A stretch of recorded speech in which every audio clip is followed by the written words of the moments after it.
Oh, I've started the recording. Since I am already in the game, I remember what I was doing. I'm dying. Sigma's BP is... Negative. On another note, Fiska didn't want to finish her cheer wine, so I have that now. Suddenly, all eyes were on me. I felt their weight, but stood my ground.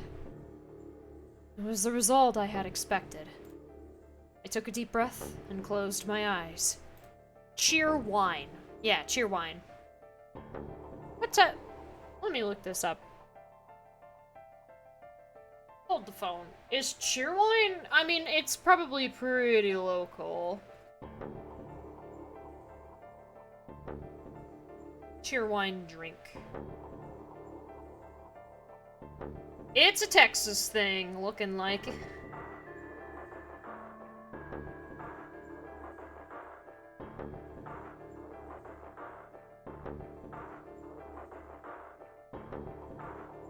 Spreading cheer throughout the land. Let's see. Oh no, this is North Carolina. Yeah, find cheerwine glass bottles nationwide at World Market and Cracker Barrel. It's a type of cherry soda.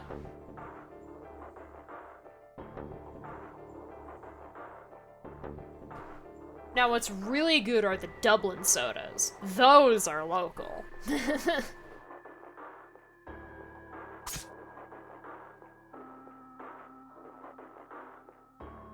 There was a sharp, quick pain in my wrist, barely even noticeable. I couldn't feel anything flowing into my veins, but I knew it was there. First would be the anesthetic Soparil. I blinked and my vision started to blur. I think we can skip all this, so yeah. We got stabbed in the wrist. Excelavir. Stuff. Yeah.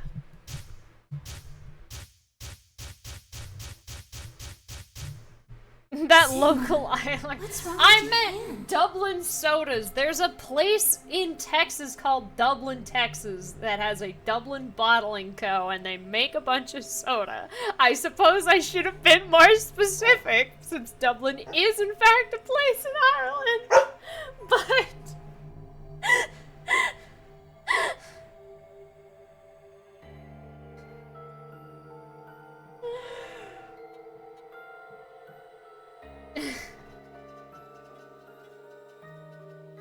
It really does.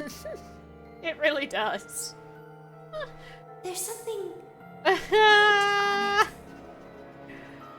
Hello, Val.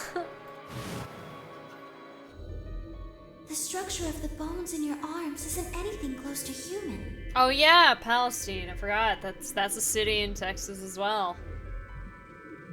Your arms are... cybernetic.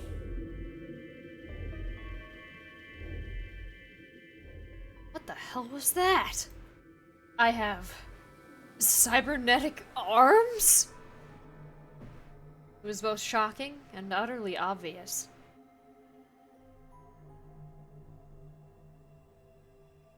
Yeah, I don't know what it is. We have a lot of interesting... We also have a lot of, like most places, cities and towns named off of people. So, our capital, Austin, is named off of Stephen F. Austin. Houston, Sam Houston. I don't know about Dallas. Those are the big ones because in Texas history, you learned that, when Texas was its own country, the capital was originally Austin, but when Sam Houston became the president, he moved it to Houston. And then when he stopped being president, it was moved back to Austin. I don't really know why. I mean, I could imagine why, also. Of course my arms are artificial. Titanium alloy bones with an ABT exterior to mimic human skin. But I had no idea why. Nor did I know when my human arms, which I distinctly remembered having, had been replaced.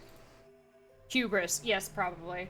But it got moved back to Austin because Houston was not built for the amount of traffic that a capital city would have. So they changed it back. But yeah, it was definitely of the, I think it's better because I did more when we gained independence than Austin. Capital city should be the city named after me. And everyone was like, dude. Valvatores, Texas. And that flash of Luna I'd seen. I was certain it had never happened. Those things hardly mattered, though. If I survived, I could worry about them later. The fact that my arms were mechanical, however, that might be useful. I called up all the strength I had left and stood one more time. What are you waiting for? Why don't you open it already? What? Did I stutter? Open the number 9 door. Sigma, what are you saying? Looks like you finally gave up. Whatever. I was just about to flip the switch anyway. Then hurry up and... Hey, don't rush me. Okay, you've got 9 BP now, right? Yes? Well, what do you say?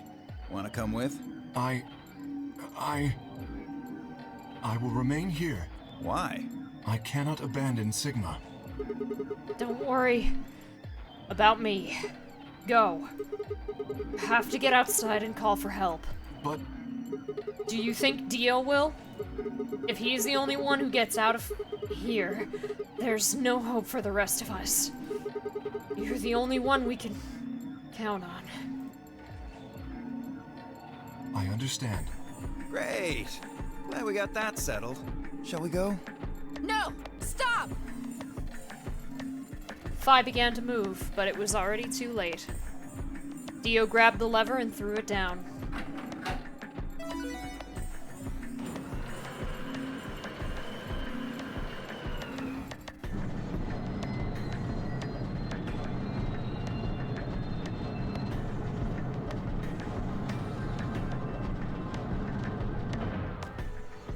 As the stream falls apart around me once again. Oh yeah, the game The doesn't. number 9 door. I can't do an has internet been speed test opened. right now. I suppose I can lower the bitrate back down to 3K. Let me do that. Search up an internet speed test. Let it run its course. It will remain open for 9 seconds. It's been fun. Peace! I promise to call for help and return as soon as I can. Please, do not give up hope. Yeah, I know. Just get going already. But... just you, Kay. Huh? As Dio turned to look at me, I crouched. Then, calling on every last bit of strength my wearied body could supply, I launched myself toward him like a coiled spring.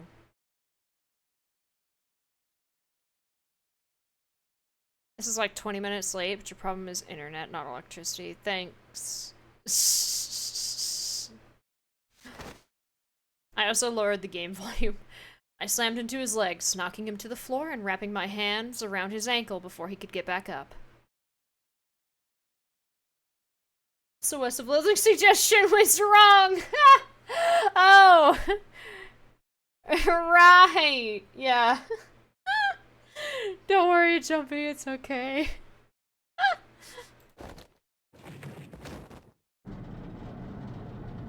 Hey!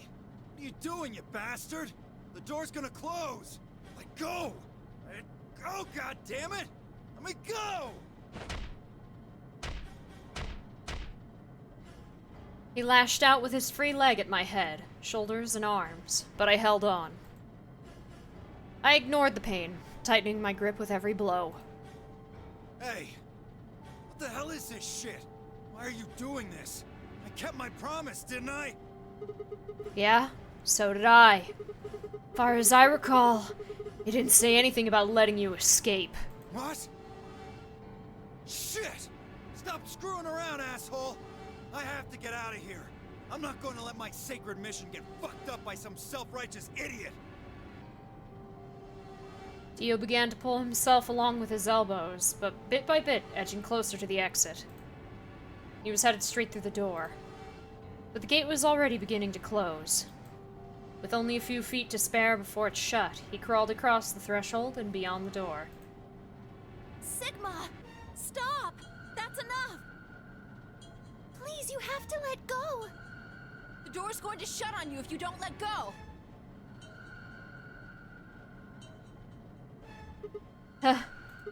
Alright. See you later, Dio.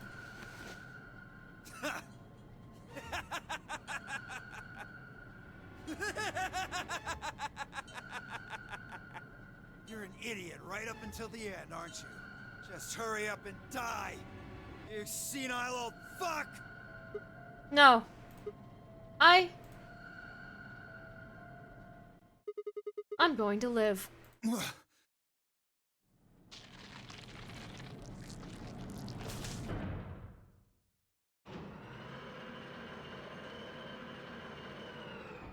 I like how it required the lack of, like, the lack of, inhibition, The number or whatever. 9 door has closed. Upon the revelation that his arms are fake, that motivates him to go, yes, I will close the door on my arm. I feel like if you're desperate enough, the fact that your arm is fake should not impact that, unless it's fake on the level that Snake's arm was. In which then it was completely prosthetic and it wasn't actually hooked up to anything. His cybernetic arms, he probably felt the same level of pain as if it were real arms, so it's kind of funny where it's that you need the knowledge that your arms are fake to go, yeah, I'm gonna do this.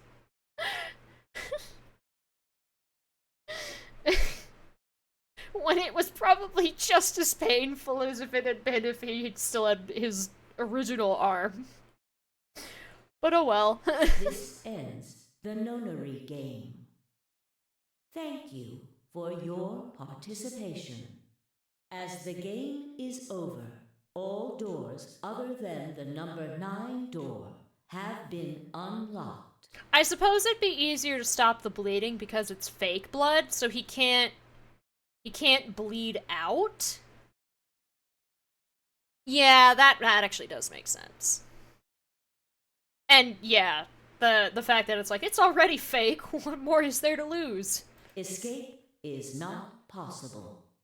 Please enjoy your stay.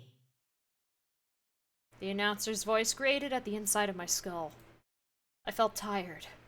So very, very tired. I felt my eyes flutter closed. And then nothing. Like, it hurt, but, you know. Because it's not with his real blood, it's with ABT, which, while the wires are connected to his nerves, they're not connected to his blood vessels, so, yeah. Hmm? Sigma! Finally awake, huh? Where am I? I rubbed my eyes and slid my legs off the bed to stand up. Well, to be honest, it was an examination table, not a bed. Which meant... the infirmary, huh? I guess they carried you out here after you passed out. You guess? Well, I wasn't there to see it. I was out just like you. But I was in the AB room. Why? That bastard Kay. He punched me in the stomach. I can't believe him. He didn't want me voting, so... Whoa. And after he knocked you out, he voted betray, which brought his BP up to 9. Yes. So, where is he now? On the other side of the number 9 door. With Dio. You told him to go, remember? Oh. Yeah. Is your arm okay? Arm? I heard what happened. Cybernetic arms, huh? Can't say I'm surprised. I was starting to get a feeling something was up with you. I looked down at my left hand. Or rather, I looked down at where my left hand should have been. Instead, there was a stub wrapped in white gauze. I told myself I'd do anything to get the cure, even if it meant letting Dio betray me. But I had a feeling I might come to miss my hand. Oh yeah. How's Quark? I'm right here.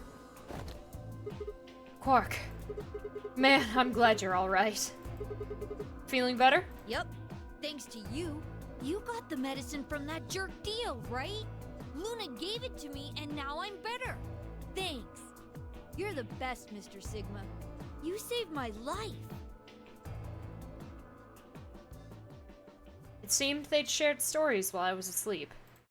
Everyone knew now how I'd made a deal with Dio, and about the journal we'd found with the Latin in it.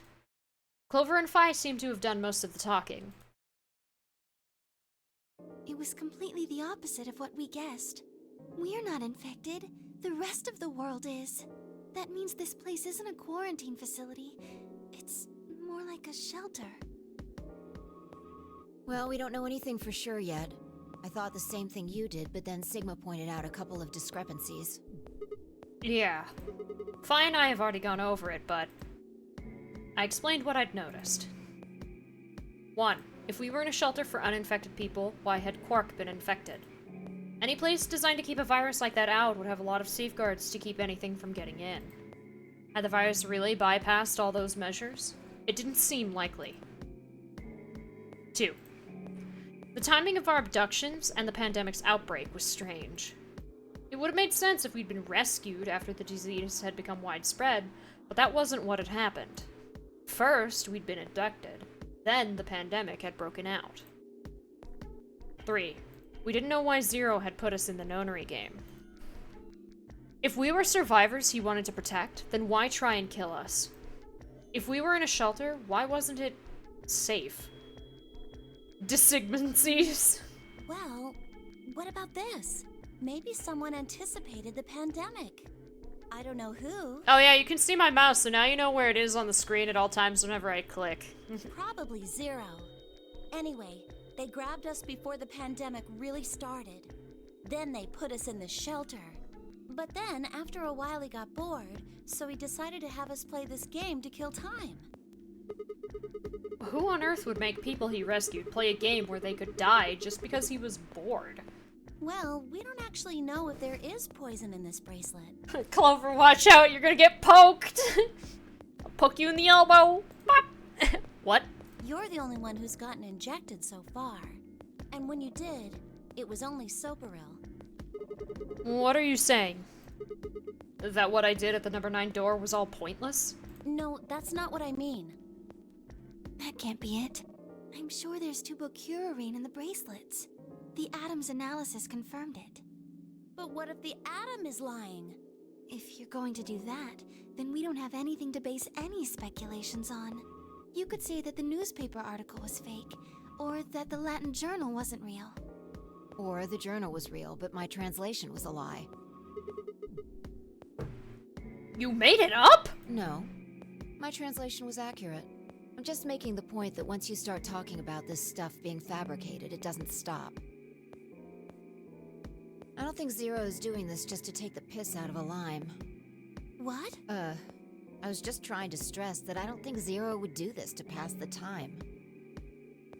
How do you make that mistake? However, I do think Clover has half a point. Meaning? That someone did anticipate this pandemic. That part seems reasonable. Well, if the virus was spread on purpose, then I could see how that might make sense. Yeah.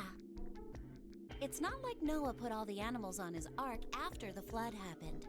He went around before the rain started falling to gather them all up, right? Are you saying that we were rescued because we're all that's left of humanity? We were brought here because someone knew there would be a pandemic that would turn us into an endangered species? Does that mean we're supposed to repopulate the planet? Populate? I looked around and did a quick inventory. Wow, okay. 4 women, an old man, and a kid. That meant I was the only young, fertile male. Repopulation, huh? That didn't sound so bad. If that was the case, maybe there wasn't any reason to escape. If the newspaper and the journal were right, then the world outside was crawling with a deadly virus. Why would we go expose ourselves to that? This would be the safest, happiest place on Earth. The game's over. There's no point to any of this now. No, that's not true. Sigma, after making a valiant sacrifice and losing his left hand, goes, I'm the only young guy that's an adult in this building with a bunch of women. And an old man and a child, so they don't count. They're excluded.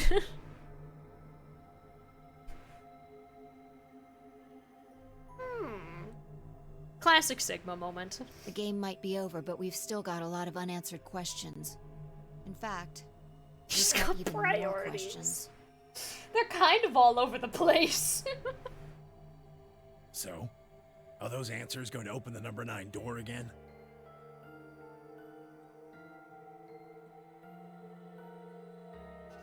It's all over. Why we're stuck here doesn't mean shit. The 8 of us aren't leaving, ever. That's all that matters. 8? You're including the old woman? Yeah. Hey, you know what? What if the old lady is Zero Senior? Yeah, you're right. We never even considered that. But that would mean the person in charge of all this was murdered by somebody. That doesn't make sense. Maybe she wasn't murdered. Huh? Are you saying she was infected with Radical 6 and killed herself? But we didn't find a knife or any kind of weapon in the AB room with her. Maybe she was killed somewhere else. And then someone carried her in there. What? That's ridiculous. Well, maybe we should go take a look at her one more time. Maybe we missed something. Sure. Okay. We look down at the body of the old woman. Okay, but boys, she has a knife wound in her chest crimp. This just... Fine, what's the first move? It's just Sigma being a college student. Quietly and methodically, she began to examine the woman in her clothes. I just stood there. Even if she was dead. No. Especially because she was dead. I just didn't feel right touching her. After a few silent minutes, Fi suddenly stopped. She pulled something from one of the old woman's sleeves and held it out toward me. A card? Looks like an ID card for this place. Since it's got her picture on it, I'd say it's a safe bet the card is hers. Huh. Looks like her name is... Kurashiki. Kurashiki. Ever heard it before? Nope. You? No. Anything on the back?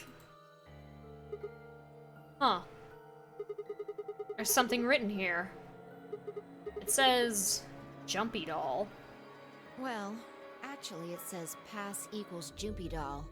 So I'm Jumpy, guessing oh my Jumpy doll god, is a Fi. password of some sort. What the hell does that mean? Beats me. Looks handwritten. She must have put it on here herself so she wouldn't forget it. You made it in the game. Yeah. We were still looking the card over when I heard a commotion from the other part of the room. Alice, what's wrong? Alice! Oh no. What are you planning to do with that? Fi and I turned around and gasped. Damn it. We ran to the other end of the room and skidded around the partition.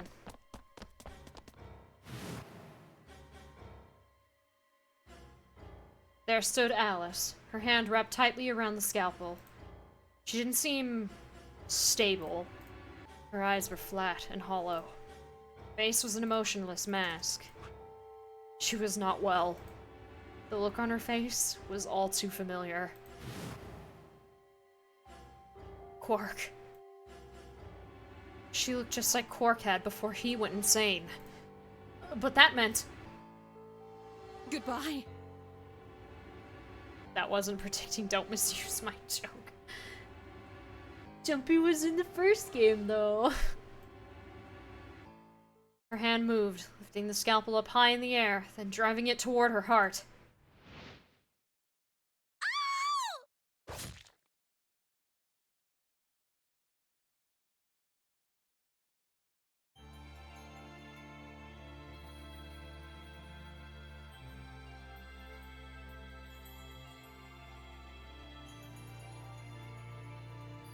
That's an ending!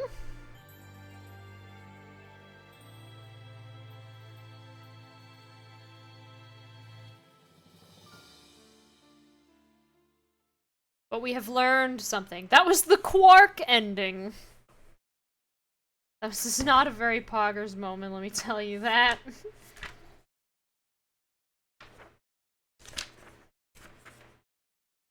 Ugh. Okay. I'm glad we waited a week for that. Yeah!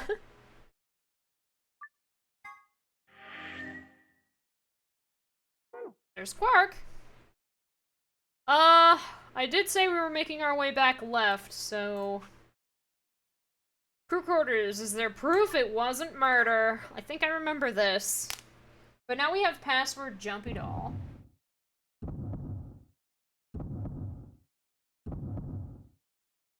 At least Alice can't expose military secrets. Wow.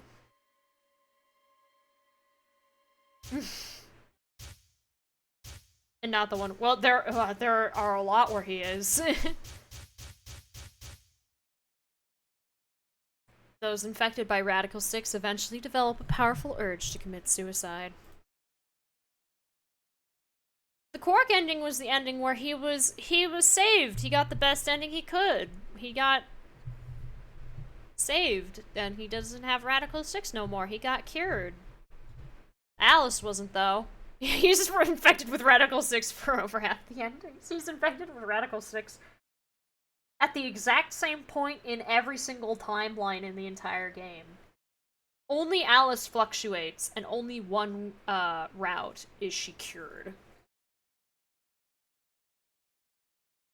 Because Quark, I assume because he is a child, exhibits symptoms first, long before Alice or anyone else does. Yeah, Clover's ending was Sigma following her and losing track of everyone, going to the infirmary, and everyone but Quark is dead. And then he does a bad thing with a scalpel to himself. And that's the Clover ending. So yeah, not every character ending is a good ending. It's just an ending.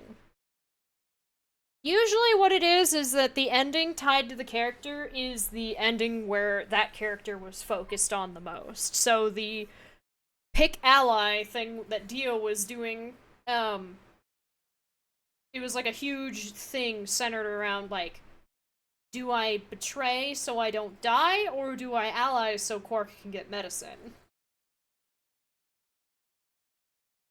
That's what I assume / conclude, and I feel like that's fairly correct, because things like the Alice ending and the Clover ending, it's that you focus on that character. It just doesn't really feel like it for Quark, because Quark is unconscious. But it's like, we're not focusing on interacting with Phi or Alice or Dio or anything like that. We're focusing on Quark's well-being. Not to say that we don't in the other endings, but along the way of focusing on things such as Quark's well-being, we're like, I want to learn more about you, Alice, or I want you to learn to trust me, Tenmyoji, and stuff like that. And that's that's why those endings are tied to that character. I will say Quark has next to no agency in this game once he loses consciousness due to Radical 6, but I think that's because this game wouldn't be playable in Europe if they did. Like, there's a reason why he's never shown as a corpse. He never has an animated motion where he does try to. There are descriptions of him turning the scalpel towards himself, but unlike Alice, where there's a whole animation for it, there is not one for Quark. Every scene in which Quark can have a weapon or possibly be injured by something, it's not shown directly. And even in the routes where you don't find Excelivir, he's in a treatment pod.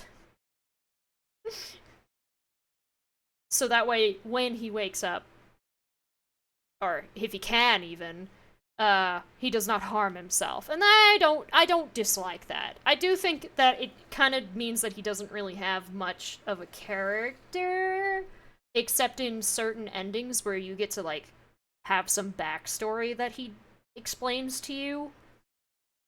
But yeah, a lot of that is just because we don't like seeing kids get injured or killed, and it would immediately get blocked in Europe if that were the case, because they're very, very strict about child death and abuse.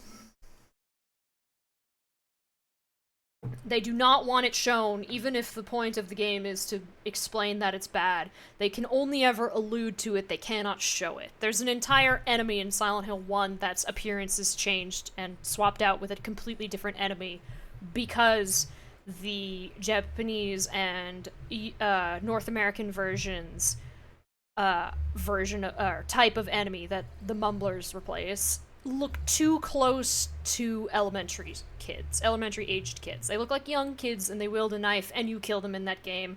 So they were changed to something else called a Mumbler in order to be in Europe. It's a whole thing. But yeah. Suddenly Clover moved. I leapt forward and clamped my hand around her wrist. What are you doing? Clover, listen to me. Alice wasn't killed. Nobody murdered her. She took her own life. What? No, there's no way she'd do that. It's true. She stabbed herself in the heart with a scalpel. All right, where'd she get the scalpel then? Well? I did hear someone come into the infirmary right after the AB game ended. Was that before I showed up? Yes. I got up to see who it was, but they were already gone. It could have Yeah, been the Grey Alice. Children. So, she could have taken the scalpel then. Yes, I think so. You're lying! This is all a lie! It has to be! It's not. It's the truth. Then why did she do it? Why would Alice kill herself? She probably didn't have a reason. What? Ooh, multi-stream is still up. Let me fix that. I forgot to remove that tag. Boop. There we go. She'd been infected with Radical 6. That's what killed her. But you just said she killed herself! Just tell me the truth! I am! Then prove it! Your 10 seconds ran out a long time ago. So if you don't have any proof... I do. I have proof.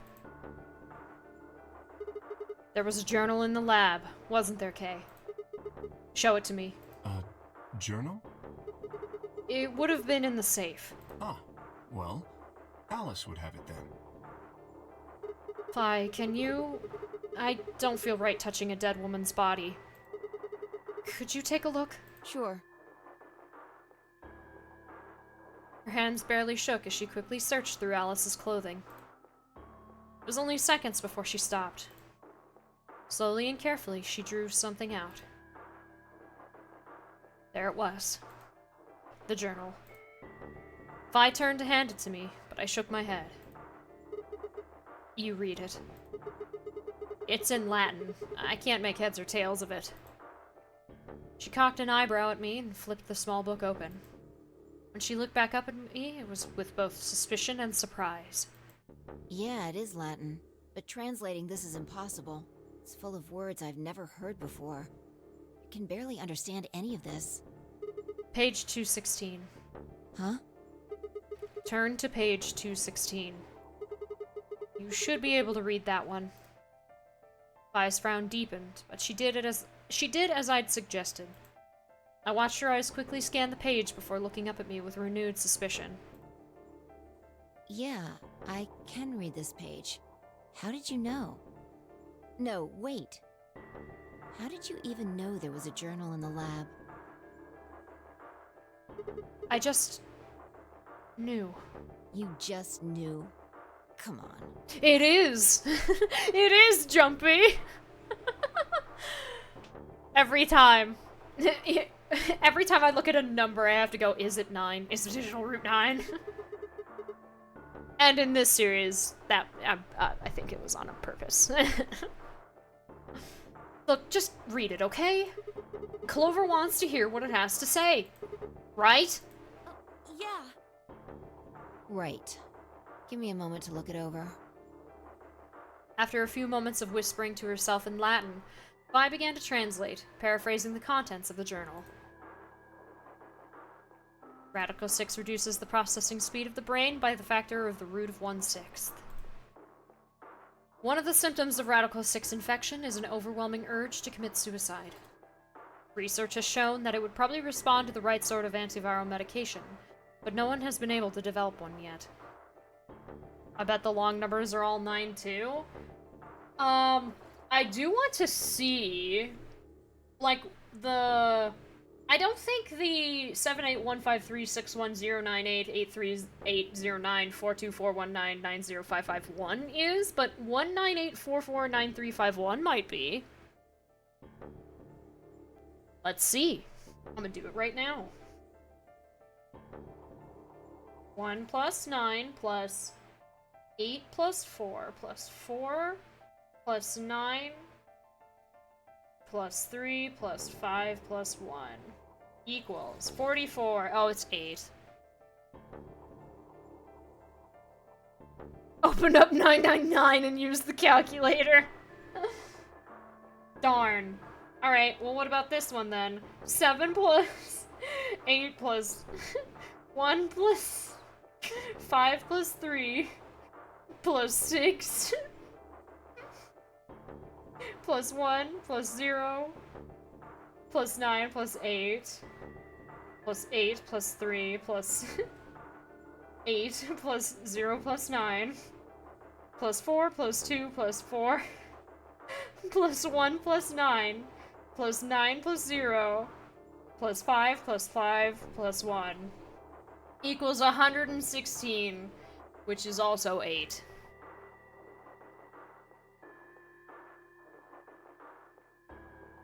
Neither of them were 9, but both of them were the same digital roots. Nearby towns are filled with the corpses of people who took their own lives. The uninfected had only barely managed to survive, and have been sent into underground shelters supervised by the government. Oh Lord, please. Let their future be a bright one. I shut the journal with a soft slap.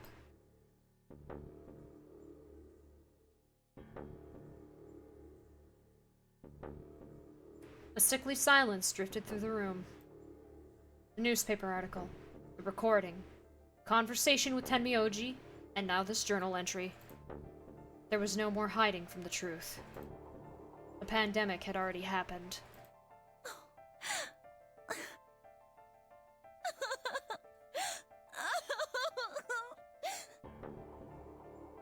All of Clover's rage suddenly dissipated, and she collapsed to the floor, tears pouring down her face. None of us had the heart to say anything, and for several long moments, the only sound in the room was Clover's sobs.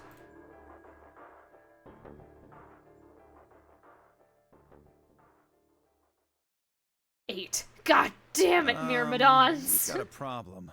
It's almost time for the primary doors to open. Yeah. Only 10 minutes left. Sorry, but I'll be taking Alice's bracelet. Vi and I won't be able to open the secondary door without it. So she was a magenta pear, just like me. Just now noticed that, did ya? As he spoke, Dio grabbed the bracelet off the floor and dropped it into his pocket. What color is your bracelet, Luna? I'm a cyan pear. You are part of Clover's pair, then. That means the two of you will need to come with me. I guess so. Come on now, Clover. We need to go. Alice would want you to survive, wouldn't she? You'll never be able to figure out why all this happened if you stay here. Please. You're right. Alice, I promise I'll find out what happened to you. I'll figure out who Zero really is. I mean, if you'd never been locked up in here, you never would have... This never would have happened. So it's like Zero killed you. I promise. I'll avenge you. Clover stood up and rubbed her hands roughly over her eyes, smearing tears across her cheeks. Then, with a determined frown, she strode out of the room. All right, we're out of time. Move, people. You guys head on down to the Floor B warehouse. We'll catch up with you later. Oh, right. Quark's got the yellow bracelet, which makes him your partner, right? Yeah, can't exactly leave him behind. Without him, we'd end up stuck in the AB room. Uh-huh. Okay, let's go. We'll see the rest of you once we've picked up Quark. Very well. Until we meet again.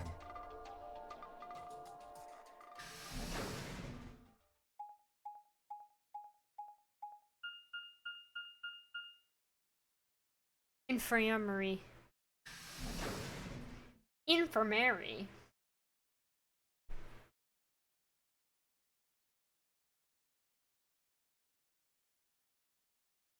Quark, you're awake! Yeah, I just woke up. Hey, where's everybody else? Oh god. Quark. Tenmyoji's entire body shook with emotion as he drew closer to him. He cautiously laid a trembling hand on the boy's shoulder, almost as if he were afraid Quark would disappear in a puff of smoke the moment he was touched. When Quark proved to indeed be corporeal, Tenmyoji let out a cry and threw his arms around him. What's wrong? Are you okay, Grandpa? It's nothing. Nothing's wrong. I'm fine. But... Quark gave him a puzzled look. Tenmyoji didn't even notice, his face with a mixture of happiness and relief. I could see tears twinkling from the wrinkled corners of his eyes. All traces of his usual gruff stoicism had vanished. I didn't want to interrupt such a happy reunion, but we were running out of time. Still, Tenmyoji deserved a few minutes. I left them alone.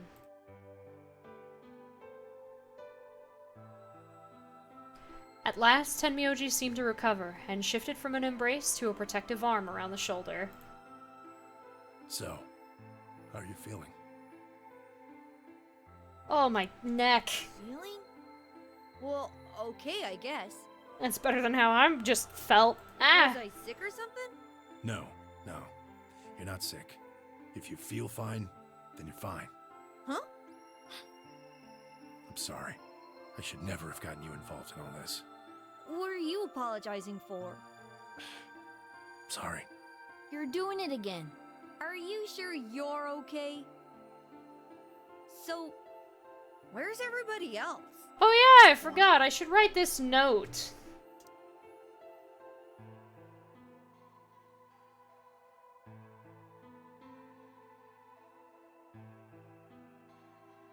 That might be important.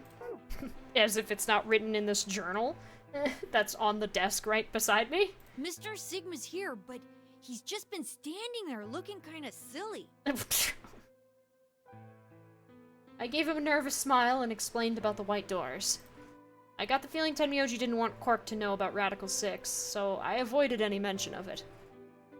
Alice's death was something I also left for later. Okay, that makes sense. Yeah, while you were asleep, somebody died. That means I'm on a team with you guys, right? Right. So, these white doors, when are they gonna open? Well, we've got about 4 minutes until the primary door is open. Oh, that's not good. We need to hurry. Come on. How do we get to the floor B warehouse? Okay, we're going. Follow me. Oh, so I think I can hide this again. So I shall. Because I've learned that one also opens the notepad. And I can't when I'm traveling through map. So I'm gonna do that now.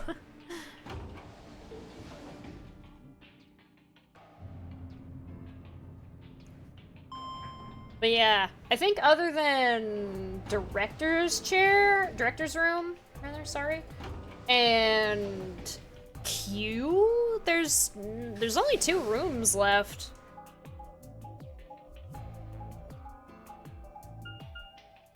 And Q is on the route to, after we put in all the bomb passwords, so Q will be last. Q is always last, honestly.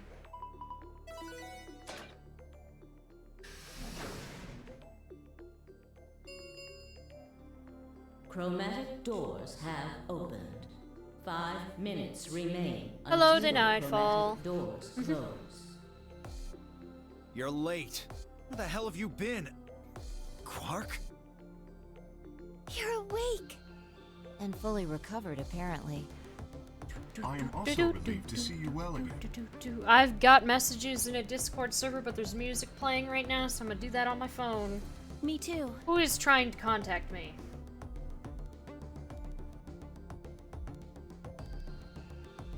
Ah. Dinner. Wait a minute. You've hit a snag in portable? Uh-oh. What are you talking about? I looked out at the others from behind Quark and held a warning finger up to my lips.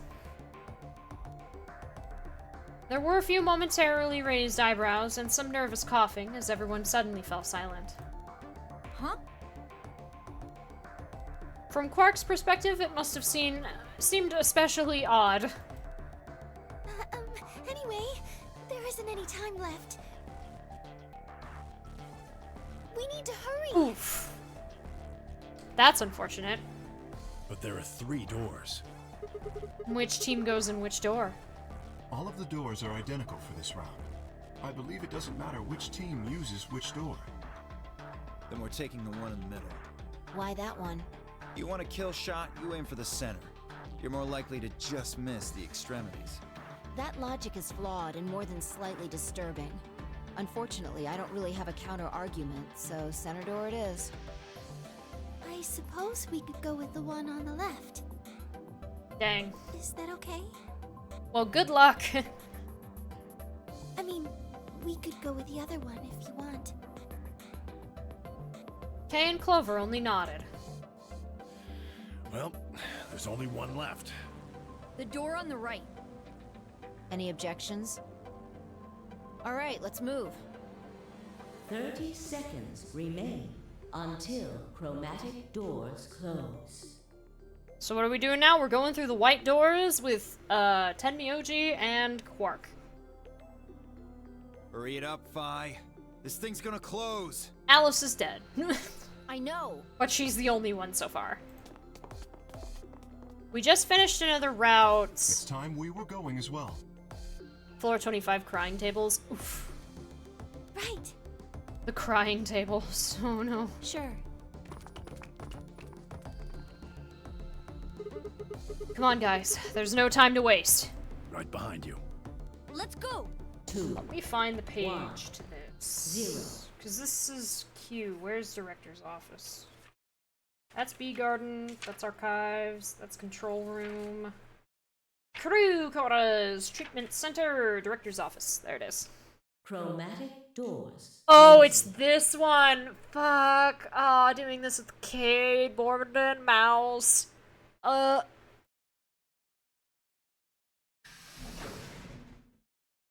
It's a good thing I have perfectly drawn what organization these fucking triangles and squares are supposed to be on, but I don't like this puzzle. Because it's hard for no reason, because I don't know what threshold the game is looking for half the time. Like, is this close enough? No. Is this close enough? No. Is this close enough?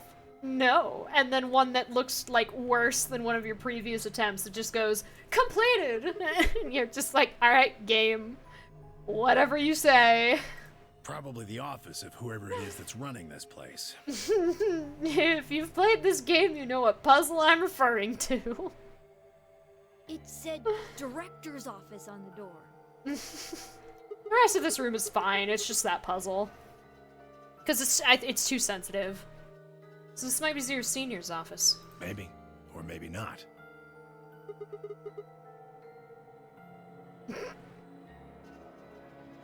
Well, which is What it? the hell would I know? Oh, okay. We should look around. If this really is Zero Senior's room, there might be some clues.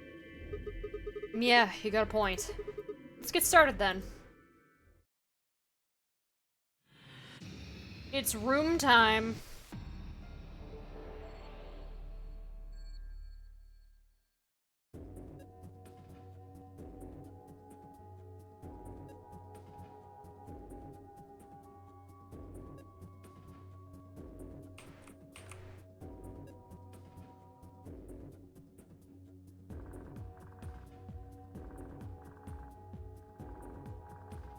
Puzzle room music appreciation moment.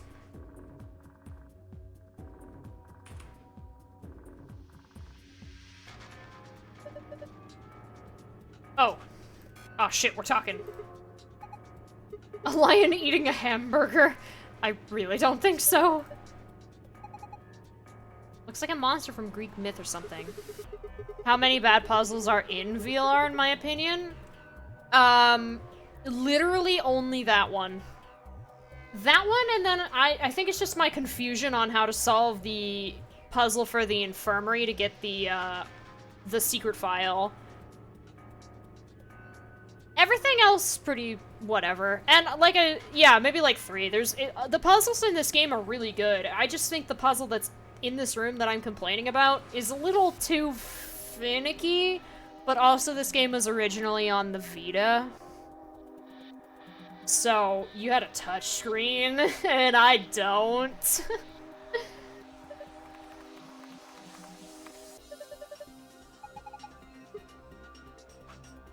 But yeah, no. I think for like I mean, they have to be good, right? That's kind of like the worst thing about yeah, 3DS and Vita, right. Of course. I always forget the 3DS one. I always think mentally the Vita. But, I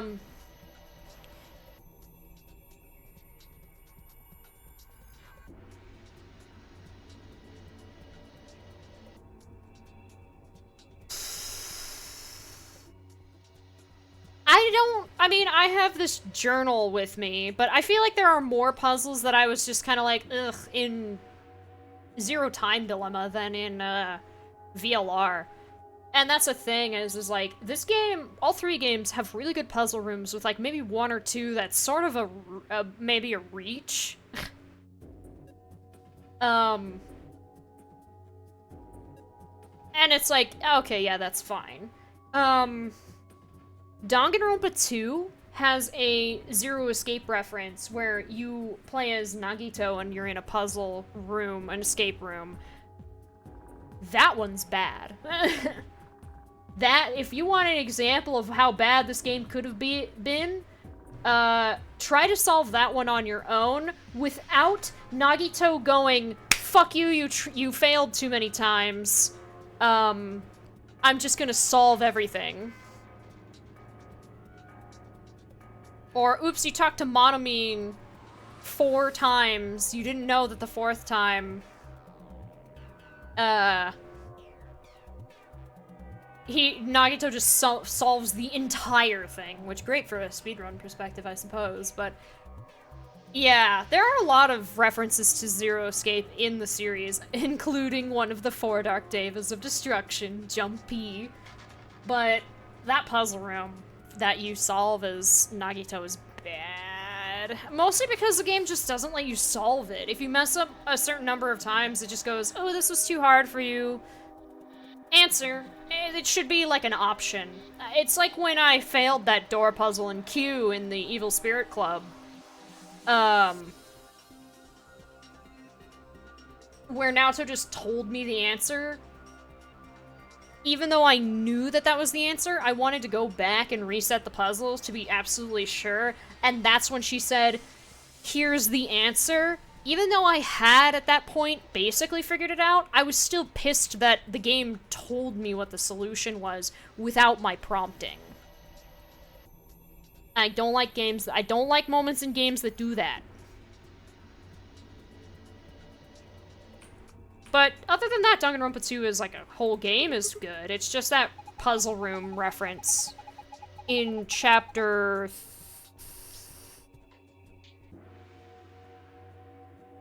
What chapter is it? I don't remember. I don't remember what order the deaths happen, but it's chapter... Yeah, it's 3 or 4.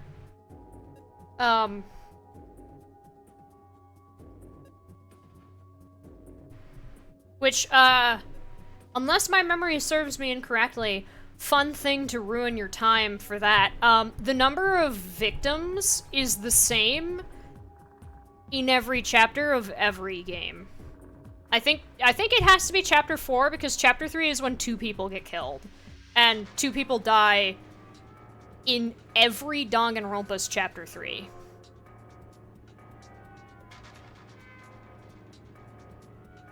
That was a fun observation that me and Fisk made when we played V3. I was like, wait. Hold on.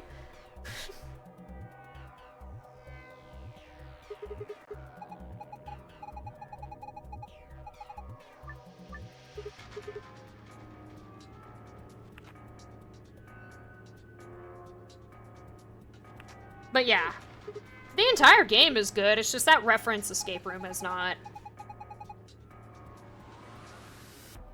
They put a lot of thought, for Zero Escape series, they put a ton of thought into these puzzles to make sure none were just bad. Yeah, some are frustrating, plenty.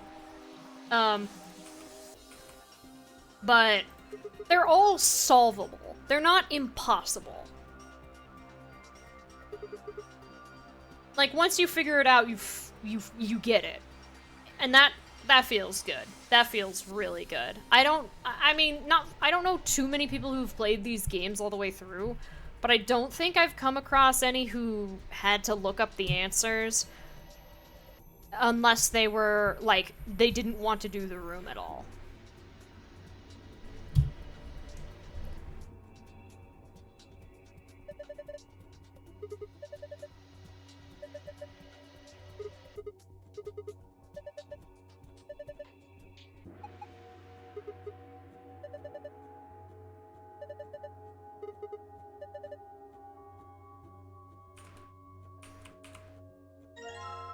A globe.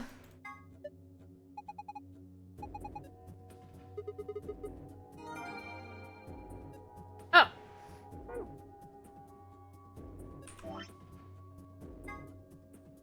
Oops. World map.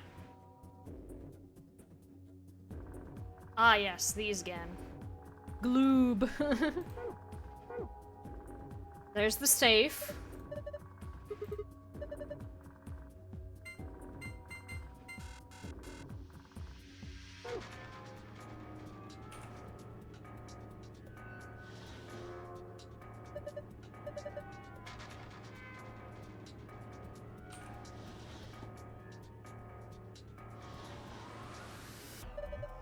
Now this is brandy. Fier Parent's 200-year-old reserve. You can tell that just by looking at it? I can smell it. That's some nose you've got there. Here, just let me have a taste. I don't think so. How can you be so cruel? This is the good stuff right here. You already told me that! Oh, did I? Yeah, 200 years is pretty impressive, though. Yes. Yes, it is. Then again, it's even older than that by now. Maybe it's gone bad. It's probably just like water now. I should drink. No! Aw.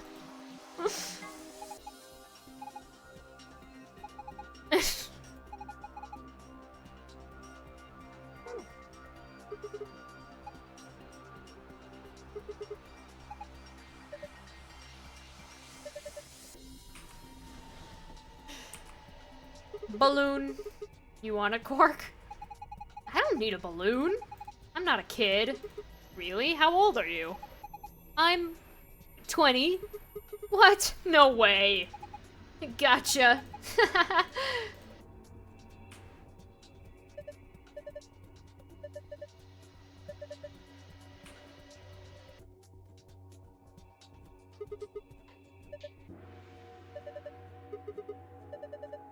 What should we call it? I'm not sure. Well, I'm just gonna go ahead and call it a suit of armor, okay? Oh my god! That sounds amazing! Anyway, it's got some red paint on the neck and shoulder area. This paint could be blood. Being in a room with a headless suit of armor is creepy enough. I agree. No, I want what's in his hand. He's got a spear. It's a really short spear, though. It's kind of like a diamond, huh? A diamond? I'm not seeing it, but alright.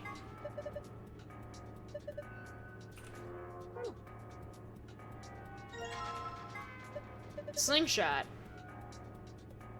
It's simple as hell, but it won't jam like a gun. Why do you know that? Shit. I think perhaps there is something ingrained in our very DNA, passed down through thousands of years of evolution, that makes us really want to shoot something when we hold a slingshot. Oh. It's tab, right? Yeah.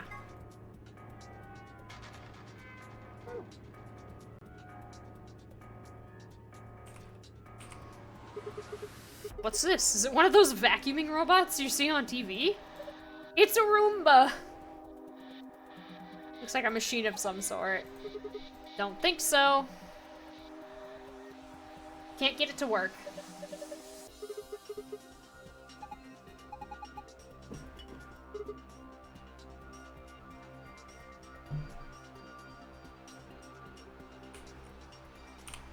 Actually, there is one thing I do want to say.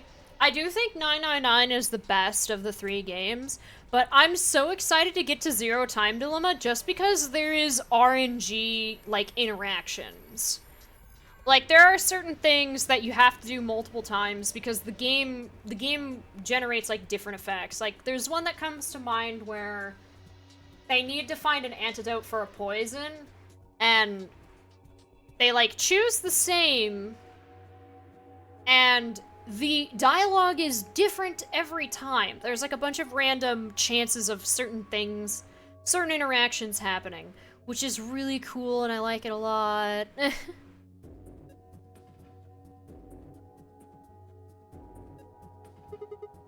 paint on the wall.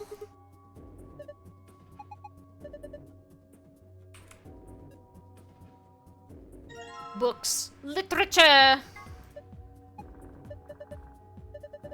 Think we'd starve to death before we got all through all 4 of those tomes. Yeah?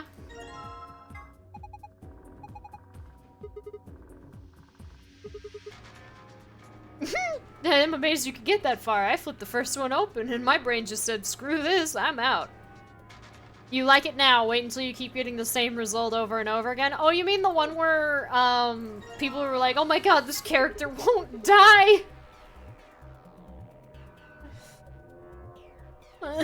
No, or the opposite, where they couldn't get him to live.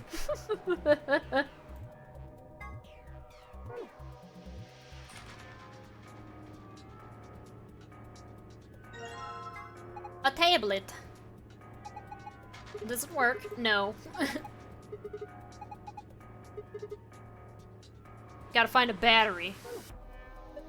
Huh, this is cheap brandy. Alcohol, this bad shouldn't even exist. So I think it's best if I dispose it safely with my... I'll be taking that. Zero Senior must be a real tightwad if he's stocking this cheap stuff. Might as well be water. Is it really that bad? Well, I'll admit I can't be sure. It's hard to really judge a brandy until you taste it. So, no! Aw.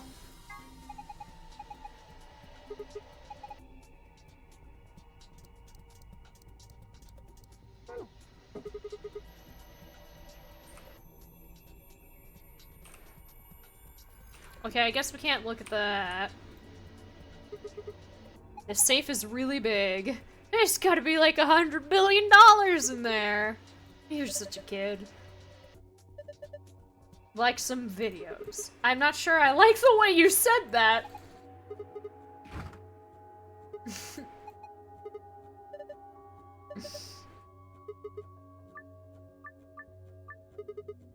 Aha, this one. Good thing I have world map. I don't know if yellow is connected to purple. I assume so, but we'll connect blue to white.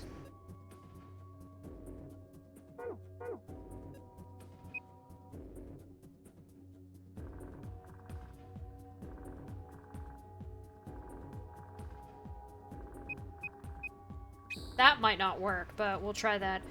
Green to magenta and yellow to purple.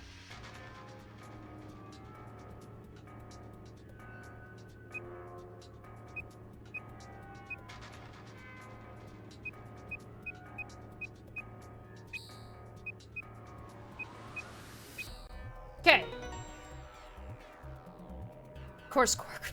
Come on, man. He just wanted to know if it could turn on. Let's look inside for the safe. $100 billion! Videos! Yeah. Hi. Sorry, guys. Looks like all we got is a binder and a deer. So, a binder. What the hell is this? There's a binder. Business instructions, which is Bob, Chris, John, Ian, Tony, Michael. And the women are requesting the following positions. Carol likes being on the left. Anne prefers to be near Bob. Ellen would like to be above Anne. Sophie likes to be on the very right. Kate likes to be next to Michael. Okay. I'll take this deer. The deer's looking at me, Grandpa. Buck up. It's just a fake. Mounted deer. Poor deer. Take a closer look. I think it's just a replica.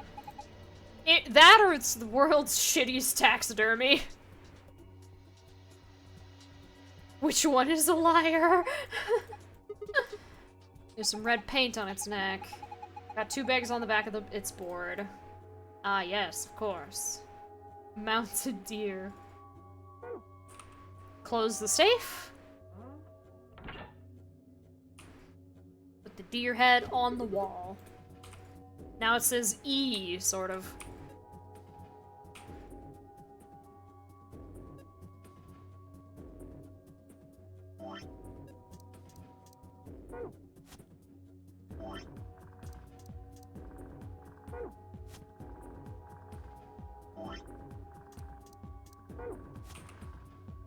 That looks right. Let's solve this. So, from this... I did not click that. Bob, Chris, John, Tony, Ian, Michael. Bob, Chris, John, Tony, Ian, Michael. Yes, of course. And then... Carol likes being on the left. Anne prefers to be near Bob. Ellen would like to be above Anne. Sophie likes to be on the very right. Kate likes to be next to Michael. Well... Kate likes to be next to Michael. I think she's good where she's at. On likes to be on the left. So it's either one of these. Ellen wants to be above on, so it has to be like here or here. Carol wants to be on the left, so here or here. But also you're supposed to look at this, and I think I have most of these. Also, I'm fairly certain I solved the thing that this is supposed to tell me for before doing this, because I thought about it. My bad. I'll just solve it then. Lola goes here. Yeah, there. Cool. Think this is right. Let's have a look at the back. Book 334. What does it mean?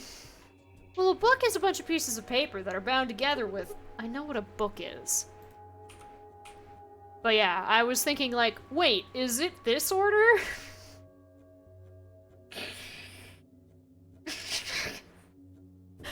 Oops, I solved the puzzle in the wrong order. My bad. 3, 3, 4. Alright. Oh, yes, yes, yes. I also have this. Oh.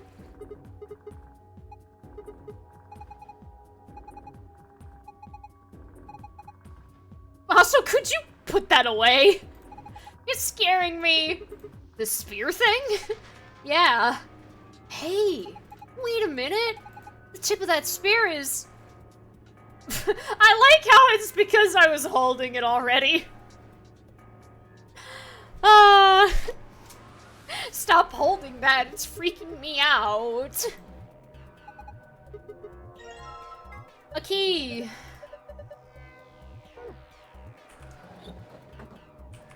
Okay, I'll look at the other thing later. No, not that one. This one. Let's put the cheap brandy in here. The laser beam's bending all around inside the bottle. It made a parallelogram. Is this done yet? No. Alright, fine. I'll mess with this then.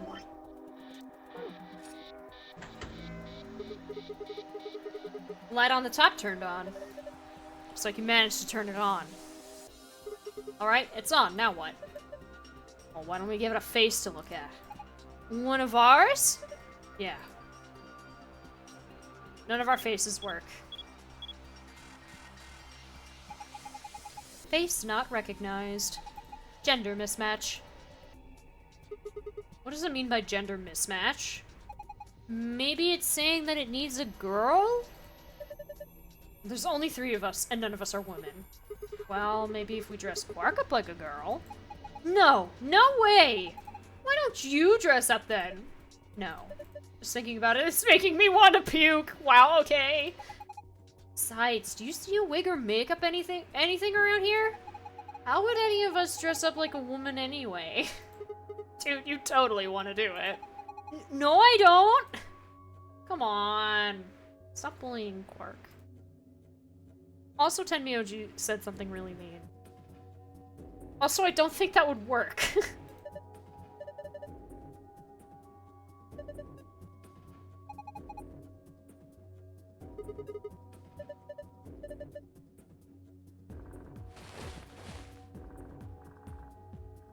How long has he had that in his pocket?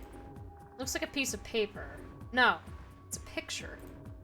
Oh yeah, I remember him looking at that in the infirmary. I guess it's worth a shot. No. Also, fake wall. Whoa. Oh my gosh, it's like we're in a villain's secret lair! Huh. Didn't think that would happen. Guess the recognition worked. Yeah. So, who is this girl? Hey! Stop! She's just a girl. Is she your granddaughter? No. Well, who is she then? Damn it, fine. We've already seen her after all. Her name is Akane Kurashiki. I've been looking for her for a long time. Why? Because she is his first love. No! Got it wrong! But you carry that picture everywhere. I don't think I've ever seen you leave it somewhere. And when you don't think anybody's watching, you talk to it. I've seen you do it. Huh. Didn't mark you for a hopeless romantic, Tenmi OG. Look, it's not about love, and I'm not a goddamn romantic. Okay, okay. You don't want to talk about her. I get it.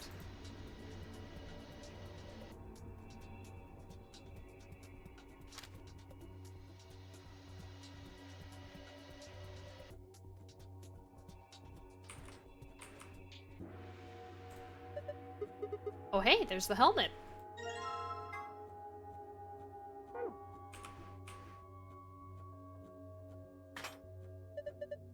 That suits him. Okay, can't tell from this angle, eh? You must be feeling pretty tired, Tenmi OG. All the excitement can't be easy for someone of your age. Why don't you just sit down for a bit? I'm not so old I need the likes of you worrying about me. Well, they happen to have the exact same name, so probably. Aha!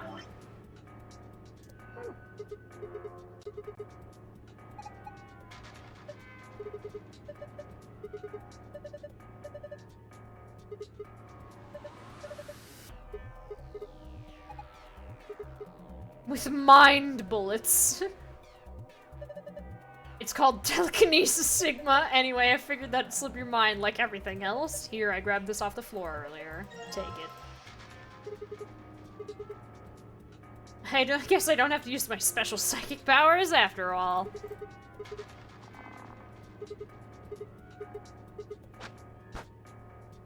Hell.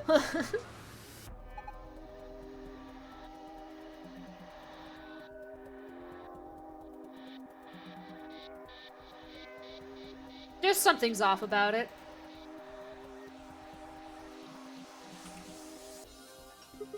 There's the lever next to the chair. It was unironically impressive. What, the slingshotting the balloon? Yeah!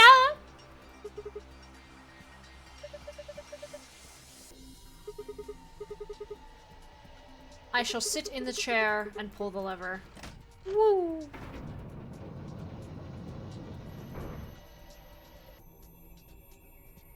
There's a P painted on the wall, and a battery! I don't need to can't be looking at this right now. I don't need to be looking at this right now. Okay. Very well.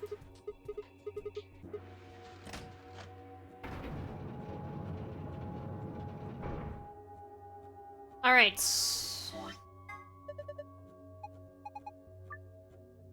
4-digit password. Help. Help.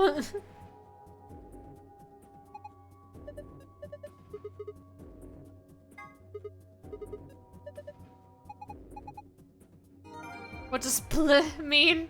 What does pl mean? I don't know. It's a silhouette puzzle called the Tangram. I have no idea what that is. Let's give it a shot. Alright, let's go.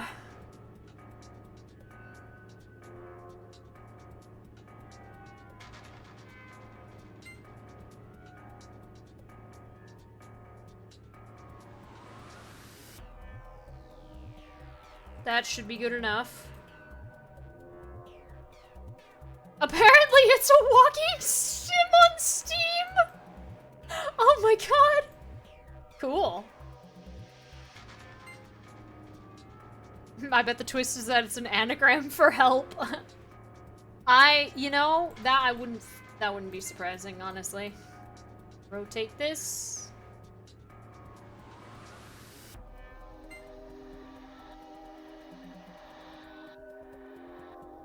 Alright, and then I need you.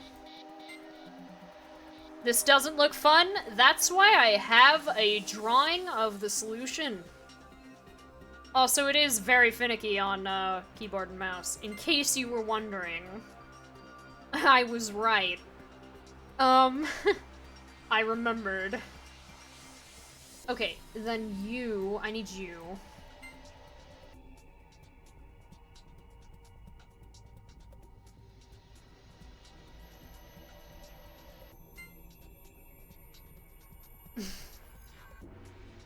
Micah tells you, don't worry.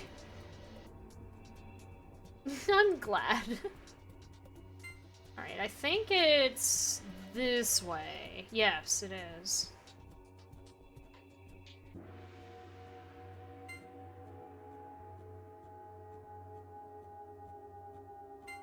This is a touchscreen puzzle, that's for sure.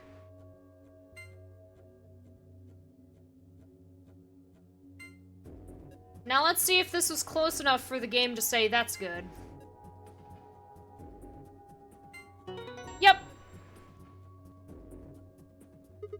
Aw yeah, who's the man? Yeah, figuring it how to do that, it's like, you've done it twice with control. Oh my god. I will say it's less finicky with controller. Mouse is pretty bad. But I can see, because you gotta move with the sticks. Goodness. Actually, never mind, it's probably just as bad. How'd you do it? That puzzle was really hard. What do we get? Ilp? What does that mean? Let's put it in the tablet. Ilp.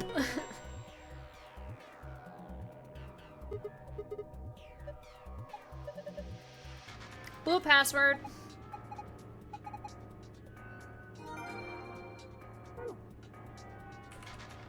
I am on easy, right? Yes, okay. Archive. Director's office. Star Moon Moon. Do you think the next password will be hey? Good job, it opened. Alright. Secret files. Now do it again. Star, sun, moon. Nice. Woo! It's open. Looks kind of empty this time. There's only 2 things in here. First, we've got the keys. The star cards.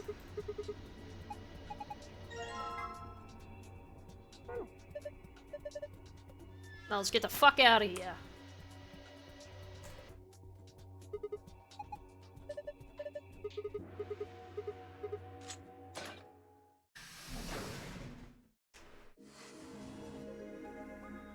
Because I completely forgot how it plays on controller, but then I remembered, oh yeah, the first time I played the Nonary games duology, I suppose you could call it, since only 999 and VLR are considered Nonary games.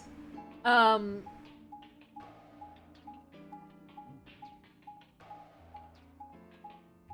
first time I played those games was with was on PS4. Damn it! What's wrong? I left something in the director's office. What was it? The picture. Ugh, how could I forget it? Oh, yeah. We must have set it down after using the face recognition thing. Yeah, I'm going back. You two go on ahead to the warehouse. I want to come with you. Me too. Nah, that's fine. Why don't you head back to the warehouse, Sigma? The others are probably already waiting. Or they already had ZTD everywhere already and didn't feel like bundling it. That is also true. I think the only instance in which... I mean, I want to call ZTD the Nonary game, but playing it back for Vesper, it is never referred to the Nonary game. It is never referred to as the Nonary game once, because it's called the Decision game. Which is an interesting choice. But it does it does feature 9 people, so it's technically a Nonary game, just not in the same aspect that the first 2 games' Nonary games are. Alright, I'll see you two later then. Right. Bye, Mr. Sigma. Hi, Quark. I watched them jog off toward the blue door. But it was probably that as well, Jumpy. Most likely. And then they were gone. Guess I should be getting back then.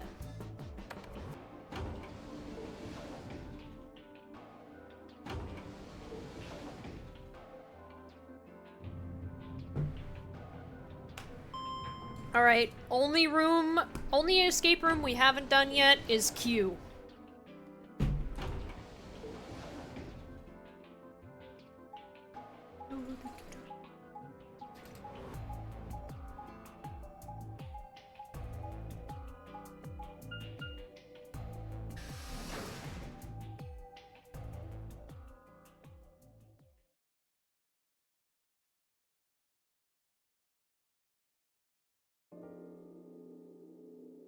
I stepped into the warehouse to find all the other teams already there. Kay and Luna. Vi and Clover. Cause yeah, when ZTD came out, it was on 3DS, Vita, and Steam basically all at the same time, right? The only instance in which you could package it with the Nonary Games duo was probably as a Steam bundle or as like a bundle sale either on like Vita's PSN. Oh yeah, and PS4, right. I always forget to include that. It was 3DS, Vita... Wait. Oh no, we're specifically referring to Zero Time Dilemma. I don't know.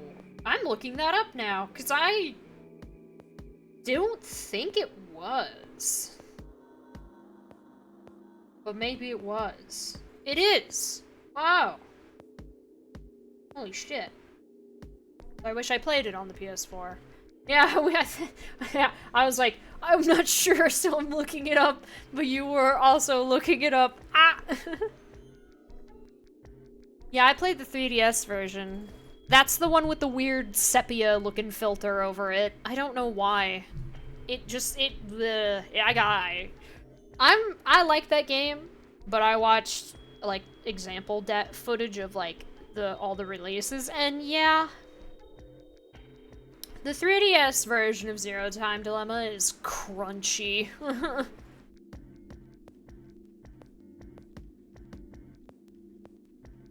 The moment Dio spotted me, he dashed over to the rightmost AB room and slid his card through the reader.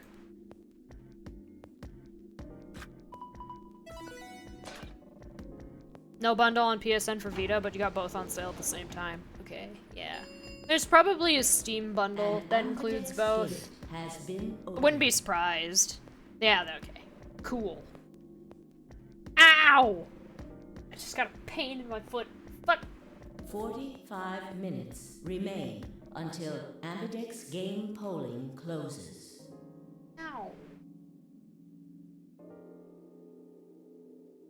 Two milkmen go comedy. As he turned to look at me, I swore I saw a flash of a smug grin. There. Happy? This time I waited for you to get back before I opened it. You see? I can be considerate. Mm-hmm. But Tenmyoji and Quark aren't here. Yeah, where are they? I guess they forgot something back in the room we found. They ran back to grab it real quick. And they'll be here in a few minutes. No big deal.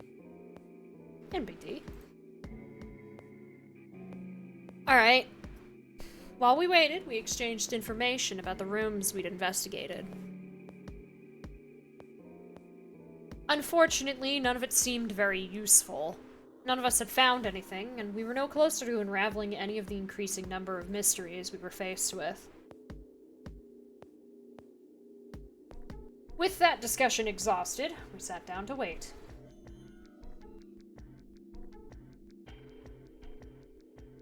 Before long, 20 minutes had passed since Dio opened the door, and Tenmyoji and Quark were nowhere in sight. Don't you think they're taking a little long? Yes, I'm getting worried. What if something happened to them? I'll go have a look. Then I shall accompany you. Nah, I'll be fine by myself. It's not that far away. Just don't look into the abyss too long, or you might become a monster.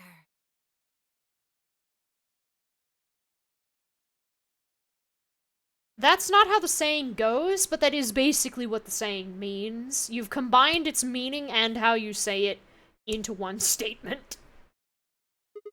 That's... I don't think... Okay.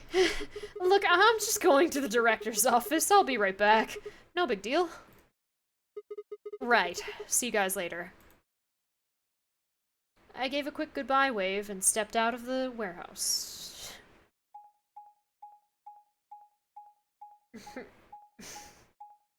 Because if you gaze into the abyss gazes back.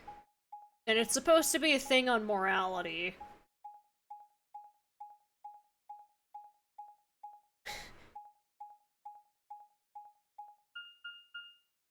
Don't gaze in the Alice. Yeah, don't. Be careful.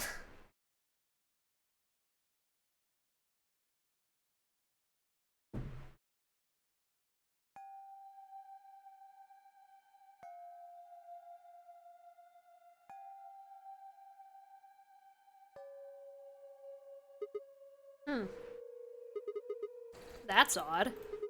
There's nobody here. Picture's gone, though.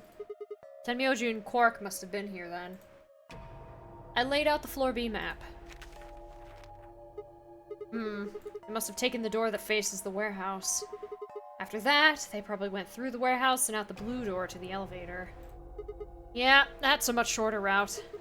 On the other hand, I came through the red door, which is kind of the long way around. Huh. Looks like we managed to miss each other perfectly. Ugh. Well, this was a huge waste of time. Shoot, I might as well head back, I suppose. I'd packed up the map and was headed toward the door when... Huh? There was a light on where there hadn't been a light before. What? Why is that thing on? We messed with it earlier, but nothing seemed to work. I felt a sudden wave of inexplicable, nauseating dread. The light stared at me. I swallowed and edged cautiously towards it. The machine was in arm's reach now. I stretched my hand out toward it. Slowly. Slowly. Wow! Hello. You finally made it.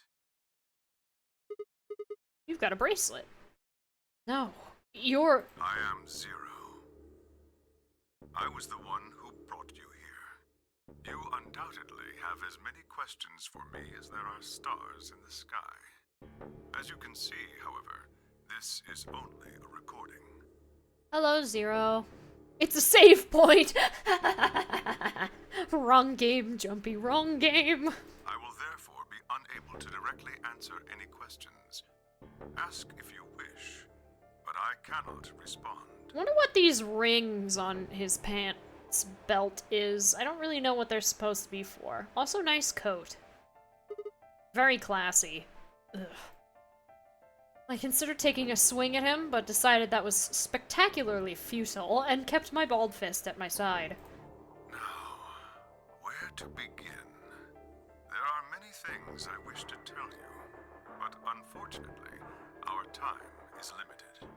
As such, the information I can provide is also limited. I have chosen two things of great importance to tell you. First, I will tell you about termites. In retrospect, I suppose that's a rather odd thing to say. I imagine you look rather bewildered right now. Was it you who liked Virgil's coat? Seeing as I was the only one who played the games with my 3 friends, it is a nice coat. Oh, wait, DMC Devil May Cry. Yes, that's a very nice coat. I want that coat. Perfectly understandable. The person who kidnapped you and threatened you with death is lecturing you about insects. I suspect it hardly seems fair. Nonetheless, this is very important. In a way, it will determine your fate. So I ask that you listen carefully. I mean, DMC 1 through 5, or I suppose that he doesn't wear it in 1, and he's not even in 2, but the Virgil from 3, 4, and 5, it's the same coat, but darker. That one's also pretty nice. But nah, no. DMC Devil May Cry Virgil, his coat is very nice. It's a very nice looking coat. Have you ever seen a termite mound? They are splendid structures. Some might even call them works of art. Termites are natural architects, and their mounds are both structurally sound and make excellent use of space. So, are they following some sort of plan as they build? Are there termite blueprints detailing which room goes where? No, of course not. Each termite is simply an oblivious cog in a tremendous machine programmed by millions of years of termite DNA. It is doubtful an individual termite has any idea what its contributions are helping to create. But a human does. We can appreciate the elegant forms of their alien cathedrals. We can see the simple beauty of their perfect functionality. We can understand the splendid planning of their structure. In other words, only an intelligence of a higher order can understand the beauty of what the termite builds. Now, consider humans. Why are we alive? Why do we love and give birth? Why do we create? From where do our cultures spring? There are many theories, but no one knows the truth.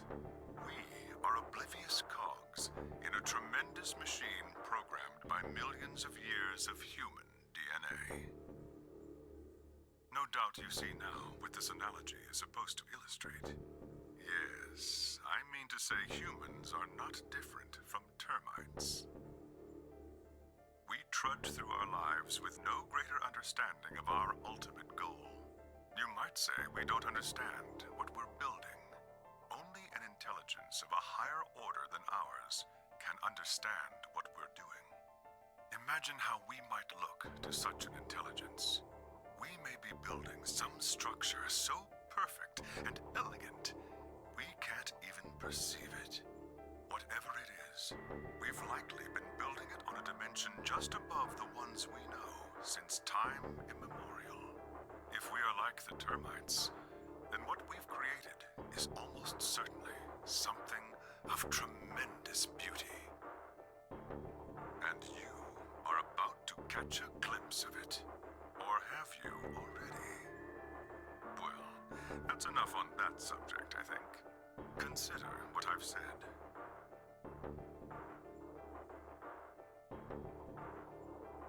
Now, let's move on to the second topic.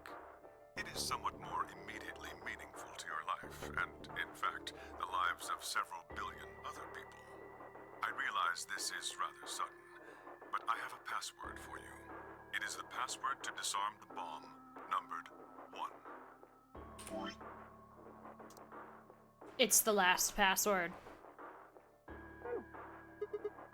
Bomb? Are you ready? I will only say this once, so pay close attention.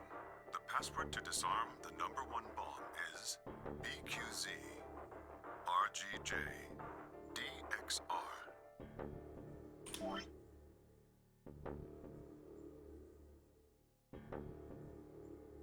Is it Z? Yes. RGJ.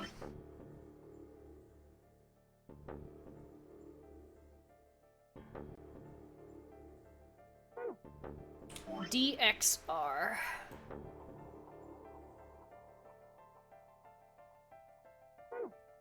I write as if there is not a journal beside me that has all these written out. I had no idea what he was talking about. What bomb? Was he saying there were bombs too? If he'd guessed at my future confusion, he showed no sign of it. That is the last of the information this message was meant to convey. Before I go, however, I have a warning. You cannot tell any of your companions what you heard or saw here. If you do, you will be penalized immediately. I hope we will meet again someday. We would would have much. They should have randomized it. Well, there's a reason why... there's a reason why they aren't. Because each of the passwords can mean something, or they do mean something. I want to read them out and see if I can figure out how I solved it when we get to the end, but they all spell words or... Are you shitting me? They can't tell them about the termites, but that's so cool! You're like, hey, you wanna hear what I learned about termites? Needles in the bracelet goes off. Fuck! And that was the end of Sigma. Wait! God damn it, you can't just spout all that crap and disappear! I found myself yelling at empty air. The hologram had disappeared.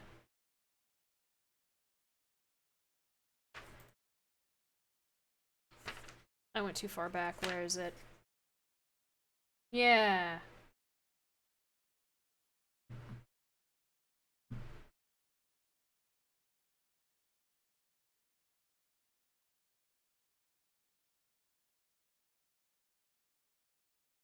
Oh. I know how you do it, but I don't know how you get that. But I don't think it's coincidence. If you move all of the letters for every password one letter over, they spell stuff.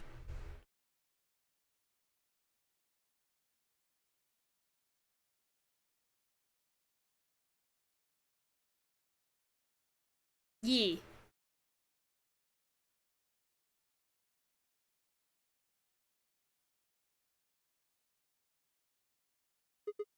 Ugh.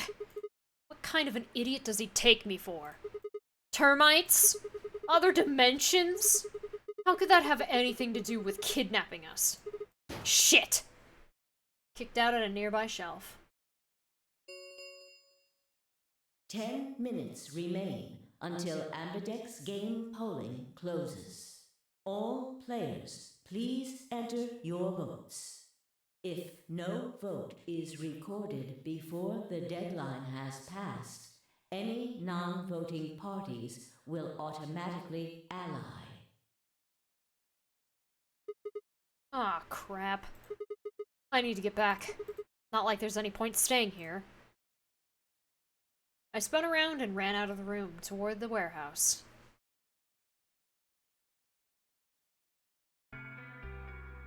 Grandpa! Look! Mr. Sigma's back! Took you long enough.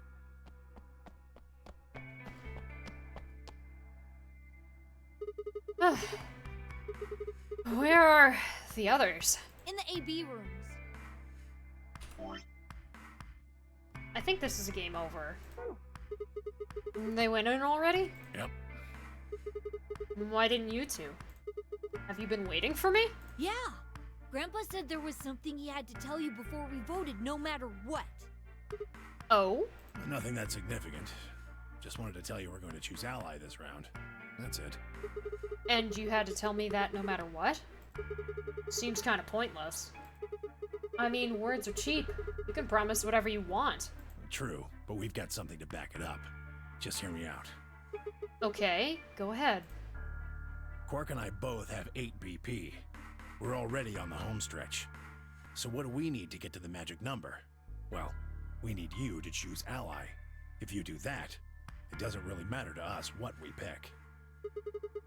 You'd get to 9 whether you got 2 or 3 points. Exactly. That being the case, we don't have any reason to betray you.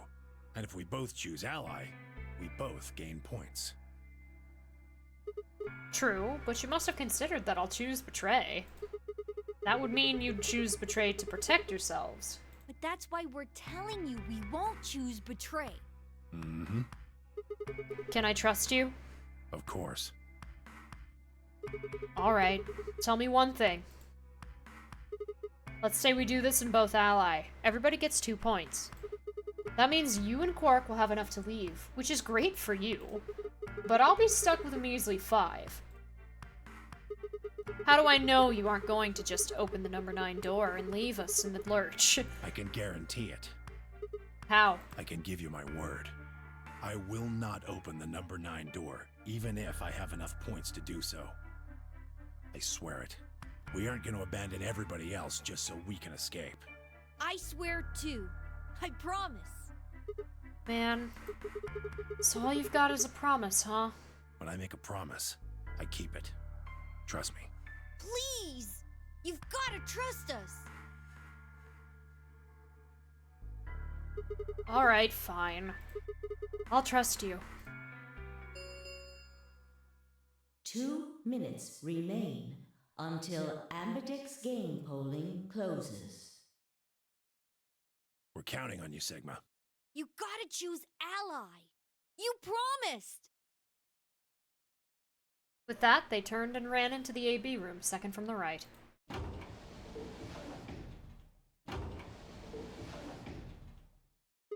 Well, guess I should get moving. Yes.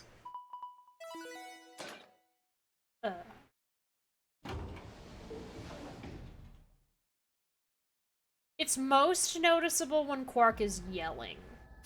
Which is... That's not to me, that's not to say anything directed towards Chie, just... It's the same person, so when you are putting on a voice and are screaming with said voice, it's kind of hard to keep the voice. I had a decision to make. Should I trust Quark and Tenmyoji? Well, I could believe they were telling the truth and still betray them. That would bring my BP to 6. I'd be that much closer to 9. And choosing betray would guarantee that they wouldn't try and escape without the rest of us. Betrayal seemed like the safe bet, but... Please! You've gotta trust us! You've gotta choose ally! You promised! Tenmyoji I could betray easily enough, but Quark? What the hell was I going to do? 10 seconds remain until Ambidex Ambidex game polling closes. closes. 9, 8, 7, 6, 5, 4, 3, 2, 1. Never betray the child. It would be devastating. Round Also 3 because betraying of is the game Ambidex over. game has been completed. Results will be displayed in the warehouse. Thank you for your participation. Ambidex gates now opening.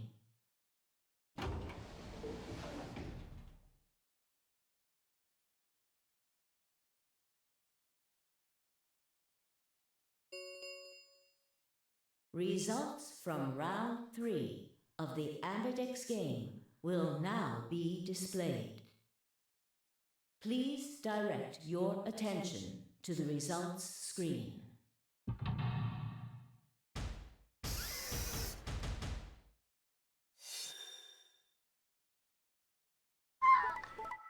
Uh-oh. Oh, no!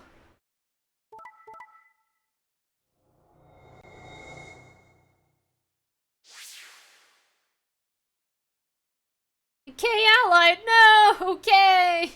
Points have been assigned. We weren't the only one! We weren't the only one! Please check your bracelet to see your updated bracelet points.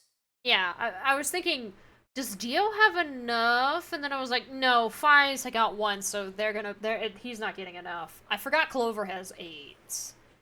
But yeah, the game over is that Clover leaves, I think.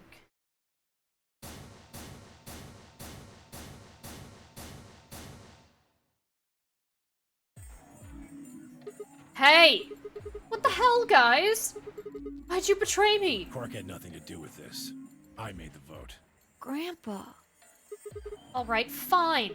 Why'd you break your promise, Tenmyoji? I only promised you one thing. We wouldn't open the number 9 door, even if we got 9 points. What? So, you're not gonna leave? Not what I said. Of course we're going to leave. What? Look, see Clover over there? What? Don't tell me. She didn't even wait.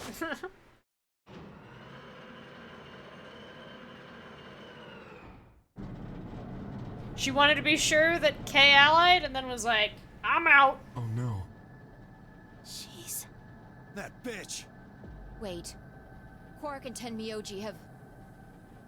The words were barely out of her mouth when Tenmyoji and Quark ran past. No! God damn it!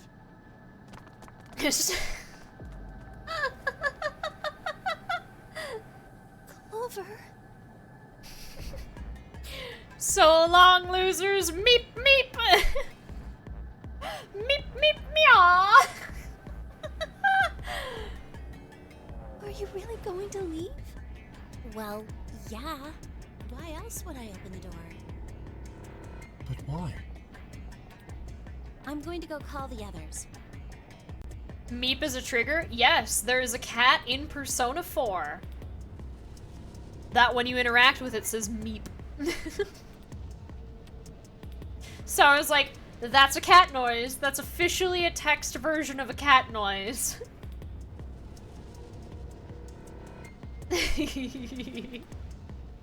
So we can capture Zero Senior.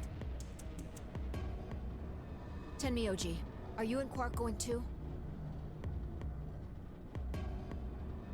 I'm not sure. I have to find the cat. We shall see, but yes, it was in Golden that I discovered it. And I was like, this cat! It's saying meep! Yeah. Sorry about that. I can't imagine them removing or adding a cat NPC model that specifically says meep, so I'm certain it's in the original game somewhere. I want to believe it's the one at the Samagoa eventually. Or one of the cats that's around. Sorry, everybody. So Sigma, happy? I kept my promise. Clover opened the door, not me. Like hell I'm happy! That's some shady shit, Tenmyoji. If you say so. I have to get out of here, and that's that. He's gotta pay for what he's done. He? Zero. You mean you know who Zero Senior is? Yeah. No point keeping it a secret now, I suppose. I know exactly who Zero Senior is. What?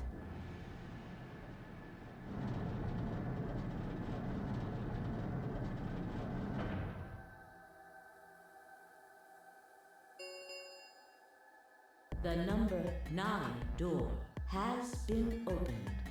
It will remain open for 9 seconds. Let's go. Come on, guys. Time to move. Right. Oh, wait! This is for you, Mr. Sigma. Quark held something out. I looked down to see 2 pieces of folded paper. What is this? It's a letter. I wrote it in the director's office before the AB game. I wanted to tell you what kind of guy Grandpa is. So, read it, okay? It's an ending, not a game over. He pressed it into my hand. See you later, Mr. Sigma. Most game overs are you allied and the other person betrayed, or you betrayed and the other person allied, and there was no plot relevance or anything of substance that happened right before it. So, like, Clover saying, I'll listen to anything you say if you just choose betray for me. And then she's like, I'm listening to what you're saying, right? Anyway, bye, opens the door, game over. Or, how could you betray them just so you could get 9? Sorry, Sigma, we can't trust you. Go to sleep. Lose consciousness, game over. I think the only one that isn't that is the Dio telling you to pick ally when you have 1 BP. If you betray him, the game over is that he smashes the Accelavir, and I think that's the only one that's different. But it's not different enough for me to have wanted to actually choose that decision and see the scene, because...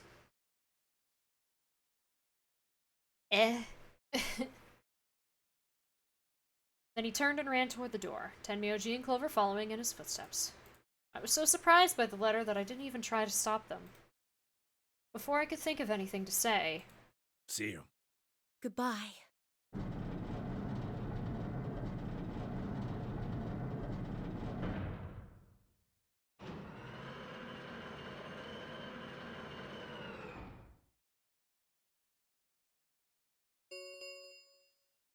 The number 9 door has closed. This ends the nonary game.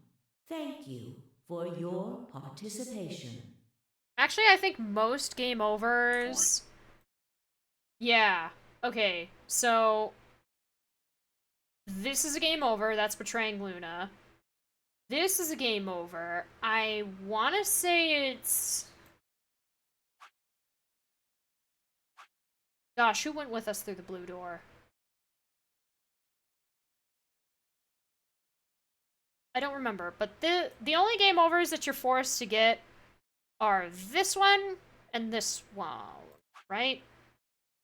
Yeah.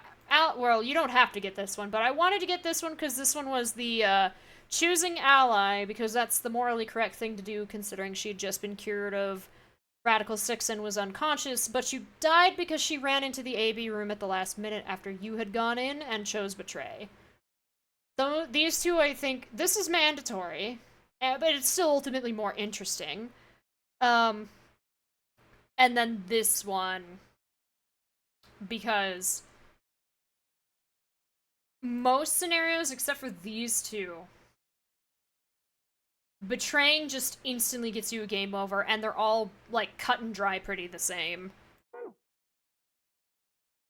It's somebody leaves, and it wasn't supposed to be the way that the game wanted it to be, or you have 9 points because of what you've done, so the others gang up on you and keep you from leaving.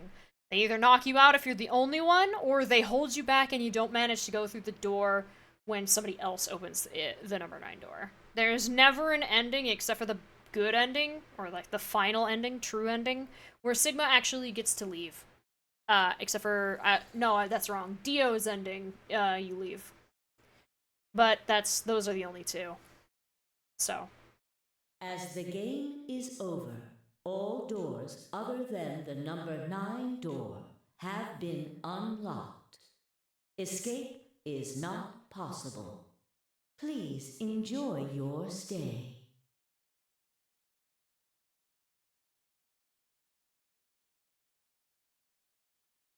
Shit! Party in the pantry! They're gone. Is that who we went through the blue door with? All we can do now is hope they bring help back. Indeed. I agree. No, you couldn't go. It's not the pantry. Was that...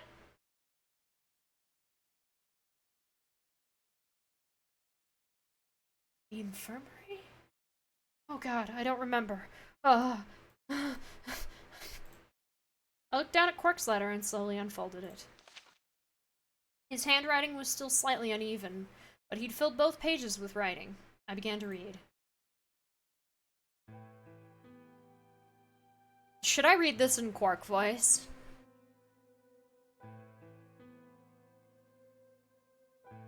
We take food from the pantry to the infirmary. There. Yeah! Party in the infirmary with food from the pantry. The rec room would be more fun, but... considering how often we end up hanging out in the infirmary... The old lady's body is in the infirmary. Wait, hold on. We can't trust Kay, you're right. We can't trust Kay won't spear somebody. With the spear. It's not an innuendo. Didn't think about it until I said it. You know what I mean? Shh. Oh, you meant the ride. Right. You're right. Wait. It was a really stormy day when he found me. He said the rain was coming down so hard it almost hurt. Somehow he managed to hear a baby crying. I guess I must have been crying pretty loud. He took me home and did his best to raise me, but he'd never been married or had a kid before, so I think it was really hard for him. Couldn't figure out how to mix the formula, so he was always carrying the directions around with him. Also, I guess I was a pretty picky eater, so if he didn't get the water to formula ratio just right, I wouldn't eat it. I guess I was kind of a pain, huh? But he didn't give up, and now here I am. When he found me, I was really, really small, and he was worried that I might not make it. That's why he named me Quark. A quark is a really, really small thing, and I was really, really small too. Grandpa didn't need to worry, though, because it turned out that I was pretty tough. When I was 1, he forgot I was sleeping in the bed of his truck and drove off. I rolled out and went off the back, but I didn't even get scratched. I started walking when I was 2, and when he wasn't looking, I fell down the stairs.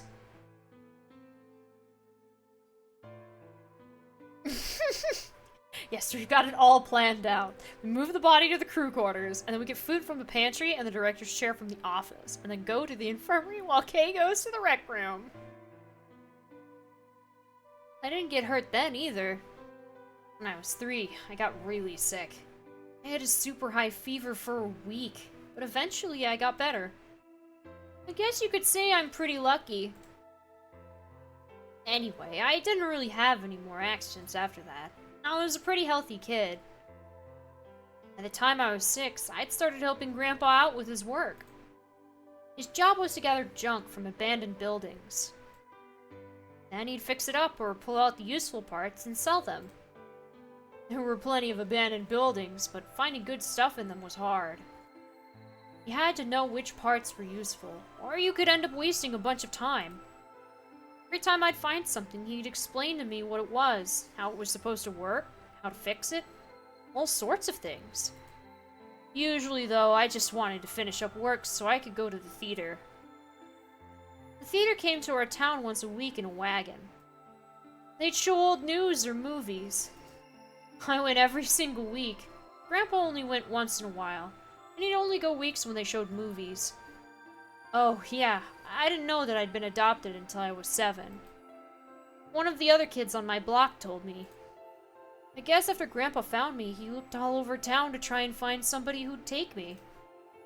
The kid from my block actually had a mom, and he'd asked her if she would take me too. I gotta admit, I was pretty shocked when I heard that. There weren't a lot of kids with parents around, so hearing that someone lived with his actual mom was pretty impressive. I was also kind of surprised that Grandpa had tried to get someone else to take me. Did that mean he didn't want me? The kid who told me about Grandpa trying to get rid of me was a real jerk.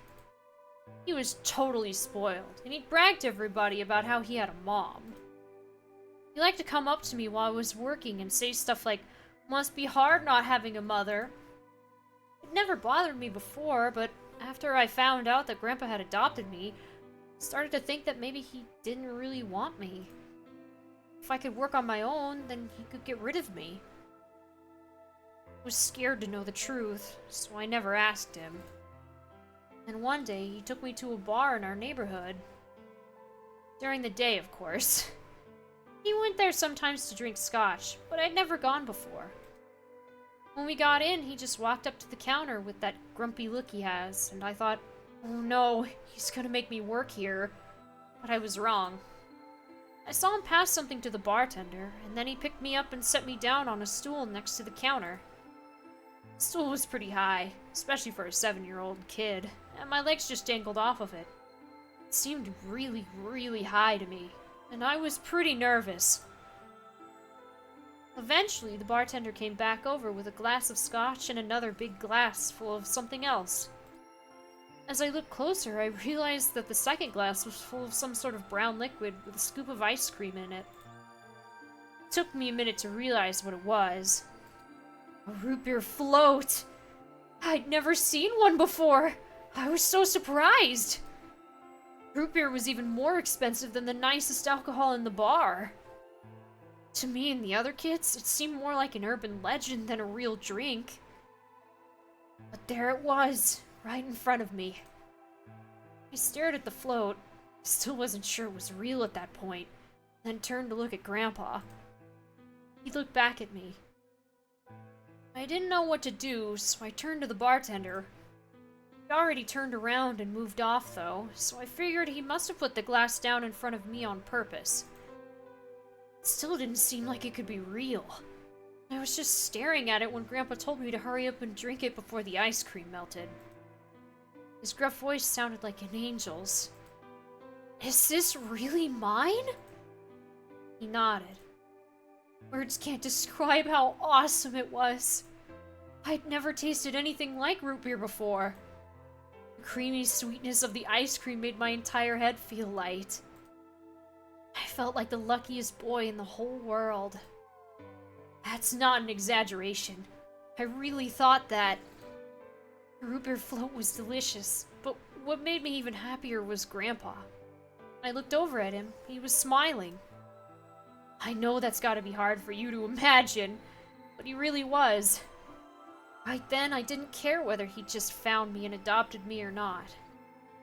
He'd bought me a root beer float. That made me way luckier than some kid who had a mother but had never tasted root beer. Of course, after we left the bar, he was the first kid I bragged to. So Grandpa and I were doing pretty good. Until the fight. I was in a super bad mood that day. I'd torn one of my shoes that morning, and some old drunk guy had yelled at me. All the junk I found was totally useless. The day was almost over, and I was fed up, so I just grabbed some random trash and took it back to the house. When I showed what I'd found to Grandpa, he frowned. He started going through each thing I'd brought back, explaining why they were all useless. I got really mad and just yelled, "I don't care!" Then he got mad, and I couldn't take it anymore, so I ran away. I was pretty upset, and I started thinking that maybe Grandpa had only adopted me so he could raise me to work and make money for him. After a while, I went and hid in an abandoned building. By then, I'd started to calm down and think maybe I should go back and apologize. It had started raining pretty hard, though, so I decided I should wait for it to stop. But that was just an excuse. The truth was that I was nervous. Part of me knew I'd done something wrong, but I didn't want to admit it. The rain didn't stop, though, so I just sat there staring out at the gloomy gray sky. I imagined Grandpa coming to get me. It kept raining all night, and he never showed up. I gave up waiting and decided it was time to go home. I was about halfway there when I heard somebody groaning. First, I thought I should just ignore it and not get involved, but I went over anyway, and it was Grandpa. He was totally soaked. I could tell right away that he'd been there for a really long time. I yelled, and he opened his eyes a little bit. He smiled weakly and said he was glad I was safe. He spent all night out in the rain looking for me. I felt awful. Grandpa had been out in the rain looking for me so long that he'd collapsed. I was horrible. He'd heard me crying in the rain, but I hadn't heard him. As I ran to get the doctor, I promised whatever god might be listening that if they would only save Grandpa, I'd never ask for another root beer float ever again. He got a real bad fever, and his temperature wouldn't go down for days. The doctor said that if it kept up, he'd die. If he died, then I'd be all alone. There wouldn't be anybody left to care about me. The thought of that happening terrified me. Fortunately, I must have passed some of my luck on to Grandpa, because a week later his fever finally broke.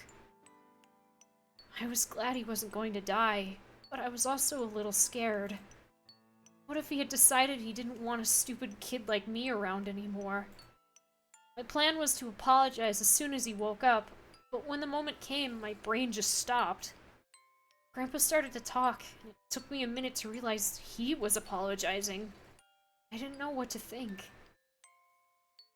He explained that he was an old man, and that it meant he was probably going to die sooner rather than later. He was strict with me because he wanted to make sure I'd be able to make it on my own after he was gone, but maybe he'd been a little too strict. all of the things I'd worried about had been stupid and selfish. Grandpa cared about me a whole lot. He'd been worried when I ran off, and he'd gone out into the rain to look for me. He tried to apologize, but when I opened my mouth, I just started crying. I don't think I've cried that much since I was a baby. But he just smiled and patted my head. I asked him if he'd ever regretted adopting me. His eyes got all wide and he said, "Of course not." He told me that he was looking for a really important lady, and because of that, he had to give up on pretty much everything else in his life. But when he took me in and started raising me, it felt like he'd gotten some of what he lost back. That was when I decided I'd stay with him forever. And this conversation took place in the infirmary. Yeah, they didn't really have another image to use, I guess. Even if he said I couldn't.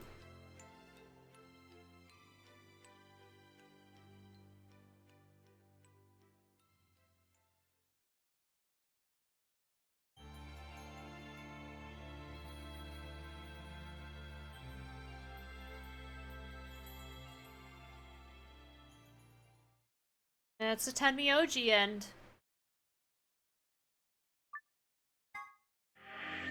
3 left. Oh, it is a good time for a break. You're right. Perfect timing, honestly. So you go get a can of Cork's root beer. I don't know if I have root beer on me, but it won't be more expensive than the most expensive alcohol at the bar. Ugh. But yeah, I'll take a break here. 0 is appropriate. It is. Let me open it, actually. I mean, I have sweet tea still, but... yeah. Who needs sleep? Alright. On to this one. How can Find K be saved? I don't know what information I need for this, but apparently I have it.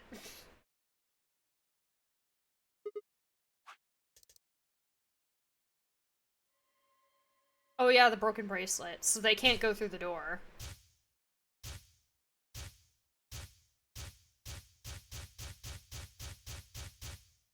The first is an anesthetic called Soparil Beta.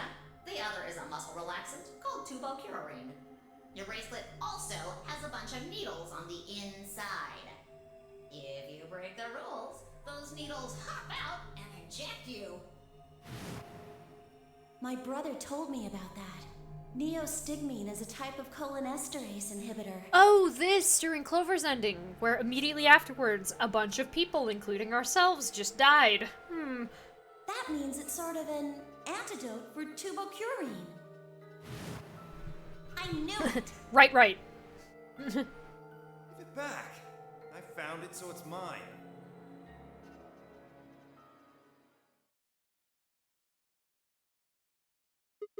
Of course.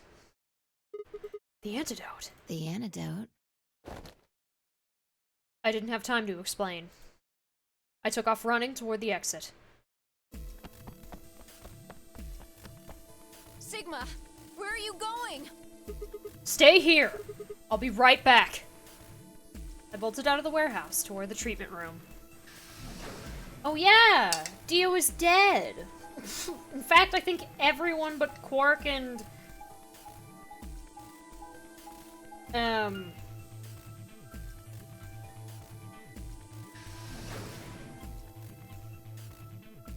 yeah, that was the Clover ending.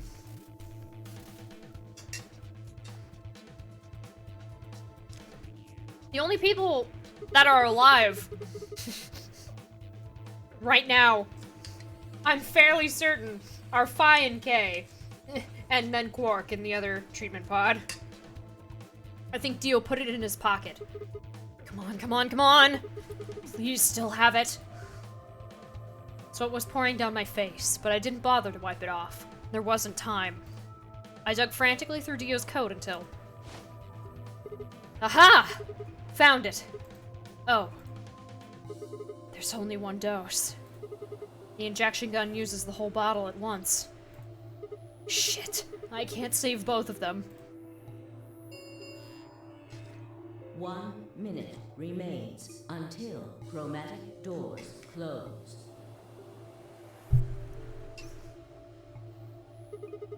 One minute? Shit! I spun around and shot out of the treatment center. I'm trying to eat, Sigma. 3, 2, 1. Chromatic doors closing.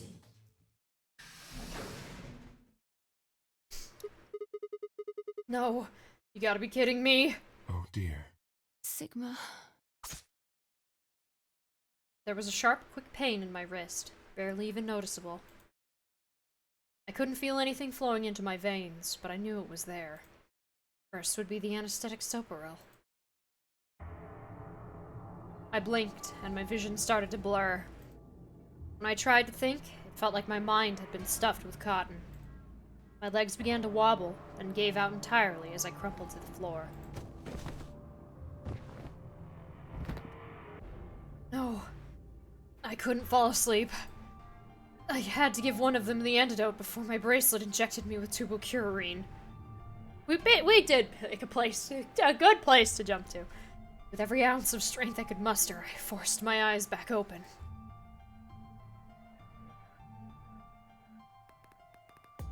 Kay and Phi lay limp on the floor in front of me. In my right hand, I could feel the injector gun, with its precious cargo. I could only pull the trigger once. Who was I going to choose? Phi? Or Kay? No, what was I thinking? There was only one answer. Phi. I didn't even have a choice. After all, Kay's entire body was covered in impenetrable metal. I'm sorry, Kay. I summoned up as much energy as I could and dragged myself toward Phi.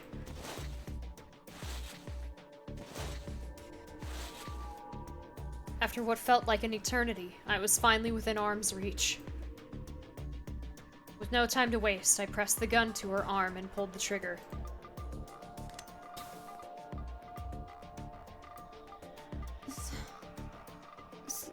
Sigma, what the hell did you... I injected you with neostigmine. It's a type of cholinesterase inhibitor. It's the antidote to the muscle relaxant. Why did you pick me? 'Cause I can't use the injection gun on Kay. It'd never get through the metal. Then why didn't you inject yourself? Guess you've got a point. Honestly, didn't even cross my mind. You're the biggest idiot on the planet. Hey, come on. Is that any kind of thing to say to somebody who's about to die?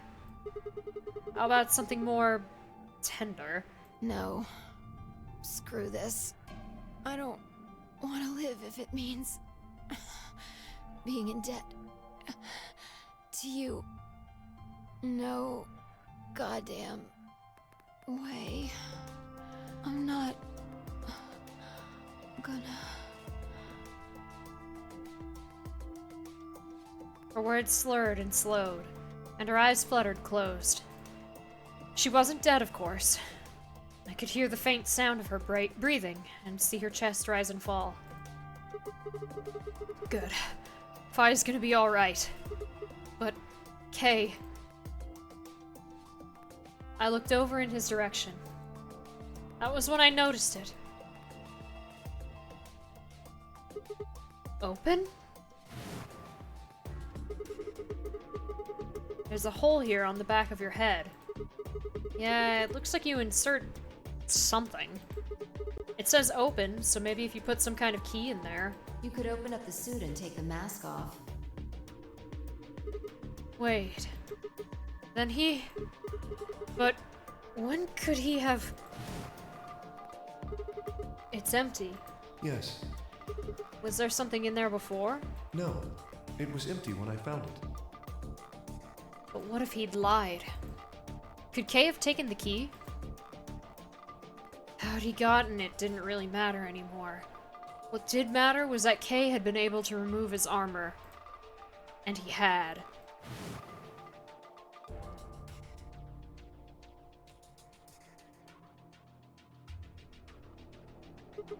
Holy shit. Then, that would mean Dio's killer is... I coaxed as much strength as I could from my increasingly lethargic body and crawled towards Kay. Kay! Wake up! Come on, talk to me! I grabbed his shoulder and shook him until he finally shifted and spoke. Sigma. I just need to know one thing. Did you kill Dio? You weren't sleeping, were you? After I left, you took off your armor. You didn't want to go the same way I had, so you took the other door. After you went the long way around through the warehouse and the crew quarters, you headed for the elevator.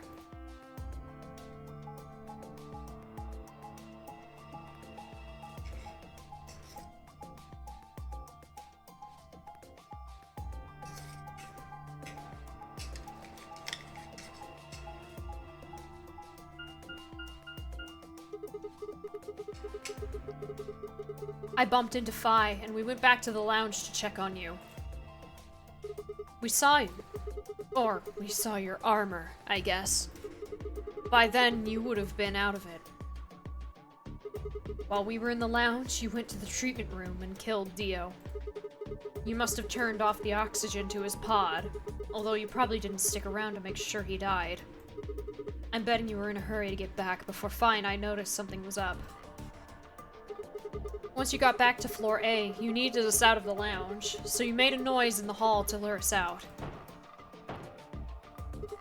Then you ran around and took the long way back to the lounge so you could enter through the rear door.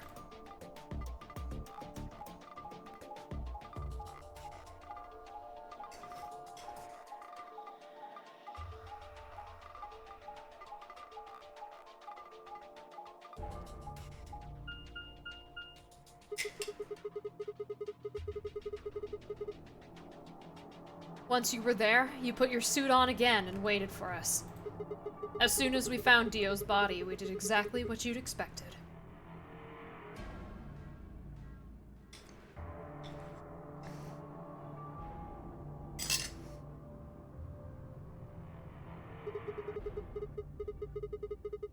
You pretended to wake up, very disoriented and confused. Come on, Kay. I'm almost out of time. Did you kill Dio? Yes. Your reasoning is correct. I killed him. The only one who could have was Kay himself. Everyone else is dead.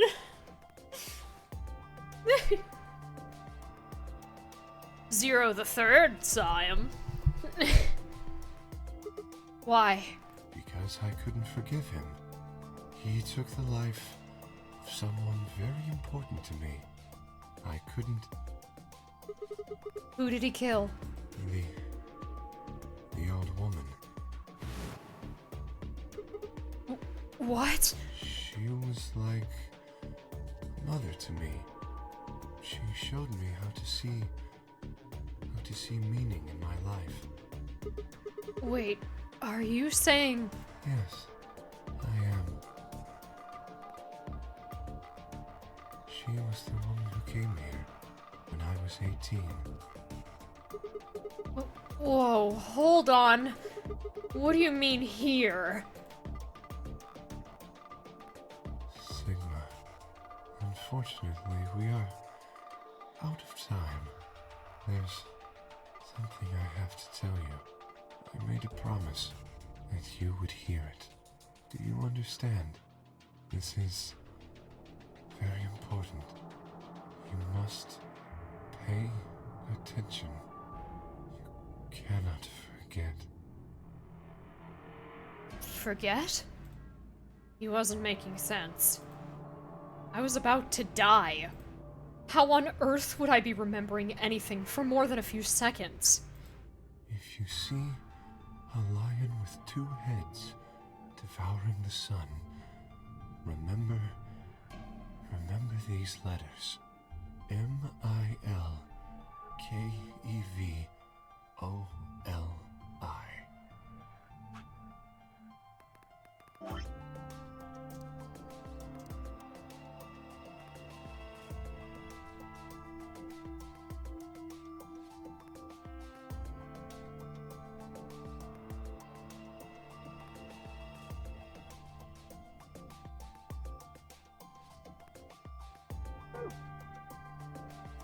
This will open the second gate. What the hell? Hey! Kay! Who told you to tell me this? No! Who are you? Show me! Show me who you really are! I grabbed a hold of Kay's mask and tore it off.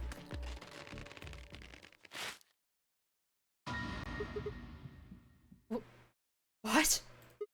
No, that's impossible. That face. It's my face. I felt a sharp pain in my left wrist, and my body collapsed unceremoniously. Second drug to curine. My vision began to blur, and my head felt unnaturally heavy.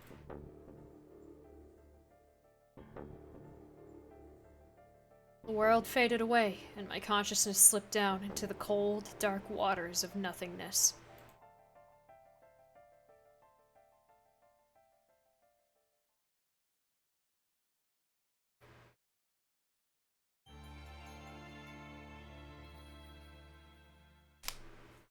That's the K end!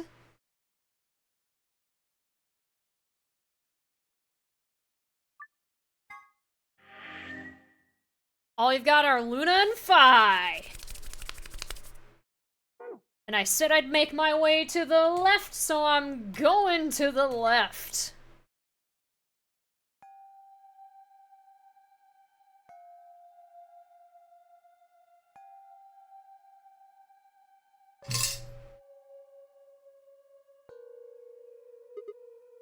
Huh.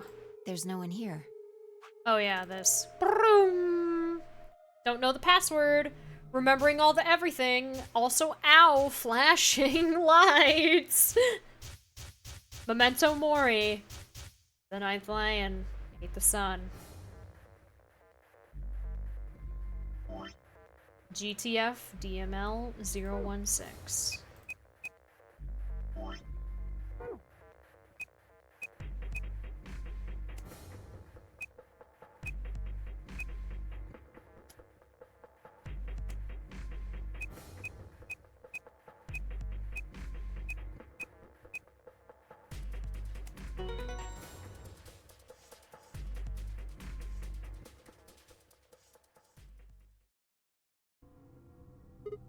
Phi. Come over here. What's wrong? I got in. What? How did you figure out the login? I don't know. I just knew it. What the hell do you mean you just knew it? I just knew it means I just knew it.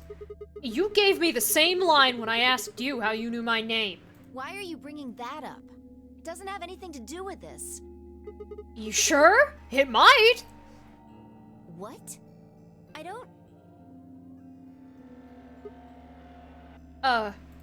Look, just forget about that. Come take a look at this. Sure. Fine. Just let me get right on that. Are you out of your damn mind? Tell me what the hell is going on here. Why do you know how to log into this computer? Are you even listening to me? We continued to yell at one another for several more minutes. But no matter what Fi asked me, I could never come up with an answer that satisfied her. Eventually, she seemed to give up. Fine. You still don't make any sense, but I don't think you're lying. Damn right I'm not. And the AB game deadline isn't getting any further away. Alright, let's see what this thing has for us. Where are we supposed to start? Looks like there's tons of stuff in here. Oh, can you tell me the ID that you put in? I can try searching for that. Maybe we'll get a hit. I gave her what she'd asked for. GTF DML 016. Her search returned several files, and after examining them for a moment, Fi opened one. Golem unit details. Are these product specifications for a golem? Looks like it. So, was GTF DML 016 a golem's ID? Don't ask me. You seem to know more about all this than I do. Fine, whatever. Just read the file. Maybe it'll make more sense. Let's see here.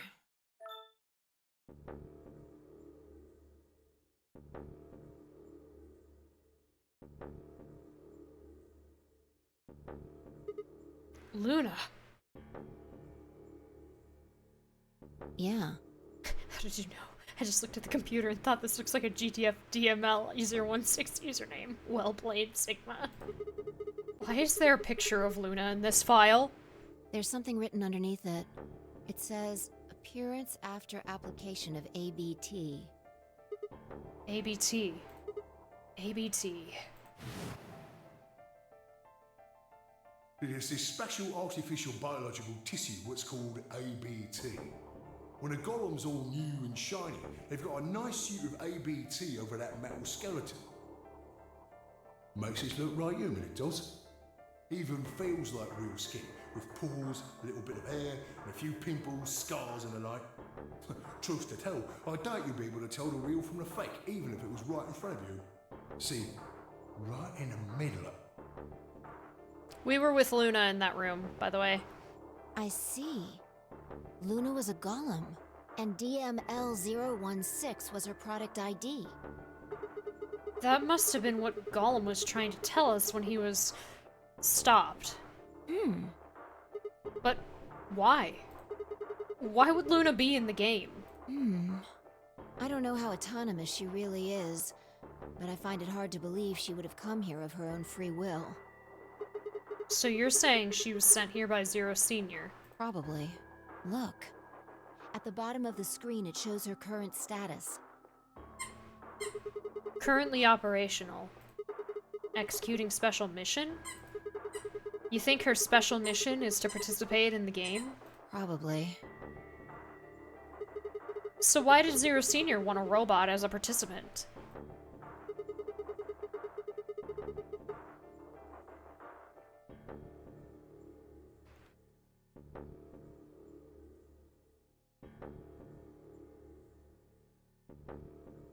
Hello!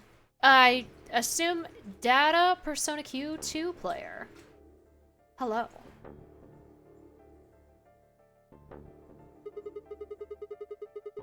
Maybe if something unexpected happened, she was supposed to correct it or something? What if it was some kind of Voight-Kampff test? A what? It's from an old book. A test to see how human she was. Whether or not 8 people would be able to figure out she was a robot. That might almost explain the whole game, actually. Making us solve puzzles and play the AB game. All of those things could have been designed to give us a chance to see her true nature.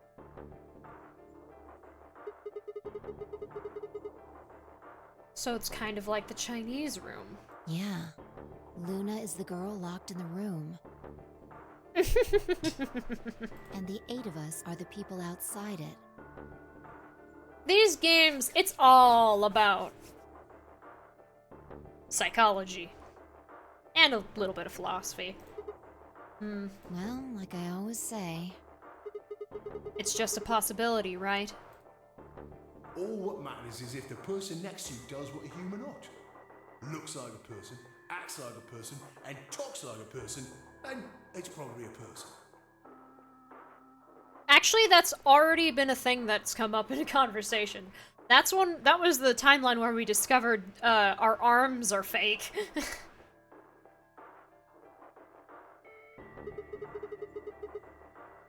When did you figure it out? That she was a golem, I mean. Right now. I didn't know until I saw this stuff. You're lying. When I told you about what happened with Gollum in the pantry, you said something about how this game might be sort of like the Chinese room. I don't know why I said that. It just felt like it made sense. Like you just knew it? Yeah. Look, forget about that. See Luna's status? Yeah, it says the same thing it did a minute ago. Currently operational. Executing special mission. Whoa! Wait, what the hell? Luna's dead. You think robots die? She was only injected with muscle relaxant.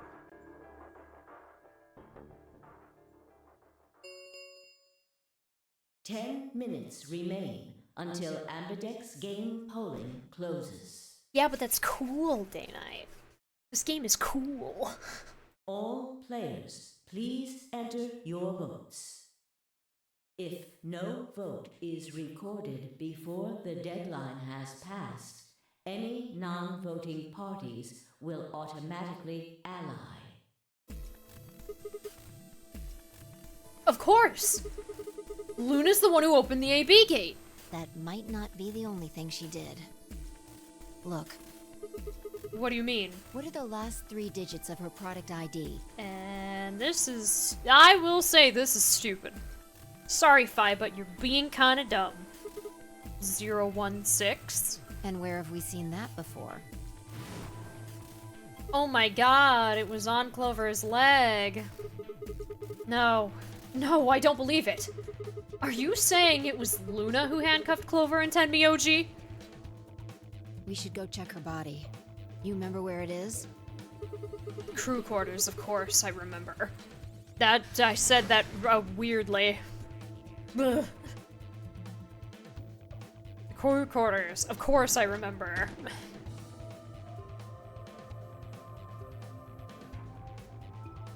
She gone! We were right. Yeah.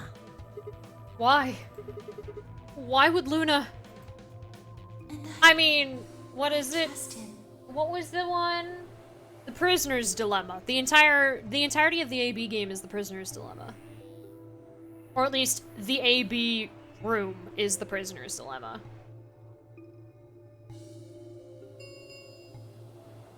Five minutes remain until Ambidex game polling closes. Follow Ava and bring up the hedgehog. Still, well, I like the ones that they explore. But I don't know what the hedgehog's dilemma is, so I assume the series doesn't use it. Oh, the Sunrise problem. Okay, well no, that's not in the game, obviously.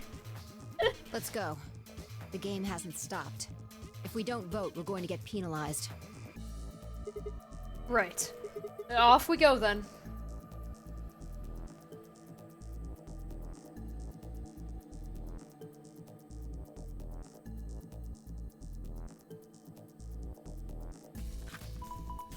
Hedgehogs are cute, but like most cute things, they can be quite vicious.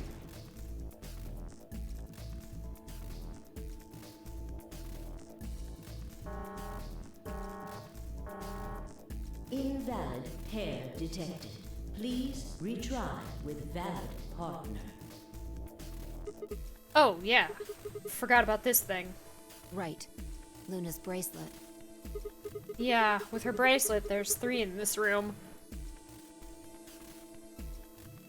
I stepped outside and set Luna's bracelet down, then headed back into the AB room. 2 minutes remain until polling closes. Alright, I'll go ahead and hit the start button. You ready? Yeah, go ahead.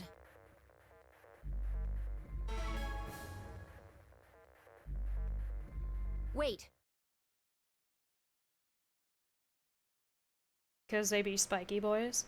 Oh no, I'm just thinking of the image of the person who's getting their arm bit by a hedgehog. Sigma. And he looks absolutely demonic in the image.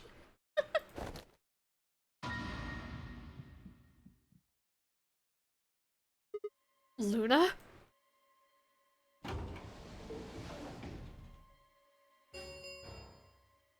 1 minute remains until Ambidex game polling closes.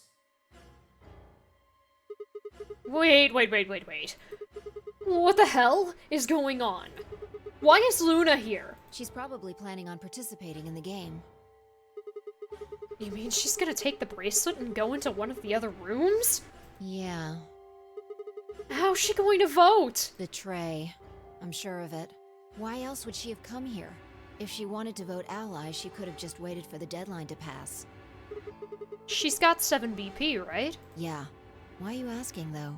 Her BP doesn't matter right now. Have you What? totally lost it? She doesn't have her bracelet on. And besides, she's a golem. She isn't trying to get out. Whether she has 9 BP or not doesn't mean anything to her. Then why is she doing this? Isn't that obvious? She wants to keep our BP below 9. Say she defaulted to ally. We could choose whatever we wanted, and we'd still get 9 BP. She's here to make sure that doesn't happen. 10 seconds remain until Ambidex game polling closes. 9, 8, 7, 6, 5, 4. And I trust him. 2, 1. Sorry, Fi. She trusts us. Round 3 of the Ambidex game has been completed.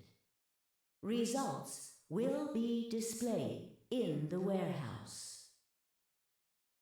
Anyone here know anything about tautology? Thank you for your participation. Because I just remembered that was something that's in Zero Time Dilemma. But I don't think that's even No, it is, but it's got a bunch of different words for it. Yep. Ambidex gates now opening. The what? Don't explain it. Zero Time Dilemma explains it. Are you insane? Why the hell did you choose ally? I'm gonna play that game immediately once I beat this one, don't worry. Wait. We can talk about that later. Right now... I just love the two responses. Of yep and the what. The game will explain it. It's for a thing. It's for a thing in Zero Time Dilemma. Honestly, that's a pretty early room if I go out of my way to do all of C-Team's stuff first. She's gone. Where'd she go? That's odd. Although I was tempted to do a polling system between whether we do a C-Team room, a D-Team room, or a Q-Team room. Since that game, it does have a flow chart at the end, but the thing with Zero Time Dilemma is that the plot progresses in a non-linear way, and you could essentially solve any and every escape room in whatever order you want. Some won't unlock until the correct ones before it have been played. But if you wanted to just min-max do all of a team's rooms before moving on to the next team, it doesn't really stop you. We came out the moment the gates opened. There's no way she could have left already. Which is neat. I like it. Zero Time Dilemma is very interesting because it's the same and yet not the same in a lot of ways. And we'll see when we get to it. I'm so excited to get to that game. It's been so long since I've played it. And I don't have any notes written down on the solution, so it'll be like a first playthrough where I flounder around with, oh god, what was the solution to this? That's not min-max. You're right, it's not. You are correct. I don't know why I use that term. But it's like, you could do all of one team's rooms before moving on to the next team. Give or take some rooms that don't unlock until you do another team's room. There it was. I thought so. She didn't pick it up. Without the bracelet, she couldn't have voted. Then she let the system vote ally for her? Results from round 3 of the Ambidex game will now be displayed. Please direct your attention to the results screen. Right, the results. Yeah, let's go have a look. You did them in batches and missed C-Team.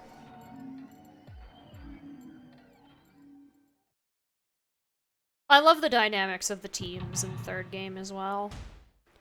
Q is probably my least favorite of the three, but D-Team and C-Team are thumbs up.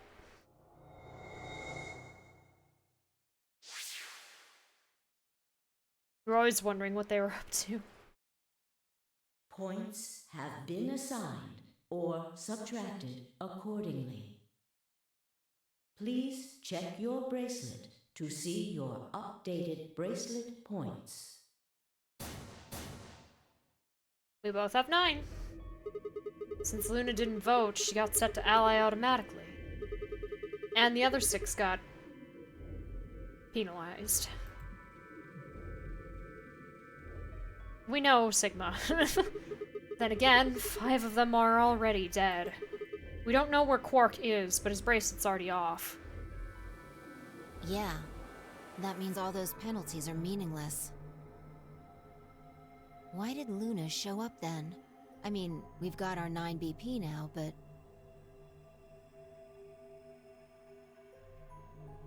Alright, what do you want to do, Sigma?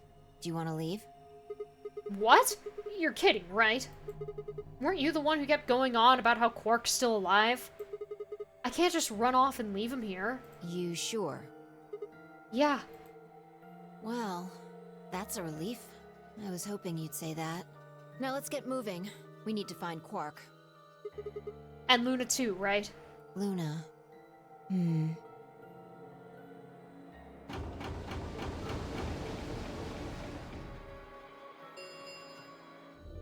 The Ambidex gates have closed. Round 4 of the Ambidex game will be the Star Round. Star keys are required to open the gates.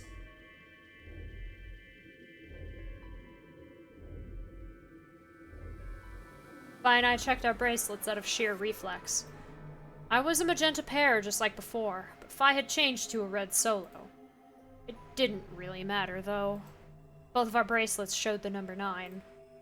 All we had to do was open the number 9 door, and we'd never have to play another AB game again. Alright, Quark comes first. Let's go. She spun around and headed for the cyan door.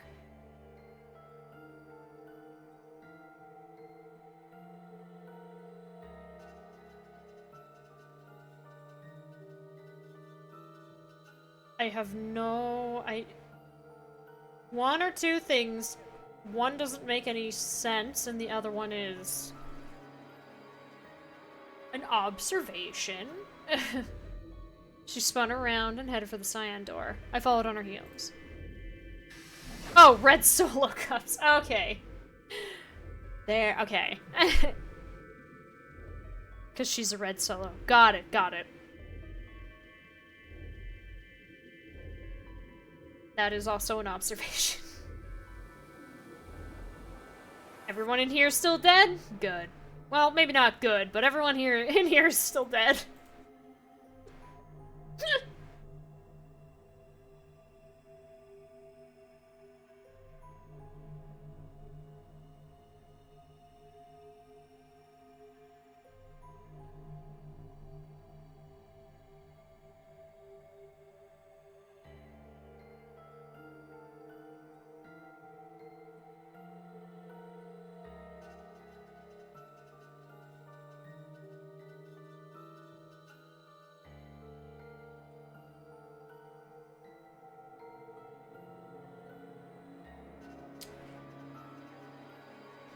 Gotta find Quark.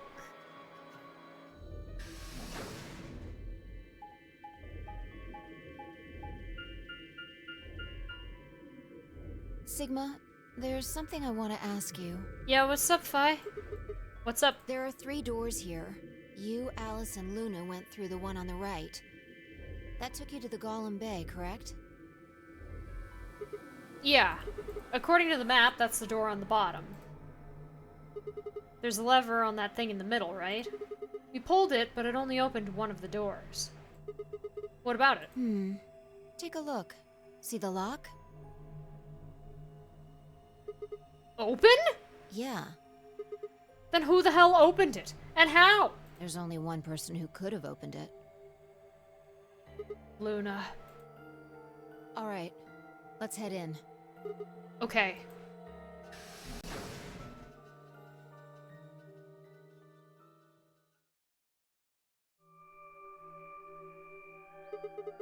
What the heck are these things? I think they're treatment pods of some sort. Whatment pods? Even as I spoke, part of me knew what they were. I didn't know how or why, but I felt a strong sense of deja vu when I looked at them, and suddenly realized I knew exactly how to operate the pods. It was a strange, unsettling feeling, as if somewhere deep inside was a version of myself that I didn't actually know. Indeed. What are we looking at? One of them is lit up. Ooh. The one on the left. Is it being used? The glass is all fogged up. I can't really see inside. Let's crack it open then. Yeah.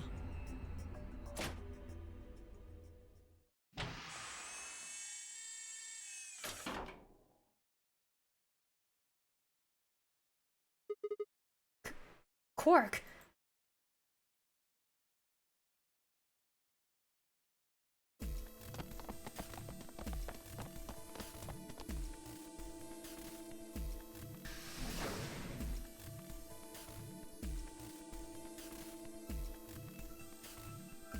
Our feet pounded across the floor of the warehouse.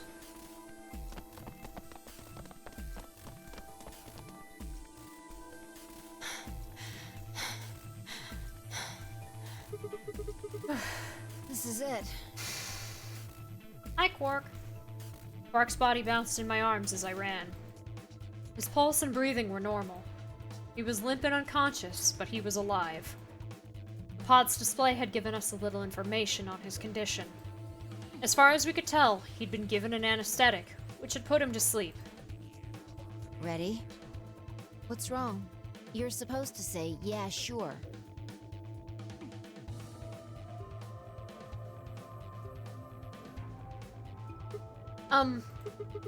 Is it really okay for us to just leave?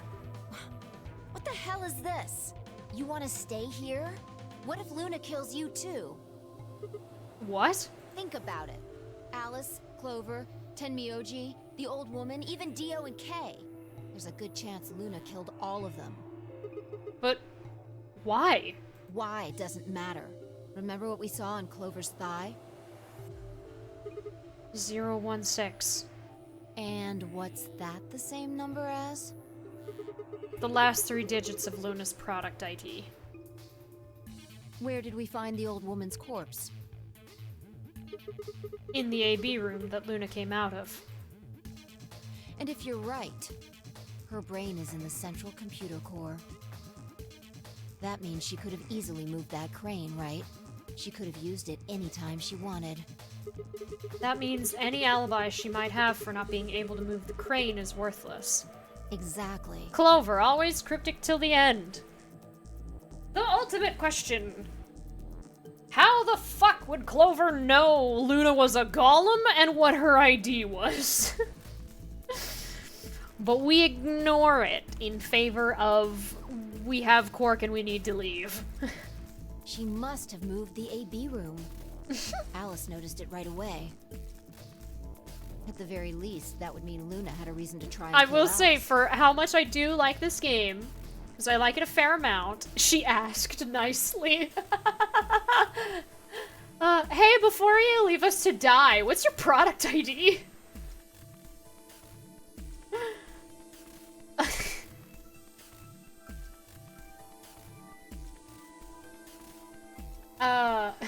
But yeah, I will say I this game is not as good as its predecessor nor its sequel after. I think ZTD is a bit better than VLR.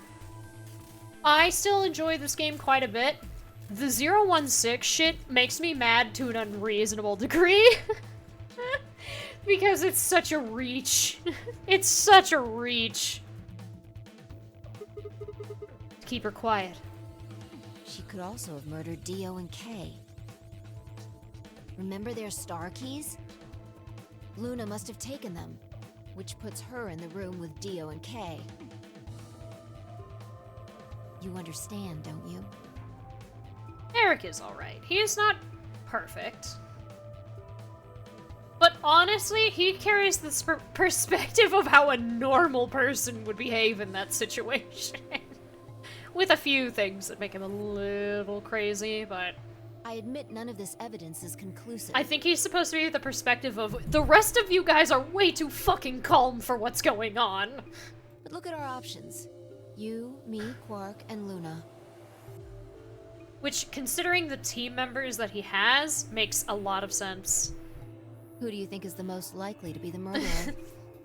But we'll get to that game. We'll get to see Eric in all his glory after I beat this game. And it'll probably be next week, but it will be after I beat this game. Think this through, Sigma. Luna's a golem.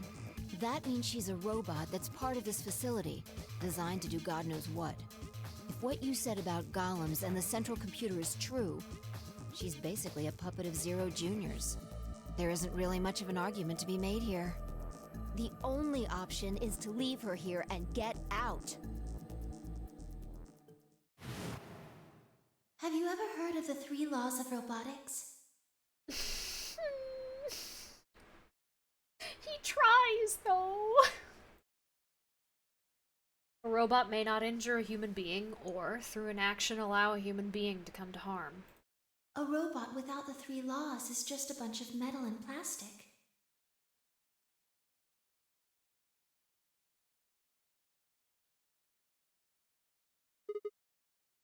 Okay, you're right. Let's get out of here. Damn. Don't scare me like that. Oh shit, yeah, they did. Yeah, they did. Okay, I'm going to open it. You ready? No, a robot without the 3 laws is able to become a murder factory. You don't have to ask me. Isn't that what you always say? Yeah, I guess so. It's time we got out of here. Let's go.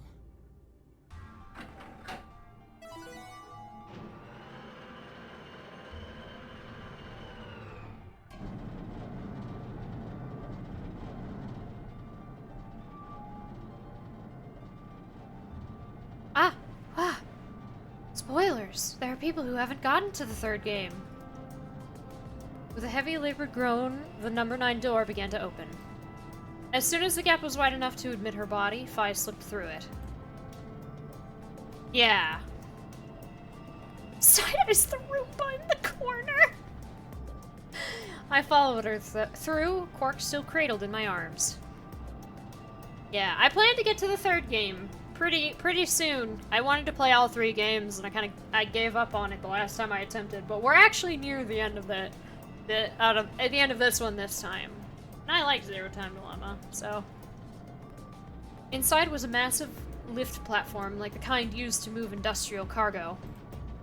Fi turned to face me, and I shoved Quark into her arms. Huh? Before she could respond, I spun around and ran.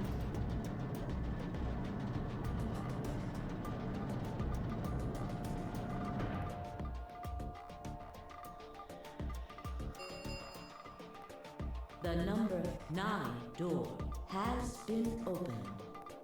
It will remain open for 9 seconds. Sigma! What the hell are you thinking? Get back here! Sorry, Fi. There's something I have to do. Take care of Quark. No. You don't mean you're going to go find Luna? God damn it, Sigma! Think about what you're doing! Sigma! Listen to me! You can't do this!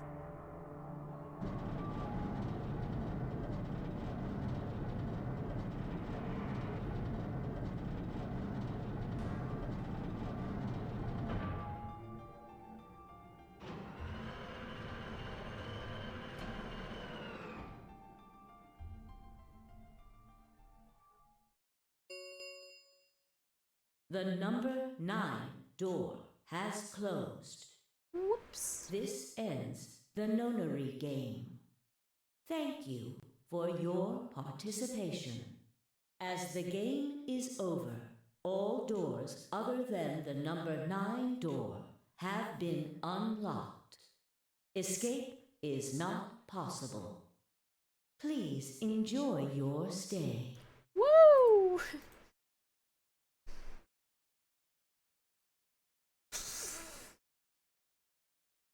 I had no regrets. In fact, with Fi and Quark's successful escape,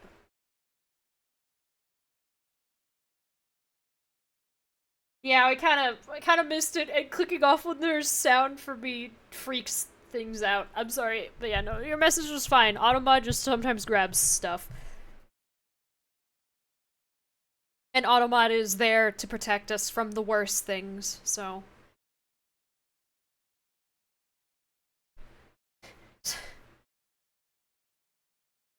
In fact, with Fi and Quark's successful escape, I felt a profound sense of relief.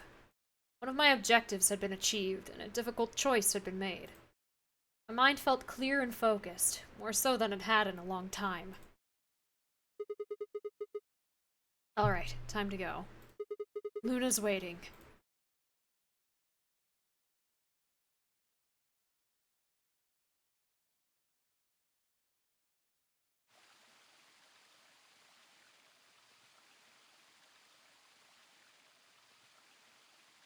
To the garden! Hi, Luna. Are you gonna make me cry again? Luna, I knew you'd be here. You knew? Oh, right. We haven't talked here in this one, huh? Isn't this nice?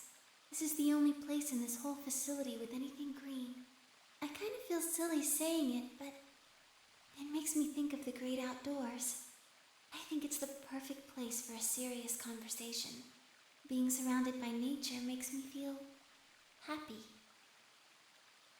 I'm not sure what you meant just now, but are you talking about something that happened in another history?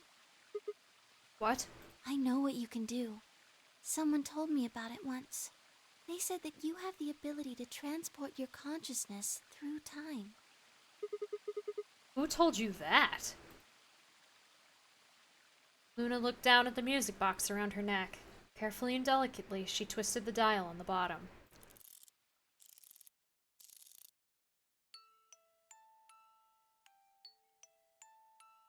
Sigma, aren't you here to ask me something? Why I killed them, perhaps? Well, actually, I already know you didn't do it. Oh? Why do you think I didn't do it? I'd like to know your reasoning.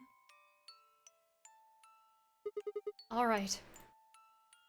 I nodded and took a moment to compose my thoughts.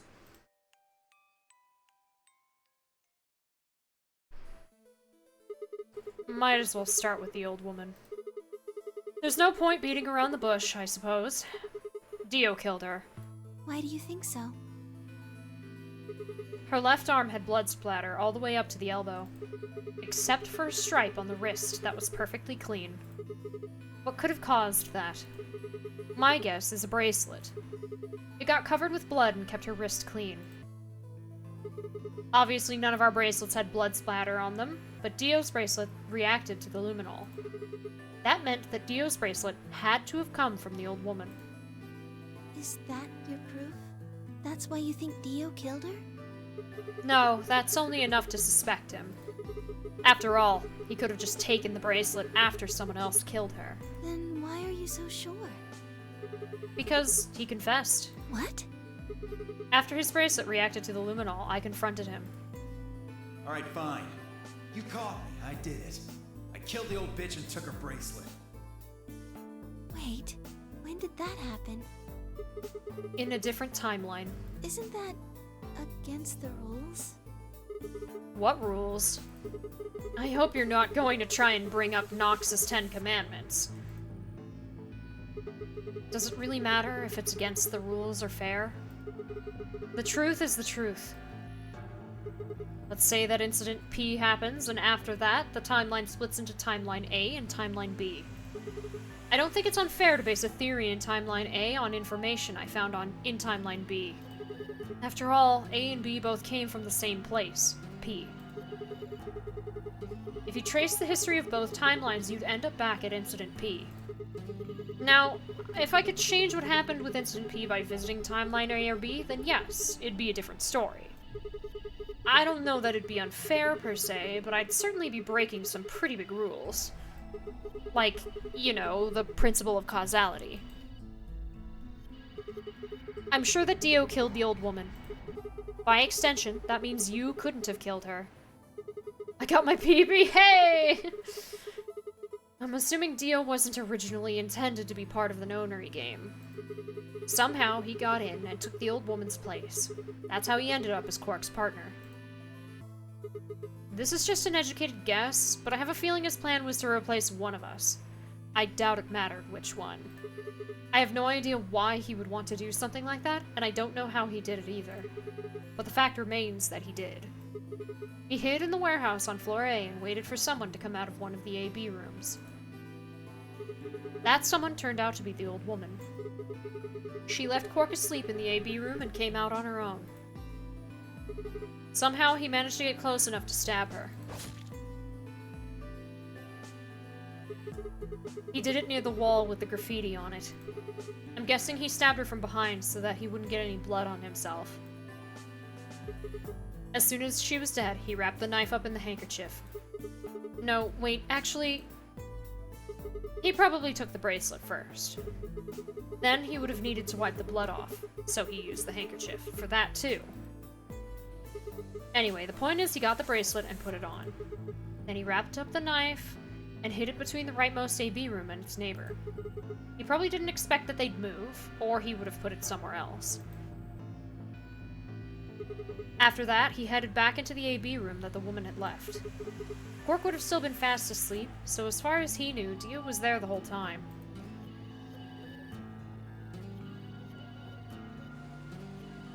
This does raise a few other questions, but I'll save those for later. For now, let's move on to the other murders. Well, actually, one of them probably isn't a murder. What do you mean? I'm talking about Alice. I'm pretty sure she... committed suicide. All of humanity is going to die. Adults, children, everyone. Everyone! There won't be anyone left!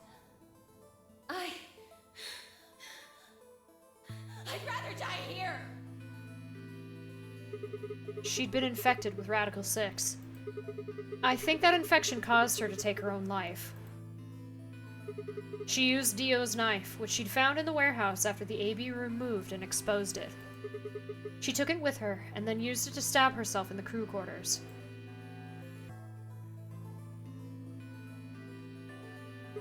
Next are Clover and Tenmyoji. The first question is who put the handcuffs on them.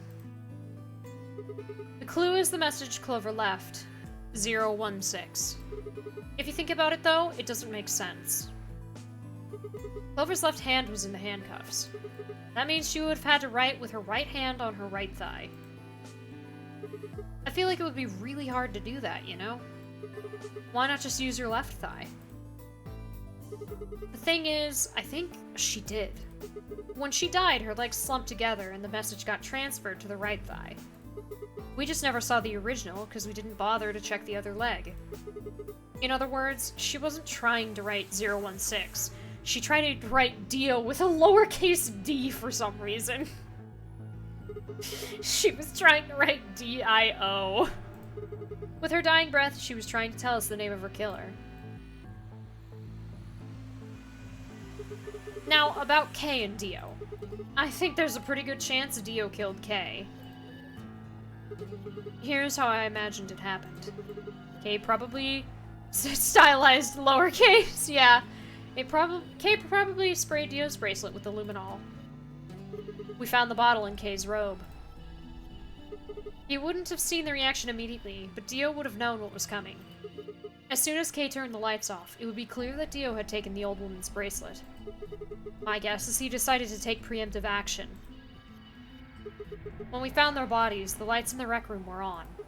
Maybe Kay turned to switch the light off, and Dio took that opportunity to attack him.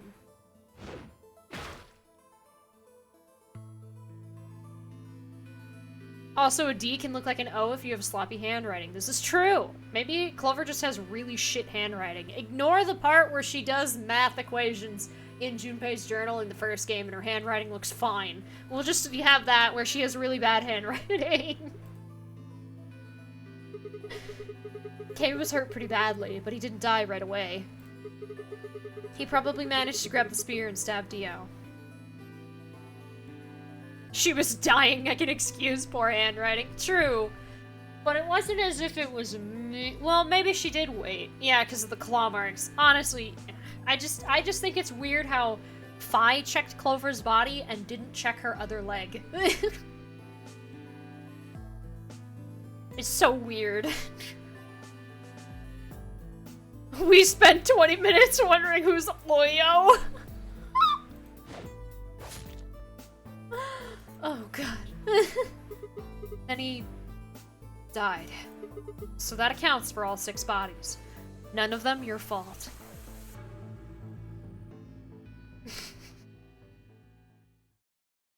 Sigma, I'm glad you don't think I did it, but all of your theories are just, well, theories. Like Alice committing suicide. How can you be sure? Say she was infected with Radical 6. She could have been murdered before her symptoms even began to present themselves.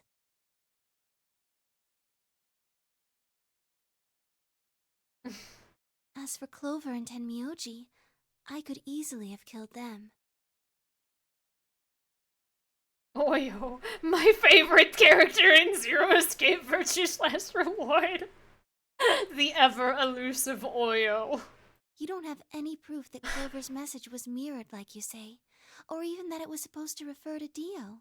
Even if it did, that's not conclusive evidence of his guilt. The same goes for Kay and Dio. I could have killed them both. Why do you trust me so much? I'm a machine. I'm part of this place. How can you trust a machine? That's why I trust you. What? I trust you because you're a robot. Your robotness is just one more reason you can't be the killer. Well, 3 more reasons. Have you ever heard of the 3 laws of robotics? Because you literally couldn't hurt a fly. I mean, I feel like even if Luna were... Yeah, if Luna was a human, no. She's way too sweet. She's such a wonderful being. I love her. A robot may not injure a human being, or through inaction allow a human being to come to harm. A robot without the 3 laws is just a bunch of metal and plastic. I don't know why I didn't read off the other 2, but it's just the first one. We did betray her that one time. Oh, we had to, and I felt very bad about it. Luna, I have to ask you. Can you tell me, well, everything you know? Your mind is in the central server. You should know everything that's happened here. There was a long pause. Luna stood up and walked deeper into the garden. I followed her in silence.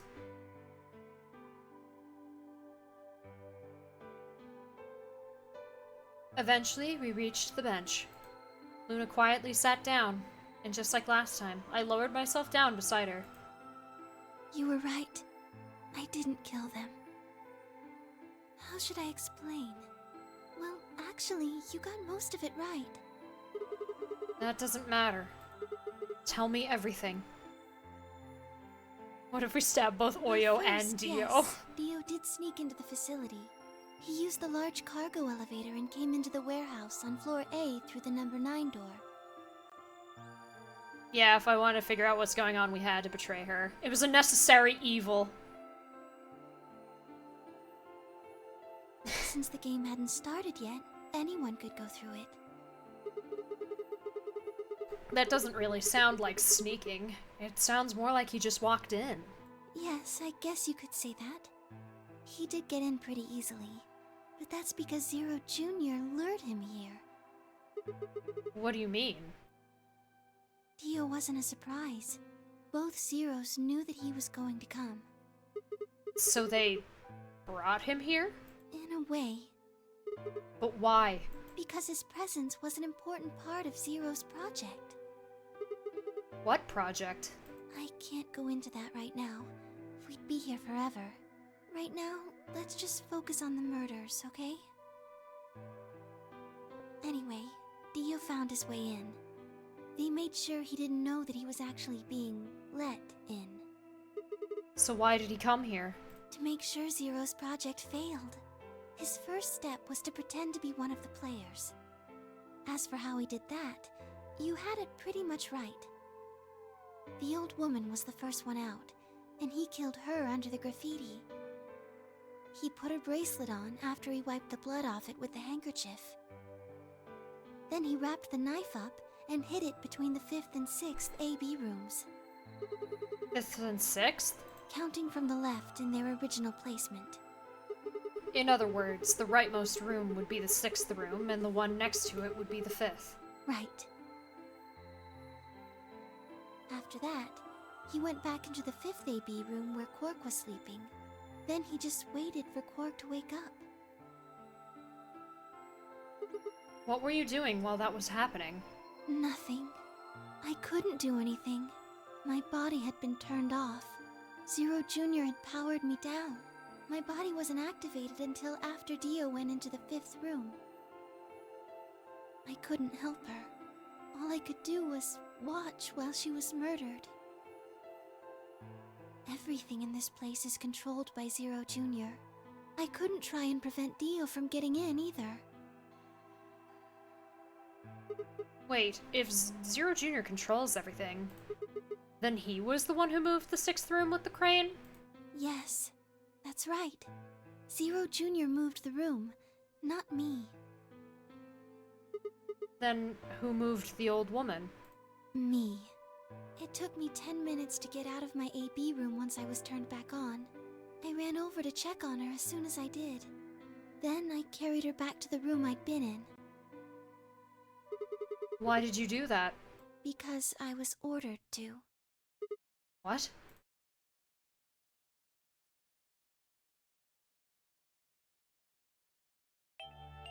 Luna, listen to me very carefully.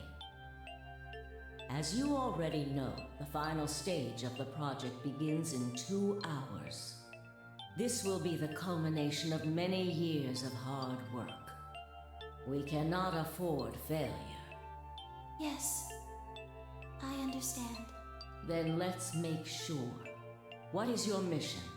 Enter the nonary game as one of the participants and observe the actions of the other players. Ensure that they do what they are supposed to and guide them down the correct paths.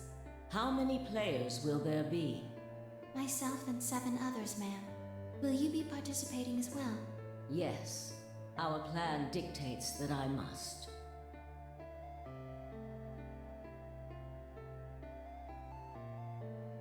An individual by the name of Dio will be entering this facility presently.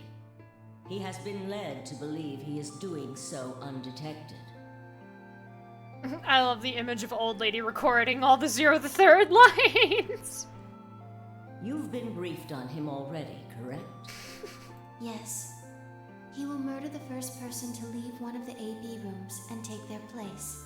If a pair is the first out, he'll probably kill both of them. That's all the information I've been given on him, ma'am. Is there a problem? With all due respect, ma'am, I would like to state that I don't feel right about this. We know someone is going to be killed, and we're just going to let it happen? I also have doubts about the use of Radical 6. Are you sure? Infecting all these people with such a horrible disease. That is none of your concern. Your only concern is to follow your orders. But... Luna, I am giving you an order. I am in command, and you do as I say. You are programmed to do as I say. You know this. Yes. Good. Now, I have one final order. Another order, ma'am? Yes. When you leave the AB room, the person Dio has killed will still be there. I would like you to move them. Where? To the room you are about to enter. The 6th AB room. But why? Not your concern. As a participant in the game, you must have as little knowledge of it as possible. That is why I have made sure you are unable to access any classified data. There are things you must not know. In order for this project to succeed, we need you to be as close to a clean slate as possible. There are some things you already know, which ideally you would not. Unfortunately, this is unavoidable, so you must refrain from divulging anything you know about the project to the other participants. You must never tell anyone what you know about Dio, or the body, or that you carried it to the 6th AB room. You will have to pretend you know nothing more than the rest of the participants. Is that an order? Yes. Do I make myself clear? Yes.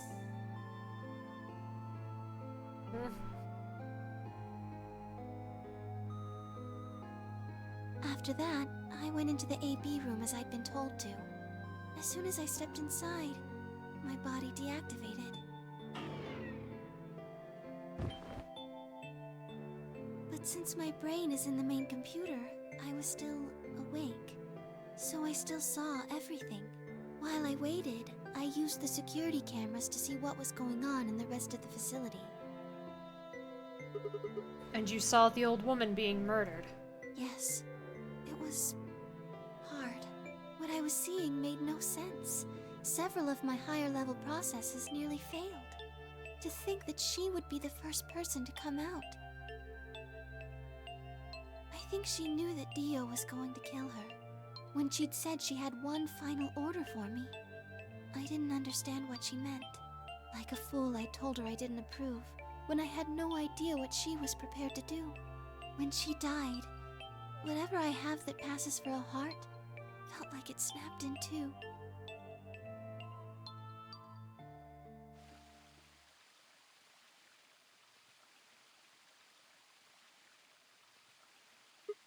I think I understand. Everything you did because you'd been ordered to? Yes. And it was the old woman who gave you those orders? Then is she Zero Senior? No. What? But if she gave you the orders... She did, but she wasn't the only person I took orders from. There was someone else? Yes. And that person is Zero Senior? Yes. They worked together to develop the project she mentioned. So I suppose, technically, my orders came from both of them. And they were both controlling Zero Junior, too. I told you before that Zero Junior moved the 6th AB room. Although that's strictly true, he didn't do it of his own free will. They ordered him to do it. He was following orders just like me. But why? I don't know. I really don't. Maybe they did it so that people wouldn't suspect me. If they didn't want people to suspect you, then why have you move the body in the first place? Eventually we'd figure out that the rooms had been moved, and that she was in your room. Then maybe they wanted the opposite. You mean... Maybe they wanted you to suspect me. That doesn't make sense either. If they wanted people to suspect you, why move the room? You're right. Then maybe they only wanted certain people to be suspicious of me. You mean like Alice? Yes. Perhaps they wanted Alice to find the handkerchief and the knife. That would explain why they moved the room. So they somehow knew Dio would hide the knife there? Yes, I think so. But how could they know that? Well, whatever the reasons were, Alice did notice that the room was moved, which meant that Clover also figured it out. And just like you said, Alice used the knife to take her life. Clover didn't realize that, though. Or perhaps she didn't want to. In any event, she decided that I must have killed Alice to keep her quiet. So she confronted me. It was right after the second round of the AB game. Using Phi's timetable, that would be 0 hours, 0 minutes. Wait, you were listening to us in the security office? Yes. That wasn't all I was listening to, though. I know everything that happened in the facility after my body collapsed. You were watching through the security cameras. Yes, I was. I could see and hear everything. Anyway, we're at 0 hours, 0 minutes. I was in the hallway on floor A when Clover found me and took me to room 2 in the crew quarters. We entered at about 0 hours, 1 minute. She was very forceful. I know you killed Alice. Tell me the truth and I'll let you live. Now fess up! I'm only gonna give you one chance. If you lie or try to play dumb or something, I'll kill you right in front of her! I told her the truth, of course. I explained that I hadn't killed Alice, that she'd been infected with Radical 6, and it had caused her to kill herself. Clover was never going to believe that, though. We argued about it for nearly 9 minutes. It wasn't just Alice she asked me about. She asked me about the murder of the old woman, and about the AB room being moved. She wasn't very nice about it, but I couldn't answer any of her questions. Because of your orders? Yes. Then, at about 0 hours, 10 minutes, she must have run out of patience. She stuck her hand in her pocket and started moving toward me. She backed me up against the wall and pulled her hand out of her pocket. She was holding the injection gun. I tried to take it away from her. I even screamed for help. She refused to let go, of course, while we were fighting over it.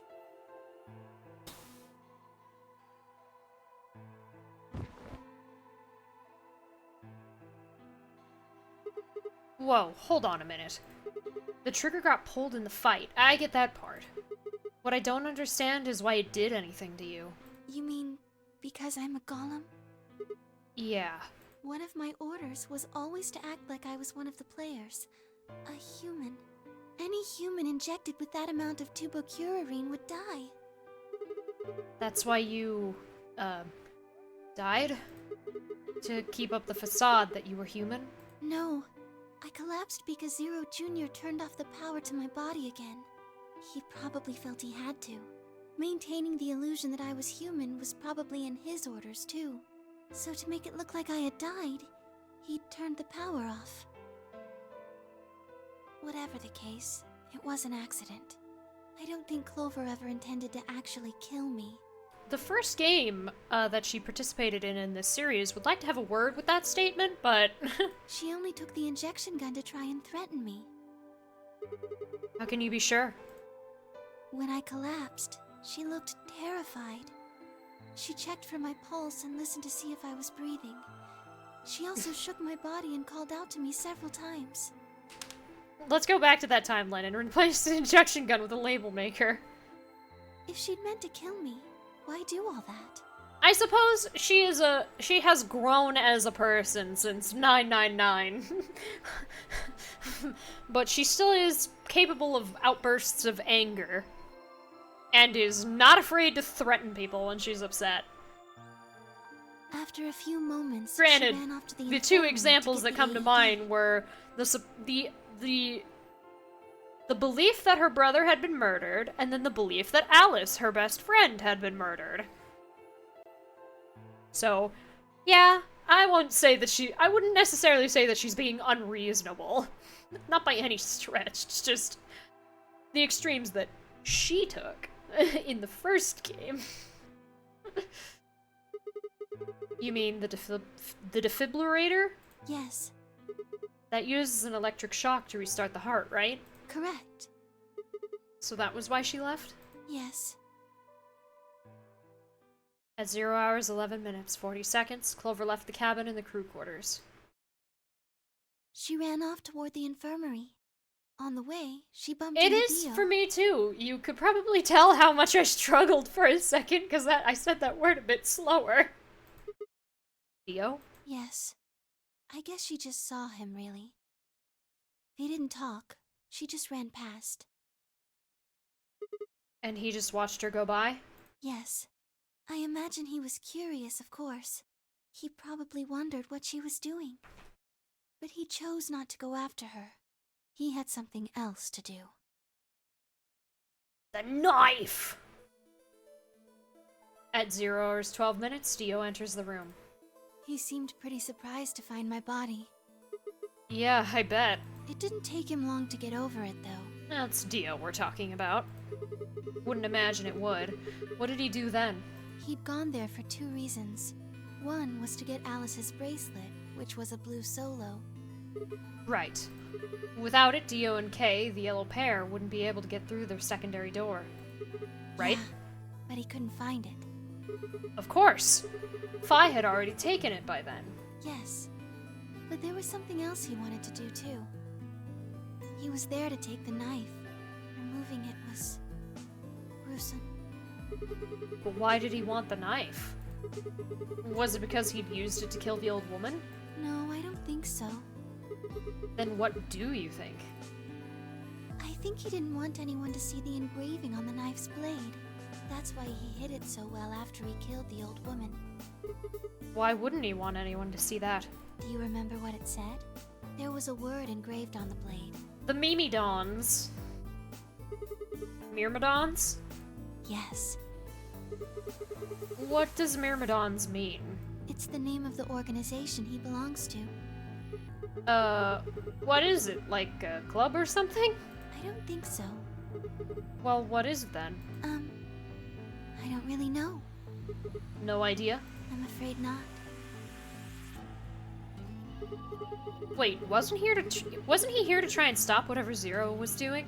Yes. Then, wouldn't that mean that he's on our side? I don't know about that. He's killed 4 people. Yeah. What the fuck, I'm not really Sigma? sure he's on anyone's side. He's on his own side. You've got a point. Damn it, this is ridiculous. I guess this enemy of my enemy isn't my friend, huh? May I continue? Yeah, keep going. After he took the knife, Dio rifled through what few belongings Alice had. Luna said he didn't seem to be looking for anything in particular. He was probably just checking to see if she had anything useful. That was where he found the key to Kay's suit. Oh! He didn't seem to have any particular reason for taking it. At least, as far as Luna could tell. At 0 hours 13 minutes, Dio left the room. He heard Kay opening the cyan door and ran out. Ooh. Ooh, that was a loud one.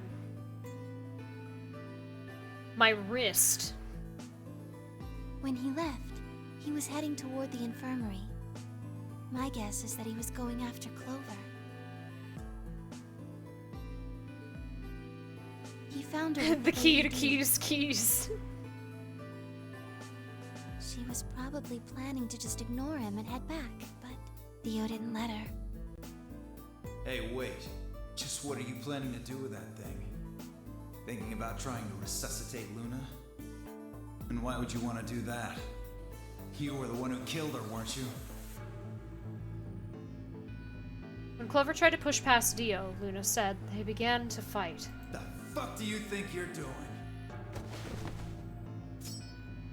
Dio pulled the knife out of his pocket and pointed it at Clover's throat. That was when he showed up. Oh, wrong place, wrong time, Tenmyoji.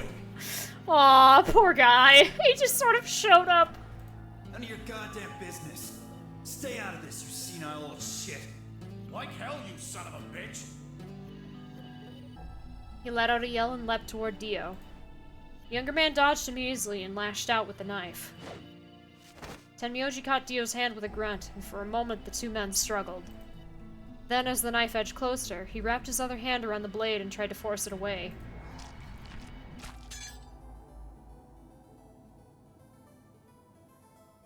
But Dio was a much younger and stronger man, and the wound Tenmyoji gave himself with a knife didn't do him any favors.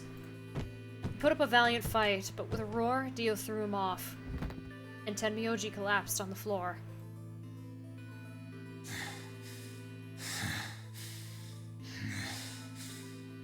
What are you going to do? Let's see. How about this?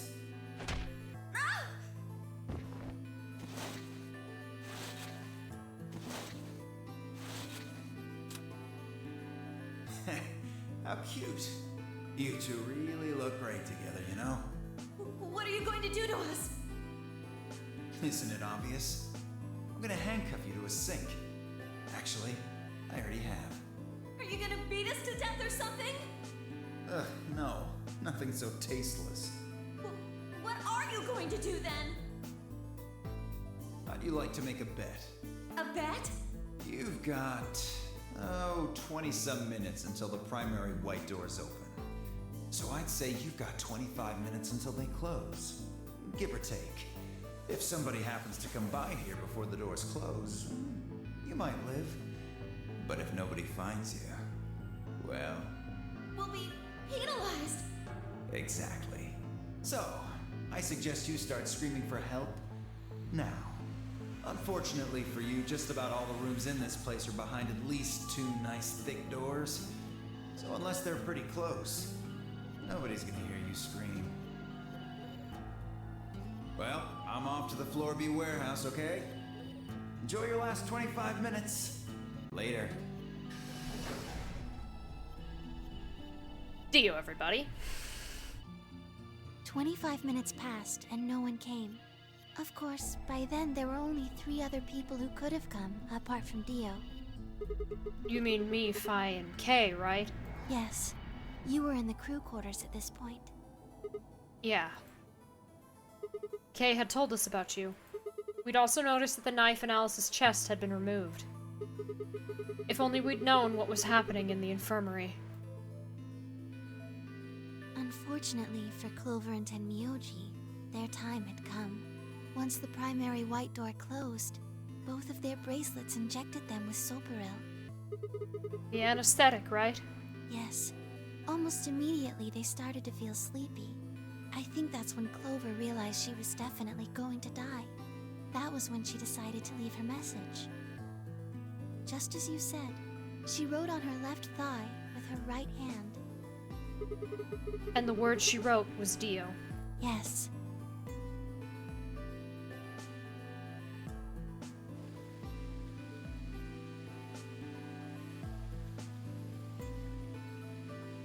As for what happened in the rec room, well, I guess I don't really need to tell you. Your theory was essentially correct. What you said was what happened.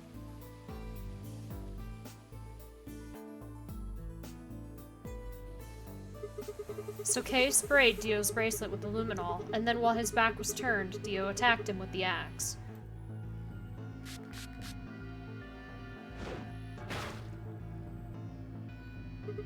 Dio mortally wounded him, but didn't kill him, so Kay turned around and stabbed Dio with the spear. And I guess that's when we found them. Yes. When did Kay get the luminol? After they went through the white door, Dio and Kay found themselves in the director's office. When they were done there, they headed back to floor A to look for everyone else. They went to the crew quarters first, then to the infirmary. Of course, they found Clover and Tenmyoji's bodies there. Dio expected to find them, of course, but he pretended to be shocked. Anyway, Kay checked them over for anything useful. And that was when he found the luminol. Right.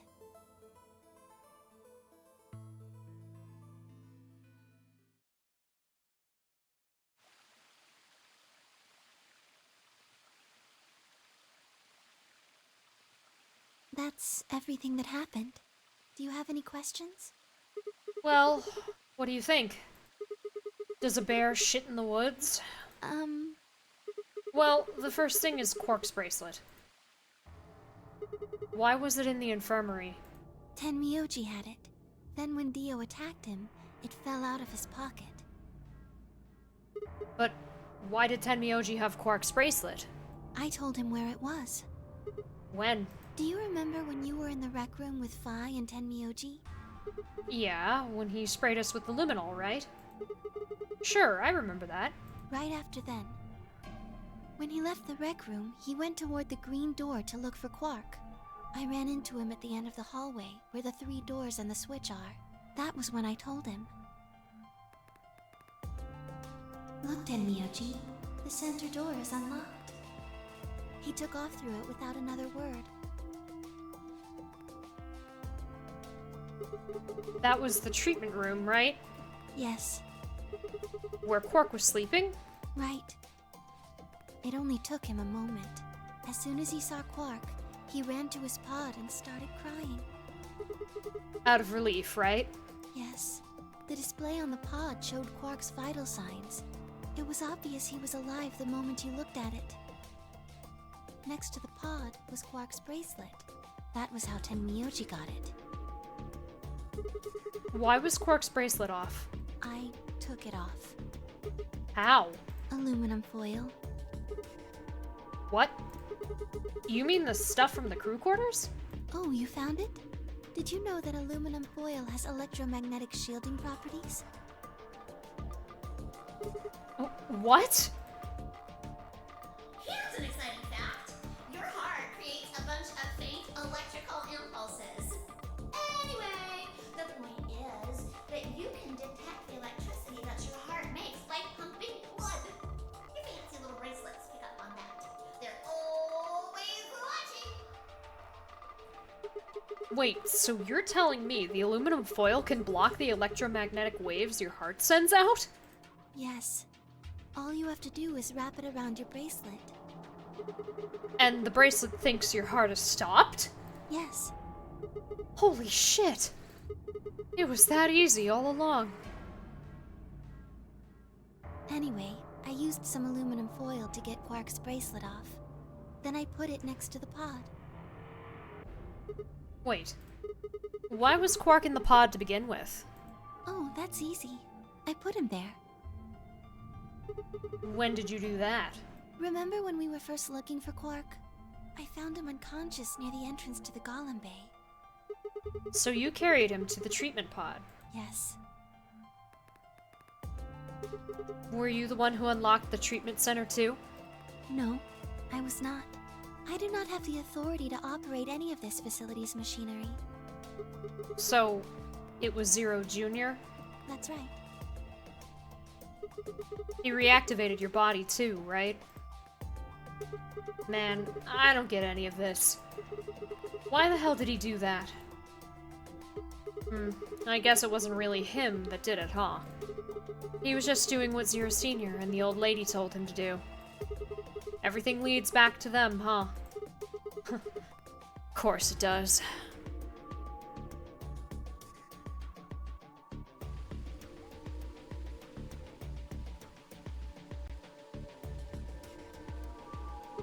So, are you going to tell me? Tell you what? Isn't that obvious? Tell me what this project is. Everything that happens in here has something to do with it.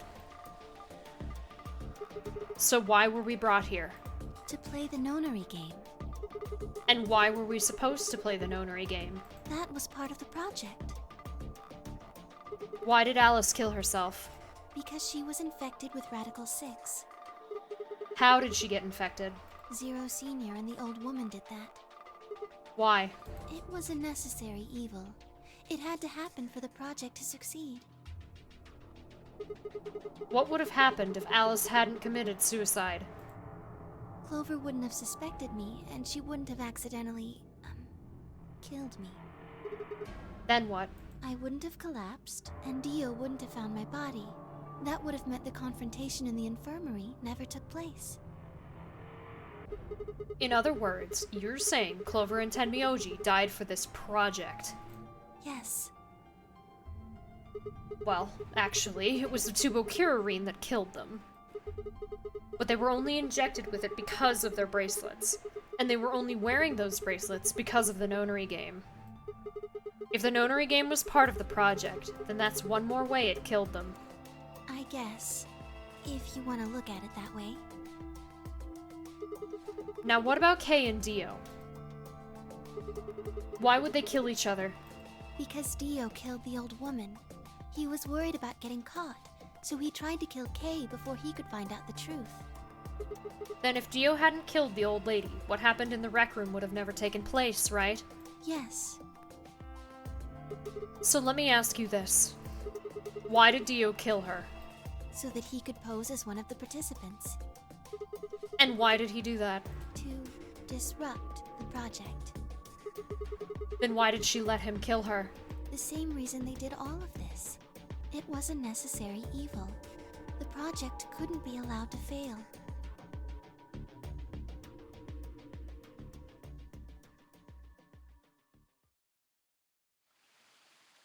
Six people died here. 4 of them were murdered, one way or another, by Dio. At first, that makes it look like Dio's the reason they all died. But that's not true, is it? All of them. All 6 of them. They all died for this project. That means that the murderer, or I guess I should say murderers, were the old lady and Zero Senior, right?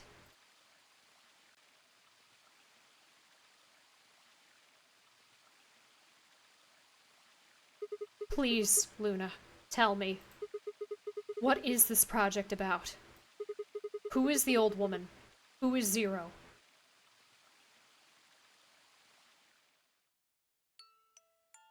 Sigma. Would you hug me? What? Instead of answering, Luna wrapped her arms around me and buried her face in my chest. My own arms hovered in the air, confused about where they should go. I swallowed hard and tried to rein in my heartbeat, which had suddenly doubled. I was about to speak when I felt something warm on my chest. Was Luna crying? This feels nice. Her voice shook as she spoke. I lowered one hand to her head and began to gently stroke her hair.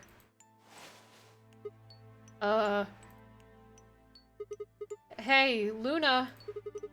What the hell is going on? I'm sorry. My ABT is usually held in place by muscle fiber. But after Clover gave me the tubocurarine... Okay, I get it. Does it scare you? This is what I really look like. I'm a golem. Just a machine. A jumble of metal and plastic that pretends to be real.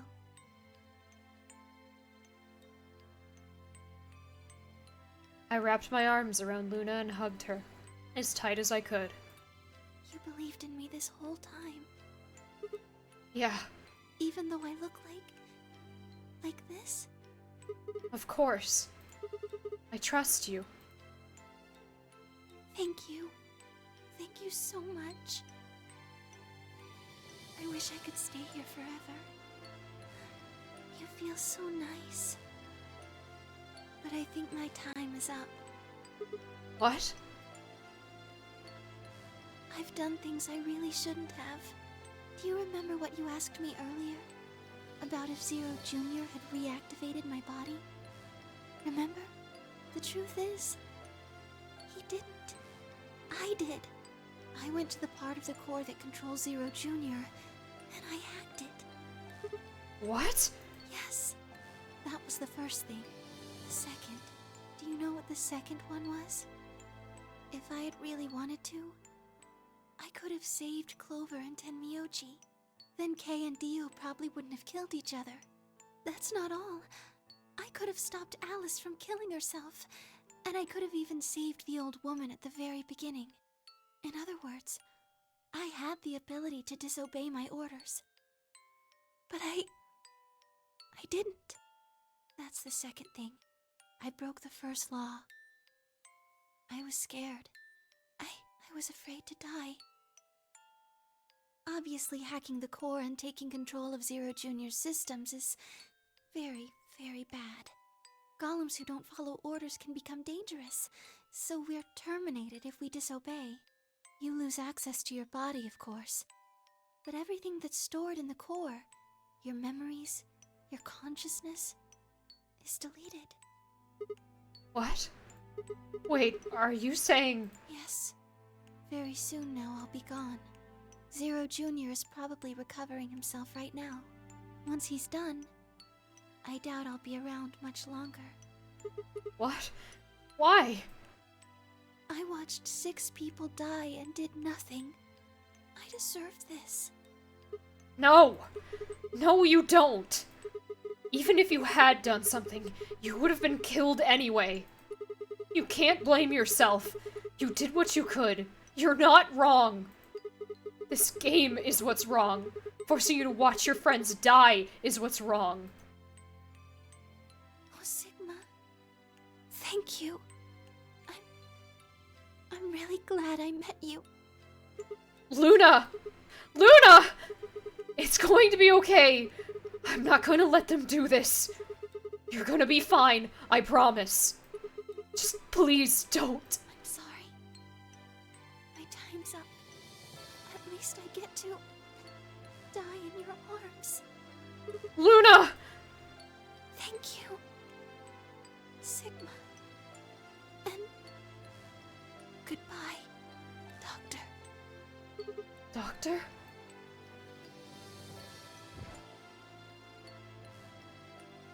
But she couldn't answer. I squeezed my eyes shut and held her, unable to bear the thought of letting any more of her slip away.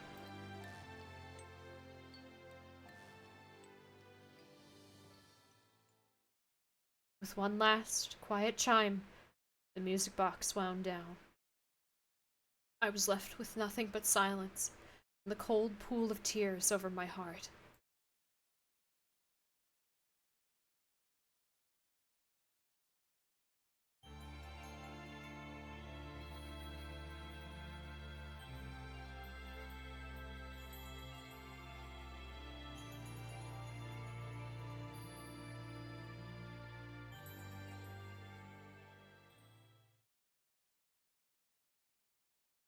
Luna end.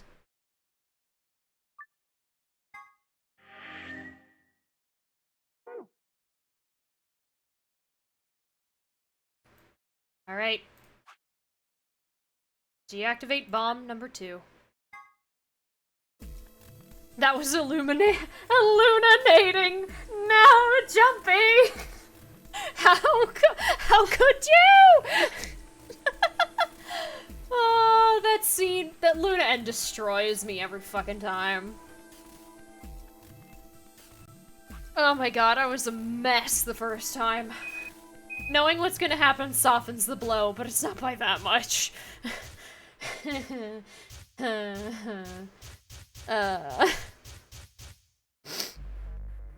What password is this? What bomb is this? Is this bomb number 2?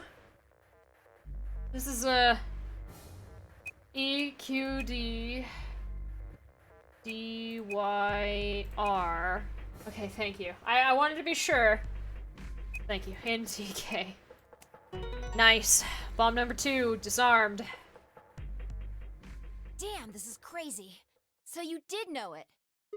Yeah, guess so. Don't scare me like that, alright? Come on, it's not like I was hiding it. I just couldn't remember it at first. Then it just kind of floated up. Or maybe it drifted down. Whatever. Point is, we disarmed the thing. Amazing. You sure don't sound very amazed. Okay, that just leaves us with the last bomb.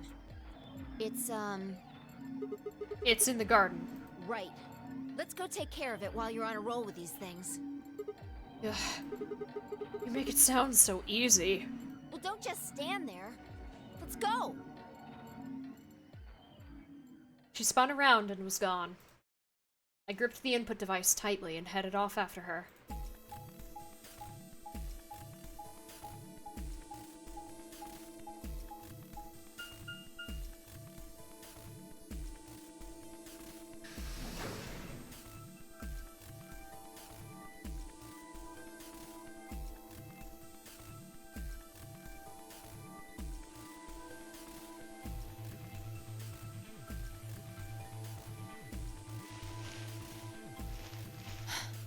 This is bomb number 1. Whew. Finally. The last one. How many Yeah. minutes left? Less than 10. It's okay. We can still make it. Just stay calm, all right? You have the input device? Yeah, there we go. Connected. Okay, go. Go? We've done this twice already. Do you really need a third pep talk? You want me to remember another password, right? Exactly. We also need to defuse that globe. You're right. What else would I be talking about? There are 2 globes in this game. But Don't sweat it. You did great the last 2 times. thank you. I'm sure this one will be a cakewalk. Alrighty. 3rd time's the charm, right? That's, not really how that's used. I'm just worried that lightning's not gonna strike twice, or thrice in this case, I guess. No, I think mine still works. There's nothing to suggest the 1st and 2nd times aren't charmed too. I guess so. Whatever. Just do it. You're the only person who can. What about you? You can jump to other worlds too, right? Yeah, but I can't remember things as well as you, alright? I'm doing the best I can, but either I haven't seen the stuff you have, or I just can't remember it. Maybe we've been going to different worlds. Anyway. Yeah, I'll give it a shot. I'm counting on you. Password. Password. Password. Remember. Remember, Sigma. Come on. Lightning can strike twice, or even 3 times. You can do it. You did it before. You did it twice before. This is nothing. You're a champion. Come on, Sigma. You can do this. Pull open the door to your memories.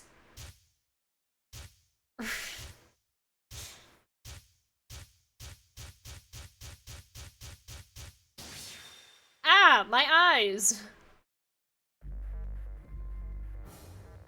B, Q, Z, R, G, J, D, X, R. Boop!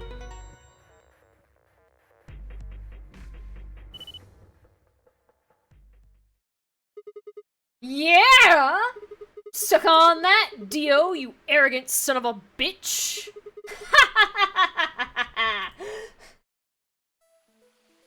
I did it fine. Ah, that feels good. I haven't felt this satisfied in ages. It's like my whole brain is just swimming in endorphins. I feel like it's just going to melt and dribble out of my ears. This is, without a doubt, what heaven feels like. Honestly, I feel like I could fly right now.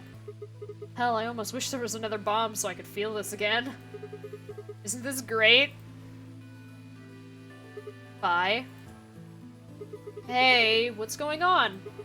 You're really harshing the vibe here. Would it really kill you to smile? We just saved everybody. Oh, also, not that I need it or anything, but it sure would be nice to get a thank you or something. Oh, thank you, Sigma! You're the greatest! You're so awesome! I'll dress up in that swimsuit for you, just like I promised. I mean, just a swimsuit thing would be fine, really, but... Are you even listening to me? I am. You said you wished there was another bomb, right?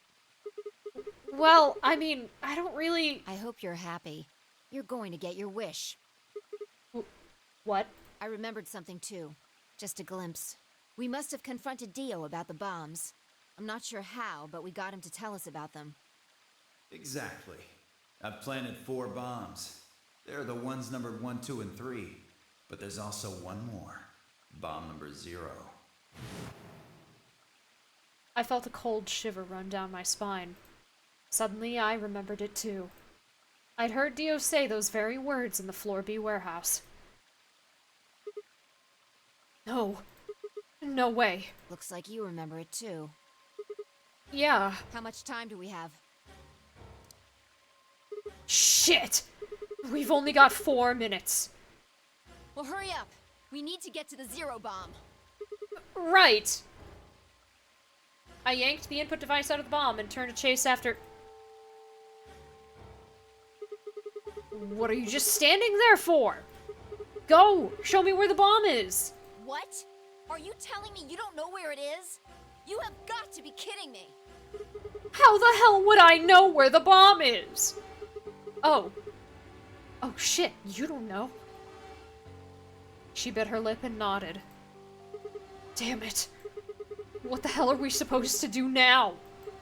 We can't deactivate the bomb if we don't know where the damn thing is. Calm down. Just calm down. You need to think, Sigma. There has to be a clue somewhere. Pretend you're Dio. You need to hide the bomb. Where would you hide something important? Hide something important. Right. Hide. Hide. If I was Dio, where would I hide? Ah!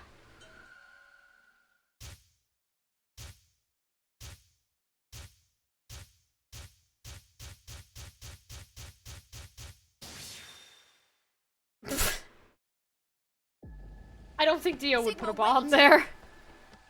Where are you going? Don't follow me. Go find the others. Idiot! Do you really think I'd do that? He hid it in the article!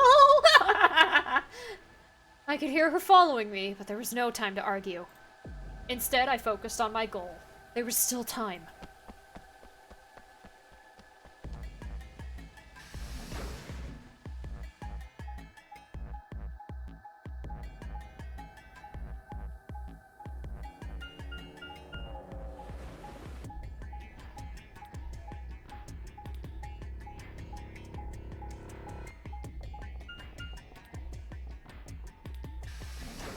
Floor A warehouse?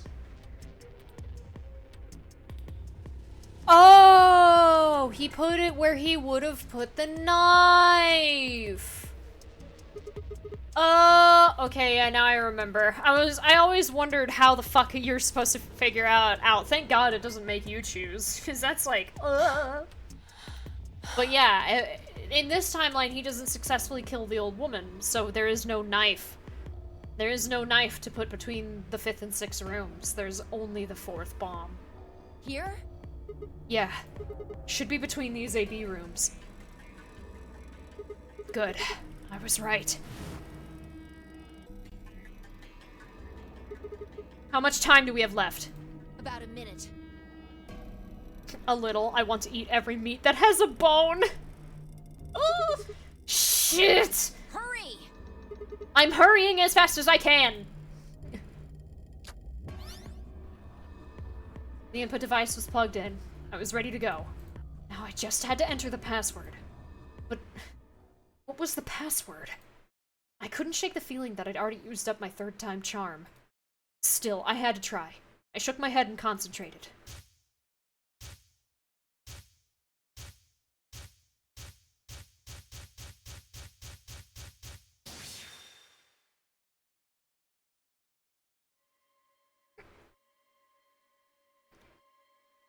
L X A Q N S G D Q S G D Q.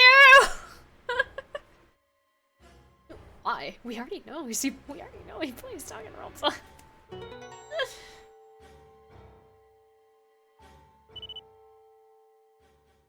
Bone the meat on. The meat on bone. On the meat bone. On meat the bone. Summer games done quick. I believe. Last I heard, that's what it is, but you may want to fact check that, because it's been a while since I've heard it non-abbreviated. Why just one season? Because, originally, or still technically, the two major events that GDQ holds are SGDQ and AGDQ. SGDQ being Summer Games Done Quick, and AGDQ being Awesome Games Done Quick are, like, the full things. I'm assuming it's because it used to be that one was in person and the other one was mostly remote, but now, because of stuff. I don't know. You'd have to ask somebody who's more familiar with them. But that's I just know that's what they stand for. That's what SGDQ and AGDQ mean.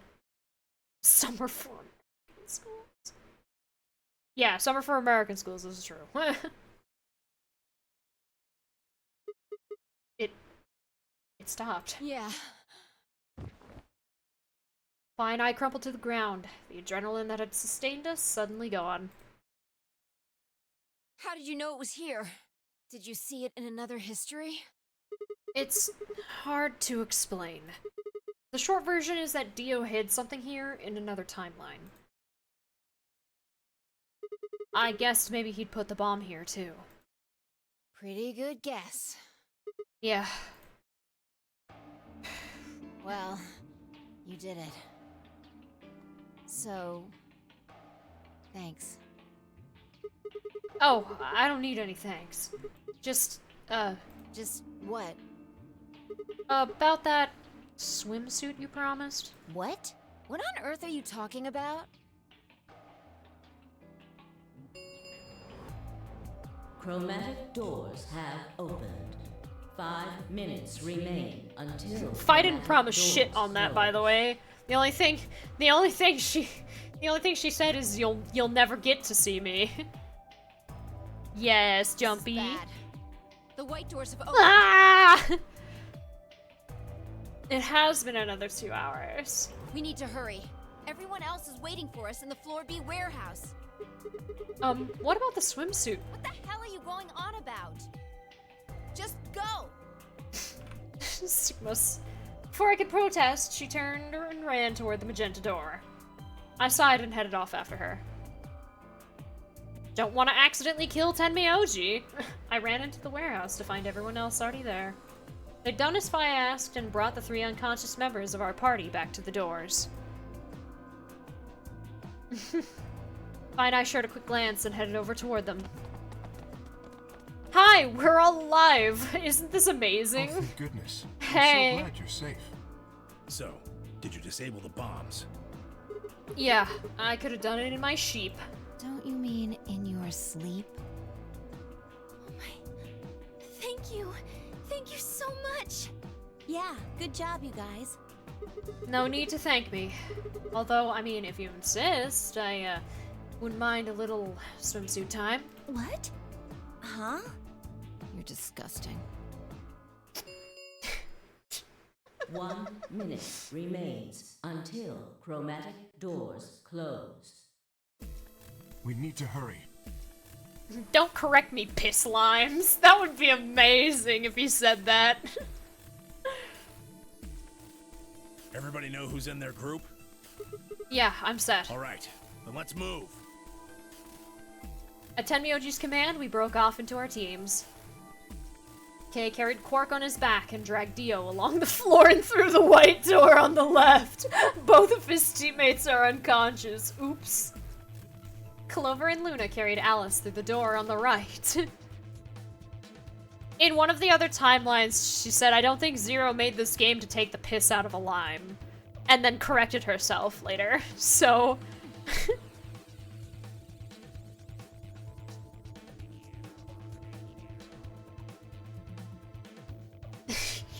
That's when he, yeah. It's I mean I don't think he would do something like that to pass the time. So I could do it in my sheep if don't you mean it in your sleep? He just turns to her and says that, and she's like, what? Because she said it in a different timeline. And Tenmyoji and myself ran through the center door. 10 seconds remain Yeah. until chromatic doors close. 9, 8, 7, 6, 5, 4, 3, 2, 1, 0. Chromatic doors closing.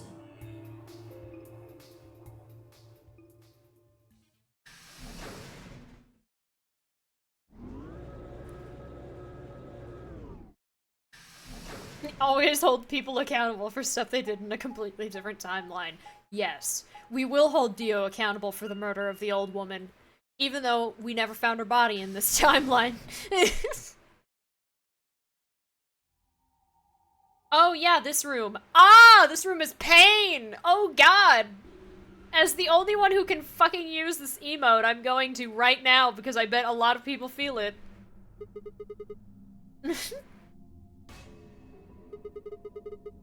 There's nothing here. Well, there are doors. Yeah, that's great, but I'm blind. Get in. And that one, which I'm assuming is the exit. This is Q. Yep, figures.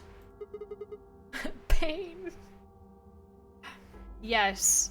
I felt like that would be good because it's that type of thing where you like I wanted to have the same energy as like you hearing your phone go off and lifting it up and it pointing it at yourself. Yeah, it's like flashes when the screen lights up. The plaque on the door just said Q. Your computer screen is set to max brightness. Oh god, it's hard to read chat because the text is white and this room is white. Oh no. Q. What the hell's that supposed to mean? Really? Now someone's just being a smartass. Huh? Nothing.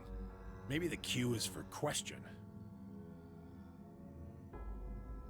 I completely forgot about that. This is so painful. I'm sorry.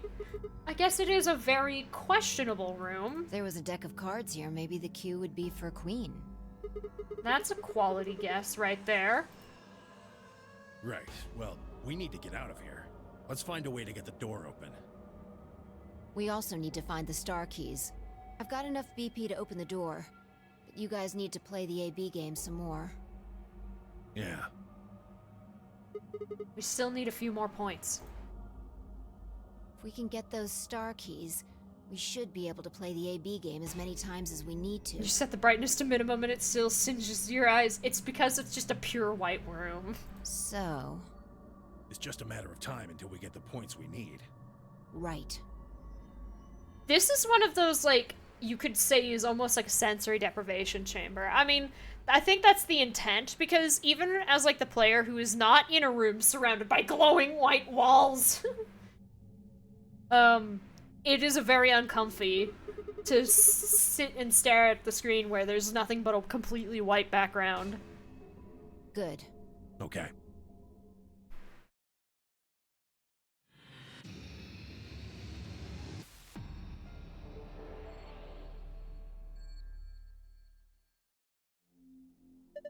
Okay, what are we supposed to do here? The room's empty. Wait, do you hear something? And now the room is less pain. Yay! It's still pain, but it's less. Huh, well, how much do you want to bet this has something to do with that?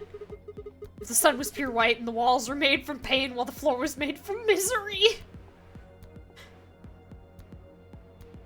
Switch that shit to easy. And I'm gonna save, because well, it hasn't been that long, but... Oh no! We went over the time! Oh. This music is cool, but we're gonna stop it for the sake of I'm taking a break now, because somebody redeemed it. So you can mentally prepare yourselves for this room, because we're gonna be in it for a little while. But don't worry, I have the solutions. Maybe. Yes. Yes, there's the page. Yeah, I'm gonna take a break here.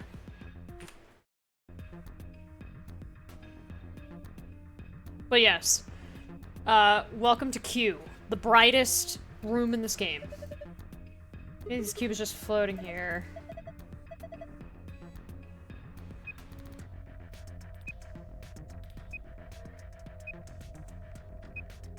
Ah, yes.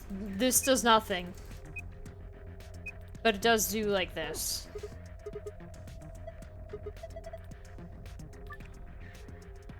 Oh. It will display number. Ah. Yes.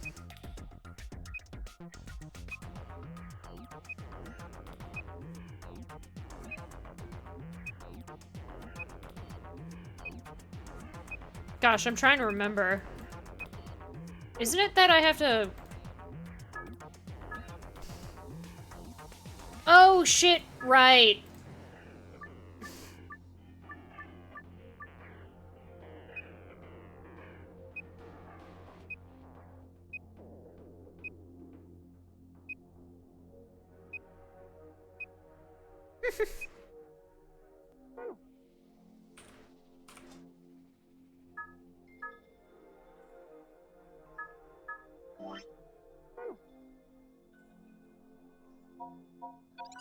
Ah, there we go. Figured it out.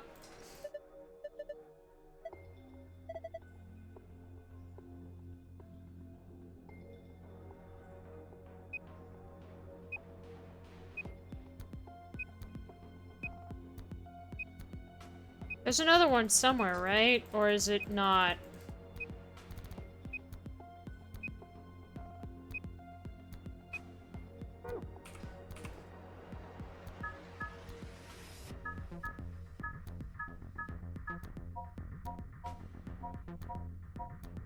No, this might be the only one on this wall.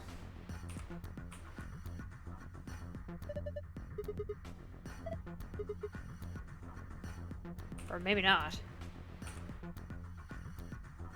Does no one else know how to do puzzles but Sigma? It's kind of more like they're letting Sigma handle it.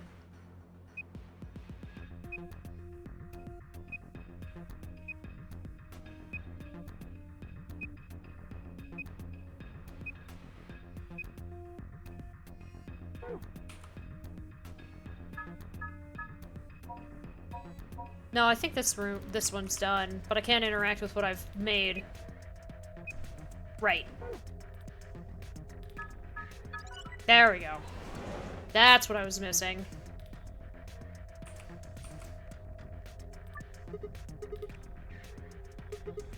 I feel like I've done this puzzle before. Okay, let me read this. Huh, I feel like I've done this puzzle somewhere before. Oh, well, it doesn't really matter, I guess. Gotta make them all red, I think, right?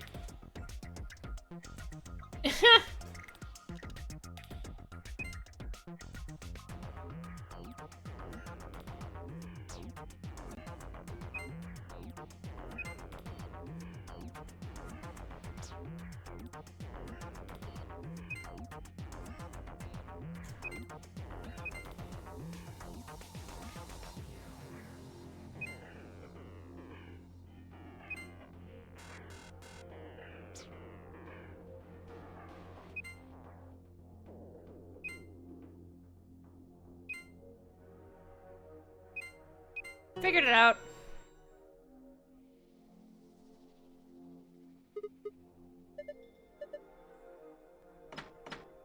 Nice.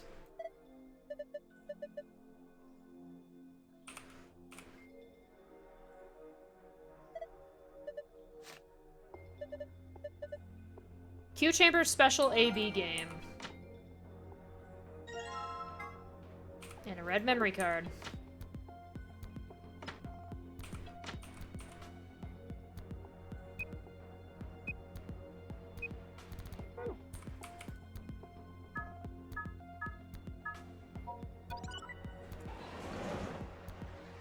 Cool.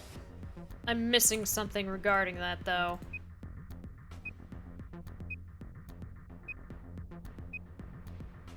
I think that wall's done, though. Picks up memory card, puts it back.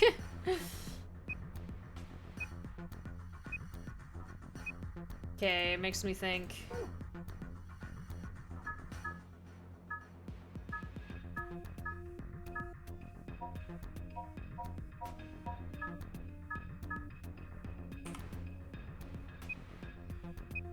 Oh.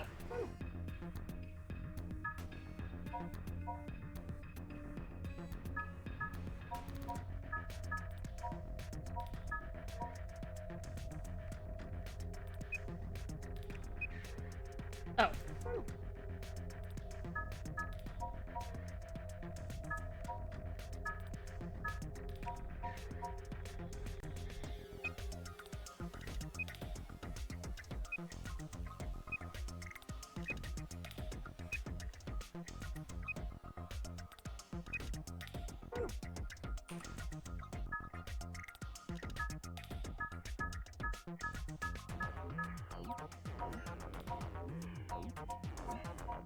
Okay, let me like all of these out.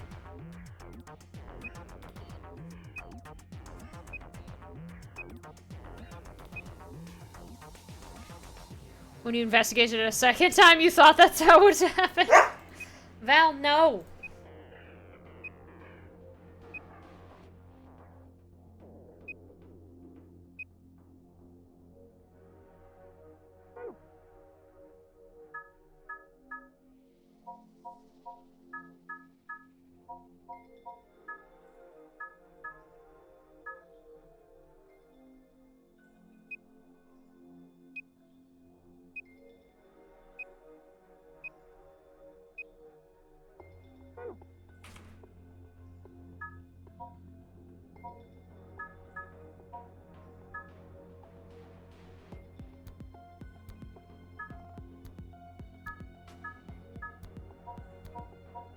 He is. Okay, I'll figure that out in a bit. Let me try this wall. Okay, I think I know that one.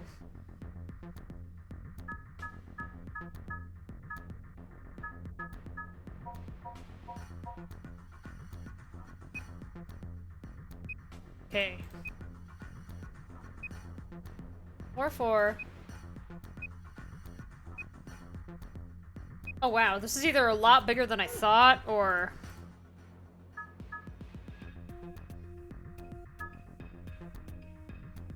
Oh, jeez.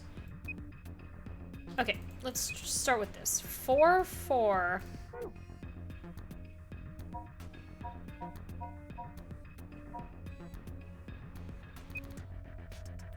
Three. 4, 3? Huh?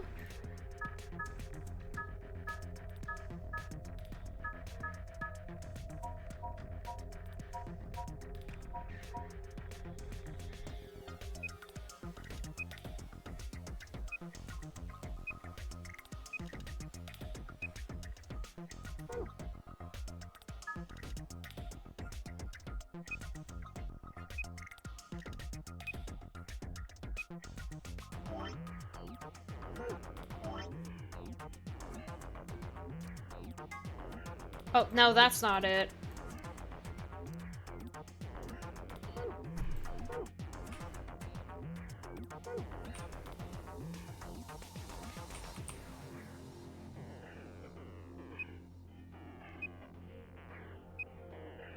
Figuring this out is...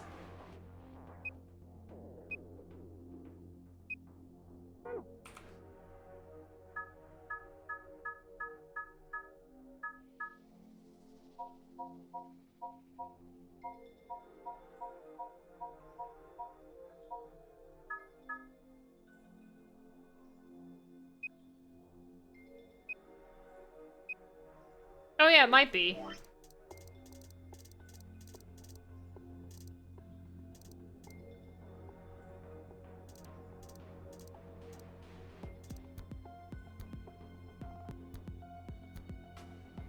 Adjacent walls don't provide hints for one another, each hint is specific. That means even if the roll pen or 3 bundle.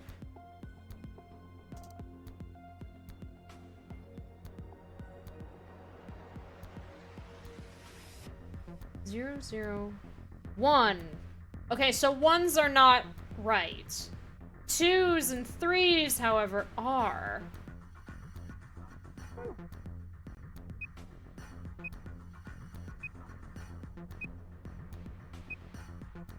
So it's...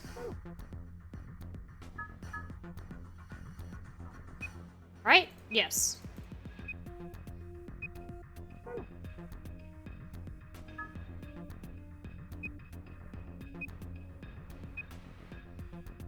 Three and 2 also are right.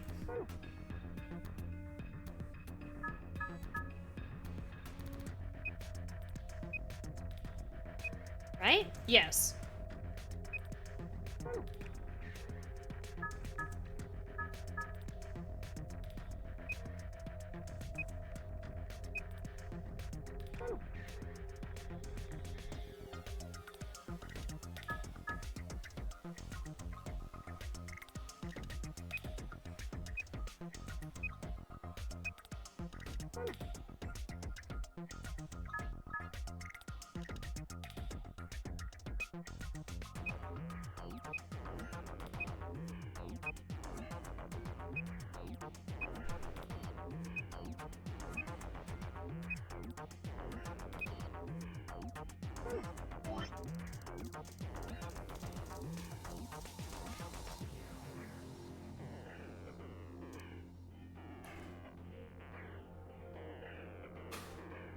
Oh, this indicates the number of winning panels that border each panel. Okay. The number of winning panels that border each panel.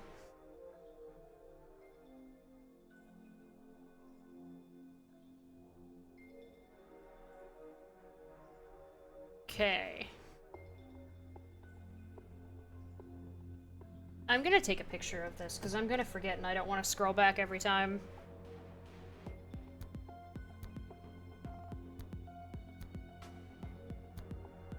Alright.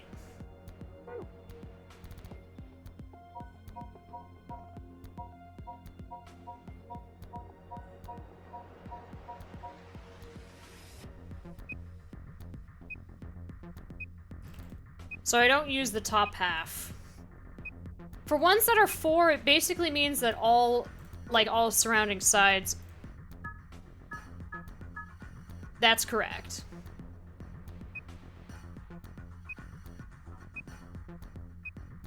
And then that's correct.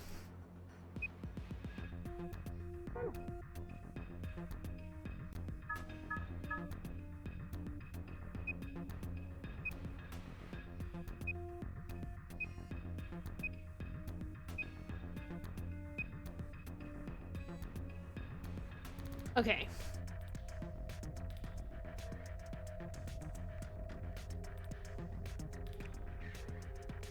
So there's 3.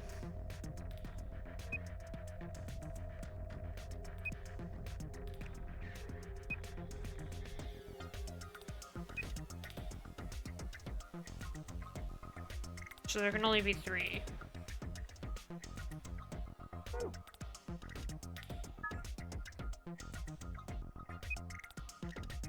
Two. And then 4, so that far edge.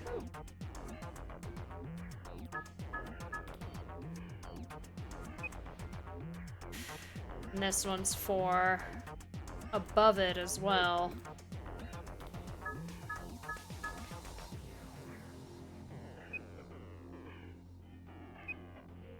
And then that edge is 4.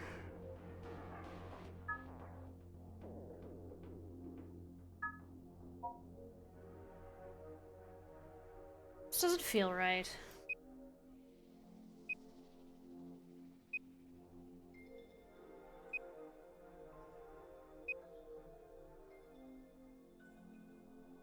So this means that there's one adjacent.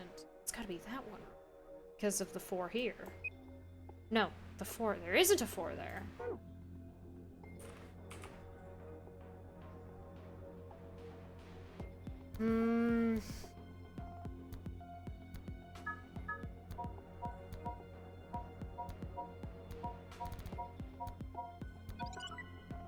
Oh my god. Well, there's one.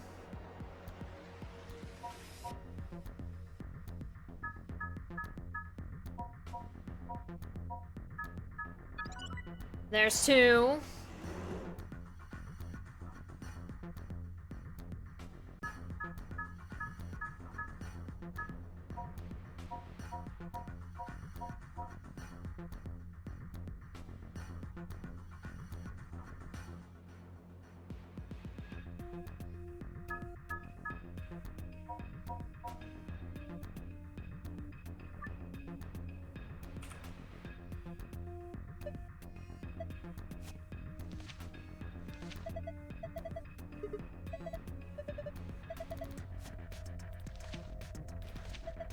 Okay, there's nothing there, but it does spell dice.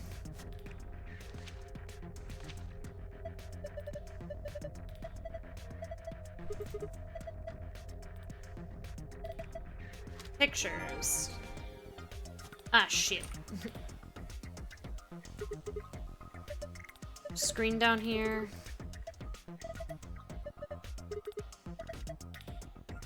Yeah, like the one you got in your hand right now.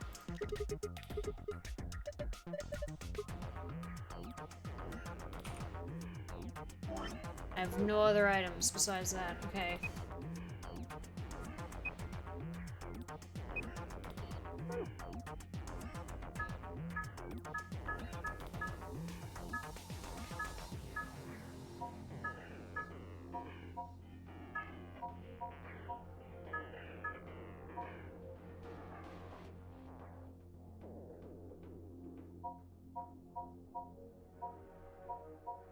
There's something on this side.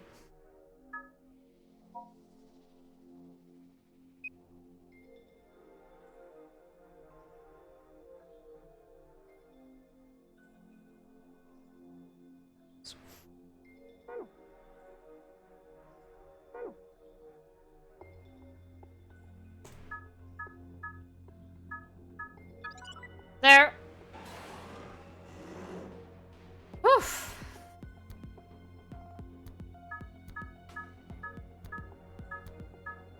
I don't think there's anything else. At least not yet.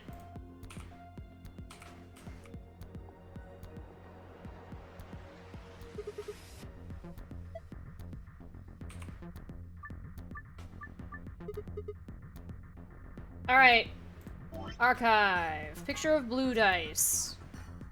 Right. These are our hints. It's very disjointed and yeah, you brain it. You brain it, but I have a drawing actually, so. This needs to be 2. Where is 2? There's 2.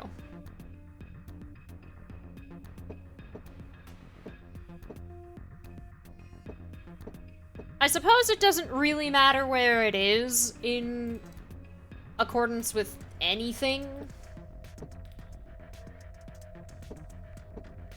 Oh, okay.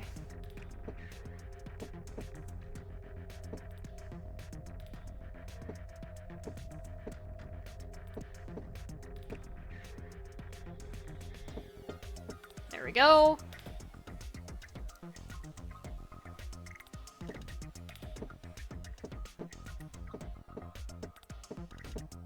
Easy.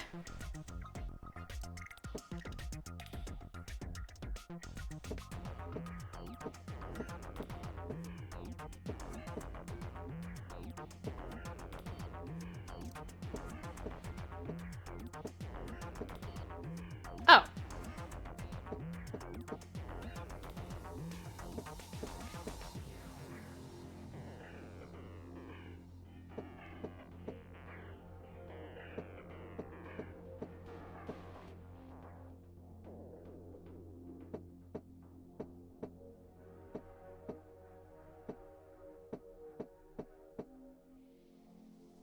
Hopefully that works, and it doesn't matter what orientation that has to be in, but if it does matter, I'm gonna be sad.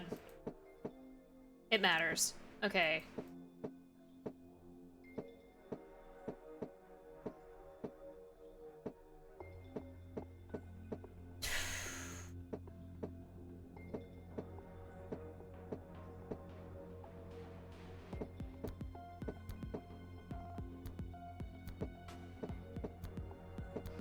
Or does it have to be this one? No, they're oriented the same way, so this one... I have to figure out how to get this thing to be maneuvered into the way that I want it to be. Like that. That's the direction that I need it to be facing, but it's... I need you to move. Yeah, just go over here.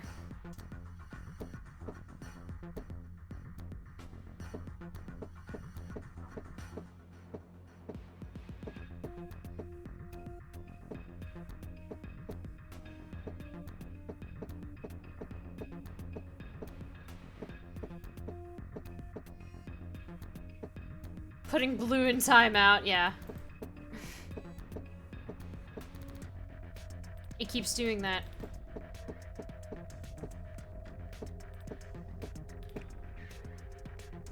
Wait.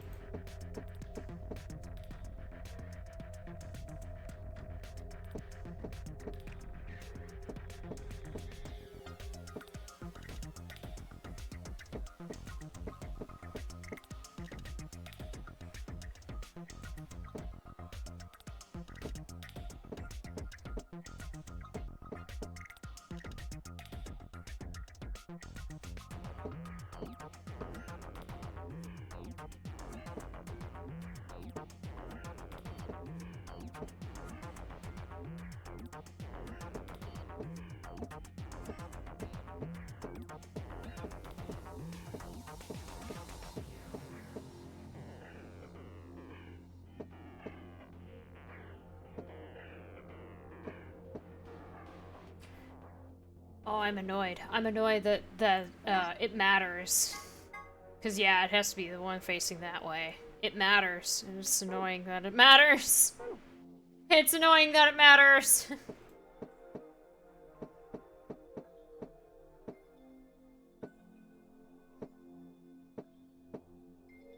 Nope, that's wrong. Maybe if I try it from the other direction.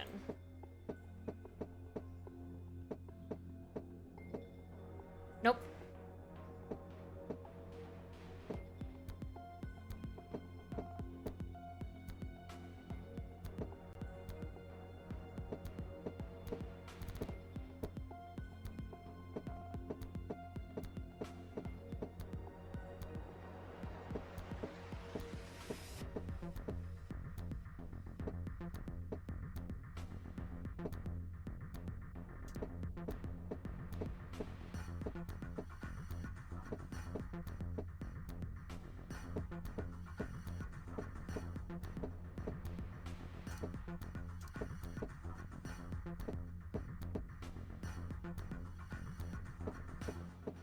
Oh, there we go.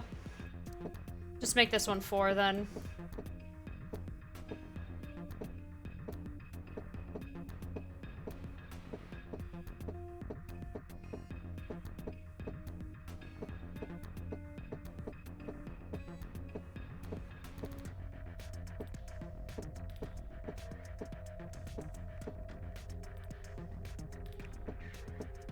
How do I get this to be 4 again, though?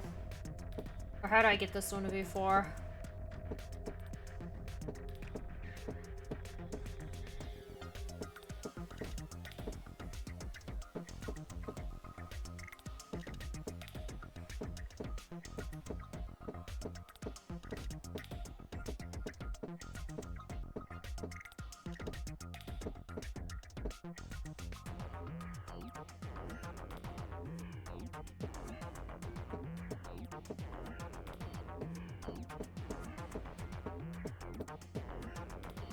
There we go.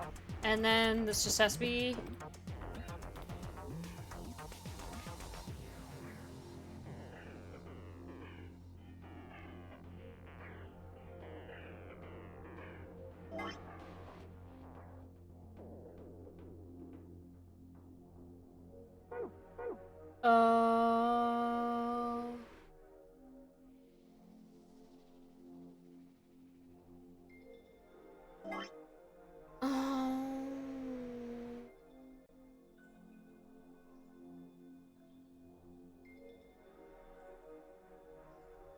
I got the numbers right. It's oriented wrong.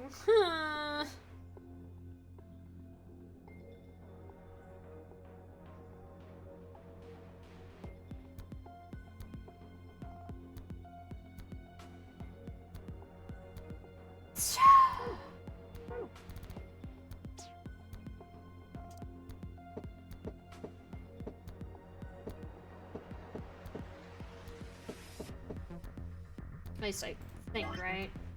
1, 2, 4, 5. 1, 2, 3, 4. Okay, shit. There we go. No, fuck! God damn it. Now I have to do it again. 1, 2, 3, 4, 5.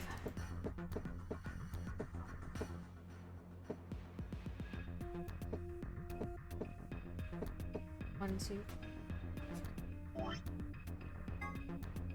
2, 3.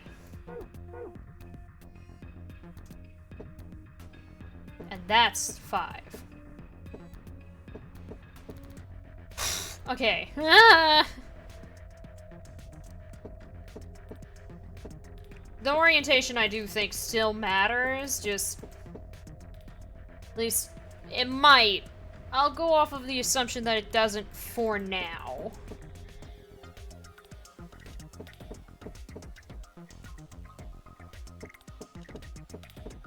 Yeah.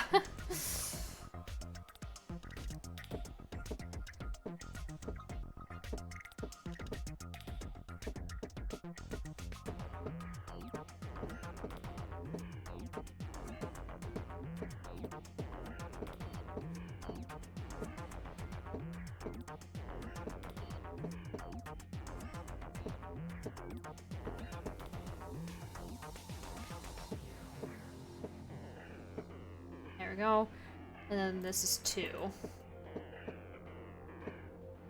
Its orientation matters. Crap. So that's fine. 6 needs to sideways and 2 needs to be... Well, that's correct. Okay, so then what about red? 3 is wrong.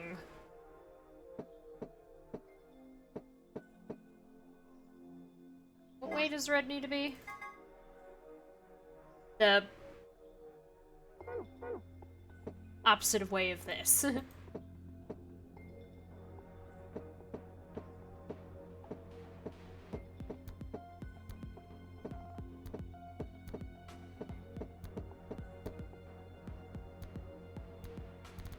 It needs to be that orientation.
There, okay. I know where it needs to be and what orientation it should be in, which is this. And now I need to get the 4, which its orientation doesn't matter because it's 4.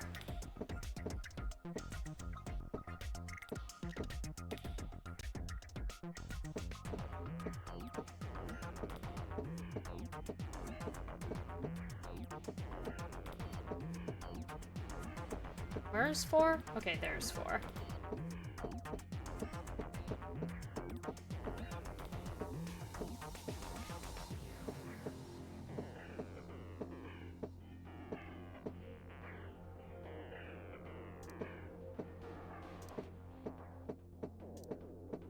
There we go. Oh.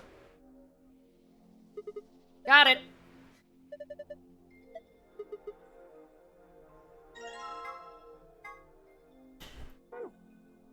Hi.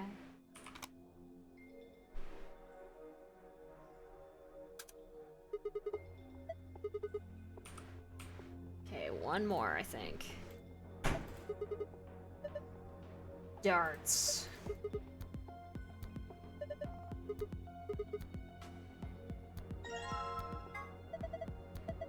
Bunch of tidy sidewinders, huh? You know, the ones they mount on the underside of fighter planes. These aren't missiles. They're darts. You'll probably snap one of them easily, but all 3 of them. I don't think I can break even one of them very easily, actually. Okay. Okay, using your feet has got to be cheating.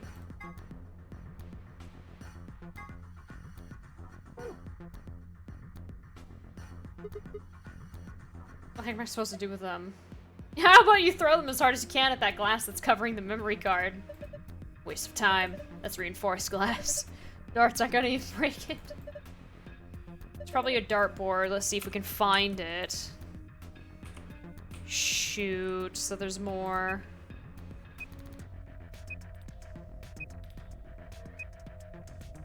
I know about that.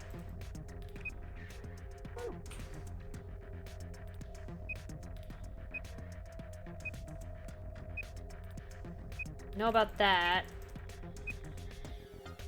Oh no, you know what? I bet there's still more over here.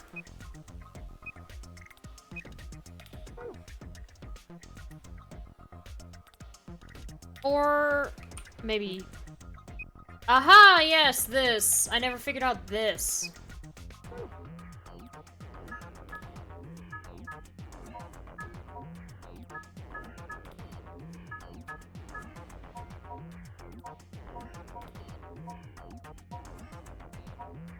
Also, maybe there's something above this?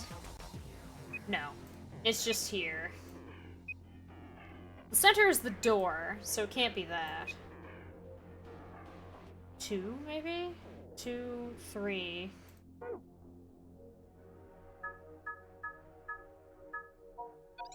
Aha! Well, that's not what I was looking for, but okay. I think I've seen something like this before. Oh, you mean one of those exercise machines where you twist your hips around? No, I don't think so. This doesn't look like a fitness machine to me. Kinda ruins it when you take it so seriously. This is, damn it, I can't remember. Screen, there's nothing on it. And there's a safe.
You know, 2 could have been randomly hitting tiles instead of watching me. You 2 could have been randomly hitting tiles instead of me watching me. Yeah.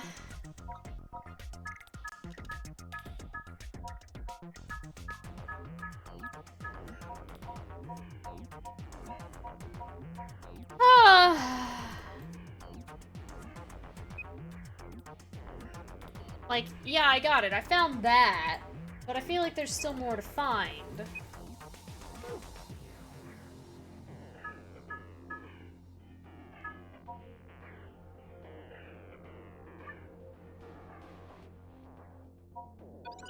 Oh my god. It was just the one. Found it! I think that's everything. We need to make a disguise tower to hit the upper tiles. Dartboard. I remember seeing this before. Come on, who hasn't seen a dartboard before? No, that's not what I mean. I feel like I've seen it somewhere in this building before. It's just this board is different from a normal dartboard, you know? Let's try it out. What do you mean try it out? Isn't that obvious? There's only 2 ways to use a dartboard. Either you use it to hold pizza, or you throw darts at it. What?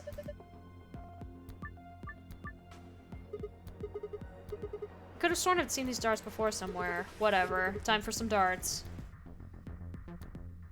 What score do I have to get?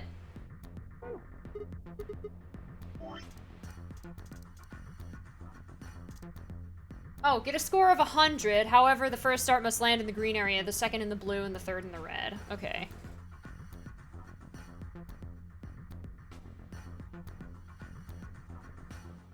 Okay, I never wrote notes for this.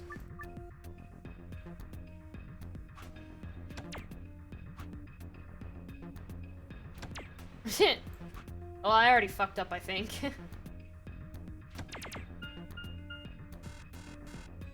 I have to get 100. Okay.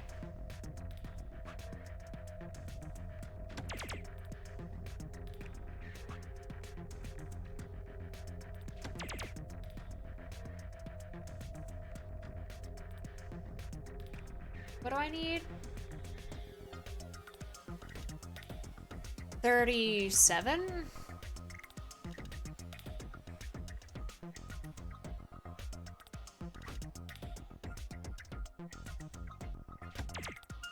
That's too short.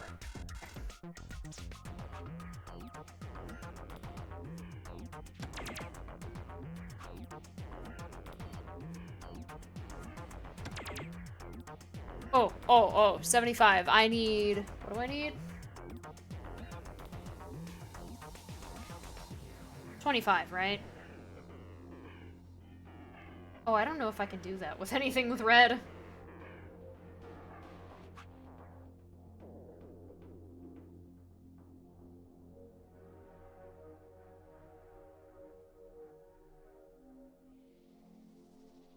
Yeah, no, I don't think there's a solution here. Yeah.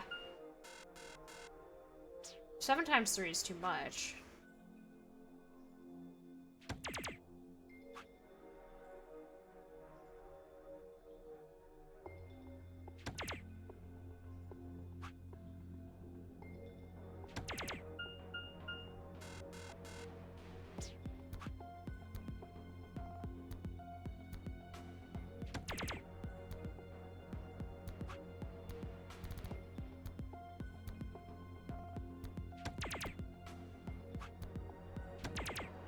Nope.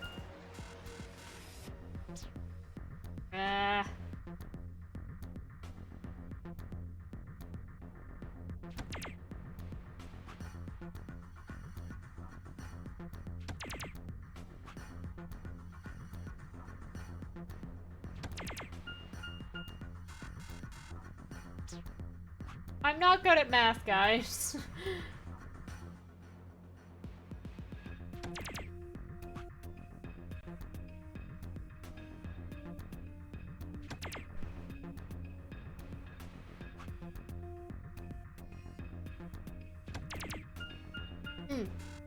Wait.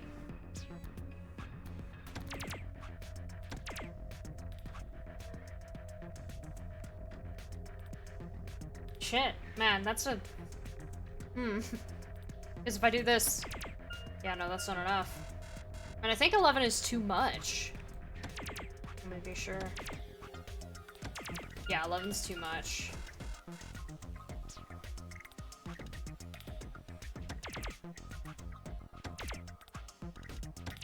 Oh, there we go.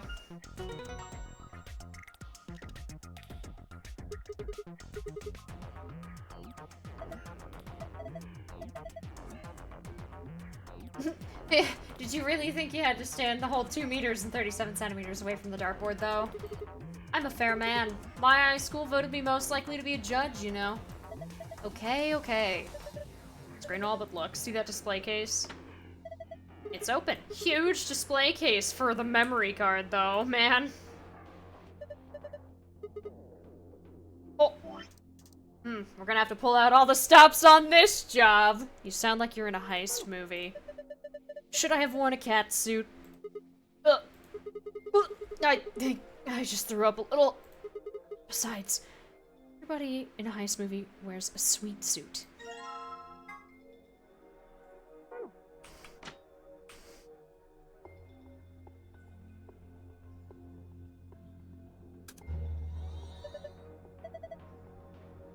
Aha! US are us, A and B are all pairs consisting of 2 people. C, D, and E are solos consisting of a single person. First, move the pairs A and B to the black areas of the left under pair. Next, move the solo C, D, and E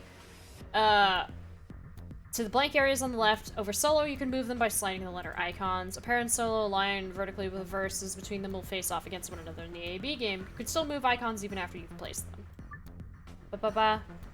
Either ally or betray. The results of your match will be displayed along with the results from the other teams. If the correct number of people reach the target BP after playing 3 rounds, the game will be completed. Oh, shoot. Oh, crap.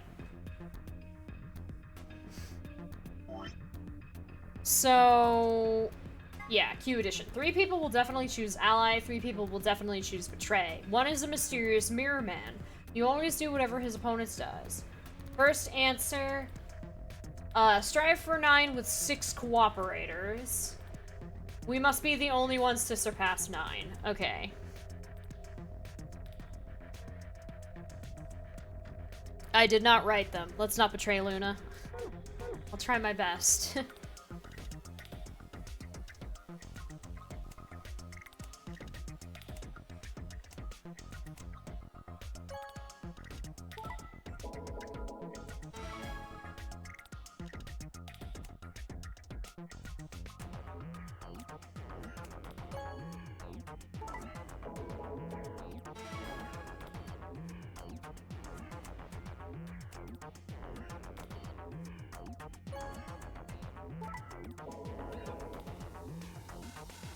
Nope. Fuck that up. But D and B always ally. So that's nice. E and A always betray. And C will always do what the other does.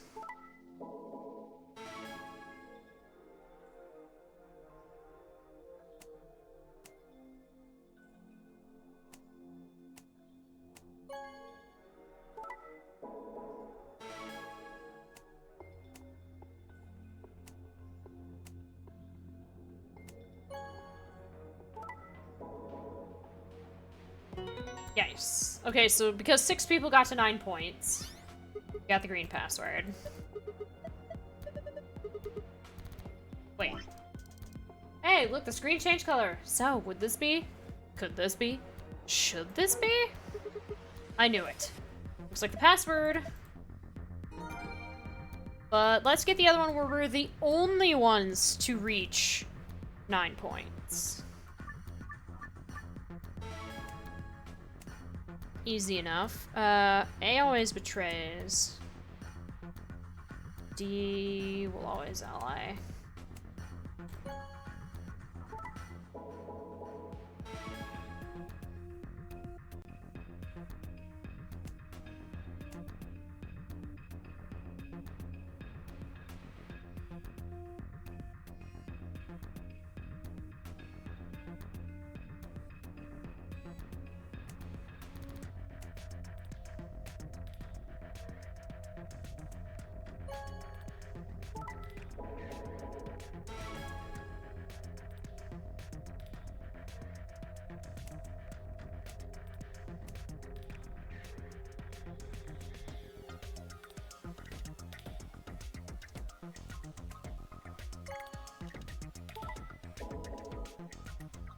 Cool. You guess A is Luna because they share 1 letter. There are different symbols now in different places, to the surprise of no one, because this is how the game works. It's blank, I don't see any buttons or anything, so I can't interact with it. Alright. Save for Q. Sun, star, sun.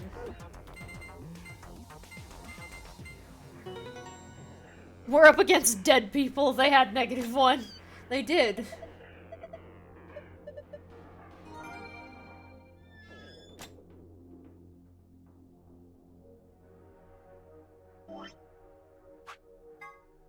Sun, sun, star.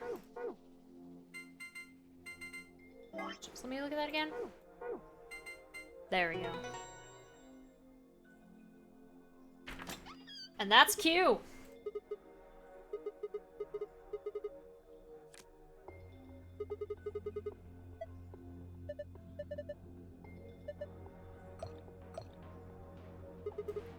Excelvier! The Radical 6 cure! Oh, thank goodness. I don't know what to say.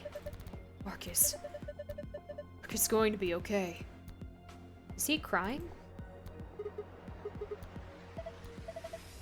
And we got the key.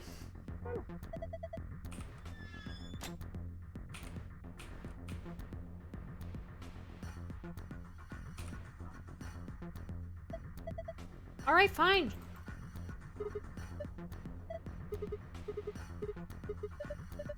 Two, three. Stop that. Jeez. One more time. 3, 2, 1. 2, 3.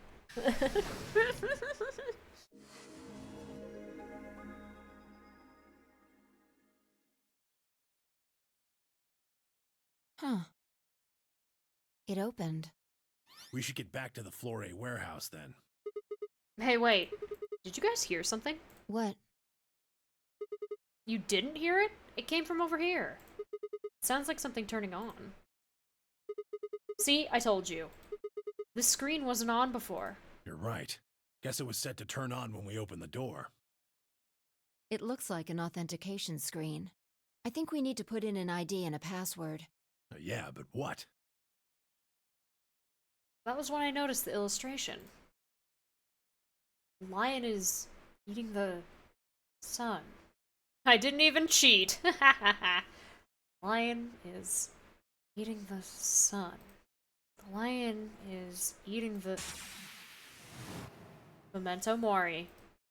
Remember death. If the 9th lion ate the sun. 3, 4, 5, 6, 7, 8. Oh. Of course. This was the real 9th lion. But if that was the case...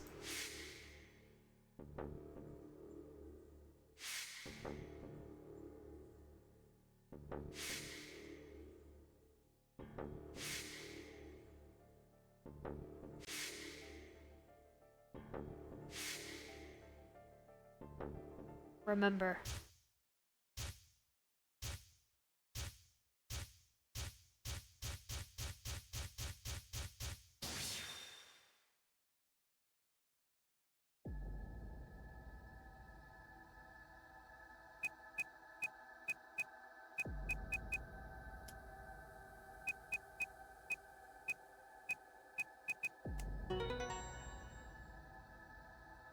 Whew! Sigma! Look!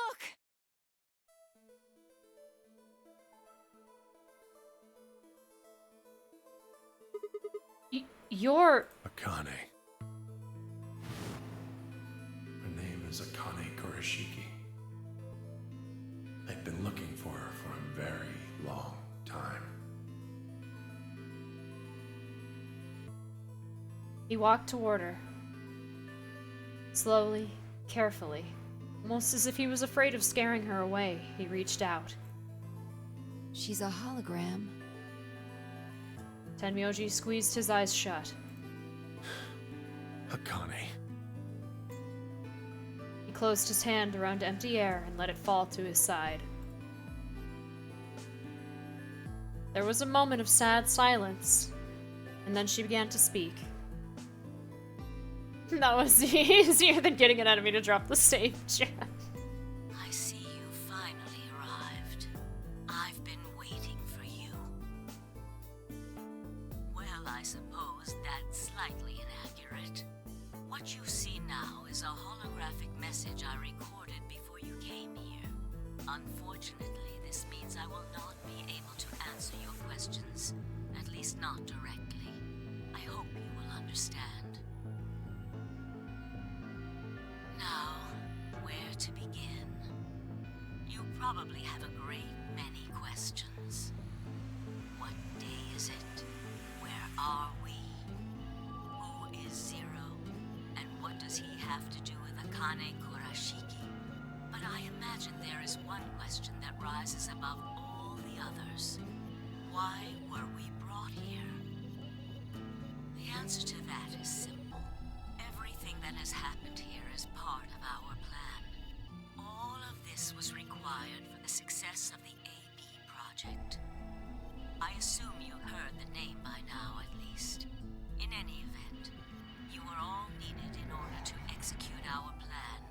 The nonary game was necessary for the same reason.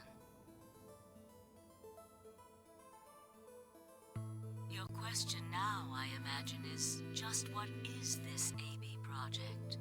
The answer to that is also simple. Allow me to explain. We created the AB project for one purpose: to transport the consciousnesses of two people into the past. Those two people are you, Sigma, and you, Phi. What do you mean, the past? The moment the words were out of my mouth, I realized no one there could answer the question.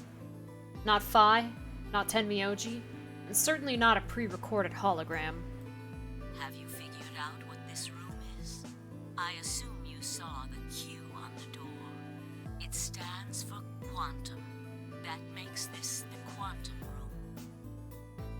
It took me a moment to realize she'd changed subjects without even pausing. There was nothing we could do, of course, but I still felt a twinge of frustration. Take a look at the rear of the room. Do you see that large enclosure?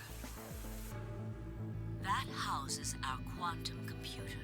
The systems that control this entire facility run on that machine. That includes the construct you refer to as Zero Jr., as well as the golems. All of them do their thinking in that box. Isn't that strange, though? It seems contrary to how we perceive the world. The body, the thing that you see and interact with, is somewhere else. But the mind and all its thoughts are in this box. Perhaps it isn't so strange, though. Perhaps humans are the same, with our minds and thoughts existing separate from our bodies. Our core is in our head, of course. We all have individual brains, think individual thoughts, and act according to individual wills. That makes communication difficult, though.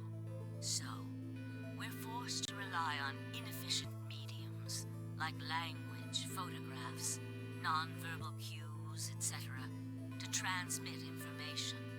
Each one of us is an individual, and we have no direct connection to anyone else. But is that really true?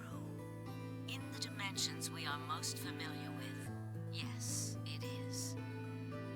If we look at things from another higher dimension, however, we may all be connected after all, like the branches of a tree or a rhizome. Imagine a horizontal cross-section of the root system of a large tree. All you can see are the spots where the roots intersect the plane of your cross-section. In the two dimensions you see, the roots all appear to be individual things with no connection to one another. But this isn't the case. If you expand your view and look at the root system in 3 dimensions instead of only 2, you see the truth. All the roots join together at the trunk. This is some interstellar types of mind fuckery. In 2 dimensions, they appear to be separate. But if you look at the roots from a 3rd higher dimension, you see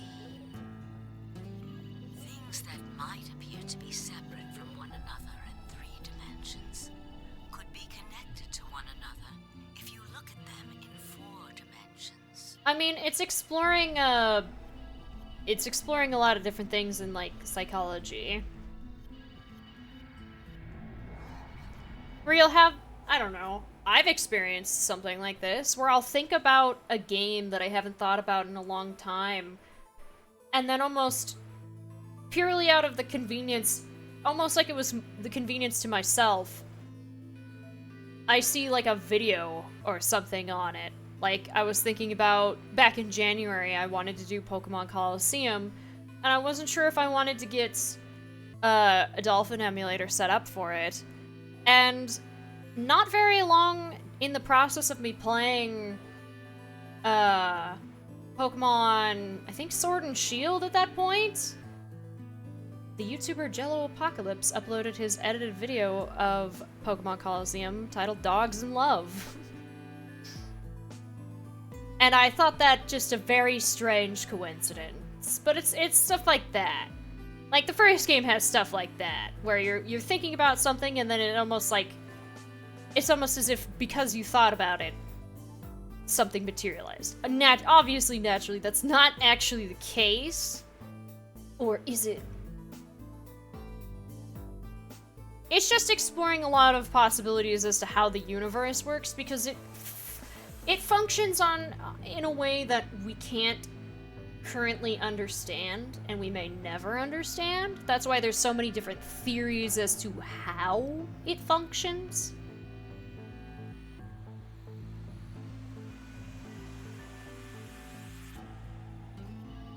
And this is literally just like a psychology class in the form of an escape room puzzle game. Doesn't that at least seem like it could be a possibility? Like, I've learned more playing the trilogy than I have in an actual class covering the subject. I believe that is how human consciousness actually works. You also learn a bunch of other extra things that can be that are just interesting little factoids, like understanding how hydrogen and anti-hydrogen and how an antimatter reaction functions and things like that. At the cost of putting the characters in the game in moral, or not moral, what was I gonna say? In mortal peril. What it is. I'm not the only one, I suppose. That's kind of why I like this game so much, because I think it does have a pretty decent, if admittedly sometimes really hard to understand stories, because it's exploring timeline shit as well, and that can be a little hard to follow, but I do feel like it does a good job explaining what's going on, but it's also still talking about subjects and theories that are really complex, but I still feel like the way that it is explained is a good way to try to understand it. It gives good examples that makes it feel that despite its complexity, you could digest that information better. Like, Fi's explanation of Schrodinger's cat. Yeah, she basically just did the whole explanation, but the game did go through the trouble of actually showing you an example and trying to explain it with objects right in front of you. Zero and I share that belief. Morphogenetic field theory. And that. Tenmyoji mumbled something that sounded like nonsense. I like these games. I like this series. I opened my mouth to ask him what it meant, but Akane was already talking again.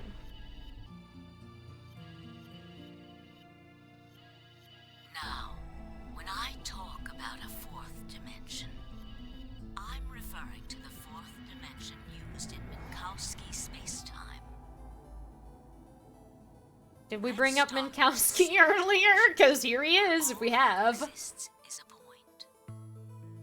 Connect points to one another, and you have a line. In one dimension, the only surface you can create is that, a line. But move to 2 dimensions and create more lines, and you can create shapes. These are 2-dimensional surfaces. Move up to 3 dimensions, and you can connect these shapes to one another and form 3-dimensional objects. Now you have a 3-dimensional surface, which encompasses a volume of space. Connect 3-dimensional objects to one another, and you formed a 4-dimensional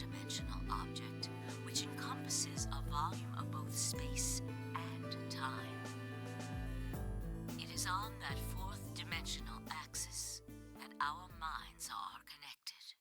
If that was true, then what would prevent anyone from sending their consciousness backward or forward in time?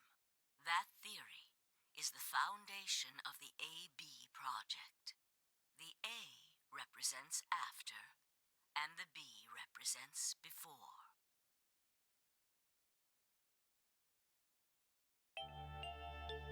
It probably sounds silly to you.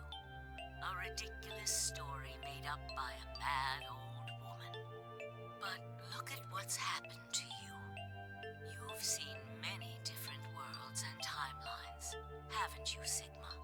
And what about you, Phi? I know you have too. Am I wrong? Tenmyoji should know what I'm talking about as well. I believe you experienced something very similar nearly half a century ago. You sent your consciousness to the past to help save a little girl's life. It was a long time ago, but perhaps you still remember. Yeah, of course I do. How could I forget? That little girl was you, Akane. Suddenly, it felt like Phi and I were outsiders, trespassing on something we had no right to see. Tenmyoji's face was taut with emotion. I think they meant taut, but whatever. With emotion as he looked into Akane's eyes. It seemed almost like she was looking back at him. Now. Wait, is Tenmyoji Junpei? Hey! I don't know.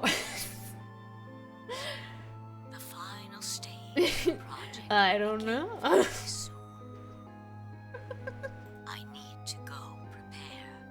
The next time we meet, I can tell you the rest of the story. So come and find me. I'll be waiting. One last thing. The cat in the box. Is it alive? Or is it dead? Sigma? Phi? You stop fucking with me. You will decide its fate. We're in the end game. Maybe not every question will be answered, but a good portion of them will. Wait! Akane, wait! Oh, Tenmyoji. I can almost see you. You don't need to worry. Everything is going to be okay. I will see you again one day. I promise. But I'm going to have to ask you to wait just a little longer. Wait! Akane! And then she was gone. Tenmyoji collapsed to his knees, his back hunched and shaking. I saw tears land on the white-knuckled fists he pressed against his thighs. And this is in 2D. Interesting. I kept quiet. What was there to say? Phi and I looked at one another and nodded silently. With a shaking hand, Tenmyoji pulled a photograph out of his pocket. It was a picture of a girl. After all that we'd been through, a smile was enough to break your heart.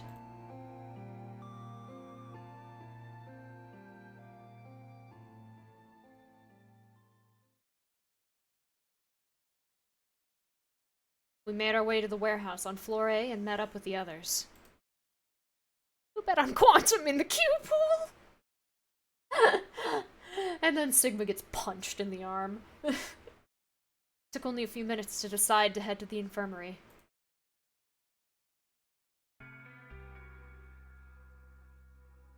As soon as we arrived, we began to treat Alice and Quark for Radical 6. I gave Luna the Accelavir that I'd found in the Q room. She quickly prepared it and...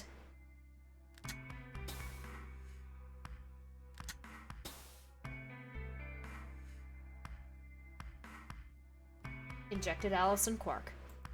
Thank goodness. It will take some time for them to recover completely, but they should be fine. Good. Indeed. Thank you, Luna. And thanks for finding the medicine, you guys. Thank you so much. Oh my god, Clover, your face.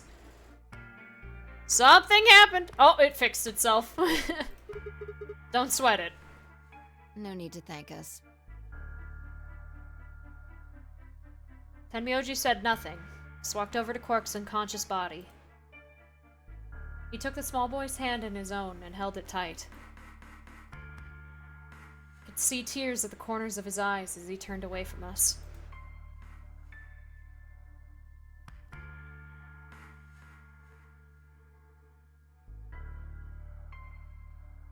Suddenly I remembered. Dio. Where had he gone? It didn't take me long to find him. He was sprawled unconscious on the floor beneath the sink. Handcuffs? Oh, we found those in the crew quarters. Before you returned, we went to check on the bomb in room 2, and we found them there. Of course, the bomb was indeed turned off. Thank you again for dealing with them. You are, quite literally, lifesavers. You have my eternal gratitude. I coughed awkwardly and looked pointedly around the room. I glanced over at Phi to see she was doing the same thing.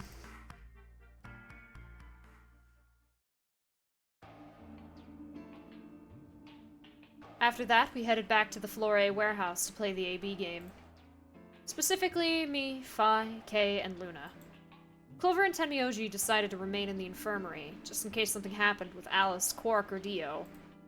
Luna would represent Clover's team. With Quark and Dio sleeping, Kay would represent their team by default. Which left me, Phi, and Tenmyoji. You should vote. No, I'll let you handle it. I chose Betray in the last round. You probably don't trust me right now. What? It doesn't matter now. Excuse me. I apologize for interrupting, but I think you should be the one to vote in the next round, Phi. Why? You already have 9 BP. There's no reason for you to choose Betray now. You see? Hey, you're acting like I might actually try and betray her. Not necessarily. What does it matter what he's suggesting? We're almost there. We just have to play the AB game 3 more times. Then we can all get 9 points. But that means each representative has to choose ally all 3 times.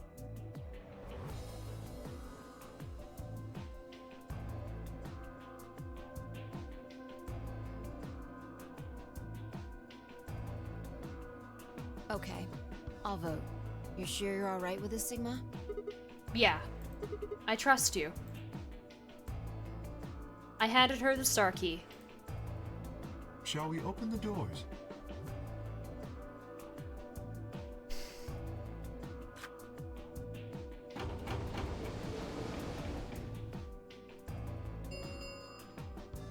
An ambidex gate has been opened. It would be tragic if she chose betray. 45 minutes remain until ambidex game polling closes. Oh, right. We have to wait for the deadline. Oh, well, we could vote earlier, but then each voter would be stuck inside the AB room for 45 minutes. Okay, let's go back to the infirmary then. I agree. Please, lead the way. Luna and Kay set off toward the yellow door. I was about to follow when... Hold on. I just remembered something. What? The AB room on the left. In one of the other histories, she... Oh, yeah. You still can't get the fact that Kay is Sigma out of your head. You're right. Akane's body was in there. What does this mean? Why didn't we find her body this time? Maybe because she wasn't murdered. But... how? When did history change? Do you remember what Akane said? The cat in the box. Is it alive or is it dead? Sigma, Phi. You will decide its fate. The Schrodinger's cat thing. Exactly. I wonder what she meant about us deciding its fate. Perhaps she was saying her own fate wasn't decided yet. Huh? The history where she's alive and the history where she's murdered are both real right now. What? No, that's impossible. We've already opened the box. We opened the door to this AB room and there was no body. No, we haven't opened the box. We haven't found a body, but we haven't found her alive yet either. In other words, we haven't actually observed her. The hologram was a recording from before this game started. The next time we meet, I can tell you the rest of the story. So come and find me. I'll be waiting. Where was Akane now? Where was she waiting for us? Or what if she wasn't anywhere now? What if she was waiting for us in another timeline? Or what if she was waiting for us in the past? Was that even possible? If she was, what would that mean?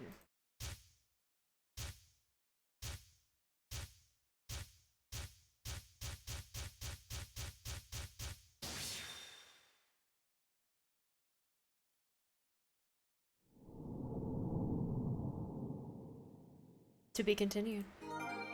A new destination has been added to the flowchart.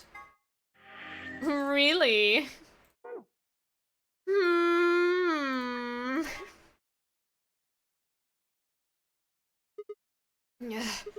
Ah. Ow. Ow, ow, ow, ow! Damn it. Feels like my head's gonna explode. Wait. Where the hell am I?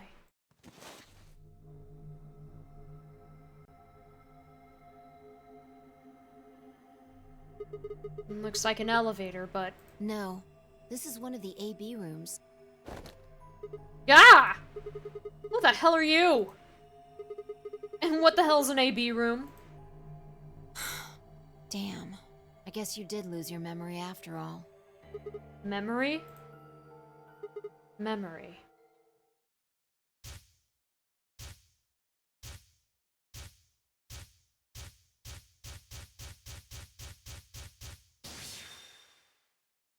We don't even know her name. I remember! You're Phi. She grinned. When is this? Check your bracelet. It's a red hair.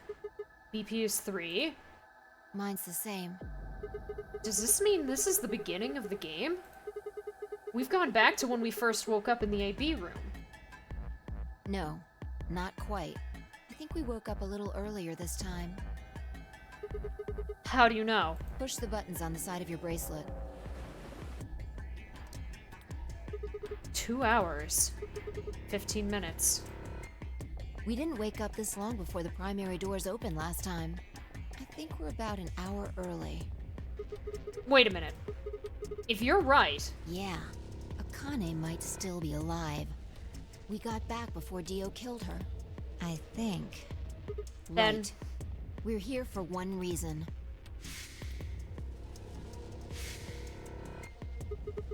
To stop her from getting killed. Exactly. Let's move. We need to get out of here fast. Don't need to tell me twice. Let's go.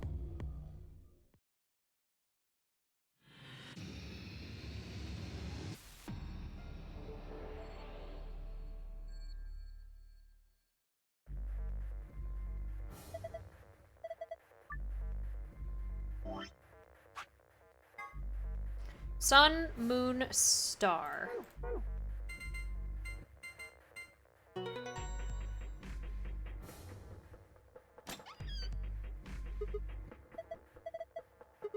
Hurry and grab the cracker. Cracker? Ah! Damn it, I meant key. What the hell?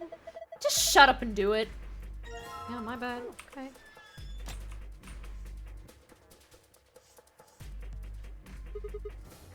For God, alright, let's put this key in here. For God's sakes, just do it already. No need to yell. Alright, good. Looks like that worked. Ready, Phi? What do you think? I know. I don't need to ask every time, right? Then why the hell are you asking? Hurry up and... Right. I'm going. She was saving a parallelogram cracker joke and messed it up. 10, 9, 8, 1, done.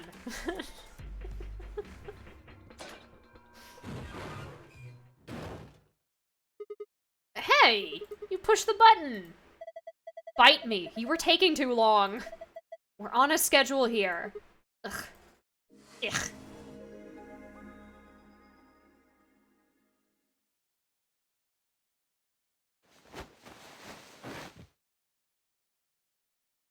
Fine, I climbed up through the hatch and out onto the top of the AB room.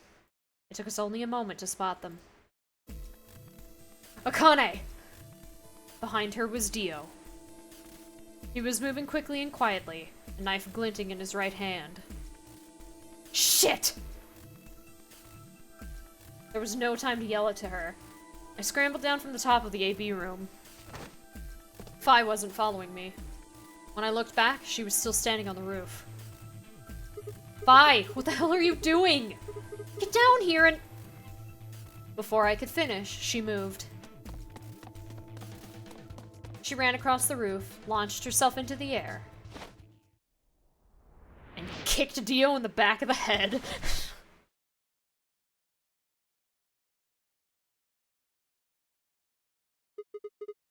What the... He's fine. Just unconscious. I bent down and held my fingers in front of his mouth. He was still breathing. I don't think he saw me. He probably has no idea what happened to him. Guy went down like a sack of potatoes. He had it coming. I heard footsteps come to a stop right in front of us. Is Fi an Olympic athlete? It was an impressive feat. I looked up. So you came. Hello, Akane. I've been waiting for you. You're here to hear the rest, right? Wait, just wait a minute. What the hell is your deal? How can you be so calm? If we hadn't shown up just now, you'd... Have been stabbed in the heart by this young man and died. Yes. Although, that reminds me, I haven't thanked you yet. Thank you very much. I very much appreciate you saving me. That... What? Hold on. How do you know about being stabbed by Dio? Are you an Esper too? Yes. Indeed I am. I am able to jump through time, just like you. Then what the hell were you thinking? If you knew he was going to stab you, why were you going to let him do it? Because I had to. You what? Think back. Why are you here? If I hadn't been killed by Dio, no one else would have been murdered. Consequently, your own abilities would never have manifested. I did explain, didn't I? The purpose of the AB project was to send the two of you to the past. Or your minds, at least. In order for that to happen, some death was necessary.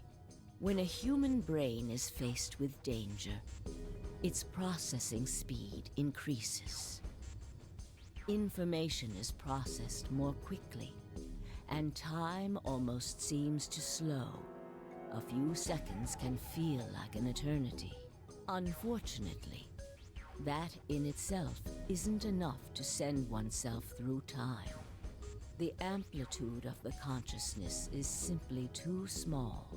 In order to increase the amplitude, we need to slow down the brain before the increase happens. It's a little like a slingshot. You pull back on the rubber band and then let go.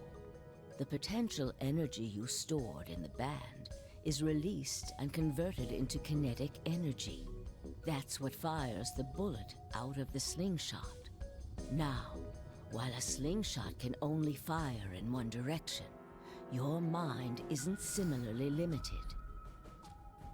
When the bullet of your consciousness is fired from the slingshot of your brain, it travels past the three-dimensional world and into the four-dimensional one. From that perspective, time is no longer fixed. In other words, you can travel to the future, the past, whenever you like. Your consciousness has been released from the three-dimensional cage. We have that superpowers. We're super. I had to infect you with Radical 6. Whoa, what? We're infected with Radical 6? Yes. Don't you remember, Sigma? Luna should have told you about it in another timeline. Are you sure? Infecting all of these people with such a horrible disease? Every single one of you has been infected. Well, apart from Luna, of course. Hell yeah. Unfortunately, it was necessary. We needed to slow your minds in order to store up your potential energy. Then we provided a dire situation that would accelerate your processing speed. The result is what you are now experiencing. Your consciousness now occupies four-dimensional space-time. And that's really cool. Thumbs up. Even that, however, wasn't enough. You had the ability to travel, but your memories could easily be lost during the trip. If the project was to succeed, you had to be able to retain everything you learned in each reality. At the end of the Clover ending, he was feeling the effects. And then, on our way to the Luna ending, there is a moment in the record room, or the security room? I forget what it was, where Fi started talking like she was fast-forwarded, and he was freaking out, so he just kind of laid down and took a nap. That was the reason you were forced to jump so many times. With each jump, your ability to remember improved. Eventually, you would be able to retain everything. That is why we made you play the AB game. That was why you had to select different chromatic I have the hues. deadly disease, Radical 6. I can sleep it off. Well, he didn't know it was Radical 6. But yes, that is basically what he did. He took a nap. By forcing specific choices, we could cause you to make more jumps.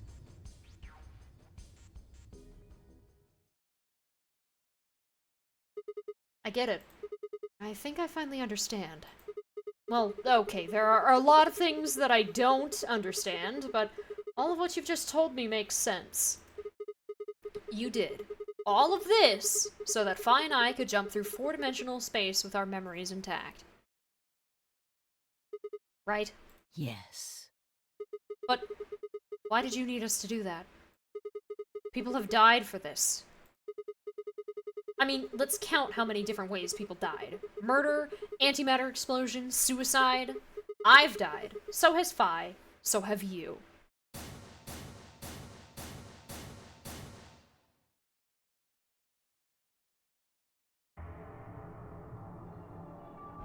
So why would you do all this?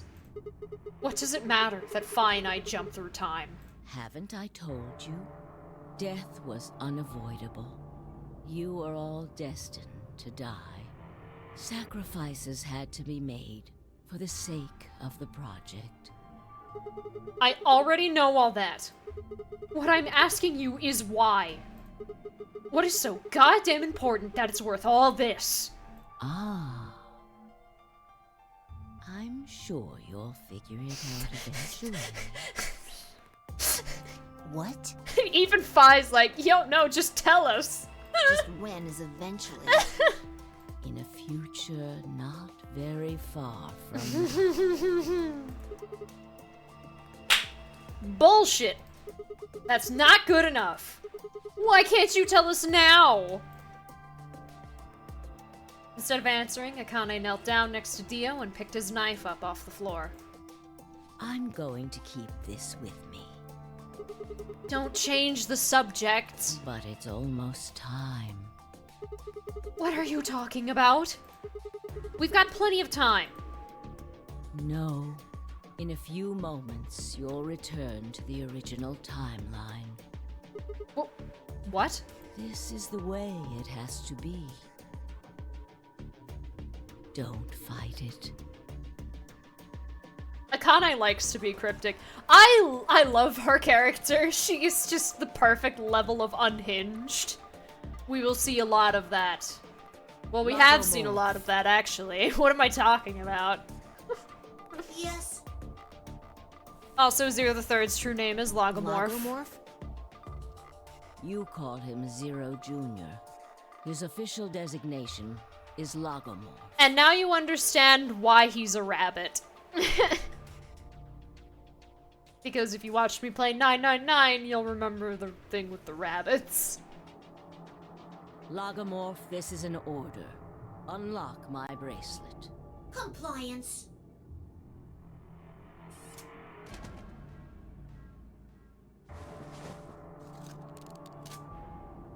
Now, everything is in place. I have put the bracelet onto Dio.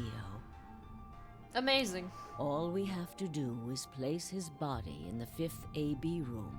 Can the I second order one from the Logomorph? right. No, I think only Akane can do that. That's the one Quark is in, right? Correct. I will move him. I will also put your bodies back into the 3rd AB room. Once that's done, I will reset its puzzle to an unsolved state. Why do you need to do all that? To recreate the history that you remember. Your consciousness is about to leave your body and return to the future. Your body will be emptied, and your other consciousness will jump back in. If your bodies aren't back in the 3rd AB room by then, it would be bad. So you're saying some version of us is going to wake up in that room and repeat the same history again? Well, I guess this could actually be our 2nd or 3rd time. You are exactly correct. Lastly, I'm going to leave this with you. She paused and pulled something out of her pocket. It was a small key attached to a string. I'll tie it onto your ankle so that you won't lose it. All right, Sigma?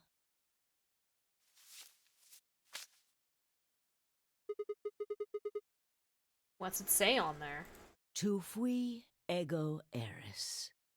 It's Latin. It means, what you are, I was. What I am, you will be. Yes. What am I supposed to do with it? It will help you meet someone who's very important. What? Go. Return to the future. You won't be alone. I will be at your side, watching over you. Now hurry. I love Akane. She's so confusing. She's a wonderful being.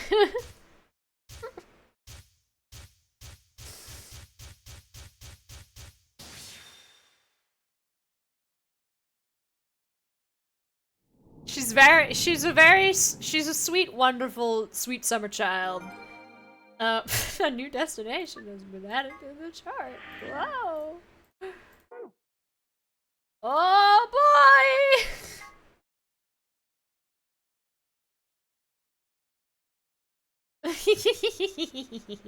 Oh, looks like you're awake.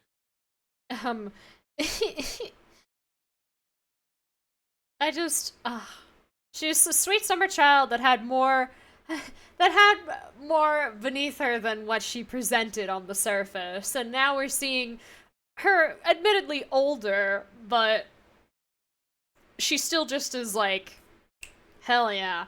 I'm also surprised at the sheer number of people who have not asked a single question. Like, you've all just been like, oh yes, that's Akane. Tenmyoji is probably Junpei.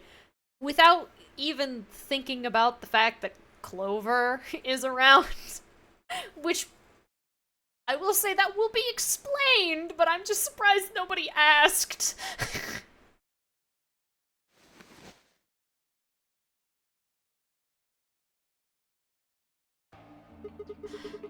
Is this the infirmary? Why are we here? I mean, Jumpy, you know. You know that's why you wouldn't. But there are some people who did watch the 999 streams who would know that she was in the previous game. And nobody batted an eye because we were paying more attention to Akane and Tenmyoji. Do you know what happened at the AB gate? Kay and I went back to the infirmary, but... We waited and waited, and the two of you never returned. So we went to the warehouse to check on you. We found you passed out in front of the AB rooms. Kay and I hurried back here with you. I looked over at Phi and met her eyes. Oh yeah, Kay. Kay is Sigma, right? You remember what happened just now? You mean what happened a long time ago? But is he really a clone? Yeah, you got him pretty good, huh? Huh. Yeah, I remember all right. Hey, what are you guys talking about? Quark! What am I? Chopped liver? Alice! Back among the conscious and not psychotic, huh? Yeah, thanks. Grandpa told me what you did. Thanks for finding the medicine for us. No problem. All in a day's work. Although, I wouldn't mind a little swimsuit action. Really grabbing at straws here, aren't you? Hey, I wasn't talking to Quark. That was an offer for Alice. Not really my point. Oh, whatever. Forget about that. Now that you guys are awake, all we gotta do is open the number 9 door. Huh? What are you talking about? Look at your bracelet. It says 10. I have 10 BP. I've got 15 BP? That means I got 6 more points while I was out. But how? You've been asleep for more than 2 hours. Oof. We've played the AB game 3 times. 3 times? Yes. Of course, the color and group assignments were shuffled around each time. But no matter who voted, everyone chose Ally. And is Sigma V experiencing time travel and is only worried about the swimsuit. Of course. And now all of us have enough to leave. Woo! We're not taking Dio with us, though. The dedication this man has is admirable. Leave him. I was stunned. How had everyone cooperated long enough to raise all of our BP past 9? Was it because Akane hadn't been killed? Without a death to start things off, maybe we'd been less suspicious of one another. Or could the bombs have had something to do with it? We'd all joined forces against Dio, and Phi and I had been able to disarm all of them.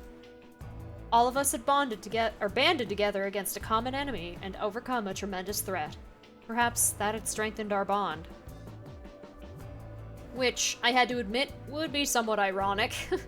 After all, Dio had planted the bombs that forced us all to work together against him. This must have been what Akane was talking about. Haven't I told you? Death was unavoidable. Sacrifices had to be made for the sake of the project. Come on, let's go! Let's open the door and get out of here! Wait. What about him? After some discussion, we decided to leave Dio behind. Alice was the only holdout. She'd complained about wanting to take him back to her superiors. But after I mentioned they'd come back to investigate after we escaped and deal with Dio then, she reluctantly complied. All right. Let's get going.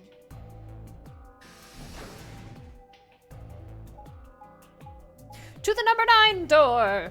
And to freedom!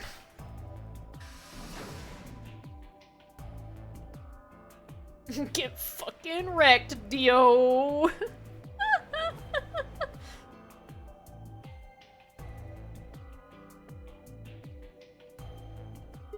Everybody ready? I'm gonna open it. Yes, just get on with it. Everyone else swallowed and nodded. I grabbed the lever and pulled it down.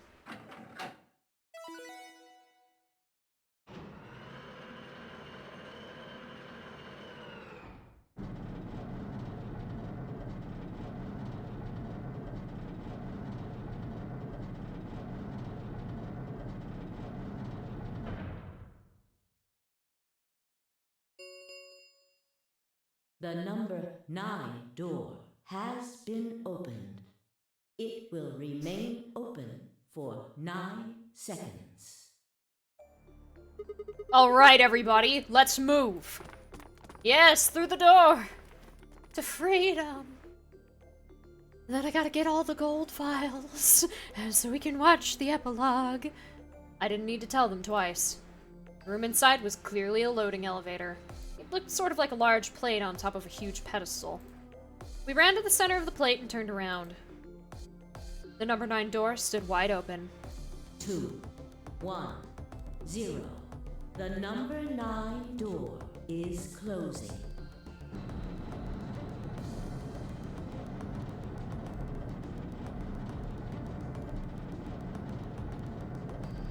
No. It would have gone off by now.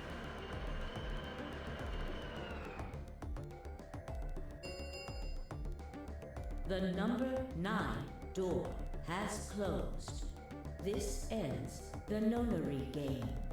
Thank you for your participation. As the game is over, all doors other than the number 9 door have been unlocked.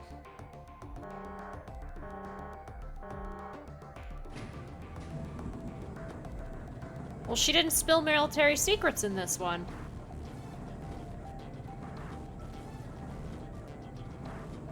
And she had to, for the sake of everyone's survival, so... Was there really a choice?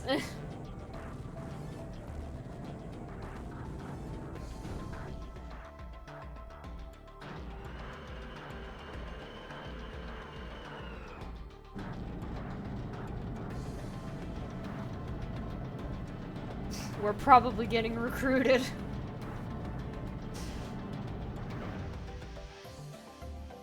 Looks like we did it.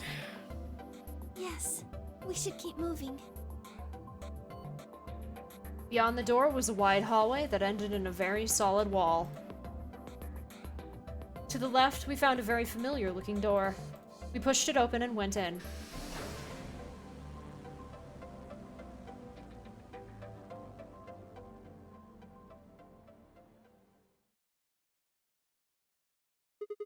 A pressure exchange chamber. You know what this place is? Yeah, sort of. This whole facility is pressurized, apparently. I think the idea is to keep the air outside and consequently the virus from getting inside. That means that if we want to go out, we have to decompress so we can match the outside air pressure. This room here is where you prepare for going into the actual pressure exchange room. You see all those suits along the wall? I figure we need to put those on and head to the decompression room downstairs. Whoa! Hold on a minute! You're saying the air outside is full of that horrible virus? Yeah, that's what it seems like. Of course, according to Akane, we were all already infected with Radical 6, so the whole room seemed a little pointless. Why? How did all this happen? Did they? No, that's not possible. We've come this far. We can't turn back now. Let's go outside. There's no way to know what's really going on until we do. All right. No one else objected. We all donned the protective suits and headed downstairs to the decompression room.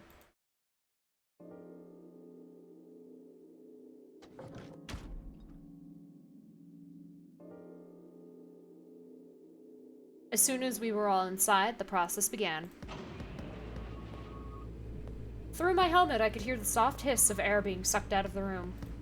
We stood there for several minutes waiting for the process to finish.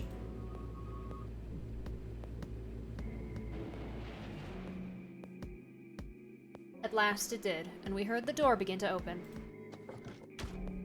Remember when we got the Dio end? Beyond it was another decompression chamber. We repeated the process 2 more times before we reached the final door and opened it. Man took time travel great. Slipped off one of the deadliest viruses you've ever heard of and has robotic arms. The dead, bleak landscape wasn't a surprise for me. I had seen it before in another timeline. The others hadn't, however, and although I couldn't see their faces through the visors of their helmets, I heard more than a few gasps over the radio.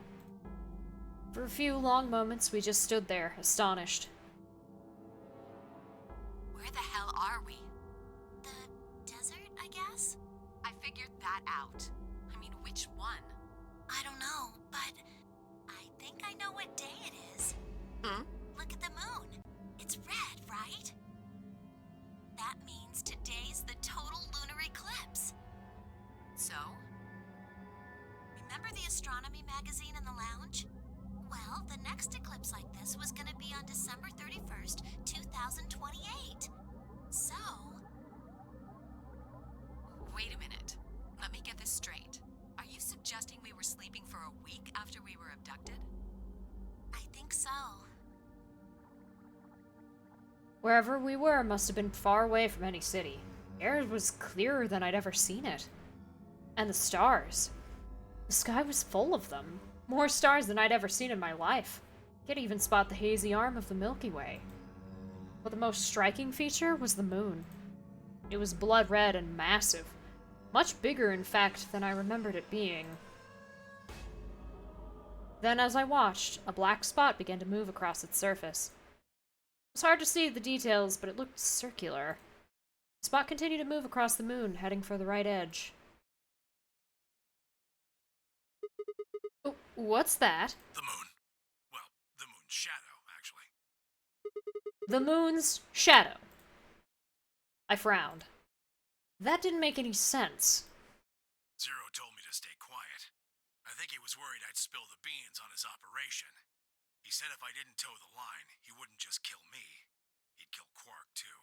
And I agreed, like an idiot, and brought Quark with me. Just so I could see her. Such an idiot. So, that being the case, might as well start with this. I meant what I said before. That up there is the moon's shadow. What the hell are you saying? Think about it.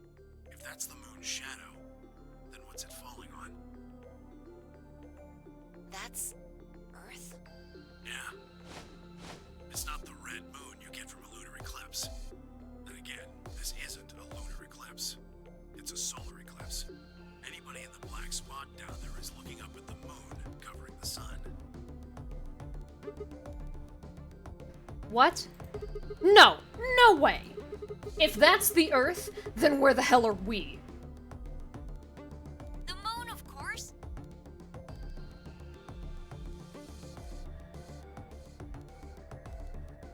Also, that's cool that, we're on the moon!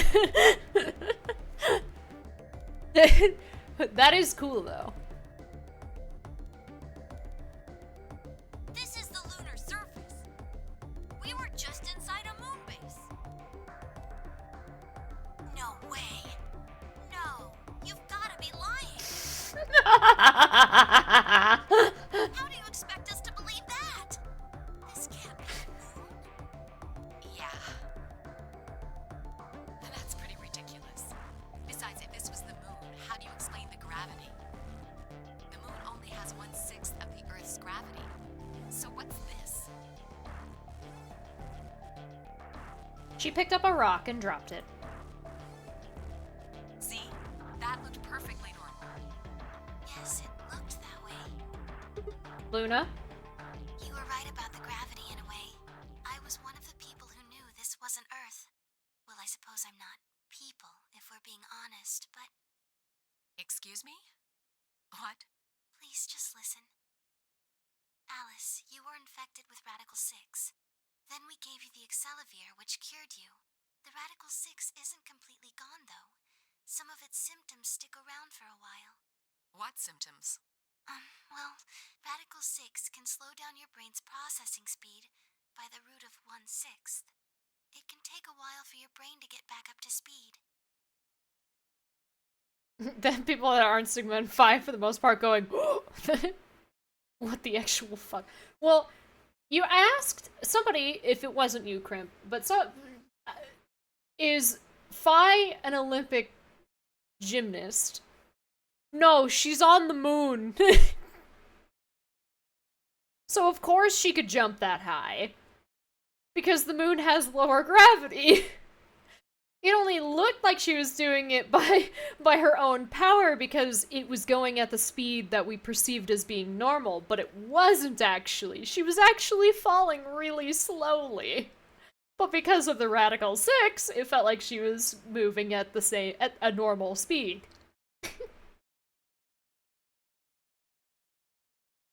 One of us has been infected. Yep. In other words, all of our brains have been processing information at a much lower speed. If you evaluated the root of 1/6, you'll get a number close to 0.408. That means our brains are running at something slightly less than half speed. As you said before, the moon's gravity is about 1/6 that of Earth's. Yeah. But you couldn't have known that we were on the moon. The time that it takes for an object to fall is inversely proportional to the square root of the gravitational acceleration. Since the gravity is lower on the moon, that means the time increases. I guess that's a little technical. Let me give you an example. Say you drop an apple from a height of 4.9 meters. It will take approximately 1 second to hit the ground. On the moon, however, that time would be 1 second times root 6, which would be approximately 2.45 seconds. I used 4.9 meters because it matches up with the Where does the next game take place? Somewhere in the Andromeda Galaxy. I won't say. This is clearly less technical. The gravity constant is, well, a constant. You could drop something from 10 centimeters or 10 meters and it would be the same. Does that make sense? So now we've established that on the moon, things fall root 6 times slower than they do on Earth. That being the case, what would happen if someone's brain slowed down by root 1/6? To them, 2.45 seconds would feel like 1 second. Terminal velocity, got it. Seconds would feel like 2. But it's not hypothetical. That's what's been happening to every one of us. Wait, you're saying that's the reason we didn't notice the weaker gravity? Are you sure you didn't notice anything? Think back. Huh? You and Sigma and Phi said something about it in the lounge. About how you felt weird. It's kind of like my body isn't really mine. I'm sort of floating. Like that? It seemed insane, but what Luna said made sense. In fact, it explained Phi's apparently superhuman strength quite well.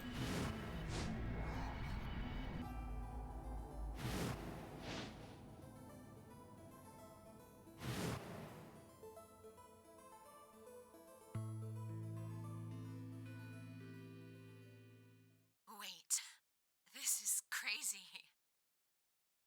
That can't possibly be Earth out there. You love that animation. I've seen photos of Earth The jump kick over to the back of Dio's head. beautiful. That thing is just red. Before we get into that, I should probably tell you something. This isn't New Year's Eve in 2028. Today is January 27th. In 29? No. Don't tell me. 30? Still no. And just what year is this? It's 74. 2074.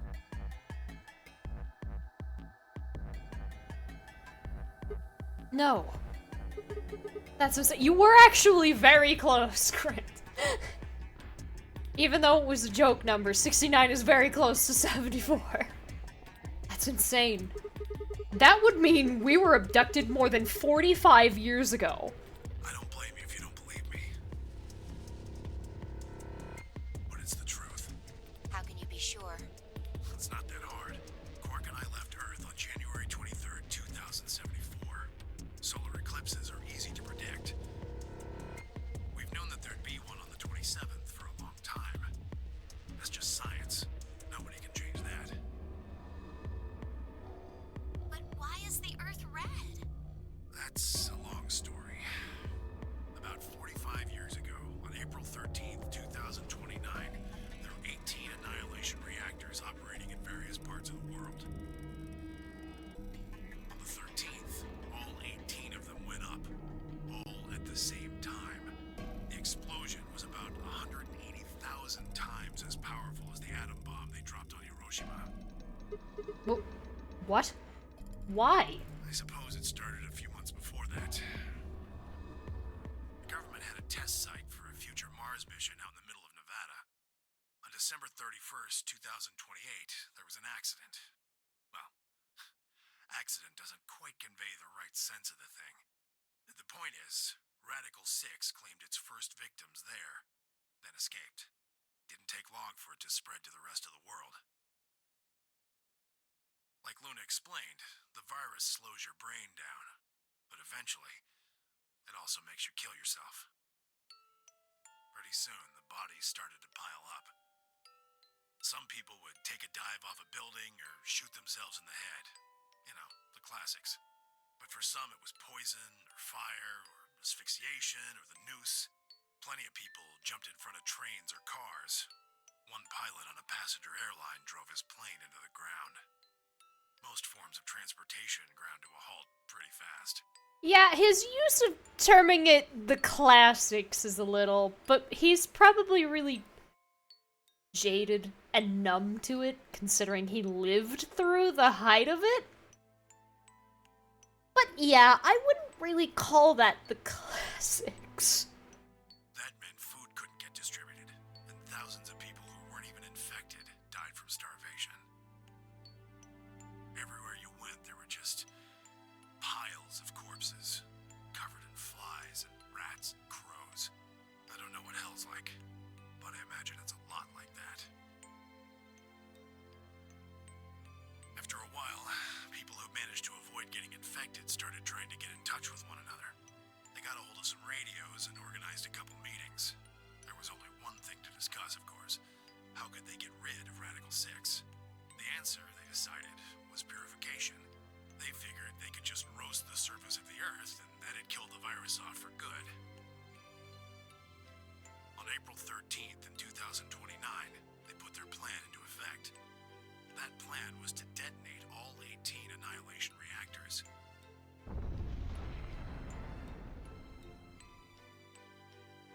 Now the truth is, that's mostly just rumor. Nobody really knows what happened, but I've got my own theories. I think that the bombers had already been infected, and when they died, they took billions with them. The ultimate if I die, you're coming with me gesture, I suppose. I'd bet your money they'd all lost it long before they got to the reactors. Killing most of the world, no matter how bad things had gotten, was not a sane plan, even if it wasn't directly responsible. Radical 6 killed most of the people on Earth. Anyway, why it happened isn't that important. Point is, it happened. You ever heard of nuclear winter? Well, that's basically what we got. The explosions threw a ton of crap up into the stratosphere, where it joined up with smoke and ash from all the fires. It blotted out the sun for 7 years. Plants withered and animals died by the millions. The few humans who were left banded together to survive. They were rough times. Eventually, they were over, though. The sky cleared and the sun came back. Plants started blooming again, and the animals that hadn't died out completely began to reappear. Things weren't quite back to normal, though. It's been 45 years now, but there's still quite a bit of dust and ash in the air. That's what you're seeing. You know why a sun sets red? Well, this is the same thing. Blue and and green light have short wavelengths, and they scatter when they run into debris in the air. Red light, on the other hand, has a longer wavelength, which means it'll get a lot farther when the air's dirty. So there you are. The Earth looks red because that's the only color of light that can make it through the atmosphere.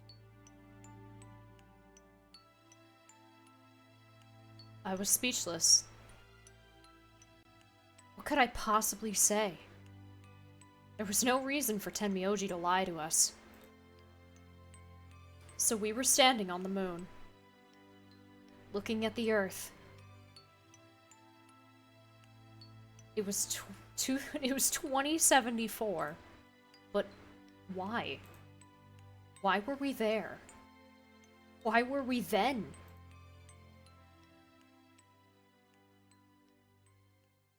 I was so lost in thought, I barely noticed Phi's approach. Hey, Sigma. I think I figured something out. A window popped up on the inside of my helmet with Whisper in the corner. She seemed to be using a circuit only we could hear. Yeah? What is it? I figured out why there's an extra E. An extra E? Oh, you mean the graffiti? Yeah, the one on floor B. I think it's an anagram, just like on floor A. What's Anna say this time? God damn it, Sigma! Knock it off! Memento mori if the ninth lion ate the sun. If you rearrange the letters, you get... The man on the moon rules the infinite time. That's why I never remember it. See? You need 6 E's to get that. So they stuck an extra one in ninth. I like Thin Timeline Son, You're the Meme of the Nation more, but... The man on the moon rules the infinite time. How did you show us that? Yeah, what the fuck? I think it's a message for us from Zero Senior and Akane. Remember what she was telling us? We created the AB project for one purpose. To transport the consciousnesses of 2 people into the past. Those 2 people are you, Sigma, and you, Vi. So, what are you getting at? My god, you're slow. You don't get it? They're saying we rule the infinite time. Infinite time. They weren't just talking about having us jump a couple hours. I think they're planning to send us back. Way back. Wait a minute. Are you saying you think they're going to send us back 45 years? Yeah, I'd bet on it. So the ultimate purpose of the AB project is to send us back in time to that catastrophe Tenmyoji was talking about? I think so. That doesn't make sense, though. I mean, we came from that same time period. Before it, actually. So why bringing us here and then send us back? Why bring us here and then send us back? Well, Akane should be able to tell us the rest. Let's go pay her a visit. Do you know where she is? I've got an idea. Come on, think. Remember what she said when she gave you the key? Tu fui ego eris. The grave! The one in the garden! Well, come on, what are you waiting for? Let's go. We turned and ran back into the pressure exchange chamber, the others following close behind. What are you doing? Did you forget something? Why break time now, Jumpy? We're going to go and have a talk with somebody. Who? You really need me to spell it out? The person behind all this. You mean Akane? What? I'll take that as a yes. Let me accompany you then. Wait. Why do you know about Akane? I'll tell you when we get there. Now, if you please. I'm coming with you. You folks just said the magic word. Did. I'm going to then. So am I. Hey, is this Akane you're talking about?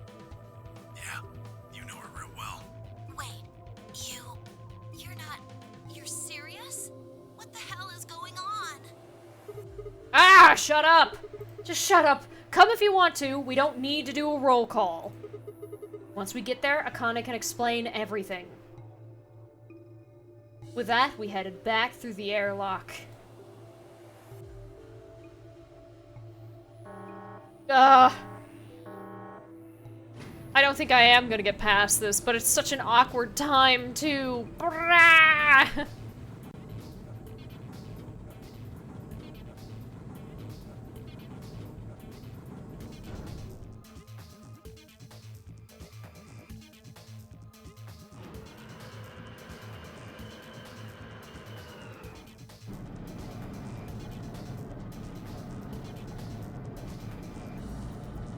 Your sleep schedule's already dead. Oh no. Just keep going. Ah, clever. The number 9 door on floor A is shut forever once the game ends. Assuming Zero Jr. was telling the truth, of course.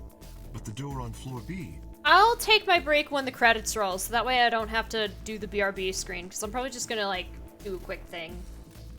Yeah. Thought we might be able to take the lift to it. And it looks like I was right. Any idea where Akane might be? Because after that, I probably do really need to take a break, so that way we can just do the gold files and then the... Yeah. Well, we don't have to feed the cat. You mean the grave in the garden? Oh, sorry. Yeah, the grave. Yeah, don't worry. I don't think she's buried there or anything. Chances are she's alive. Just in the grave. Medicine for cat. He doesn't need that anymore, but I could give him, like, a little dentist treat and take a picture of him. I'll do that.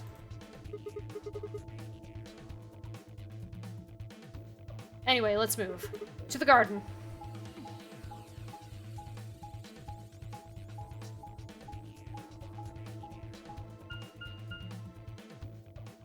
To the bee garden!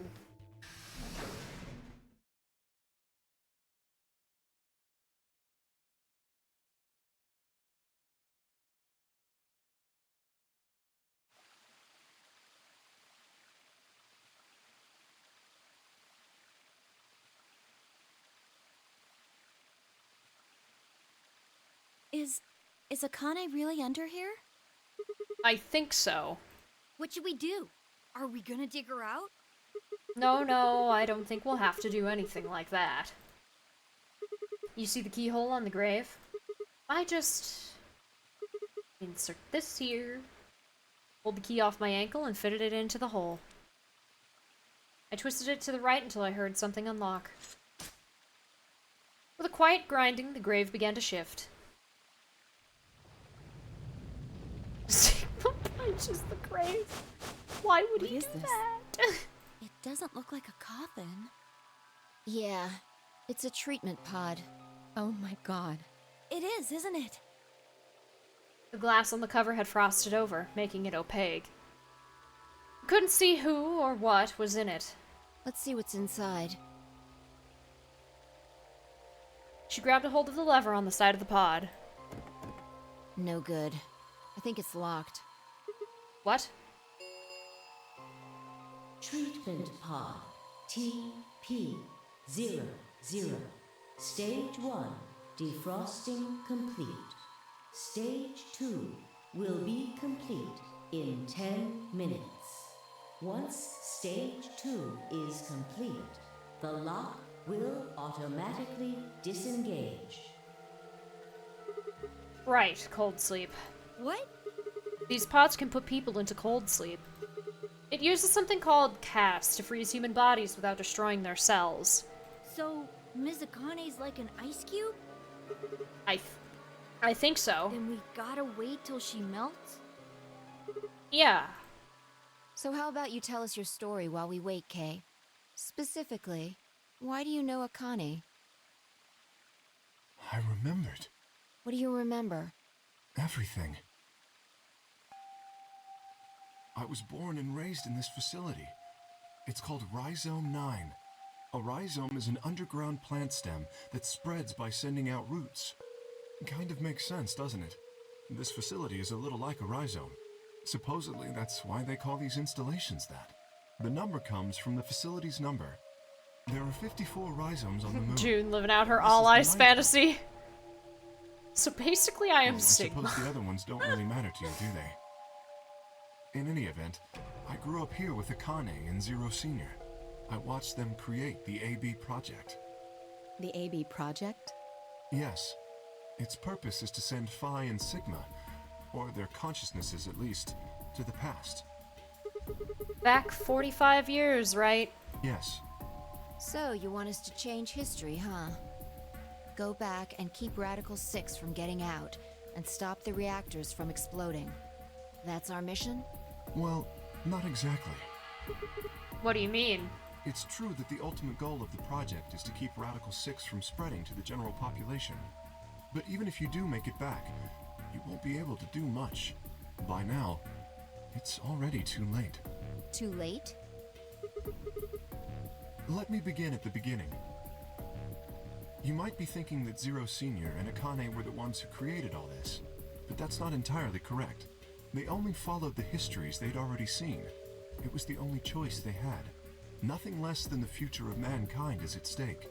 We need the two of you to jump through timelines while maintaining your memories. That is why you had to play the AB game, and why the chromatic doors were necessary. By forcing multiple options, you could make numerous jumps. We speculated that jumping more would strengthen your memories. The puzzles were also there for a purpose. Some theories hold that a moment of insight when you solve a puzzle strengthens your connection to the fourth dimension. That was the reason for the puzzles. Your infection with Radical 6 was also a vital part of our plan. By slowing down your brain's processing speed, we can store your potential. With that energy stored up, we just had to provide a life situation to enhance your consciousness in the fourth dimension. I'm as humorous as that is, no. Like a bullet from a slingshot. Wait, hold on just a minute here. You keep talking about Sigma and Phi, but what about the rest of us? Why did you bring us here? That's simple. In earlier histories, you were all here in Rhizome 9. We needed you here to accurately replicate those histories. Although I suppose that's probably not a good enough explanation for you. In a sense, though, it is the truth. Our primary goal was to replicate history. The rest is... Yes, I suppose I should explain. Very well, I will try and do so in a way you can understand. First, Alice and Clover. They were abducted 45 years and 1 month ago, on December 22nd, 2028. The location is Earth, of course. More specifically, Los Angeles, California. Correct? Yes. Yeah. After being kidnapped, your bodies were sent to a facility under Akane's direction. You were placed in treatment pods and immediately put into cold sleep. 4 months later, you arrived at this facility. The date you finally arrived was April 14th, 2029. Your trip from Earth to this facility was aboard a spaceship powered by an annihilation engine. Following your arrival, your pods were placed in long-term storage. Does that make sense? Are you telling me we were sleeping in those pods here for 45 years? Yes, in preparation for this day. But why? What do you need us for? You are an Esper, aren't you, Clover? I mean that you are able to access the fourth dimension. Am I wrong? Did Akane tell you? In a manner of speaking. Because it uses annihilation energy. As I've already explained, the purpose of this project is to send Sigma and Phi's consciousnesses to the past. Espers are able to sort of resonate with one another, which can amplify their power. You understand? This is why we brought you here, Clover. What about me? We needed your help, Alice, to deactivate Dio's bombs. Huh?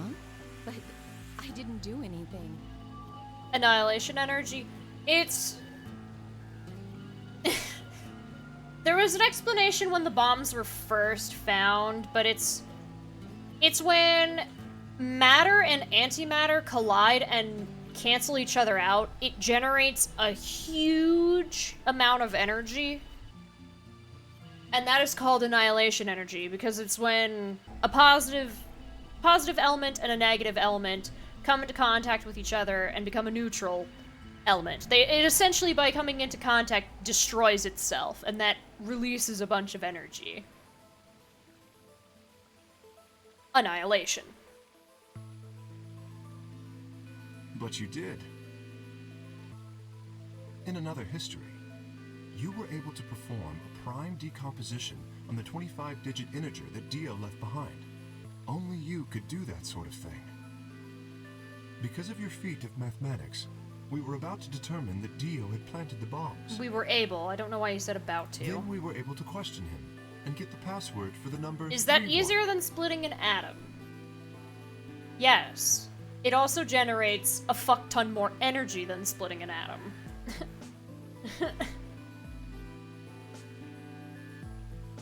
Finally, we used that information to stop the bomb in this timeline.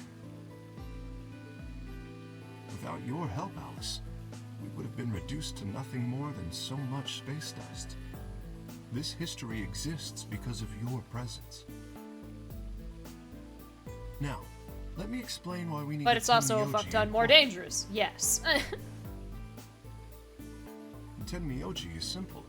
We needed you for the same reason we needed Clover. You are able to access the fourth dimension. Almost half a century ago, you used that ability to save a young girl, didn't you? Yeah. We needed you to resonate with Sigma and Phi, so we brought you here. All it took was a messenger. Do you want to see Akane? If you do, come with me. I was a fool and fell for it. And you brought Quark with you. In fact, you insisted that he come. Yeah, I know. I guess you were worried about leaving me alone, huh? He kept saying he couldn't run off to the moon and leave me behind. I'm sorry, Quark. If I hadn't been so stupid and selfish, none of this would have happened to you. I never thought this would happen. Can you ever forgive me? Oh, don't worry about it. I mean, I agreed to come with you. I thought the moon would be way more interesting than boring old Earth. What kid would turn that down? We didn't see the messenger after we got on the ship. It was on autopilot. As soon as we got in, it headed straight for the moon. During the trip, Zero told me to keep quiet once we got there. I don't remember anything after we landed. Then there was a bunch of that white smoke, and we passed out, and when I woke up, I was in the AB room. Now, Dio. His real name is Left, and he's the leader of a terrorist organization called the Myrmidons. He was ordered to come here. The Myrmidons are under the control of an organization called Free the Soul, which is in turn controlled by a man known as Brother. It was Brother who orchestrated the release of Radical 6 into the general population 45 years ago. Do you remember what Phi mentioned earlier? The ultimate purpose of the AB project is to change history and keep Radical 6 from being released. If we succeed, that would be bad for Brother and his organization. Our success would prevent them from creating the ideal world they're working toward.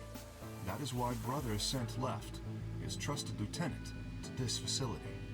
They needed to stop the AB project. I'm sorry, terrorists. Left the fuck? What is even happening? The whole thing about Left is explained in Dio's ending. Dio is a clone of Brother's brother who was killed, whose name was Left, and every member of the Myrmidons is a clone of Left, and therefore all their names are Left. But Left, Dio, is the Left that is the leader of the Myrmidons. So, Dio was given two tasks. The first was to eliminate Akane, the architect of the AB project. The second was to join the AB game and win it. If Dio won the game, the AB project would not be completed, at least not in that timeline. In other words, in that world, His brother left Brother's life, who is right. If things didn't go as planned, Dio was given a contingency plan. If you cannot murder Akane and win the game, destroy Rhizome 9. Hence, the bombs. Can I ask you something? Perhaps. How did Brother know about the AB project? He was also an Esper. We can set Brother aside for now, though. May I proceed? No one objected. We were all curious. Excellent. That explains everyone, save two, Luna and myself. Sigma and Phi already know the truth about Luna. I don't believe I should reveal any more, however. I think it would be more appropriate if you could ask Luna yourselves at a later time. Would that be all right with you, Luna? Yes, that's okay. As for me, Poor Luna. As I said before, I was born and raised here. The rest of you were brought to this facility, but I've never left. That makes me someone close to Zero Senior and Akane. Hey, I've been wondering, who is Zero Senior? You've already met him, Sigma, in another timeline. Yeah, well, I saw a hologram. I still don't know who he is. Stage 2 is complete. TP00. What is this about Luna? I felt bad because he was like, oh yeah, Luna is a unique case, but I won't go into the details for now. I suggest if you want to know to ask her about it at a later date. Because, you know, being a golem, they would... It's finished. Bringing it up to a bunch of people who would have no clue would probably want to focus on that. Because it's like, holy shit, Luna's a robot? But I'm not sure. I think it's just because it's such a long-winded explanation already, and it's not the focus of what Kay's trying to tell us. She's a robot? Yeah. Fuck off, announcer. You wanted to hear a seniors. All of us gathered around the pod. The glass was still covered with frost, hiding at the contents. Okay. Let's get started then. Ready?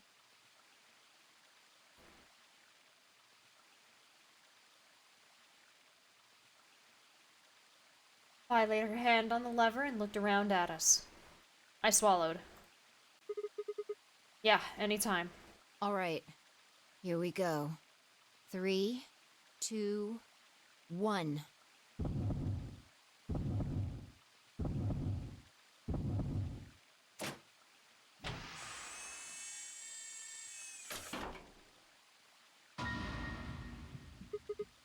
What? Suddenly, my head was full of memories from other timelines. I'd seen something like this before. The warehouse of Floor B. In front of the white door. Kay was lying in front of me. I grabbed his mask and saw my own face. I'd never figured out who he really was. Why was there a man with my face underneath Kay's armor? It didn't make sense. After I'd seen him, I was injected with tubocurine, and that was the end of that. But wait. If the person in the pod was the same person I'd seen on the floor of the warehouse, who was wearing Kay's armor? You finally noticed. Didn't I tell you? You won't be alone. I will be at your side, watching over you. No. Oh my god, you're... Yes, I am.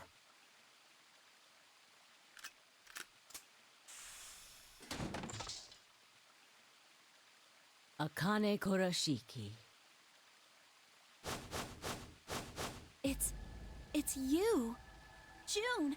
I mean, Akane, from... But you're old. Yes, that's correct. I haven't spoken to you in a very long time, Clover. Or you, Junpei.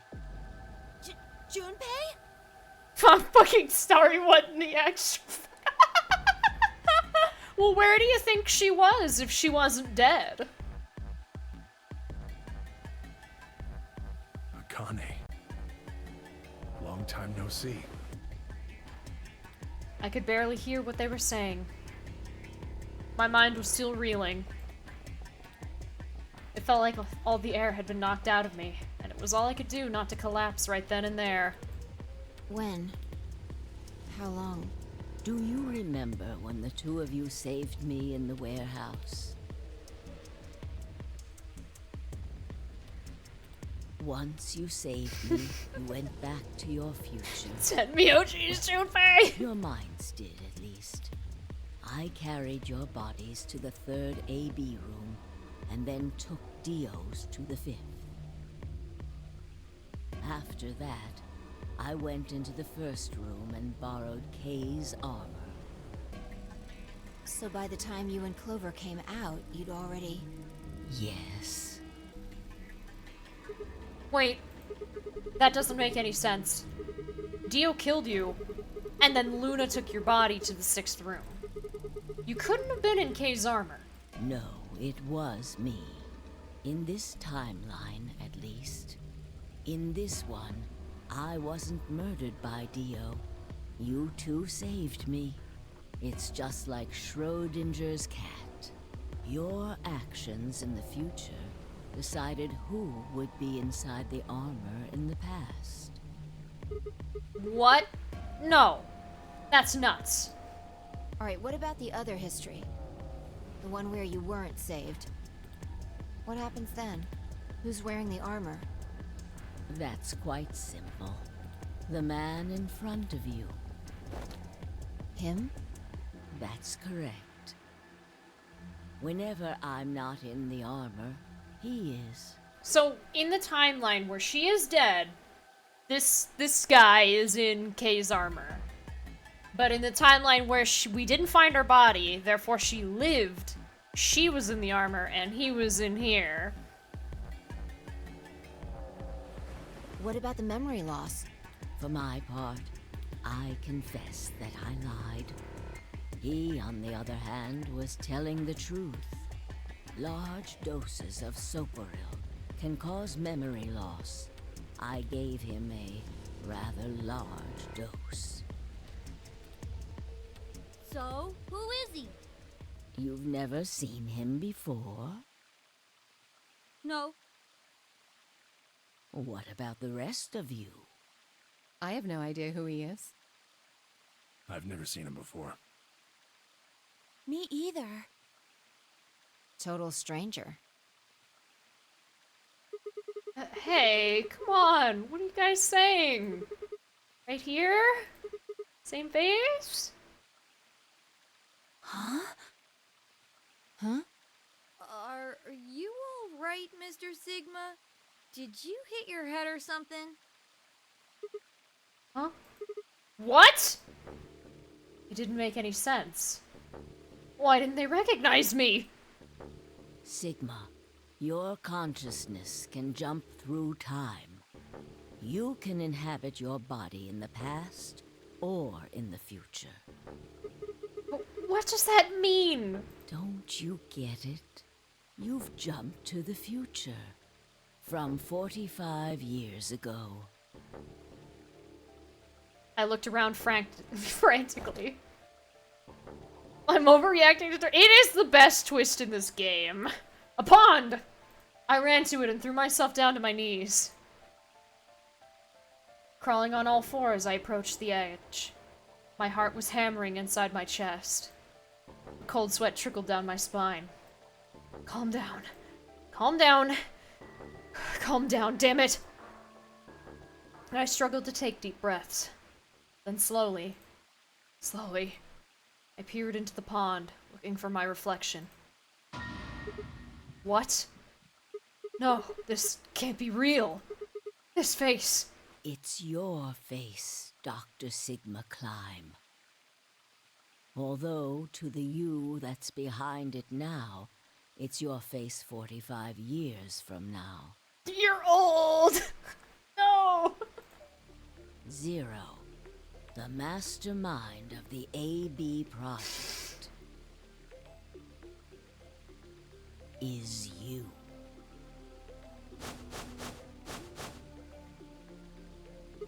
What? No, that's not possible. That's bullshit. No. It's the truth. Fighting it isn't going to do you any good. Please, Doctor. I'm not a doctor. You will be a pioneer in the field of genetic engineering. What happened to my eye? You're lying. No, I'm not. You created him. Well, I suppose I should say you are going to create him. Create? His name is Kyle Climb. My bitrate. Oh, never mind. It decided to calm down. Your clone. Also, no wonder why they acted so weirdly to his comments. There's also moments like,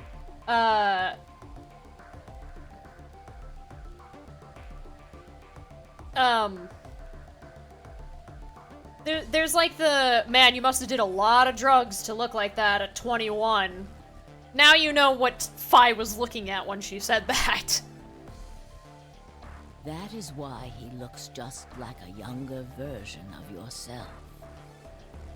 23 years ago, in the biolab here in Rhizome 9, you created Kyle. Well, I suppose for you, that's still in the future. When I said I was born and raised here, I was still pretending to be him. The gravity here is only 1/6 of Earth's. If nothing was done, the reduced gravity would cause his bones to be weaker than normal human ones. Yes. But you prepared for that. But you still don't understand. Oh. You gave him that armor. Ever since he was born, he's lived inside of it. It kept his muscles and bones strong. He wasn't forced into it for the nonary game. He's been wearing it every day, all his life.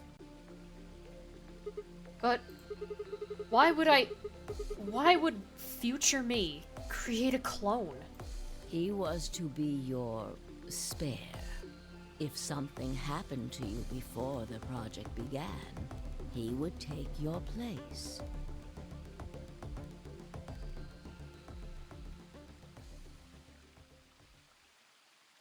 I mentioned before that the AB projects A and B stood for after and before.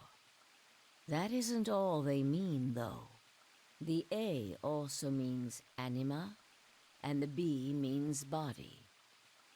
Anima is Dude, another Sigma word is for the mentally soul, destroyed. or the consciousness. He's... Body is, well, exactly what it says on the tin. Yeah, I don't imagine he's struggling right now. The past consciousness will go into the future body, and the future consciousness will go into the past body. They switch. Coming from the perspective of somebody who played the third game first. That was the chief goal of the project.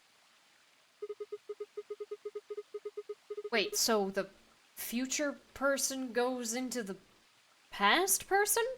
Sigma, do you remember the note you found in the garden? You mean this, right? Yes. Ah, of course, it was you who investigated the garden in this timeline. Yeah.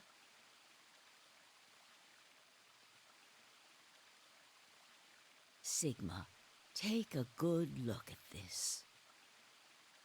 It's an illustration of the time jumps your consciousness is making. A is where everything began. December 25th, 2028.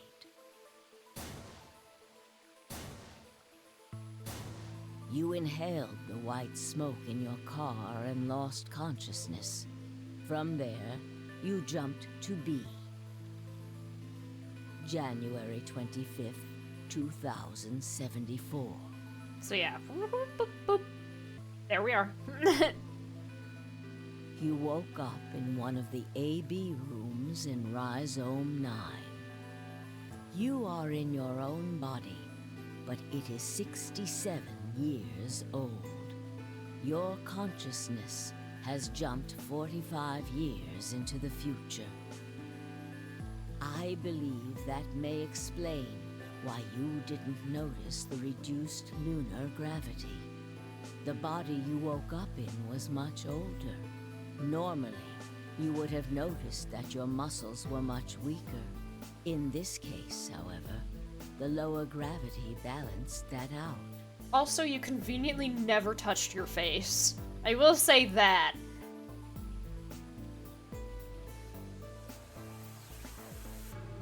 Moving on. If you continue along this line, what happens next? Gosh. You reach C, which is January 27th, 2074. That is today. Whoa. I am still streaming, Heart. The game is ending. Wait, what do you mean? And then I'm gonna take a break, and then I'm gonna get all the gold files, and then I'm gonna see the epilogue. Are you saying it's been 2 days since we woke up? 36 hours to be exact. The game was ending 3 hours ago. Yeah, well, this game has a... Have you already forgotten? You were all infected with Radical 6. The But virus good morning, Heart. slowed your brain down. So yes, 36 hours of real time have passed. But to you, it only seemed like 14 hours and 40 minutes. Can't wait to get to Zero Time Dilemma, where when the plot starts picking up, you really cannot put it down. I don't know if I'm gonna be able to put it down, but also I don't really want to do like a crazy all-nighter. I say is it's 12:18 in the morning. Now comes the important part. After this, your consciousness will return to the past. D. It will re-emerge at point D. The last few hours don't stop. They really don't. They really don't. April 13th, 2029. Yes, I have played these games before, and I enjoy them greatly. That's why I decided to stream it. You will return to your younger body. But that's the same day as the reactor explosions. Yes. That is why I said it will be too late. You will return to the past, but the events you would want to prevent will have already happened. The story does not end there, however. The line continues. After reaching point D, you will eventually return to B. Oh, yeah. But this time, you won't be jumping through time, or at least not at a rate faster than normal. Your consciousness will spend 45 years inhabiting the same body until you reach point B. Oh, I didn't mean to poke you in the eye, Akane, my bad. Is Sigma? January 25th, 2074. According to what you just told us, it's 36 hours ago. Correct. That was when the consciousness of the 22-year-old Sigma 22. jumped into the body of 67-year-old Sigma. So where did the older version of you go when you took his body? Point A. December 25th, 2028. The day all of this started. Yes. His consciousness will go back in time 45 years. For a period of time, he will inhabit your younger body. While your younger consciousness is elsewhere, he will be you in the past. But once that body reaches point D, my 22-year-old consciousness will come back from point C. That's correct. When that happens, the older version of you will be ejected from your younger body and return to your body at sea. So it's rotating? Rotating. I suppose you could put it that way. But look at this illustration closely. What if you take all these lines and untangle them? You get one single line. It may look complicated, but in truth, it's a single straight path. With one exception. This line here at point E, right? Exactly. Point E is December 31st, 2028, the day of the total eclipse. The day Radical 6 got out of the test facility. Yes. By now, you've likely figured it out on your own. The purpose of the AB project was to get the consciousness of the 67-year-old Sigma from point B to point A. If we can do that, we can change what happened 45 years ago. So the old version of me will keep Radical 6 from getting out. By jumping into my 22-year-old body on New Year's Eve, 2028? Yes. That is why this line could not be interrupted. In order for the 67-year-old version of you to reach point B, we first have to go through point D. In order to get to point D, we must jump from point C. And for point C to happen, we had to recreate everything that happened in this facility. That is why we have faithfully retraced history up to this point, so that we might save humankind from destruction and undo the horrors of the last yeah. Imagine we're hanging out in the room with D Team and fucking, okay, I'm not gonna lie, Phi and Sigma, obviously, Nevada test site, that's where the third game takes place. They just turn to their third companion and fucking speak the truth to her. Like, yeah, I'm 67 years old mentally, and the person just swallows that information like, wow, that's weird, but okay. Meanwhile, me is like, yeah, I guess I have no choice but to go, wow, that's weird, but okay. Fucking, oh my god.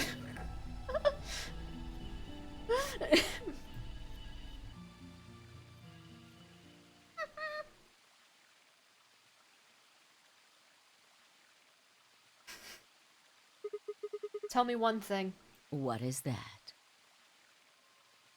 You said that point C is January 27th, 2074, which is today. There's going to be a jump, and I'll jump to April 13th, 2029. Yes, that's right. But, look, I'm still old. When is this jump supposed to happen? Very soon. Soon? Yes. And what's going to trigger it? We need potential energy stored to send your consciousness into the fourth dimension. Fortunately, we now have plenty of that. Thanks, ironically, to Radical 6. All that remains is to launch your consciousness, like a bullet from a slingshot. And how do you propose to do that? Didn't I tell you? A crisis. A moment balanced between life and death. That can jumpstart your brain. What do you mean? You haven't figured it out. I mean this. The knife! Dio's knife? No sooner were the words out of my mouth. Phi!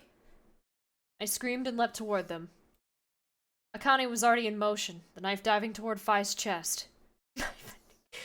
I was almost there.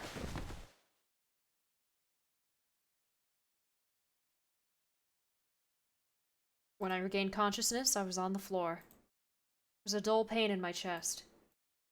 I felt for a cut, but something was in the way. It took me a moment to realize that it was Akane's body laying on top of me. I twisted my neck to look around. Nearby was an old tombstone.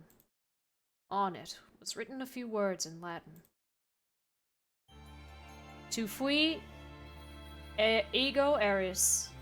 What you are, I was. What I am, you will be.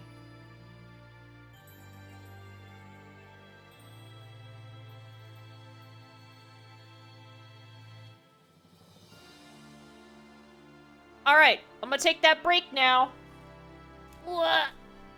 Enjoy these credits. I'll return soon. Wait, wrong button. I'll be back.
Hello?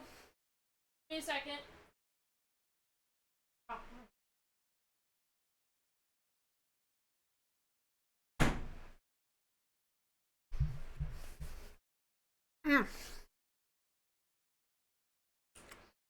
I am back.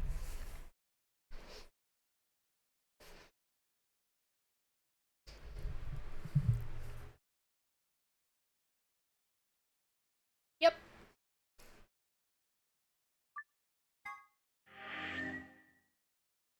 Yes.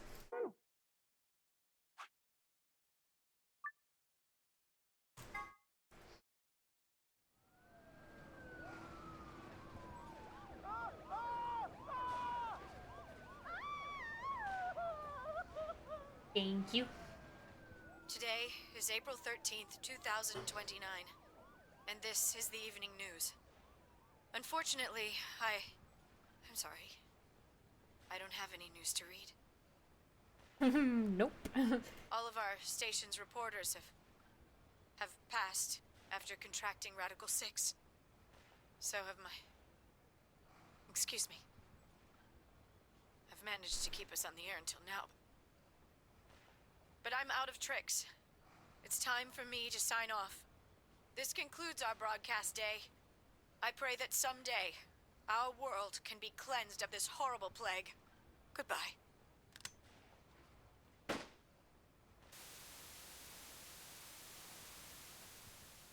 For a moment, I just stared at the TV.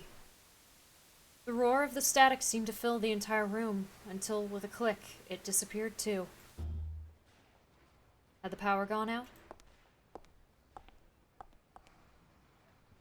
I heard footsteps behind me and turned around. You...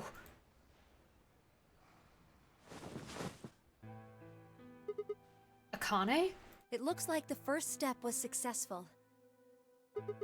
What the fuck? You killed me! Killed?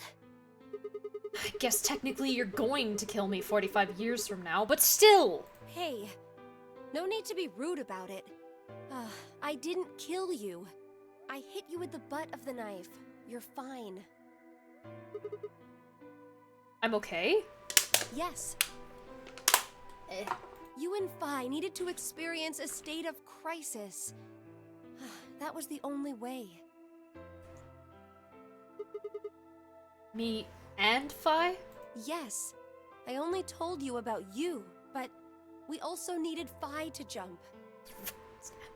She didn't, though.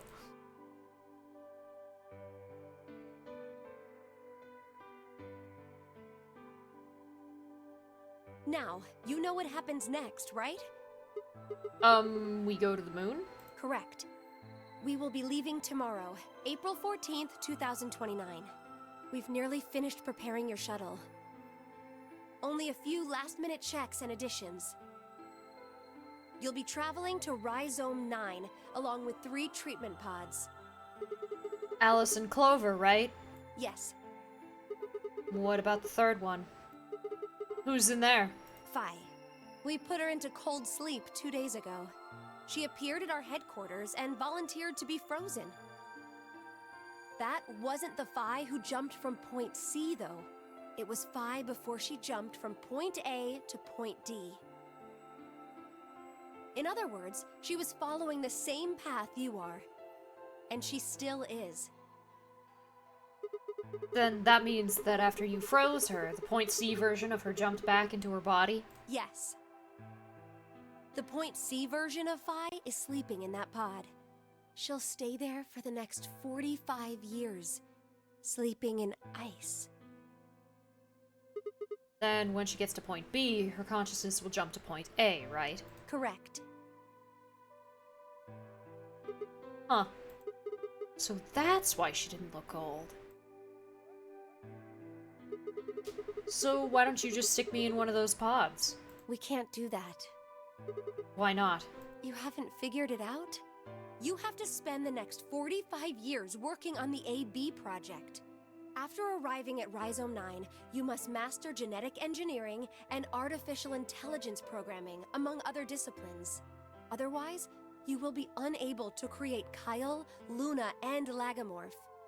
And, of course, you will need to develop the chromatic doors and the bracelets. You will also be the person who summons Tenmyoji and Quark.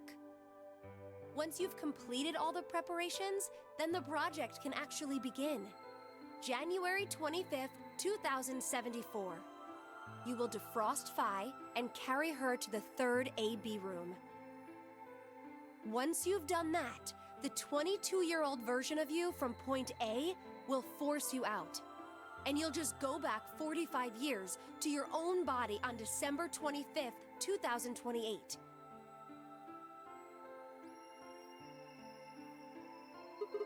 And then I change history? Do you really think I can keep the virus from getting out? You have to. If you don't, billions of people will die. Only you and Phi can save them. What about you? Aren't you an Esper too?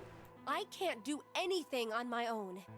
If this is going to work, I'll need your help.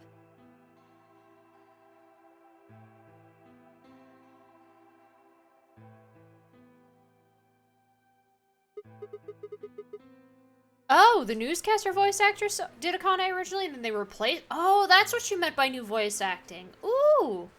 This is not the encouragement you think it is. So, what do I need to do? What do you mean? Like, what specific actions do I need to take? When Phi and I jump to point A, what are we going to do then? You'll both enter the Mars mission test site. And after that? I don't know. What? I'm sorry. I really don't know anything about what happens in there. We don't know how the Radical Six escaped. We don't even know why it was there in the first place. Oh, crap. Then we're screwed. That's why we need your help. You have the ability to jump through time and across parallel worlds. We need you to figure out what happened in that test facility.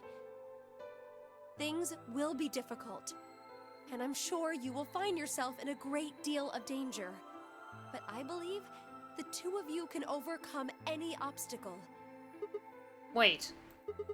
How do you know it's so dangerous? The 67-year-old version of you told me what happened. He wasn't able to stop the virus. So I suppose you could say you told me after you failed. What did I say? That the test facility is full of traps. There was one point, a woman's life was in danger. You risked yourself for her sake, and lost your arms and your right eye. My arms and my right eye? What the hell? Suddenly, a low rumble shook the building.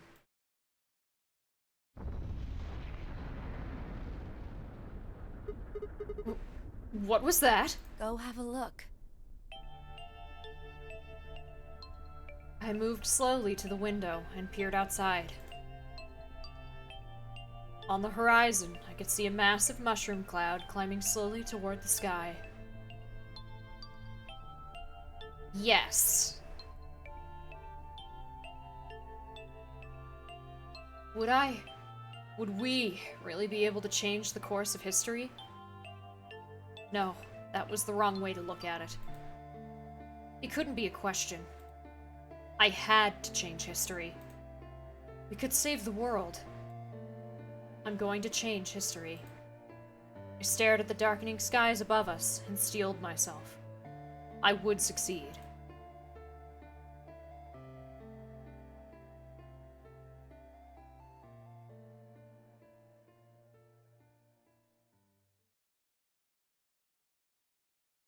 End or beginning?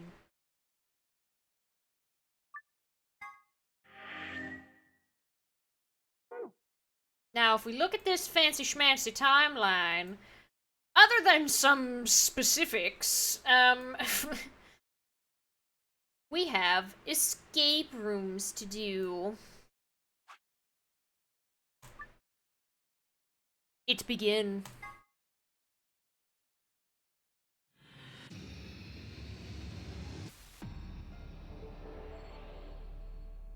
Luckily, we don't actually have to complete any of them. Don't worry! And then I will read a bunch of shit. It's interesting shit, but it is a lot.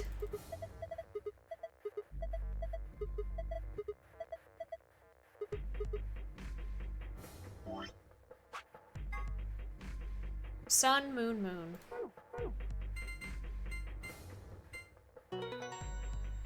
Time for Epilogue.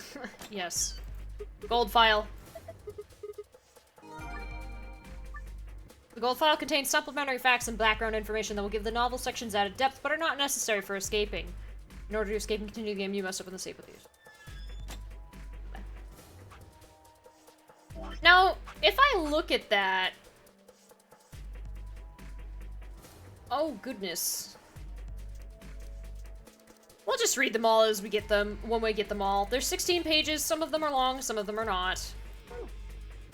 But now, we hit this fancy schmancy button, and say goodbye to Fi, cause... Right? I need to look. Yes. Fuck, wrong button. The number is, like, the files that you got. It'll still say that I completed it on easy, but it doesn't matter.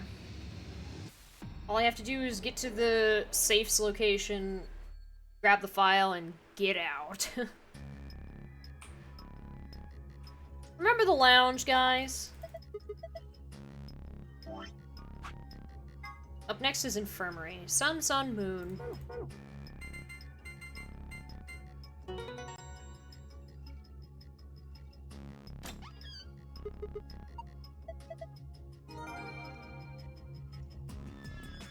Anyway, bye, guys. I'm going to the infirmary.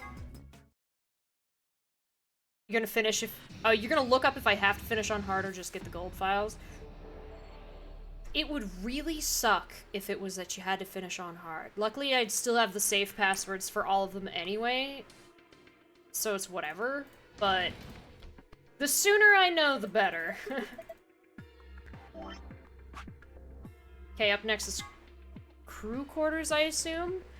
Sun, sun, star.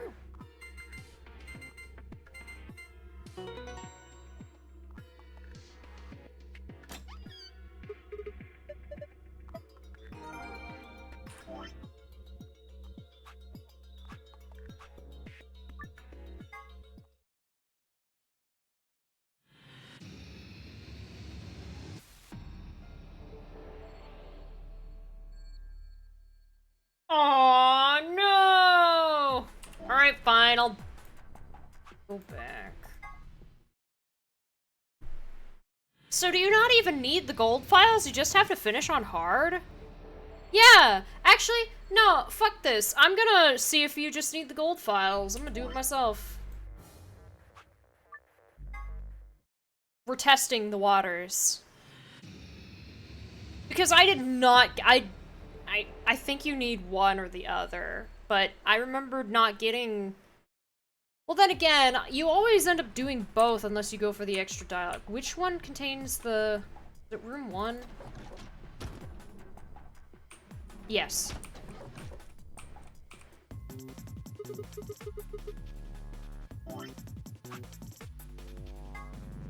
Star, sun, moon.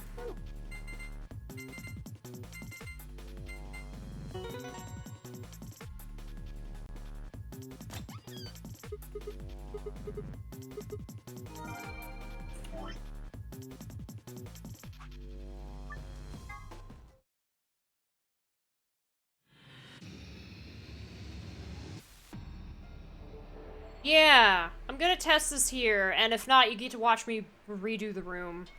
But that's whatever. That is not what I wanted to do.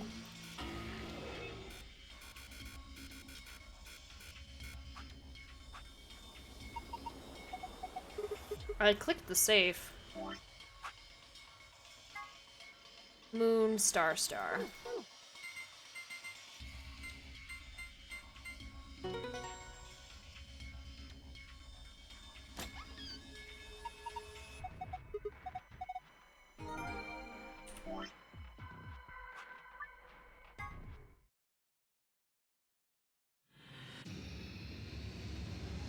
Maybe I'll start getting the keys. That way we don't have to redo all of them. I'll have some of them completed on hard if it doesn't give it to me. Starting here.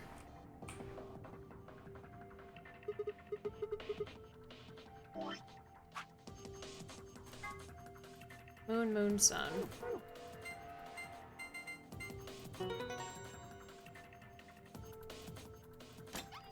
It just takes longer by doing this. Because I have to back out and get back in. Alright. But I don't want to have to go to all of these rooms again, so... Star, sun, sun. Oh, shit.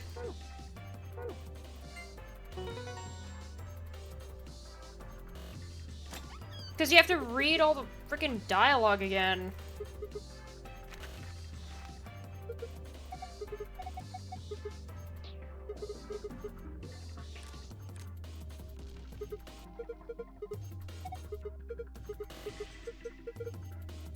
We just couldn't get the funny dialogue.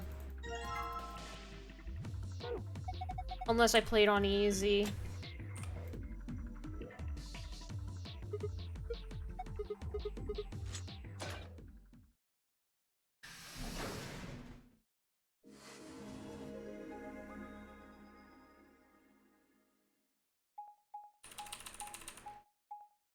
Immediate mappage.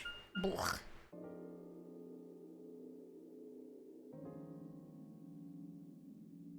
Interesting. So yeah, now this is hard.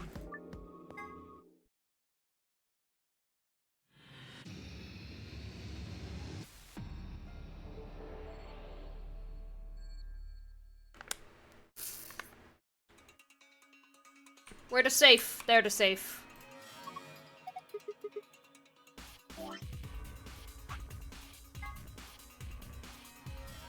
Star, star, moon.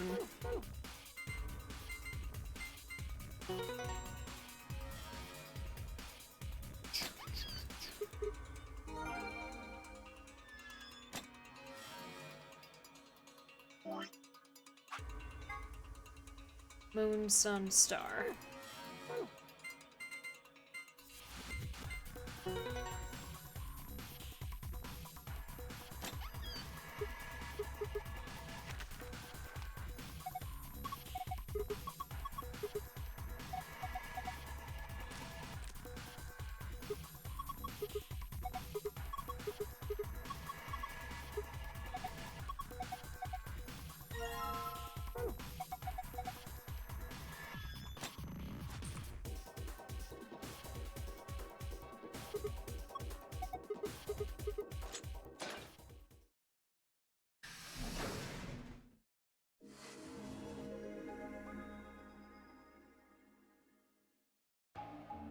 And it's always immediately mapped too, so you gotta wait for them to get to wherever they need to be. Because you can't access the menu while you do this. Gosh, I hope it's not redoing the rooms.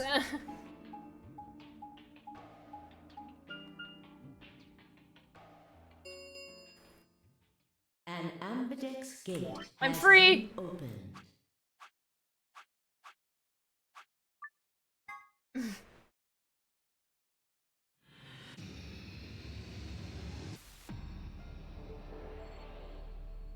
Not all of them, though, I'll admit. Not all of them.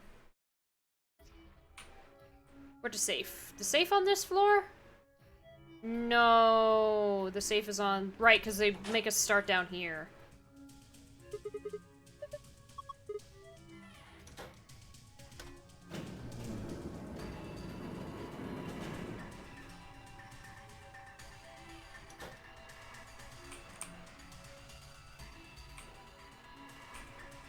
Where to safe? There to safe.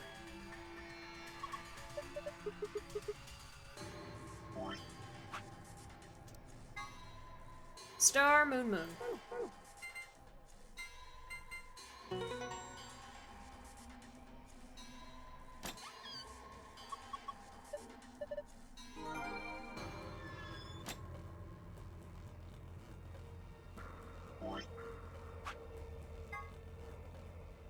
Moon, sun, star.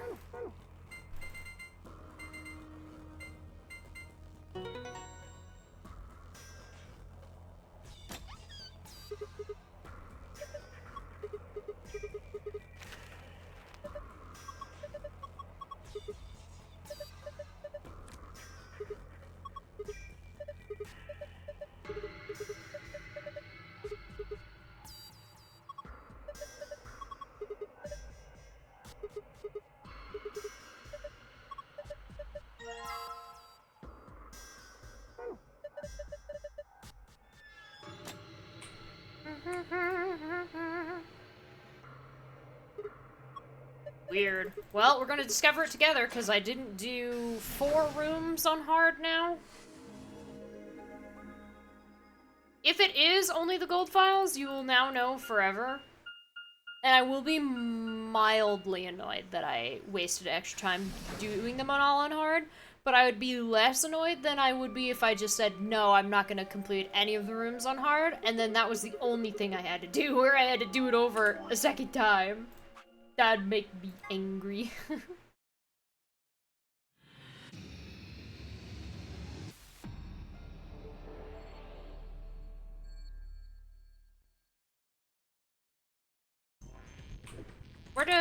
Where is this? Oh, the safe's just right here.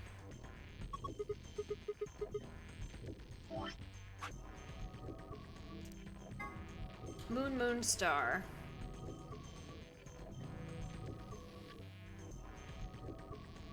Still a little stuck on Clover's thing and the Junpei Tenmyoji thing. Moon, star. Yeah. The thing with Clover is that they were abducted. She was abducted and put into cold sleep. Meanwhile, Junpei just kind of lived through the whole everything that happened 45 years ago.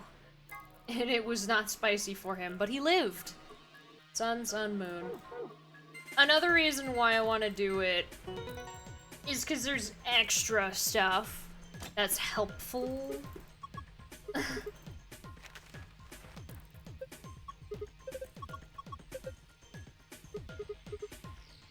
And it gives a bit more insight on the characters, like what are they doing immediately after the end of the AB game, because without it, it just kind of ends.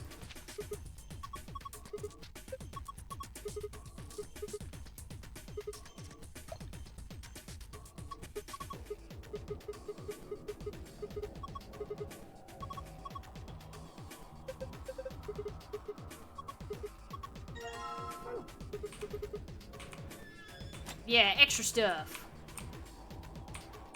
Is it this way? Please be this way. It is not this way, it was the other way. Shit!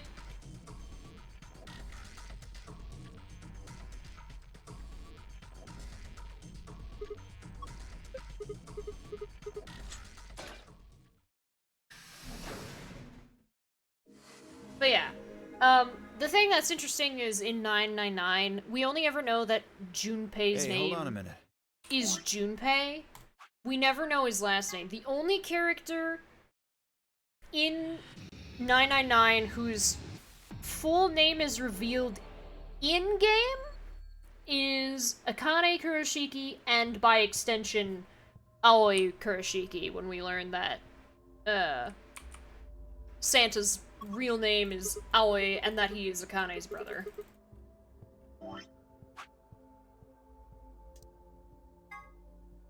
Star, moon. So we never knew what Junpei's last name was from the first game. That's why they were able to get away with him just being Tenmyoji. Because that was his last name. Sun, star. And it's not like Clover would recognize him.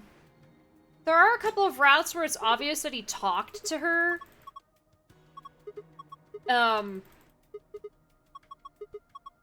Where he revealed that he knew stuff that that he wasn't supposed to know, and could only have known if he were Junpei.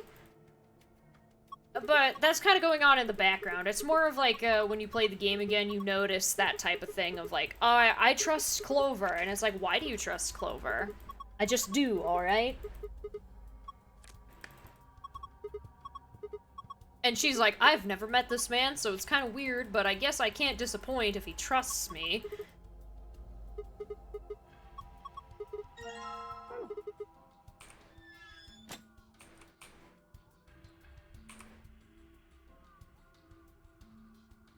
Yeah. The Dio end is wild.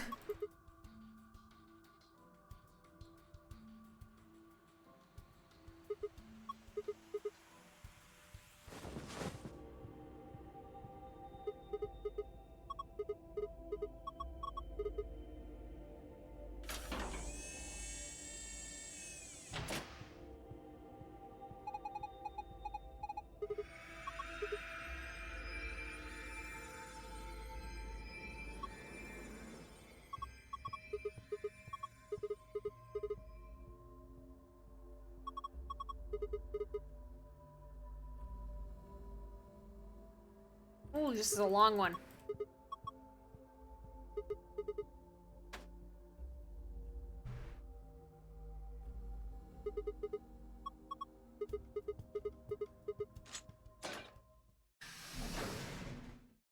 So what, Left's brother is named Wright or something? We don't know brother's name. Just that he calls himself brother. An ambidex gate has been opened. And that, the brother that died's name was Left. We don't really know if... Wait, I think Alice said something where it's like, brother's not his real name, but we don't really know his identity. Okay, safe's right here. Did the pirates run out of names? Star, star, moon. Was this one it? Yes.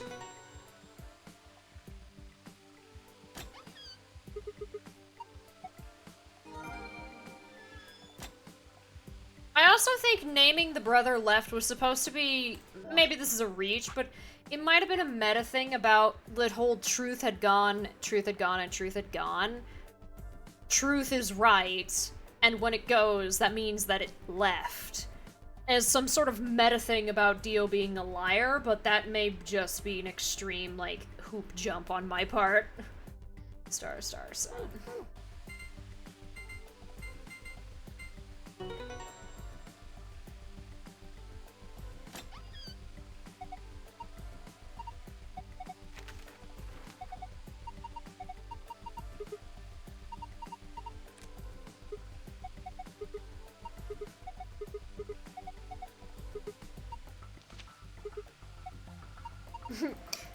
Welcome to playing a Zero Escape game.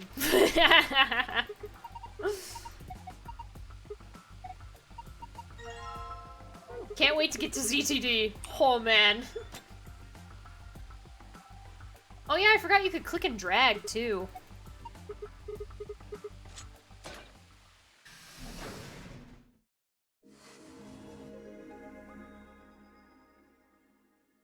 Was Dio the lieutenant Left because he wore a hat? I don't think that's why he had a hat, but it was an admittedly nice hat.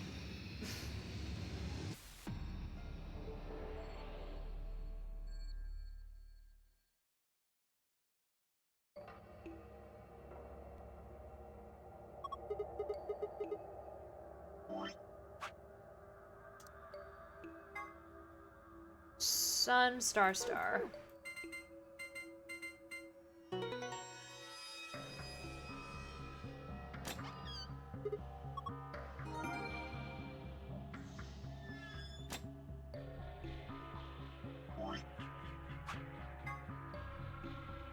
Okay, star, sun, moon.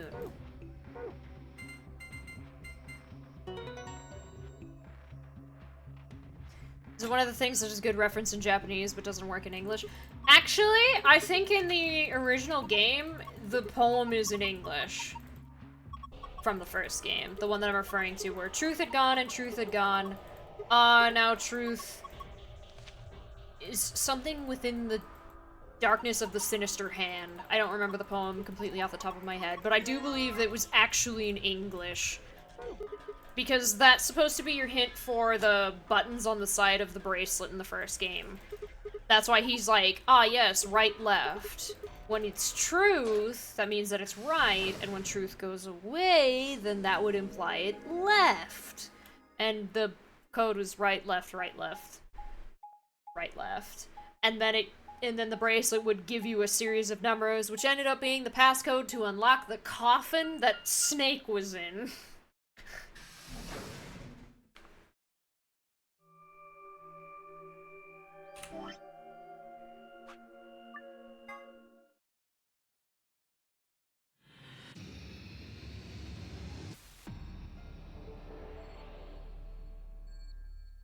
Yep, I followed that. Safe's over here, right? This is what clicking and dragging does, by the way. It's not very efficient. I like just holding, E. Q and E.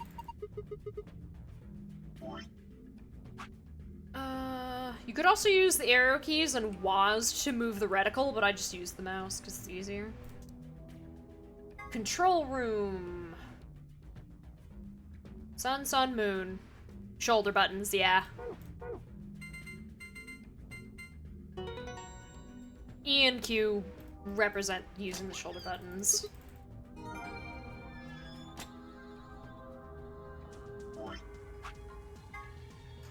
Star, moon, moon.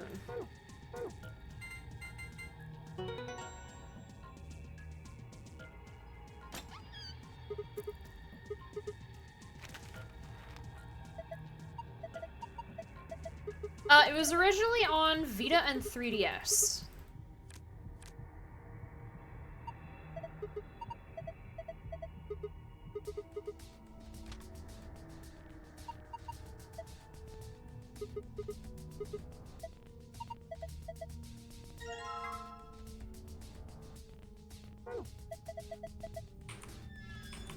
I did not mean to look at the key.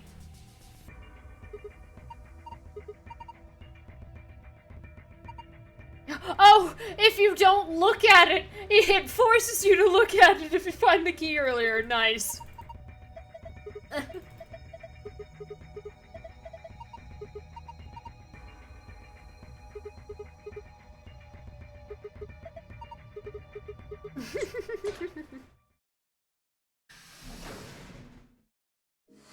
I've been missing it a few times, but I keep accidentally looking at it because I'm spamming left mouse.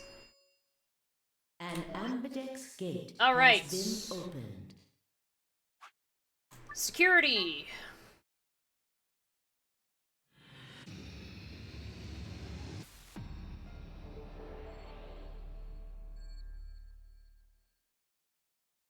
And I'm... Where's the safe in security? I believe it's over here. Yeah.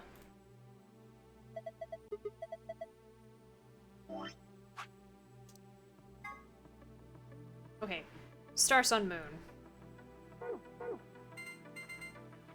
Oh my god, mouse drag. Ooh. Okay, there we go.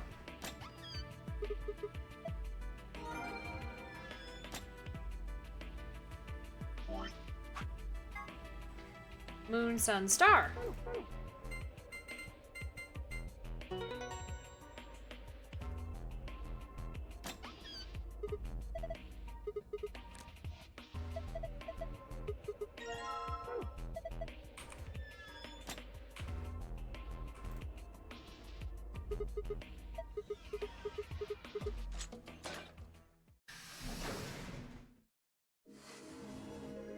Woo!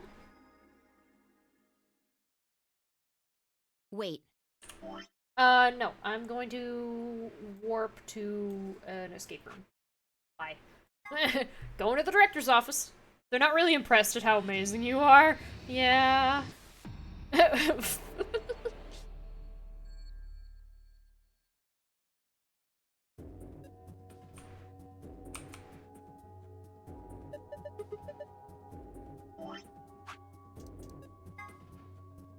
Star, moon, moon.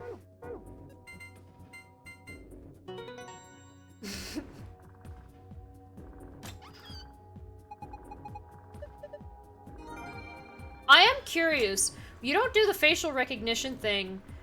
Does it force you to? Oops, that's Q.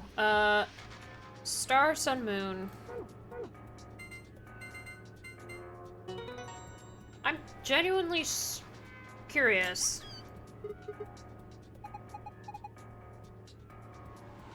You want to say yes? Okay. Oh yeah, no, he turns it on. Yeah, there we go. Yep. I like that. I do like that.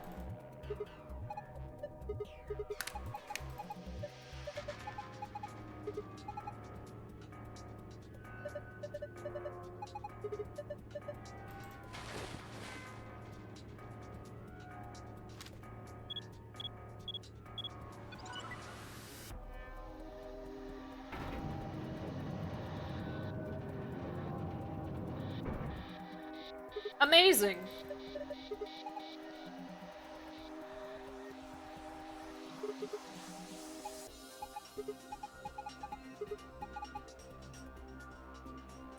damn it! Oh my god, it forces... It forces me to close the fucking safe. God damn it. Now I have to solve it again. What the fuck game? Star, Sun, Moon.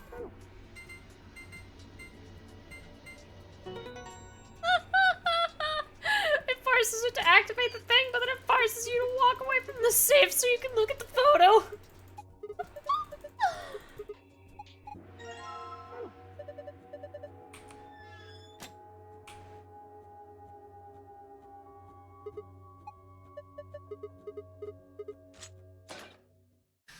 Still better than redoing the entire room, true.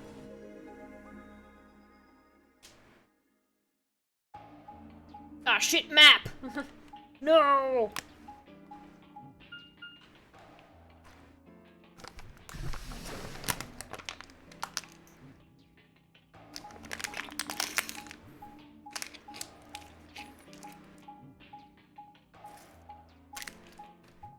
Juice pack destroyed. No!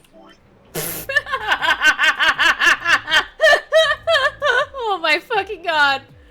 Last escape room.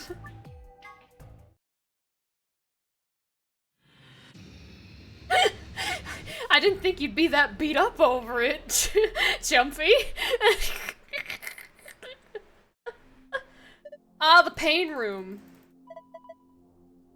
He really liked that juice.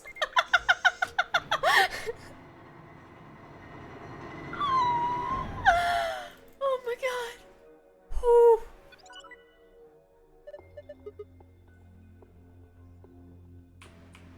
The thing is on this side, right? I think so.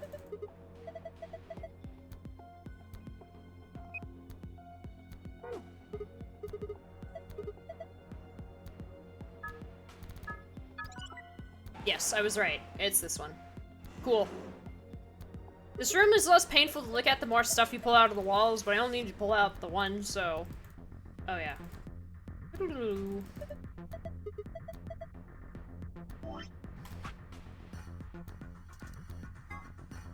Sun, star, sun. Hey.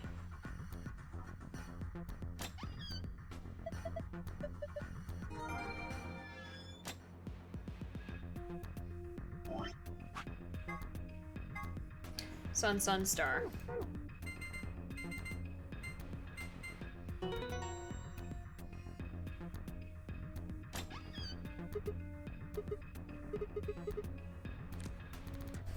Key cards.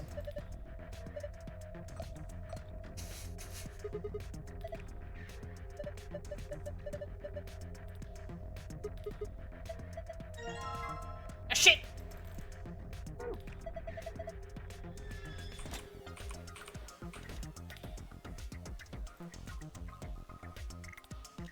The theme for this room is bop, though. Very good song.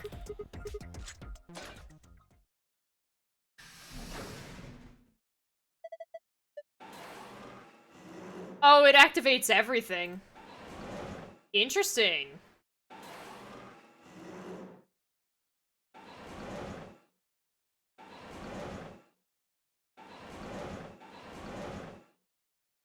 Funky.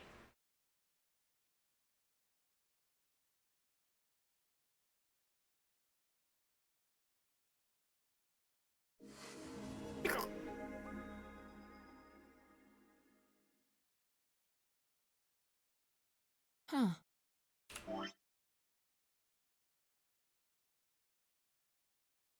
Oh no, I think you have to do it. I think you have to beat them all on hard. You have to beat them all on hard. Well, now we know. Files be damned. And I have to press this button because it won't let me interact with the safe until I press the button.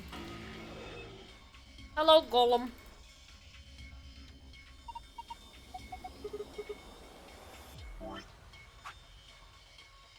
Yeah, I have to do these first 5, but it's not the end of the world. Sun, moon, moon.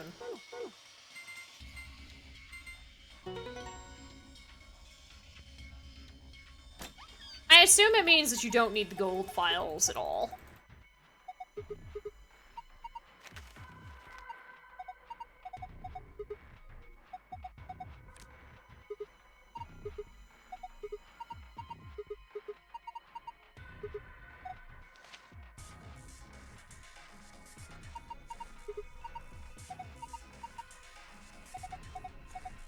Yeah, just trophies and extra info. Well, we can still read them all, which is fun. No!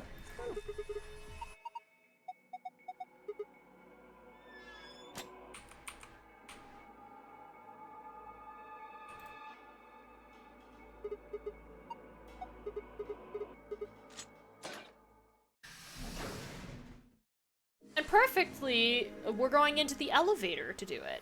So hey. Now, Top Governor. No. Crew quarters. It's room 1. Yes, I believe so.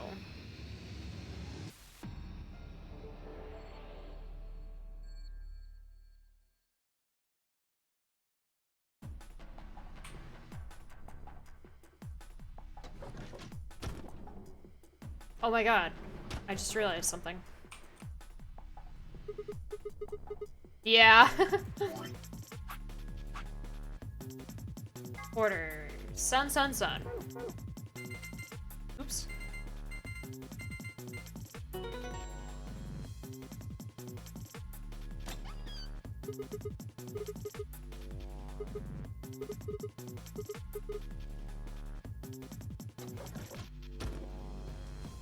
Oh no, the poster doesn't get brought up in this timeline.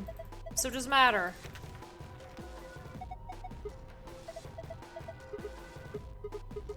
I thought for a second he was gonna go, I can't open the safe until I figure out what's on that poster.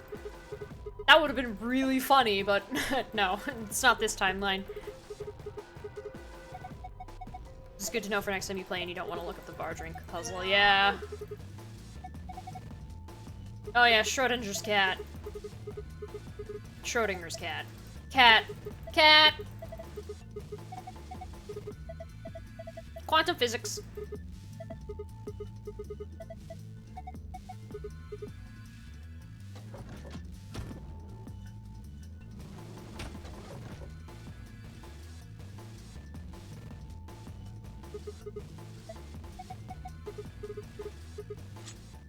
Woo!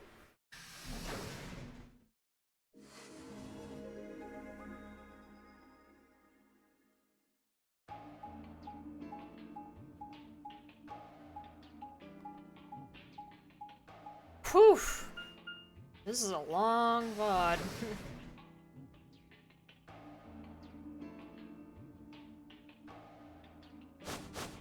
Oh, wait. I should have been able to do that. I just didn't because I was autopiloting.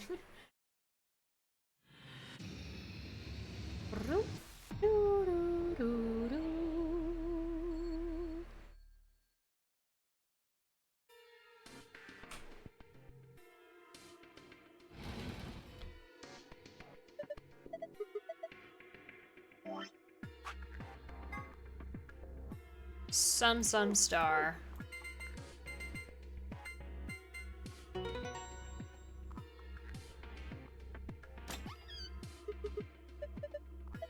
So you have to beat this on hard. Good to know. The gold files don't mean anything, but gold files are fun, so... And we will read through them all when I get back to the elevator.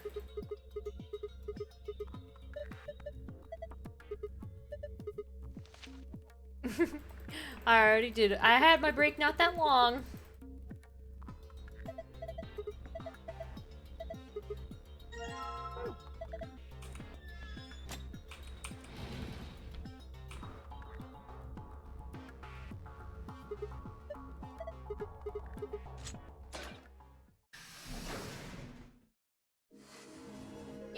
Was it really 45 minutes after you redeemed? Holy shit.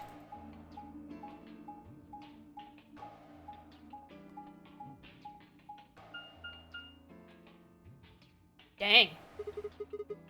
Another elevator, except we're not you going that one. Woo!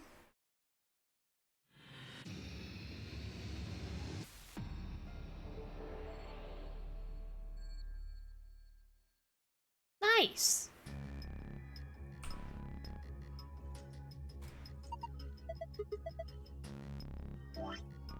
Lounge. Star, Moonstar. I beat the game, but I'm beating, quote unquote, all the stages on hard. So that way we can get the epilogue. And I also got all the gold files. And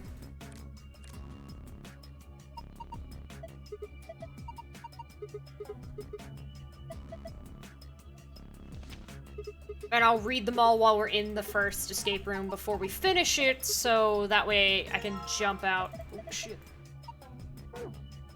So that way we can read everything and then immediately watch the epilogue. And I know a lot of the secret files, especially the gold ones, are just kind of like flavor text and extra explanations for stuff, but I do think they're fun and I'm going to read them all.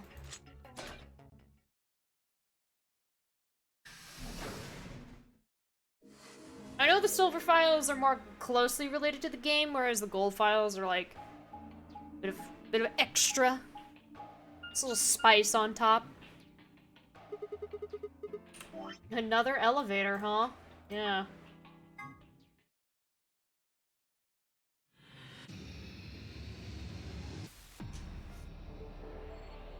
I'll open the safe, though. Since in order to finish it, I have to unlock the door. Yes!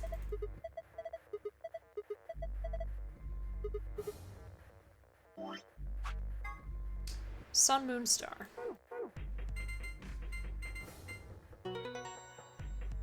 Did I want to hear OG Akane?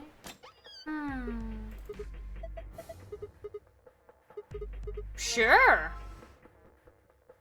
Cats would hiss at you if we did that? Aww. Okay. Oop, wrong thing. Archive, yeah. Okay. Secret. Let me click on this, though.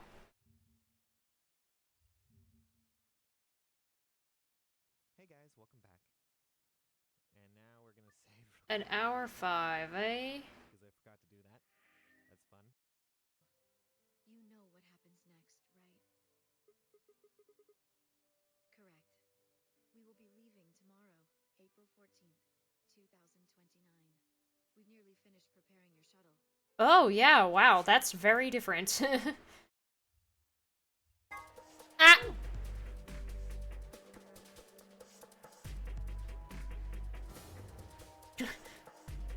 I startled myself because I clicked onto the game.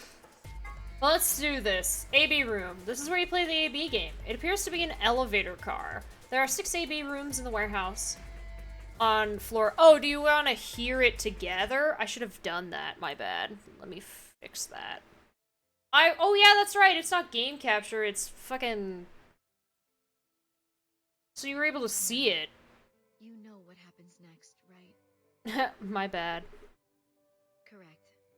We will be leaving tomorrow, April 14th, 2029. We've nearly finished preparing your shuttle. Only a few last-minute checks and additions. You'll be traveling to Rhizome 9, along with 3 treatment pods. That is a very different Akane. Yes. Phi. We put her into cold sleep 2 days ago. She appeared at our headquarters and volunteered to be frozen. Alright, let me lower that, because you don't want the game to be... trust me, you don't want the game to be negative 5 decibels when I click on this again.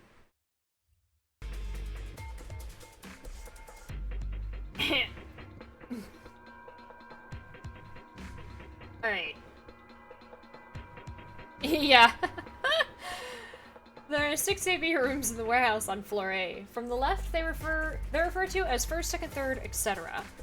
The interior of each room is identical to the others, with a voting device on the wall and a hatch in the ceiling. AB gate. This refers to the door of the AB room. Most elevator doors open horizontally, but this one opens and closes vertically. Most elevators also include a safety feature that prevents the door from closing if anything obstructs it. These doors have no such safety feature. Bracelet 1. Each participant has a bracelet attached to their left wrist. If a participant breaks the rules or fails to fulfill certain conditions, then a set of 4 needles in the bracelet will inject them with 2 chemicals in succession. There are only 2 situations in which will cause the bracelet to come off. 1. The person wearing it completes the game and escapes. 2. The heart of the person wearing it stops beating. Attempting to break the bracelet, or attempting to force it off, will be considered a violation of the rules. AI. It's short for artificial insemination, which is a process by which eggs are fertilized without the use of a male organ, but is commonly used in the breeding of dairy cattle and pigs, but has also been... Oh, I'm being told that in this case AI stands for artificial intelligence, which is another thing entirely. Have a nice... Words Zero the Third says before he leaves. Here are a few variations. Have a nice trick. Have a nice trap. Have a nice traitor. Quantum computer. Oh. A device built by Tom Kwan, a Boise, Idaho commuter. That's actually a lie. A quantum computer is a highly advanced machine that uses quantum phenomena such as superposition and entanglement to perform calculations. Let's say, for example, that you want to determine the prime factors of 5,183. A Van Neumann-style computer, let's call him Paul, would say, can I divide it by 2, 3, 5, and just run through the numbers like that until it got the answer. Mr. Kwan, on the other hand, the computer, not the imaginary commuter, would just look at 5,183 and say, obviously it's 71 times 73. A traditional computer with in bits can only be in one of 2 to the nth power states at once, but a quantum computer with in qubits can be up to 2 to the nth power states simultaneously. This means a quantum computer can complete calculations that are currently impossible. That's amazing, Mr. Kwan! Are you seeing anybody? Floor A graffiti. Someone has written 2 milkmen go comedy on the wall in the warehouse of Floor A. Presumably it refers to a pair of milkmen visiting a comedy club. The sentence construction, however, is obviously wrong. There must be a reason why. What is the Nonary game? It's a deadly game that 9 people have been forced to play. The official name is Nonary Game Ambidex Edition. As part of the Nonary game, the participants must also play the Ambidex game, or AB game. Nonary game rules. What is the purpose of the Nonary game? To escape by walking through the door marked with a number 9. How do you open the number 9 door? You have to earn at least 9 BP. How do you earn BP? Go to the AB room and play the AB game. How do you enter the AB room? Next to the AB gate is a card reader. Just slide the designated card key into it and the door will open. Where are these card keys? Behind the CDs. Supplementary rules. Yes, this one. I'm not reading this one because it's literally just text form of something that you read when you go in here, but pair and solo. In addition to a number, each bracelet will say either solo or pair. Each color will have 3 bracelets, 1 solo and 2 pairs. The 2 people who have the same color pair bracelets will share the same fate and must vote together as one. BP. This refers to bracelet points. The number of BP you have will be displayed on your bracelet. If your BP is greater than 9, then you can open the number 9 door and escape. However, if your BP drops below 0, then the needles built into the bracelet will activate. Number 9 door. This door is found in the warehouse on Floor A. Anyone with 9 or more BP can open the door and escape the Nonary game, so in a sense, this door could be considered the ultimate goal of the participants. Once the number 9 door closes after someone with 9 BP has opened it, there's no way to open it again. During this explanation, Zero the Third said, the number 9 door cannot stay open for more than 9 seconds. This is not strictly correct, however. The time period Zero the Third is referring to is the time when the door is fully open. That means that if one takes into account the time when the door is opening and when it's closing, it is open for somewhat more than 9 seconds. Total lunar eclipse. At certain times, the sun, earth, and moon align in such a way that the moon is completely within the earth's shadow. This causes the moon to appear reddish-brown in color, as light from the sun passes through Earth's atmosphere and reflects off the moon's surface. Incidentally, the game refers to a lunar eclipse on New Year's Eve in 2028, which is, or rather, will be, an actual event. It will be visible only in the Eastern Hemisphere at 1652 UT.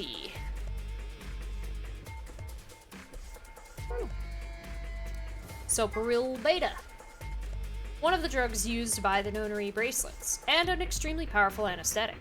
1652, Utah. I don't think that's right. It is the first drug injected when a participant breaks one of the rules. This drug also appeared in Virtue's Last Reward's sister title, 9 Hours, 9 Persons, 9 Doors. It was created by Mr. H, who was the president of Cradle Pharmaceuticals and appeared in 999.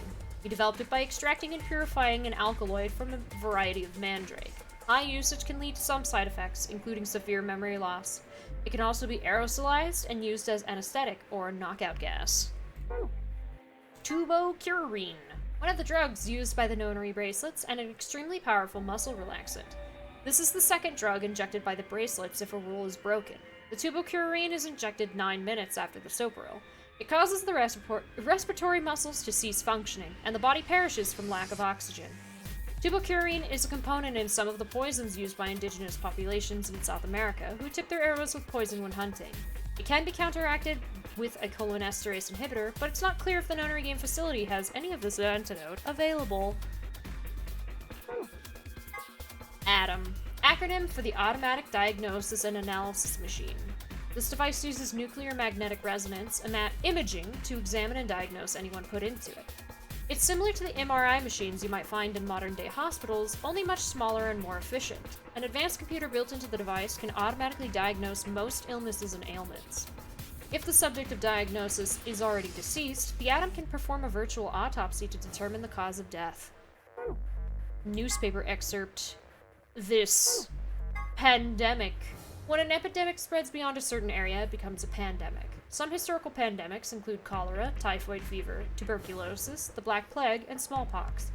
Certain influenza outbreaks have also reached pandemic or near pandemic levels of infection. In Spain in 1918, an influenza outbreak was said to have caused 40 to 50 million deaths. Well, dang.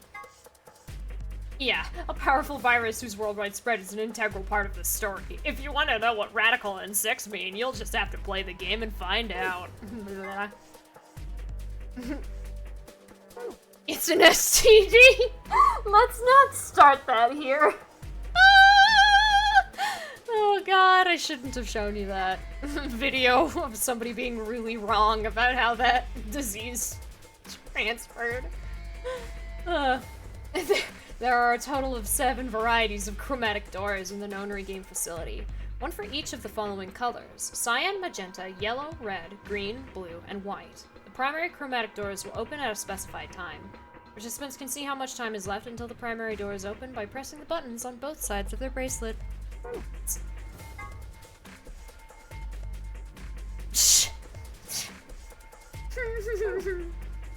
EU. It stands for erotic units. EU is a system developed to measure a combination of physical, emotional, and situation attractiveness. It ranges from 0 to 20, where 20 might be Marilyn Monroe and 0 might be Gilbert Gottfried. For the curious, Danny Trejo rates at 16 EU. Just being sexy does not guarantee a high EU rating. Not to be confused with competing systems of hotness or sexability, the EU system weighs a number of factors, such as practicality, sustainability, emotional investment, and the bias of the observer. Women with a high EU rating have usually mastered the art of the tease. Okay, sleep well. Oh yeah, and the grandpa video. Sigma's cat problem! Sigma has a strange verbal and possibly psychological tic, which causes him to make cat puns whenever he talks about cats. The cause of this behavior seems to be an experience he had as a child. When Sigma was in preschool, there was a deserted house near his school that everyone called the Cat Mansion. He'd always loved cats, so every day he would visit the Cat Mansion and give the cats that lived there some of his lunch. One day he realized that he could understand what the cats were saying to one another. A magical black cat appeared and told him that it had given him this gift in exchange for giving food to its fellows. But, the magical cat said, "You can never tell anyone about your gift," the magical black cat warned. "If you do, you'll be cursed." But young Sigma was so happy about his newfound ability that he slipped and told a girl about it, so the black cat cursed him. His curse was to speak only in cat puns for the rest of his life. Fortunately for him, a magical white cat came along soon afterward, felt the curse was a little too harsh and lessened it, so that he would only talk in cat puns when he talked about cats. And they lived happily ever after. phone. A device that converts sound into electrical signals and transmits them over a wire so they can be decoded and played back on the other end. It's useful for speaking to people who are far away. The invention of the telephone is generally credited to Alexander Graham Bell in 1876, but there is dispute in some circles as to whether or not this is the truth.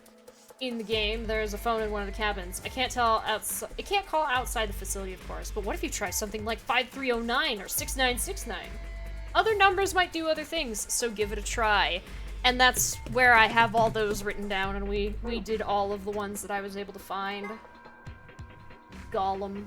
The golem is an anthropomorphic creature from Jewish folklore. Golems are made from clay and will obey any orders given to them by their creators without hesitation, although they tend to take instructions very literally. A golem is created by performing a holy ritual, then kneading the clay into the shape of a person, chanting a spell, and writing the Hebrew word emet, truth, on the golem's forehead. Erasing the E changes the word to met, which is Hebrew for death. Doing this deactivates the golem. I almost said goblin. Oh yeah, one of the golems found in the Notary Game facility. He is discovered lying on the maintenance table in the golem bay. His product ID is GTMCMGOLM. He has to be referred to by the last bit, which is of course Gollum. Much to his surprise, this ends up being pronounced like Gollum anyway. On a side note, GTMCMGOLM stands for Gollum Type Male, Cockney Model Number Gollum.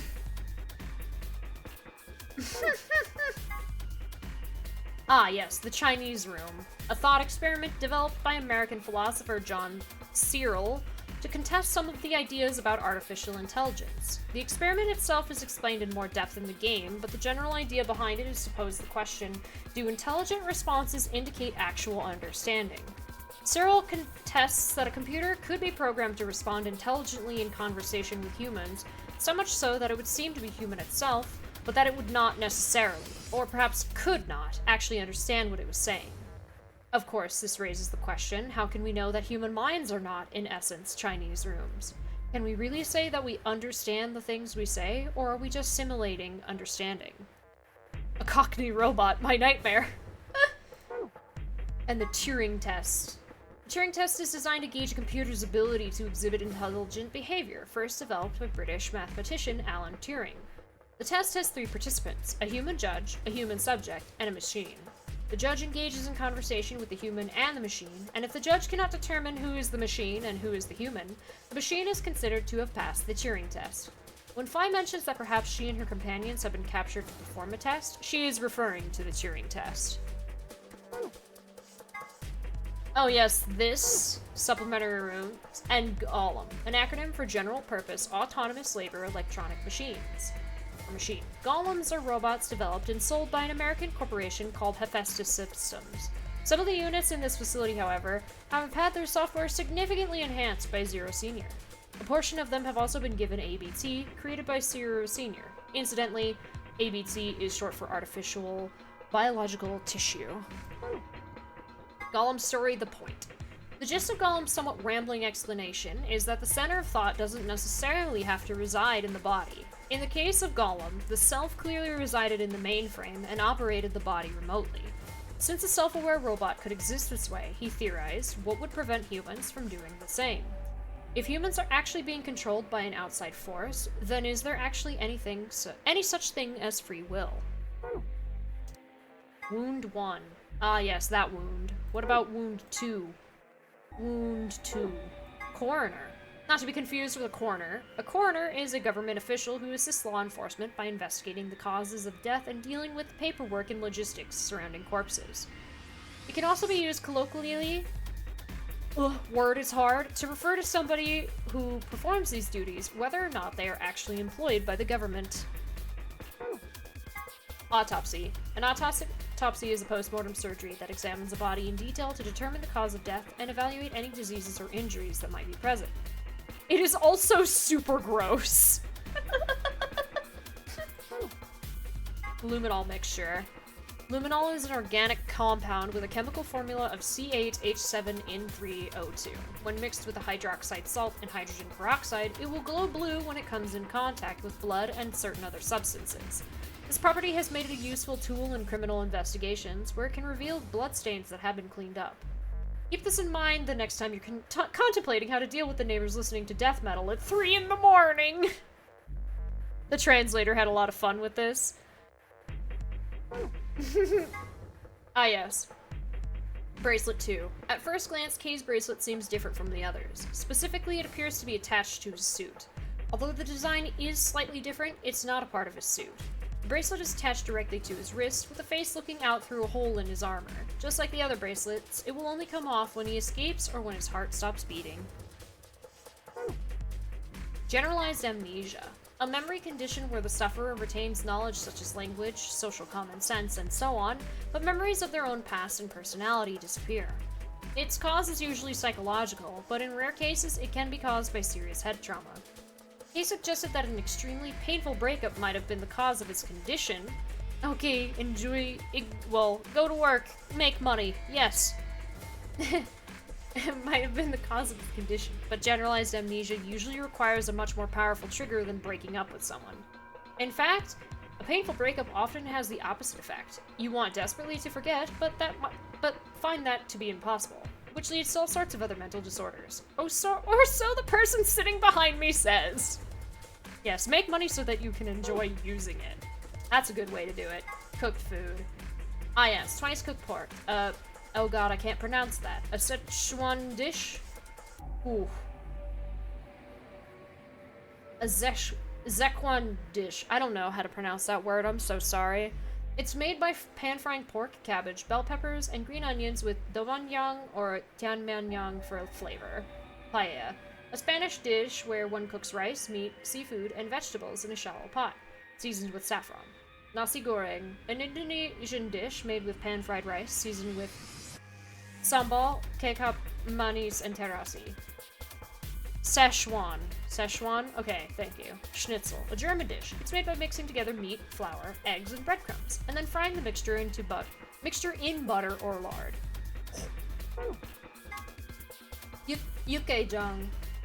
A Korean dish. The process involves stewing beef, vegetables, numbel, and powdered chili peppers together very slowly. The resulting meal is very spicy.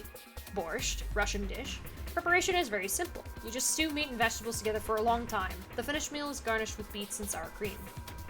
Pamkagai, a Thai dish made by stewing chicken, chili peppers, ginger, and numbulun and coconut milk. Very spicy. Chef's pasta. Whatever the chef feels like making. Sometimes you don't know what it is until you take a bite. Sometimes you don't even know then. Have a nice... word 03 says before you leave. 0 few variations. Have a nice trauma. Have a nice chase. Have a nice trumpet. Free the Soul. An emerging religious organization with a rapidly growing membership. Some figures claim their congregation numbers over 1 million in countries across the world. Originally, the organization called itself Free the Soul of Y, but later dropped of Y to become simply Free the Soul. The founder of the religion is known only as Brother, and his true identity is a mystery. Only a small number of the highest-ranking members have ever seen him. The doctrine of Free the Soul demands that its adherents separate themselves from the world, free themselves from lust, and release their souls from their physical bodies, so that they can be purified. Its followers believe that they will be born again as a new race, and that the world will be transformed into a place of equality, with no conflict or poverty. Considering how a peaceful world of equality with no conflict or poverty usually plays out in movies, they seem like a pretty scary group of people. I love these reads. Oh my goodness. Free the Soul is a powerful new religious order dedicated to establishing a new world order, and the Myrmidons are their elite frontline soldiers in that secret war. The general public knows nothing about the Myrmidons, but their actions have put them on watch lists of intelligence communities across the globe. Rumors say that all Myrmidons have the same face, suggesting that they may all be clones of a single person. No one knows where this rumor comes from exactly, but I can tell you that it's a very credible source. Brother. Founder of Free the Soul, although he prefers not to be referred to as such. As a child, he had a younger brother, whom he was very fond of. Unfortunately, the worst happened, and the younger brother was murdered. Rage and despair filled Brother, and for 9 days and 9 nights he was consumed by his own misery. On the morning of the 10th day, however, he had a revelation. Mankind was rife with base desires, and needed to be purified so that a new world could come into being. God had spoken to Brother, and given him a mission. Brother dedicated his life to realizing that mission, and at the age of 26, he established Free the Soul of Y. He claims that Y is a symbol for miracles. Ugh. Bracelets. Here is some information that isn't revealed in the game. The bracelet put on the left wrists of the 9 participants in the Ambidex game has an important feature that's never mentioned. As soon as it's put on, a needle on the underside activates and inserts itself in the wearer. That doesn't necessarily mean that it injects a drug, only that it activates and pierces the skin. Maybe there's something on the needle, or maybe there isn't. All that's certain is that when someone puts on the bracelet, they get poked. Radical 6. AB game 1. A is ally, B is betray. Played between the member of groups. Yeah, if you ally and your opponent allies, you get 2. If you ally and they betray, you lose 2. If you betray and your opponent allies, you get 3. If you choose to betray and your opponent betrays, you get 0. Penalty. If you break the rules, or if your BP falls below 0, you will be penalized. More specifically, a set of needles in your bracelet will be activated, injecting you with 2 different drugs. The first is an anesthetic called Sopravil Beta. 9 minutes later, this will be followed by a muscle relaxant called Tubocurarine. The muscle relaxant will cause your lungs to cease functioning, killing you. In other words, the penalty for failure is death. Voting machine. It's a machine used by participants of the AB game to register their votes. It uses a touch panel and is not to be mistaken for an ATM. Hazmat suit. Ah yeah, the manual. Scotch, a type of whiskey made in Scotland. Its unique aroma comes from the peat used in its manufacture. Scotch is Tenmyoji's favorite drink. He often claims a little scotch should scratch this itch after returning from work, which annoys Quark. Root beer float. A well-known drink made by putting a scoop of vanilla ice cream in some root beer, also known as a black cow. Quark has taken to saying, "Root beer floats my boat," which warms Tenmyoji's heart. Aw, that's cute. Oh. Floor A and Floor B, above and below. The whole thing with Radical 6. Holy shit. Oof. Jumpy doll. Sounds like someone named a doll Jumpy, but why? The secret of Quark's hat. Don't you think his hat looks kind of weird? There's that huge band that just wraps around his head. Is he hiding a pair of Ferengi ears? Or maybe he's just a young Lobot. Well, this is just between you and me, but he's got missiles in there. Besides, if the hat are hiding those pods, like you see on helicopters or SAM sites. Except these missiles are tiny, and when he gets in trouble, both sides of the hat pop open and they just fly out all at once, like pshh. Just kidding. Actually, he just keeps snacks in there. Excalibur. You know what Excalibur do. Treatment pod.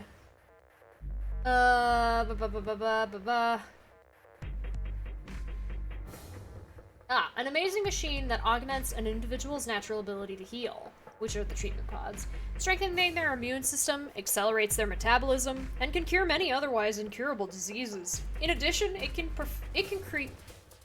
creation personalized medicines, perform gene therapy, and even repair the effects of radiation damage. What an incredible machine! It's not that incredible if it can't cure Radical 6, you say? Yes, well, I guess you've got a point. But don't worry, it also has a function called Cold Sleep. Cold Sleep uses cast freezing to freeze the entire body without damaging it. That way, even if the disease you have can't be cured, you can be frozen until a cure is found. Cool. There are generally 2 types of cold sleep. I just read the bottom part of this paragraph. The first type involves lowering your internal body temperature. This reduces your basal metabolic rate and induces a state similar to hibernation. In other words, your body is still actively functioning, just very slowly. The other sort of cold sleep is the one in this game. This involves freezing your body, essentially to lock it in whatever state it was in. Until recently, this was impossible because the expansion and crystallization that took place during the freezing process irrevocably damaged human tissue. In the world where this game takes place, however, CAS technology has overcome this hurdle and made cryonics a reality. The resuscitation rate is nearly 100%. In fact, you'd be much more likely to die in a plane crash, which means that freezing yourself to visit the future is safer than flying from Tokyo to Milan. I hit the mic, no! CAS stands for Cells Alive System. It allows organic tissue to be safely and non-destructively frozen. In this game, CAS is used to put people in cold sleep. It super cools a subject with a magnetic field and causes them to freeze almost instantly, preventing crystallization. In real life, the problem comes when you try to thaw something out, which also must be done instantly. In this game, however, the technological magic of the treatment pod makes returning from cold sleep possible. Past two nonary games. November 2018, 16 children were reported missing. In actuality, 18 children were taken, but 2 were never reported. The person in charge was someone we will refer to as H. The purpose of the game was to conduct an experiment on morphic resonance with the children as test subjects. I won't get into the specifics here, but the short version is that this was the first nonary game. November 1st, 2027, a total of 9 people participated in this session. They were abducted just as the children had been, but this time H was not in charge of the game. Clover was a participant in both games, and now she finds herself playing the nonary game yet again. Esper resonance. In the context of this game, Espers are people with the ability to access the morphogenetic field. An Esper can increase the strength of their signal by being in close proximity to other Espers, assuming they are the strongest. The strongest signal will absorb any weak ones nearby, and use them to amplify its own strength, sort of like waves. The biggest wave adds the amplitude of smaller waves to its own and covers them up. Ooh. Nonary veterans. The following 9 people were participants in the nonary game that Clover claims to have been a part of. Ace, middle-aged man. Snake, Clover's older brother, real name Light. Santa, arrogant, uncooperative young man. Clover, still Clover, just younger and with a jacket. Junpei, hero of 9 doors, 9 person. 9 hours, 9 persons, 9 doors. Why the fuck did I start with doors? Help, I'm tired. June, Junpei's childhood friend. Real name, Akane Kurashiki. 7, amnesic detective. Lotus, attractive programmer, has 2 daughters. Kubota, skittish man, gets blown up. Poor Kubota. Neostigmine, yes, reversible acetylcholinesterase inhibitor exciting the parasympathetic nerve, as well as it counteract the effects of the muscle relaxant tubocurarine. Ugh. Ice 9 is a special form of water with a melting point of 36 degrees Celsius. In other words, it freezes at room temperature. The idea of Ice 9 was originally put forth by the American science fiction author Kurt Vonnegut. His version of Ice 9 has a melting point of 45.8 degrees Celsius. There is a rumor that says all the water in Alice's body is actually Ice 9. Who knows whether it's true or not. But if then, she has to always keep her body temperature above 36 degrees Celsius. H. This refers to Gentaro Hongo. He was one of the characters who appeared in 9 Hours, 9 Persons, 9 Doors. He was the person who supervised the kidnapping of the children who participated in the nonary game in 2018. He is the CEO of Cradle Pharmaceuticals and a devoted follower of Free the Soul. Morphogenetic field theory. This theory holds that there is a sort of field where the forms, structures, patterns, etc. of everything in reality are stored. This includes abstract things like language, song, thoughts, inspiration, culture, customs, and ideas. Any information contained, transmitted, or created by matter is held in the morphogenetic field. In the Zero Escape series, people who can communicate by accessing this field are known as Espers. If morphogenetic field theory is true, however, then it would mean that, in a sense, all humans are Espers of a sort. Immunoglobulin. Integer factorization. Factorization is the process of reducing a number to a series of numbers that, when multiplied together, give the original number. When taken to its logical conclusion, this will yield a list of prime numbers. For the purpose of factorization, 1 is not considered a prime. Examples of prime factorization. 210 equals 2 times 3 times 5 times 7. 900 equals 2 times 2 times 3 times 3 times 5 times 5. 107 equals 107. 2, 3, 5, 7, and 107 can only be divided by themselves, or 1, which makes them primes. Nice. Tu fui ego eris. A relatively well-known Latin phrase. It might look like it's talking about a pair of sexy toaster waffles, but it actually means something like, what you are, I was. What I am, you will be. sometimes used as an epitaph. The implication is that the person in question was once alive, like the reader, but that the reader will someday also be dead. A little ominous, I guess. SOIS. Special Office of Internal Security, or SOIS, is an elite intelligence organization under the jurisdiction of the Department of Defense. They investigate potentially disruptive or dangerous elements, such as domestic or foreign terrorists, radical political splinter groups, and religious organizations with extreme agendas that could pose a threat to the state or citizenry. Their stated purpose is to maintain peace, but their charter authorizes them to arrest, detain, or even kill. Scary. Oh, we're almost done. We're on 12. Prisoner's Dilemma. Woo, woo, woo, woo, woo, woo. She talked about this. I'm not reading that again. Antimatter bomb. Words.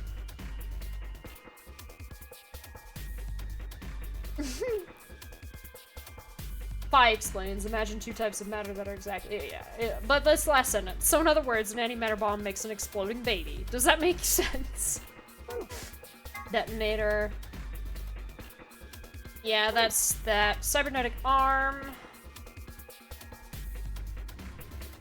A device originally created to weaponize genetically engineered psychic bears. Just kidding, it's actually an arm augmented for online sex chat. Not really. In truth, it's the arm from a mysterious libido-powered robot. I'm just messing with you. A cybernetic arm is actually a mechanical limb that you can control with your mind. Really, it has titanium alloy for bones, and those are covered with ABT, or artificial biological tissue. ABT even has artificial nerves, so you can feel pain through it just like a real arm. It has veins that connect to the rest of your body, so if you inject medicine into a cybernetic arm, it'll flow to the rest of your body. Luna's necklace.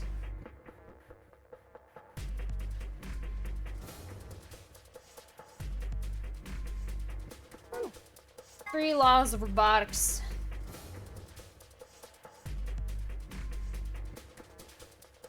Oh. There's another one. Later on, Asimov also developed another preceding rule known as the Zeroth Law, which first appeared in his story Robots and Empire. The Zeroth Law. A robot may not harm humanity, or by inaction allow humanity to come to harm.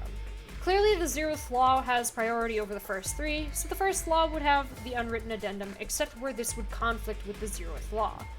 Whether or not 016 was aware of this law is unclear, but in any event, 016 did act in accordance with it.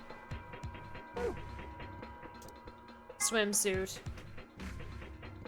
For some reason, Sigma, or perhaps the author, seems to be unnaturally obsessed with swimsuits. Why is that? Was he involved in a horrible swimsuit accident, now repressed in his youth?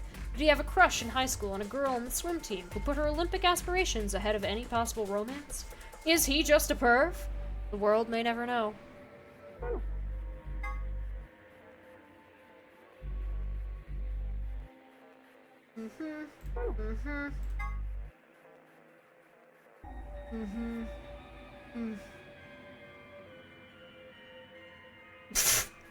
In a general sense, an antimatter reactor is a system that generates electricity or some other form of power from matter-antimatter reactions. This facility uses hydrogen and anti-hydrogen. The reactions power a turbine, which generates energy, and powers everything in the facility. It looks like a gigantic octopus, but it's definitely not edible, no matter how you cook it. Anti-hydrogen atom. Oh my god, this is not in the game, so I'm gonna have to read this whole thing. A particular type of antimatter, normal hydrogen atoms have one proton and one electron, but an anti-hydrogen atom has the opposite, one antiproton and one positron. In November 2010, the European Organization for Nuclear Research, CERN, issued a statement announcing that they had captured an anti-hydrogen atom. They claimed that they had gathered 38 of them, in fact, and had managed to hold them in a special container for 0.2 seconds. Less than 6 months later, in June 2011, they managed to capture several more anti-hydrogen atoms and contain them for more than 1,000 seconds. Although the creation and storage of antimatter is still a difficult obstacle, these results suggest that antimatter reactors could someday be a possibility. TNT equivalent. TNT is often used as a reference point when discussing the power of explosive devices. Specifically, explosive power is usually described by tonnage. The amount of energy 1 ton of TNT produces is approximately 4.184 gigajoules. This means that an explosive device with an output of 1 megaton generates 4.184 petajoules. TNT stands for Trinidad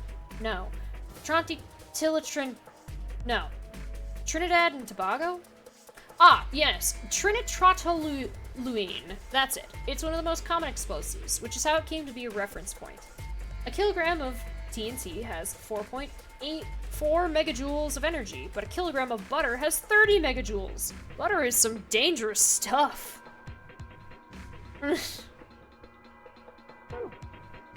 E equals mc squared. Einstein's famous equation. Put simply, it means that energy is equal to mass times the speed of light, squared. It describes how much energy you'd get by annihilating matter with antimatter. A lot, but also carries the interesting implication that with enough energy, you could theoretically create matter. 63 terajoules, the amount of energy you'd get by combining 350 milligrams each of matter and antimatter. You get this number using the equation E equals mc squared. What do you get when you convert 700 milligrams to kilograms? 7 times 10 to the minus 4th. Huh? Then what about the speed of light? About 300,000 kilometers per second. If you convert that to meters, you get 3 times 10 to the 8th, or about 3 billion meters per second. And if you square that, 9 times 10 to the 16th. And then if you multiply that times the original mass, you'd get 63 times 10 to the 12th. 63 trillion. Huh. Floor B graffiti. We know about that. Hourglass. Hourglass displayed in the background is actually a 4-second timer. It doesn't have much practical use, except maybe for really impatient people. If you were at a restaurant waiting for your food to come out, for instance. Hey, how long are you going to make me wait? I've already flipped this hourglass 100 times. Technically, 100 times would only be 400 seconds, which is 6 minutes and 40 seconds, but saying 100 times is much more dramatic and therefore much more likely to get a desirable response from the wait staff. Gentle points. These are a measure of how much a gentleman you are. Somewhere deep in the United Kingdom is an organization that tracks all gentlemen, determining their caliber based off of an ancient and Byzantine collection of rules and guidelines. Every year during the spring, a representative of this organization conducts a cursory investigation of each member's behavior, or at least appears to, and then awards gentle points based on what they saw. The following formula is used. Old ladies escorted across the street, times top hats owned, times puzzled solved, times money given to gentleman tracking organization equals total gentle points. Knife. Myrmidons. Floor B hallway locks.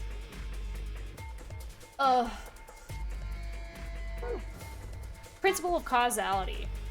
The law of cause and effect. Specifically that a cause must precede every effect. At the quantum level, however, things aren't quite as immutable.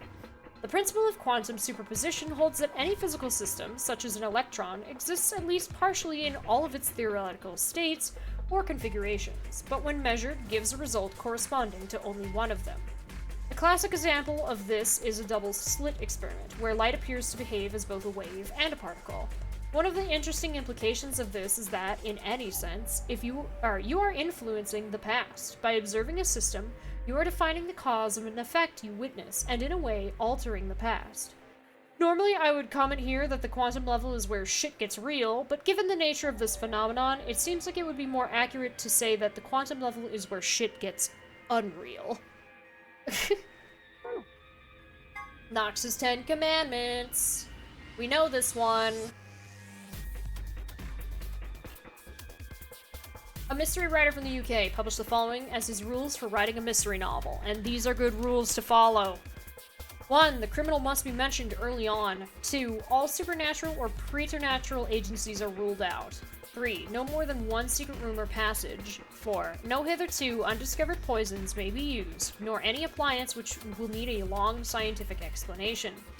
5. No one with extrasensory perception or similar powers can appear. 6. No accident must ever help the detective, nor must he ever have an unaccountable intuition which proves to be right. 7. The detective must not commit the crime. 8. The detective must declare any clues he may discover. 9. The stupid friend of the detective, the Watson, must conceal nothing from the reader. 10. Twin brothers and doubles generally must not appear unannounced. Sun, moon, star key. Woo! Slingshot. An elementary device that uses rubber to launch a small projectile, frequently used by adolescent ne'er-do-wells. Can be used as a necklace, but this is not recommended. Test site mystery. The site in question was for a simulated manned mission to Mars held in the Nevada desert on New Year's Eve, 2028. The audio logs from the simulation contain a woman's voice, assumed to be one of the test subjects, saying the following. 6 of us are dead. Counting myself, there are only 3 left. I guess you could say I killed them. No, that's not quite right. Not just them. Not just these 6. All of them. All 6 billion. Most evidence seems to suggest that this was the beginning of the Radical 6 outbreak and that the Nevada facility was the epicenter of the pandemic. Oh, termite! A general term to refer to the insects in the epifamily of Termitoidae, of the cockroach border Blattodea. That's right, even though they're sometimes called white ants, termites aren't even in the same family as ants. They're in the cockroach family instead! Also, king crabs are in the hermit crab order, and remora is in the Perciformis order. That's interesting. More Zero the Third sayings. Have a nice trouble. Have a nice tragedy. Have a nice trust. Conjunction. Oh, a term used in positional astronomy. But simply it means that 2 celestial bodies appear near one another in the sky. When used in the context of our solar system, it often refers to a position where a given celestial body is aligned with the sun. For example, when Mars is on the opposite side of the sun from Earth, it is considered to be in conjunction with Earth. Mercury and Venus, which orbit closer to the sun than the Earth does, have 2 types of conjunction. When they are hidden on the other side of the sun, this is referred to as superior conjunction. When they are lined up on the near side of the sun, this is called inferior conjunction. Tenmyoji's picture. This is a photograph that Tenmyoji was holding. The subject is a girl named Akane Kurashiki. Akane was one of the people who appeared in this game's sister title, 9 Hours, 9 Persons, 9 Doors. As a childhood friend of Junpei, that title is main character. In 999, she was 21 years old. This picture was taken 9 years before then, when she was 12. Look at the left side of the picture. If you look closely, it almost looks like there's a man grinning in the background. Do you see him? Don't worry if it seems a little strange. A spirit medium has told us that the person in this picture is a guardian spirit who's looking after her. He must have shown up here because he'd heard what sort of destiny she had in store, and decided to see how she was doing.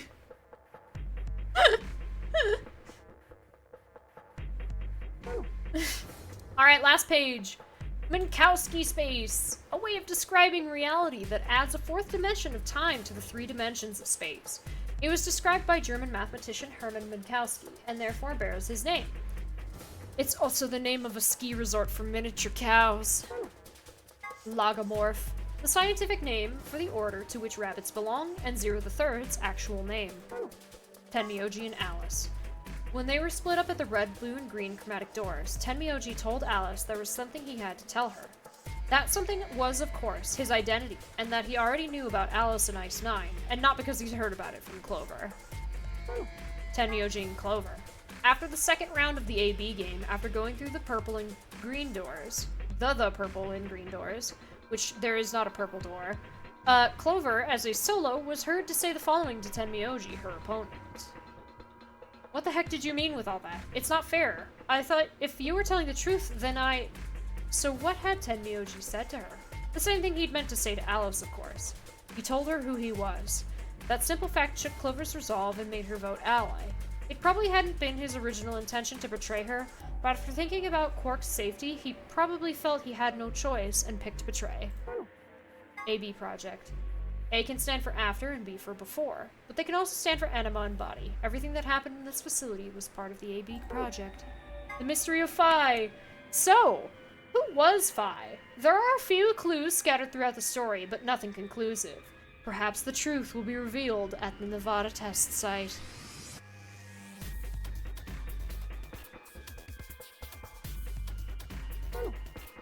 Deactivation passwords. Here's a little something more about the bomb deactivation passwords. Those passwords, they aren't just gibberish. There's something hidden in each one. I can only give you one hint. +1. Good luck. There's a lot more to the story, but I think we'll stop the secret archives here. Thank you for playing, and we hope you enjoyed the game.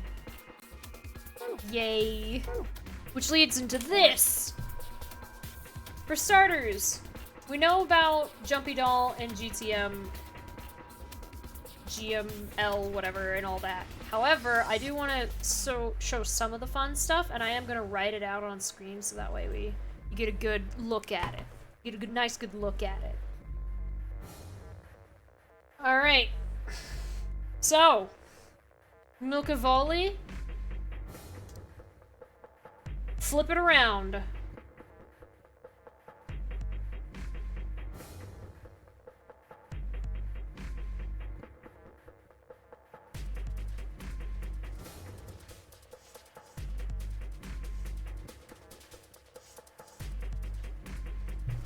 That was Luna's password at the computer.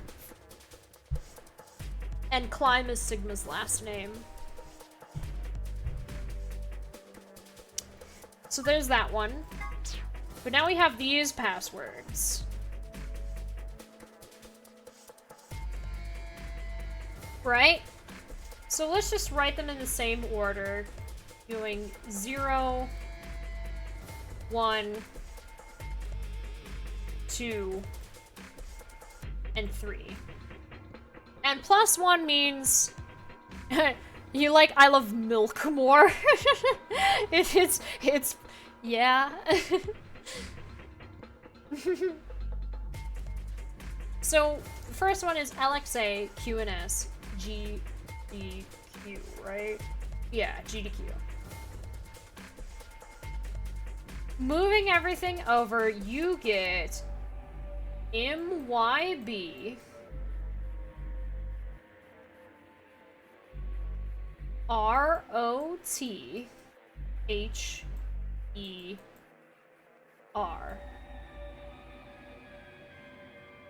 My brother. BQZ RGJ DXR. Moving all the letters over by 1. You get CRA.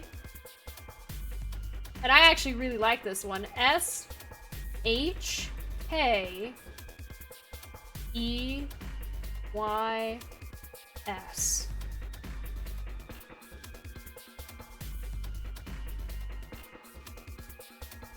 Remember that one for later if you're still in here.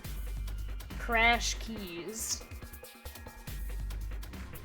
And we got EDQ, DYR, NTK. We have FR, it turns into FRE. EZS OUL. Free Z Soul. And then the final one. LXQ LHC NMR. Turns into MYR MIDONS.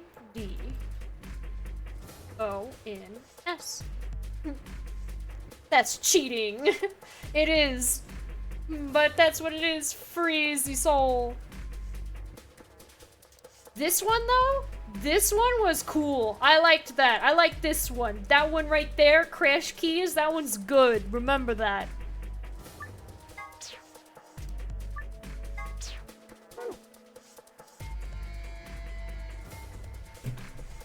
And that's the last of my notes in my notebook.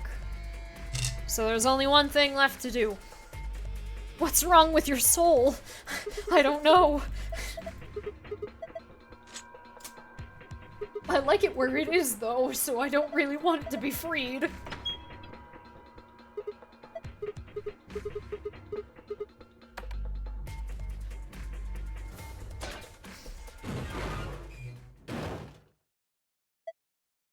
Oh.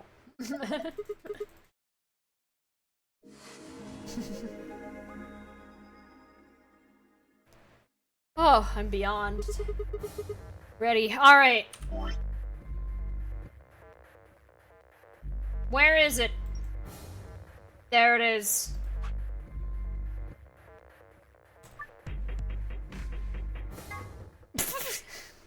Gosh, I'd be so upset. I sat there and read most of the secret files. Oh.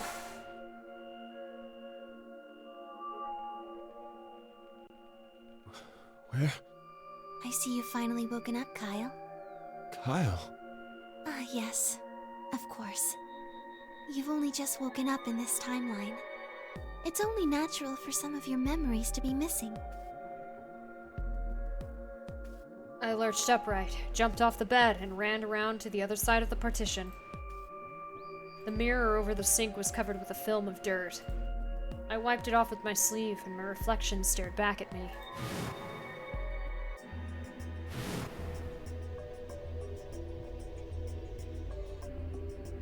There was no mistake.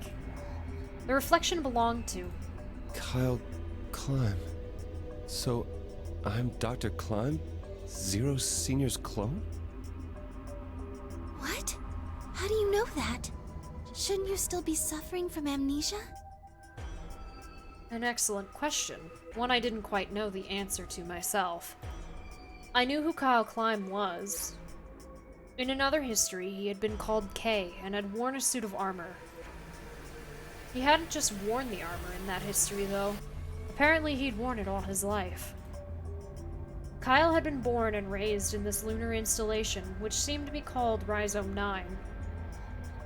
Rather late in his life, Akane had appeared as a mother figure, and he had consequently grown very attached to her. I knew everything about him. But even though I knew it, I didn't feel it. Was I really Kyle Climb? Every time I looked in the mirror, I saw his face. Spitting image of Sigma Climb in his younger days. I looked down. There was Dio, still handcuffed. I turned back around to Luna. What day is today? January 27th, 2074. And today is the last day of the AB project. Akane has explained everything in the garden. And she drew a knife and attacked Phi. How long have I been asleep? About 5 hours in real time. For them, it would have seemed like a little more than 2 hours. So they still haven't been treated for their Radical 6? No, they've all been given the antiviral. It just takes a while to have an effect. I see. So the consciousness of the younger Sigma has gone back into the past. This should have happened right after Akane attacked Phi, right? Yes. Why am I here? The doctor carried you back here. You were in the pod in the garden. So the person you call the doctor is Sigma Climb, as inhabited by his age-appropriate consciousness. Yes, but how do you know that? Dio seems to have remained unconscious. Yes. I've been administering Soparil whenever he gets restless. What about the others? They've all gone off to different areas. Tenmyoji and Quark, for instance. Oh, right! Mr. Climb! So the sleepyhead's finally up, huh? What are you two doing here? You don't know where we are? This is the upper floor of the pressure exchange chamber. The real one. Mm-hmm. We were just about to get dressed and head out. You plan to return them? To Earth, I mean. Yeah. Sigma told us where we could find the shuttle that brought us here. Well, guess he's not really the Sigma I knew anymore. He's Dr. Climb now, or Zero Senior, depending on how you look at it. Why? What do you mean, why? Well, I'm just curious why you would choose to return to a devastated planet when you could stay here. How's staying here gonna help? You aren't gonna say something idiotic about how we should wait here until Sigma changes the past, are you? You can't wait for something that's already happened. Grammar doesn't work that way. Hell, nature doesn't work that way. You following me? We've already lived through history. Sigma failed to keep the virus from getting out. About 45 years ago, Radical 6 created a pandemic, and the antimatter reactors blew up. That all happened. Whatever Sigma does in the past, history's not gonna change. In fact, it's because of what he did, or didn't do in the past, that we've got this past and present. Let me give you an example. Imagine a group of 100 motorcycles driving down an endless freeway. Eventually, they hit a junction. The road splits in two. One freeway continues off northwest, and the other stretches out to the northeast. So one guy, we'll call him S, pipes up. "Let's go northwest," he says. So they take the northwestern road. But about a mile past the intersection, something horrible happens. A semi driving the other way veers into their lane and plows through the bikers. 90 of them die. The surviving 10 are wounded, but survive. They don't stop, though. They keep riding down that highway, and eventually they'd gone 10,000 miles. Then suddenly, something happens that they couldn't have predicted. S, who had survived, suddenly has his consciousness thrown back in time. He ends up back in his own body just before they reach the junction. He remembers everything. So what does S do? What anybody would do. Let's go northeast. That means all 100 of the bikers survive to reach their destination, happy and healthy. And they all live happily ever after. That's what you're thinking, right? It's a great outcome for the 100 bikers that went northeast. But what about the 10 that went northwest and survived the accident? Huh? Wouldn't it be 9 people? I mean, S's mind went back in time, right? Right. Okay, 9 people then. What happens to the reality they were living? Does it just disappear when S changes the past? It's not as if it was only bad things that happened during that 10,000-mile trip. Maybe one of them fell in love with a woman working at a gas station they stopped at and had a child. Maybe one of them picked up a homeless kid who joined them on their adventure. That 10,000-mile journey would be full of stories. Friendships, farewells, romances.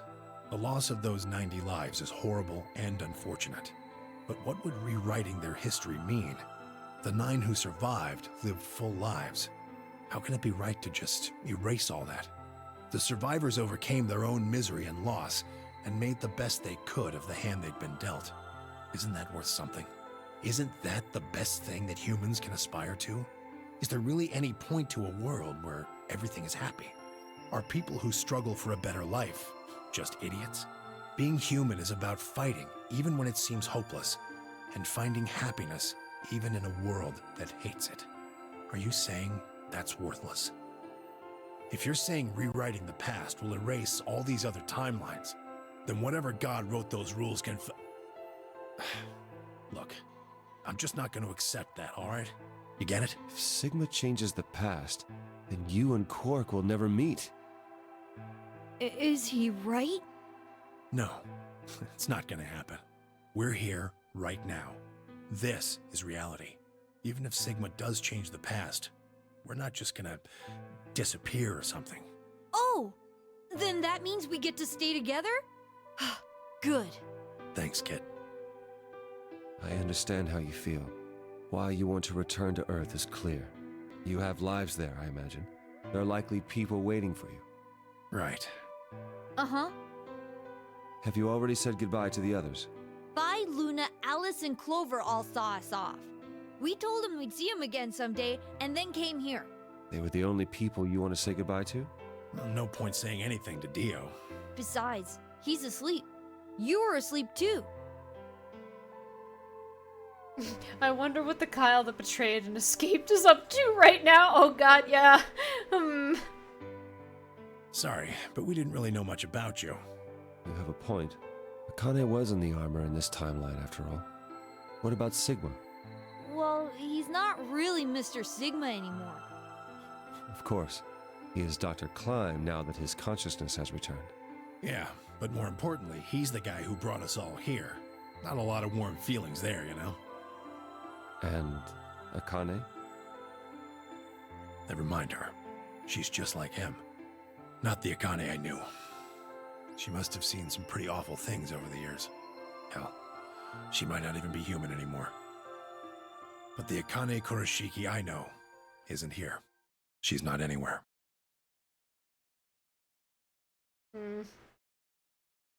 He's right, but end, it still is like really Clover sad and to I were hear just him say pawns. that.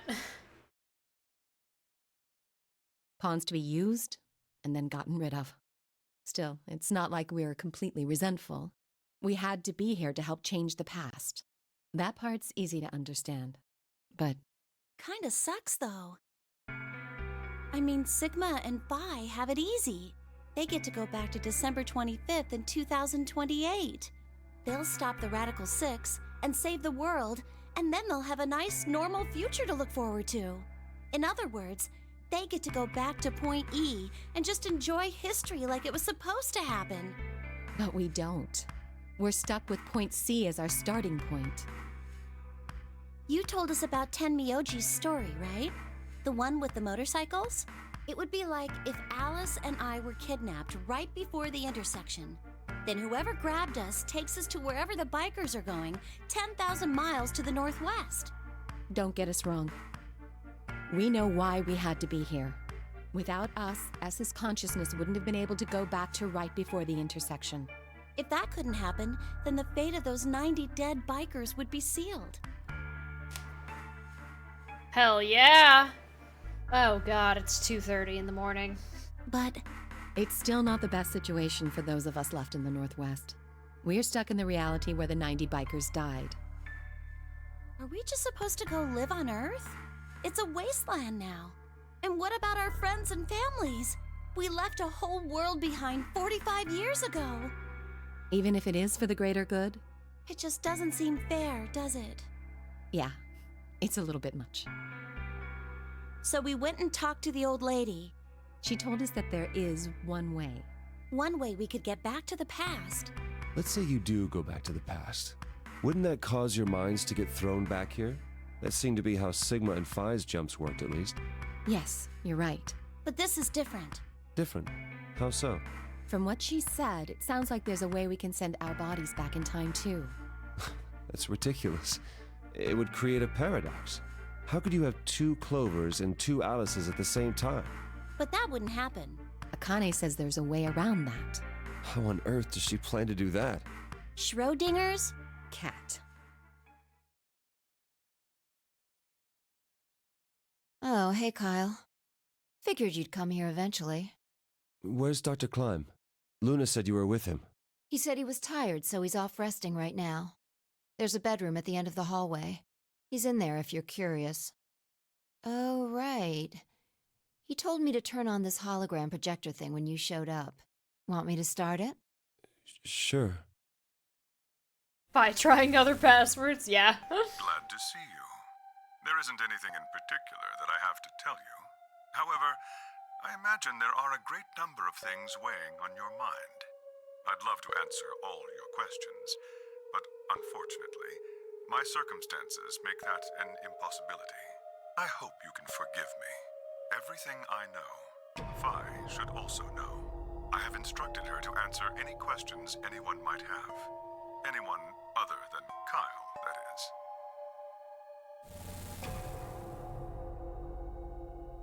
What does he mean, other than Kyle? Who knows? Is there anything you want to ask?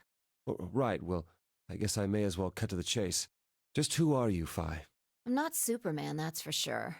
And I'm not Batman or Spider-Man or Aquaman or a Merman or a Wolfman. I'm not a Brahmin or Kamen or Ramen. I'm not a Cayman either, so you really don't need to worry about anything. Please don't dodge the question. About 5 hours ago, Akane attacked you with a knife. That triggered something which sent your mind back to the past, correct? Specifically, you were sent to Point D, Phi. April 13th, 2029. On that date, your body was already in Akane's custody. Although by then you were in cold sleep. You wouldn't have regained consciousness, but your mind was now inhabiting that body. That pod was your home for 45 years. You slept there, frozen, until the time was right. Then on January 25th, 2074, you were finally thawed out, even though you didn't wake up. Still unconscious, you were carried to the AB room. That was when your consciousness changed bodies again. A version of you from December 25th, 2028 arrived, pushing you out, and sending you back to December 25th, 2028. This is when you finally woke up. In 2028, I'm so you found glad and joined that Troy forces is with Sigma. whose older mind Voice was acting inhabiting Kyle. his younger body. I don't have to speak as much. I spoke too much when I was reading the secret files. Together, you attempted to infiltrate the Mars mission test facility. Unfortunately, your plan failed. The Radical Six did escape on New Year's Eve. That failure determined the path you followed. Instead of going along the line that branches out to the right from point E, you headed straight to point D. Point D being April 13th of the following year. That was the day that you made your way to Akane's hideout and asked to be put into one of the treatment pods. Another consciousness enters your body around that time from the future. It is, of course, the version of you that left your body when Akane attacked you in the garden. This caused the two versions of you to swap places, and you moved 45 years into the future, where you woke up on the garden floor. That put you on the line that comes here. So if we discount the time you spent in cold sleep, for you, only 3.5 months have passed since that happened. That being when you were sent back into the past from the garden. Have I missed anything? No, everything you talked about you got right. Well, what do you mean by that? I'm kind of an unknown variable in this equation. You could think of me as a kind of X factor. It's taken me the last 3.5 months to understand it. And I haven't understood anything in the last 3.5 seconds. Could you please explain? It's kind of like the relationship between classical mechanics and modern physics. Strictly speaking, you can't combine velocities with v1 plus v2. v1 plus v2 divided by 1 plus v1 times v2 over c squared is the actual equation. Of course, the sort of velocities we encounter in day-to-day life don't come close to being c squared, which is the speed of light squared. That means that 1 plus v1 times v2 divided by c squared is usually going to evaluate to something pretty close to 1. Since that would mean dividing by 1, it's usually okay to just skip that step and use v1 plus v2. You see what I'm saying? In most situations it works, even if it isn't technically correct. So you knew enough to get the stuff you were talking about right. As long as you stick to that, you won't run into any problems. I don't quite understand. In fact, I feel like you're dodging my questions. So was that what you wanted to ask about? So you're a coefficient, or a coefficient. No. What I really want to know is what happened between Christmas and New Year's Eve in 2028. You and Sigma infiltrated the Mars mission test site, didn't you? Yes. What happened there? How did Sigma lose his eye and both his arms? And why was Radical 6 in there in the first place? What could a deadly virus have to do with the simulated mission to space? Sorry, but I can't tell you that. Why? Because it would change history. There is a history where the virus didn't escape. That's the line that goes to the right of point E. In that timeline, humanity isn't heading for annihilation, and Earth isn't red. The future is much brighter. But if I tell you what you're asking me right now, then that reality will disappear. You understand? I don't. Why would all of that disappear if you told me what I want to know? You're about to go back to the past, right? The past? Don't be silly. I can't do that. Then where the hell did you learn all this stuff? I just listened to you tell me a bunch of things you shouldn't have known about. You were sleeping in the pod in the garden. You just woke up. So how can you know all this? You know my past. Sigma's past.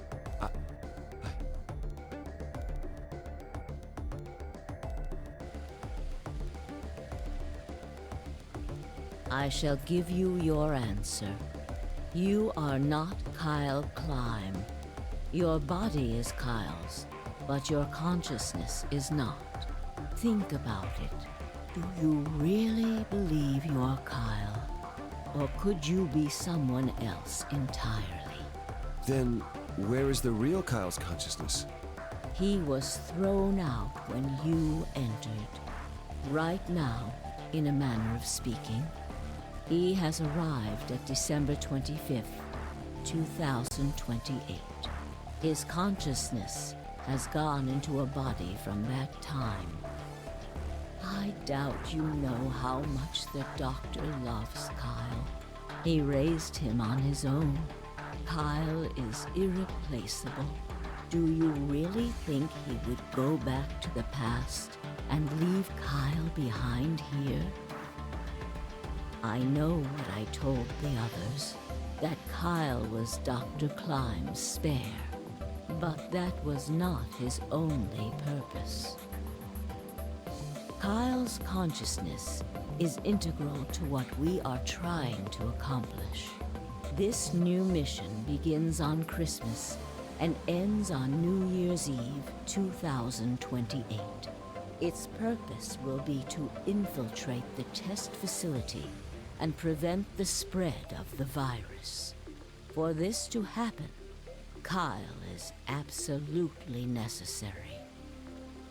And that is why he created him? Yes. So now that my consciousness has entered his body, the Doctor has achieved his objective. Kyle has gone back to 2028 to participate in his mission. Correct.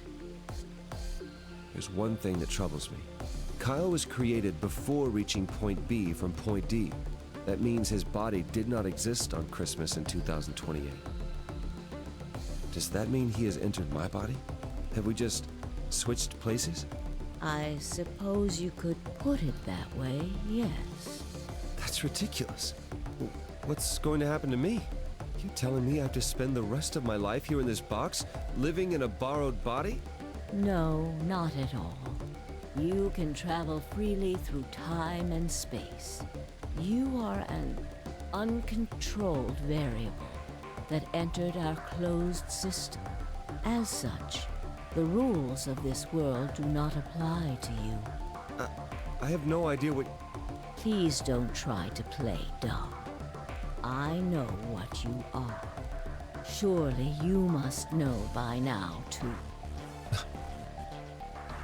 You are about to go into the past and save the world. Phi and Sigma, even with all of his future knowledge, will need your help. Only you can right the horrible wrongs of our past. Only you can save the world. There's no way I... Yes, there is. You have to. Don't you want to know the truth? Don't you want to know what happened in between Christmas and New Year's Eve in 2028? Well, yes, I do, but... Then you must believe. Reality is shaped by what we believe reality should be. If observation can change the motion of a particle, then how is it odd to think that human thought can shape reality? Your will can change history. The world will be reshaped into the one you imagine. I remember a while back that somebody tried to make an explanation as to what this was about, but the only thing I could glean is that this is like some sort of meta fourth wall break where, despite being voice acted, the person that is inhabiting Kyle's body is the player. Because it basically goes, yeah, remember how only creatures of a higher consciousness can appreciate the work that a termite does, such as humans. So does that mean essentially humans are working towards something that only those of a higher intelligence can appreciate? And it's like, that's what I glean, but that's not conclusive for sure. That's just what I think. But it felt super fourth wall breaky, so I'm gonna say that it is. That I think that that's what it is. Remember what I've told you. Only you can change history. Only you can save the world. Cool, thanks for letting me know, old lady. Bye, Akane. See you next week. Alternative end.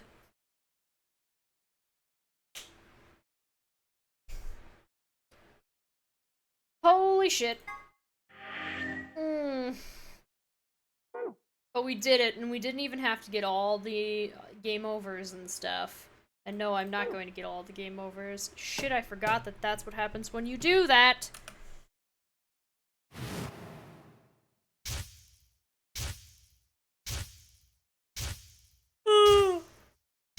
I'm so tired.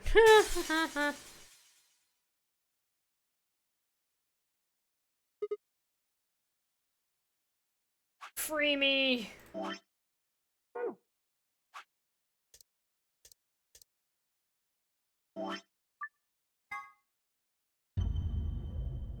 The semicolon has to be science adventure reference.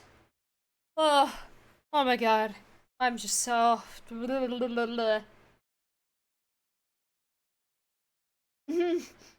You're right. Oh my god, you're right. Oh, I'm so tired. Yes, thank you everybody who stuck around and watched me beat this game. I could have easily split this up into another thing, but it's like, it's early. Yes, you're right, it is early. It's too.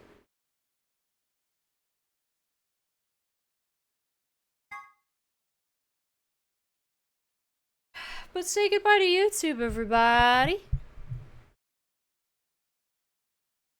Two other things? Could have been three things.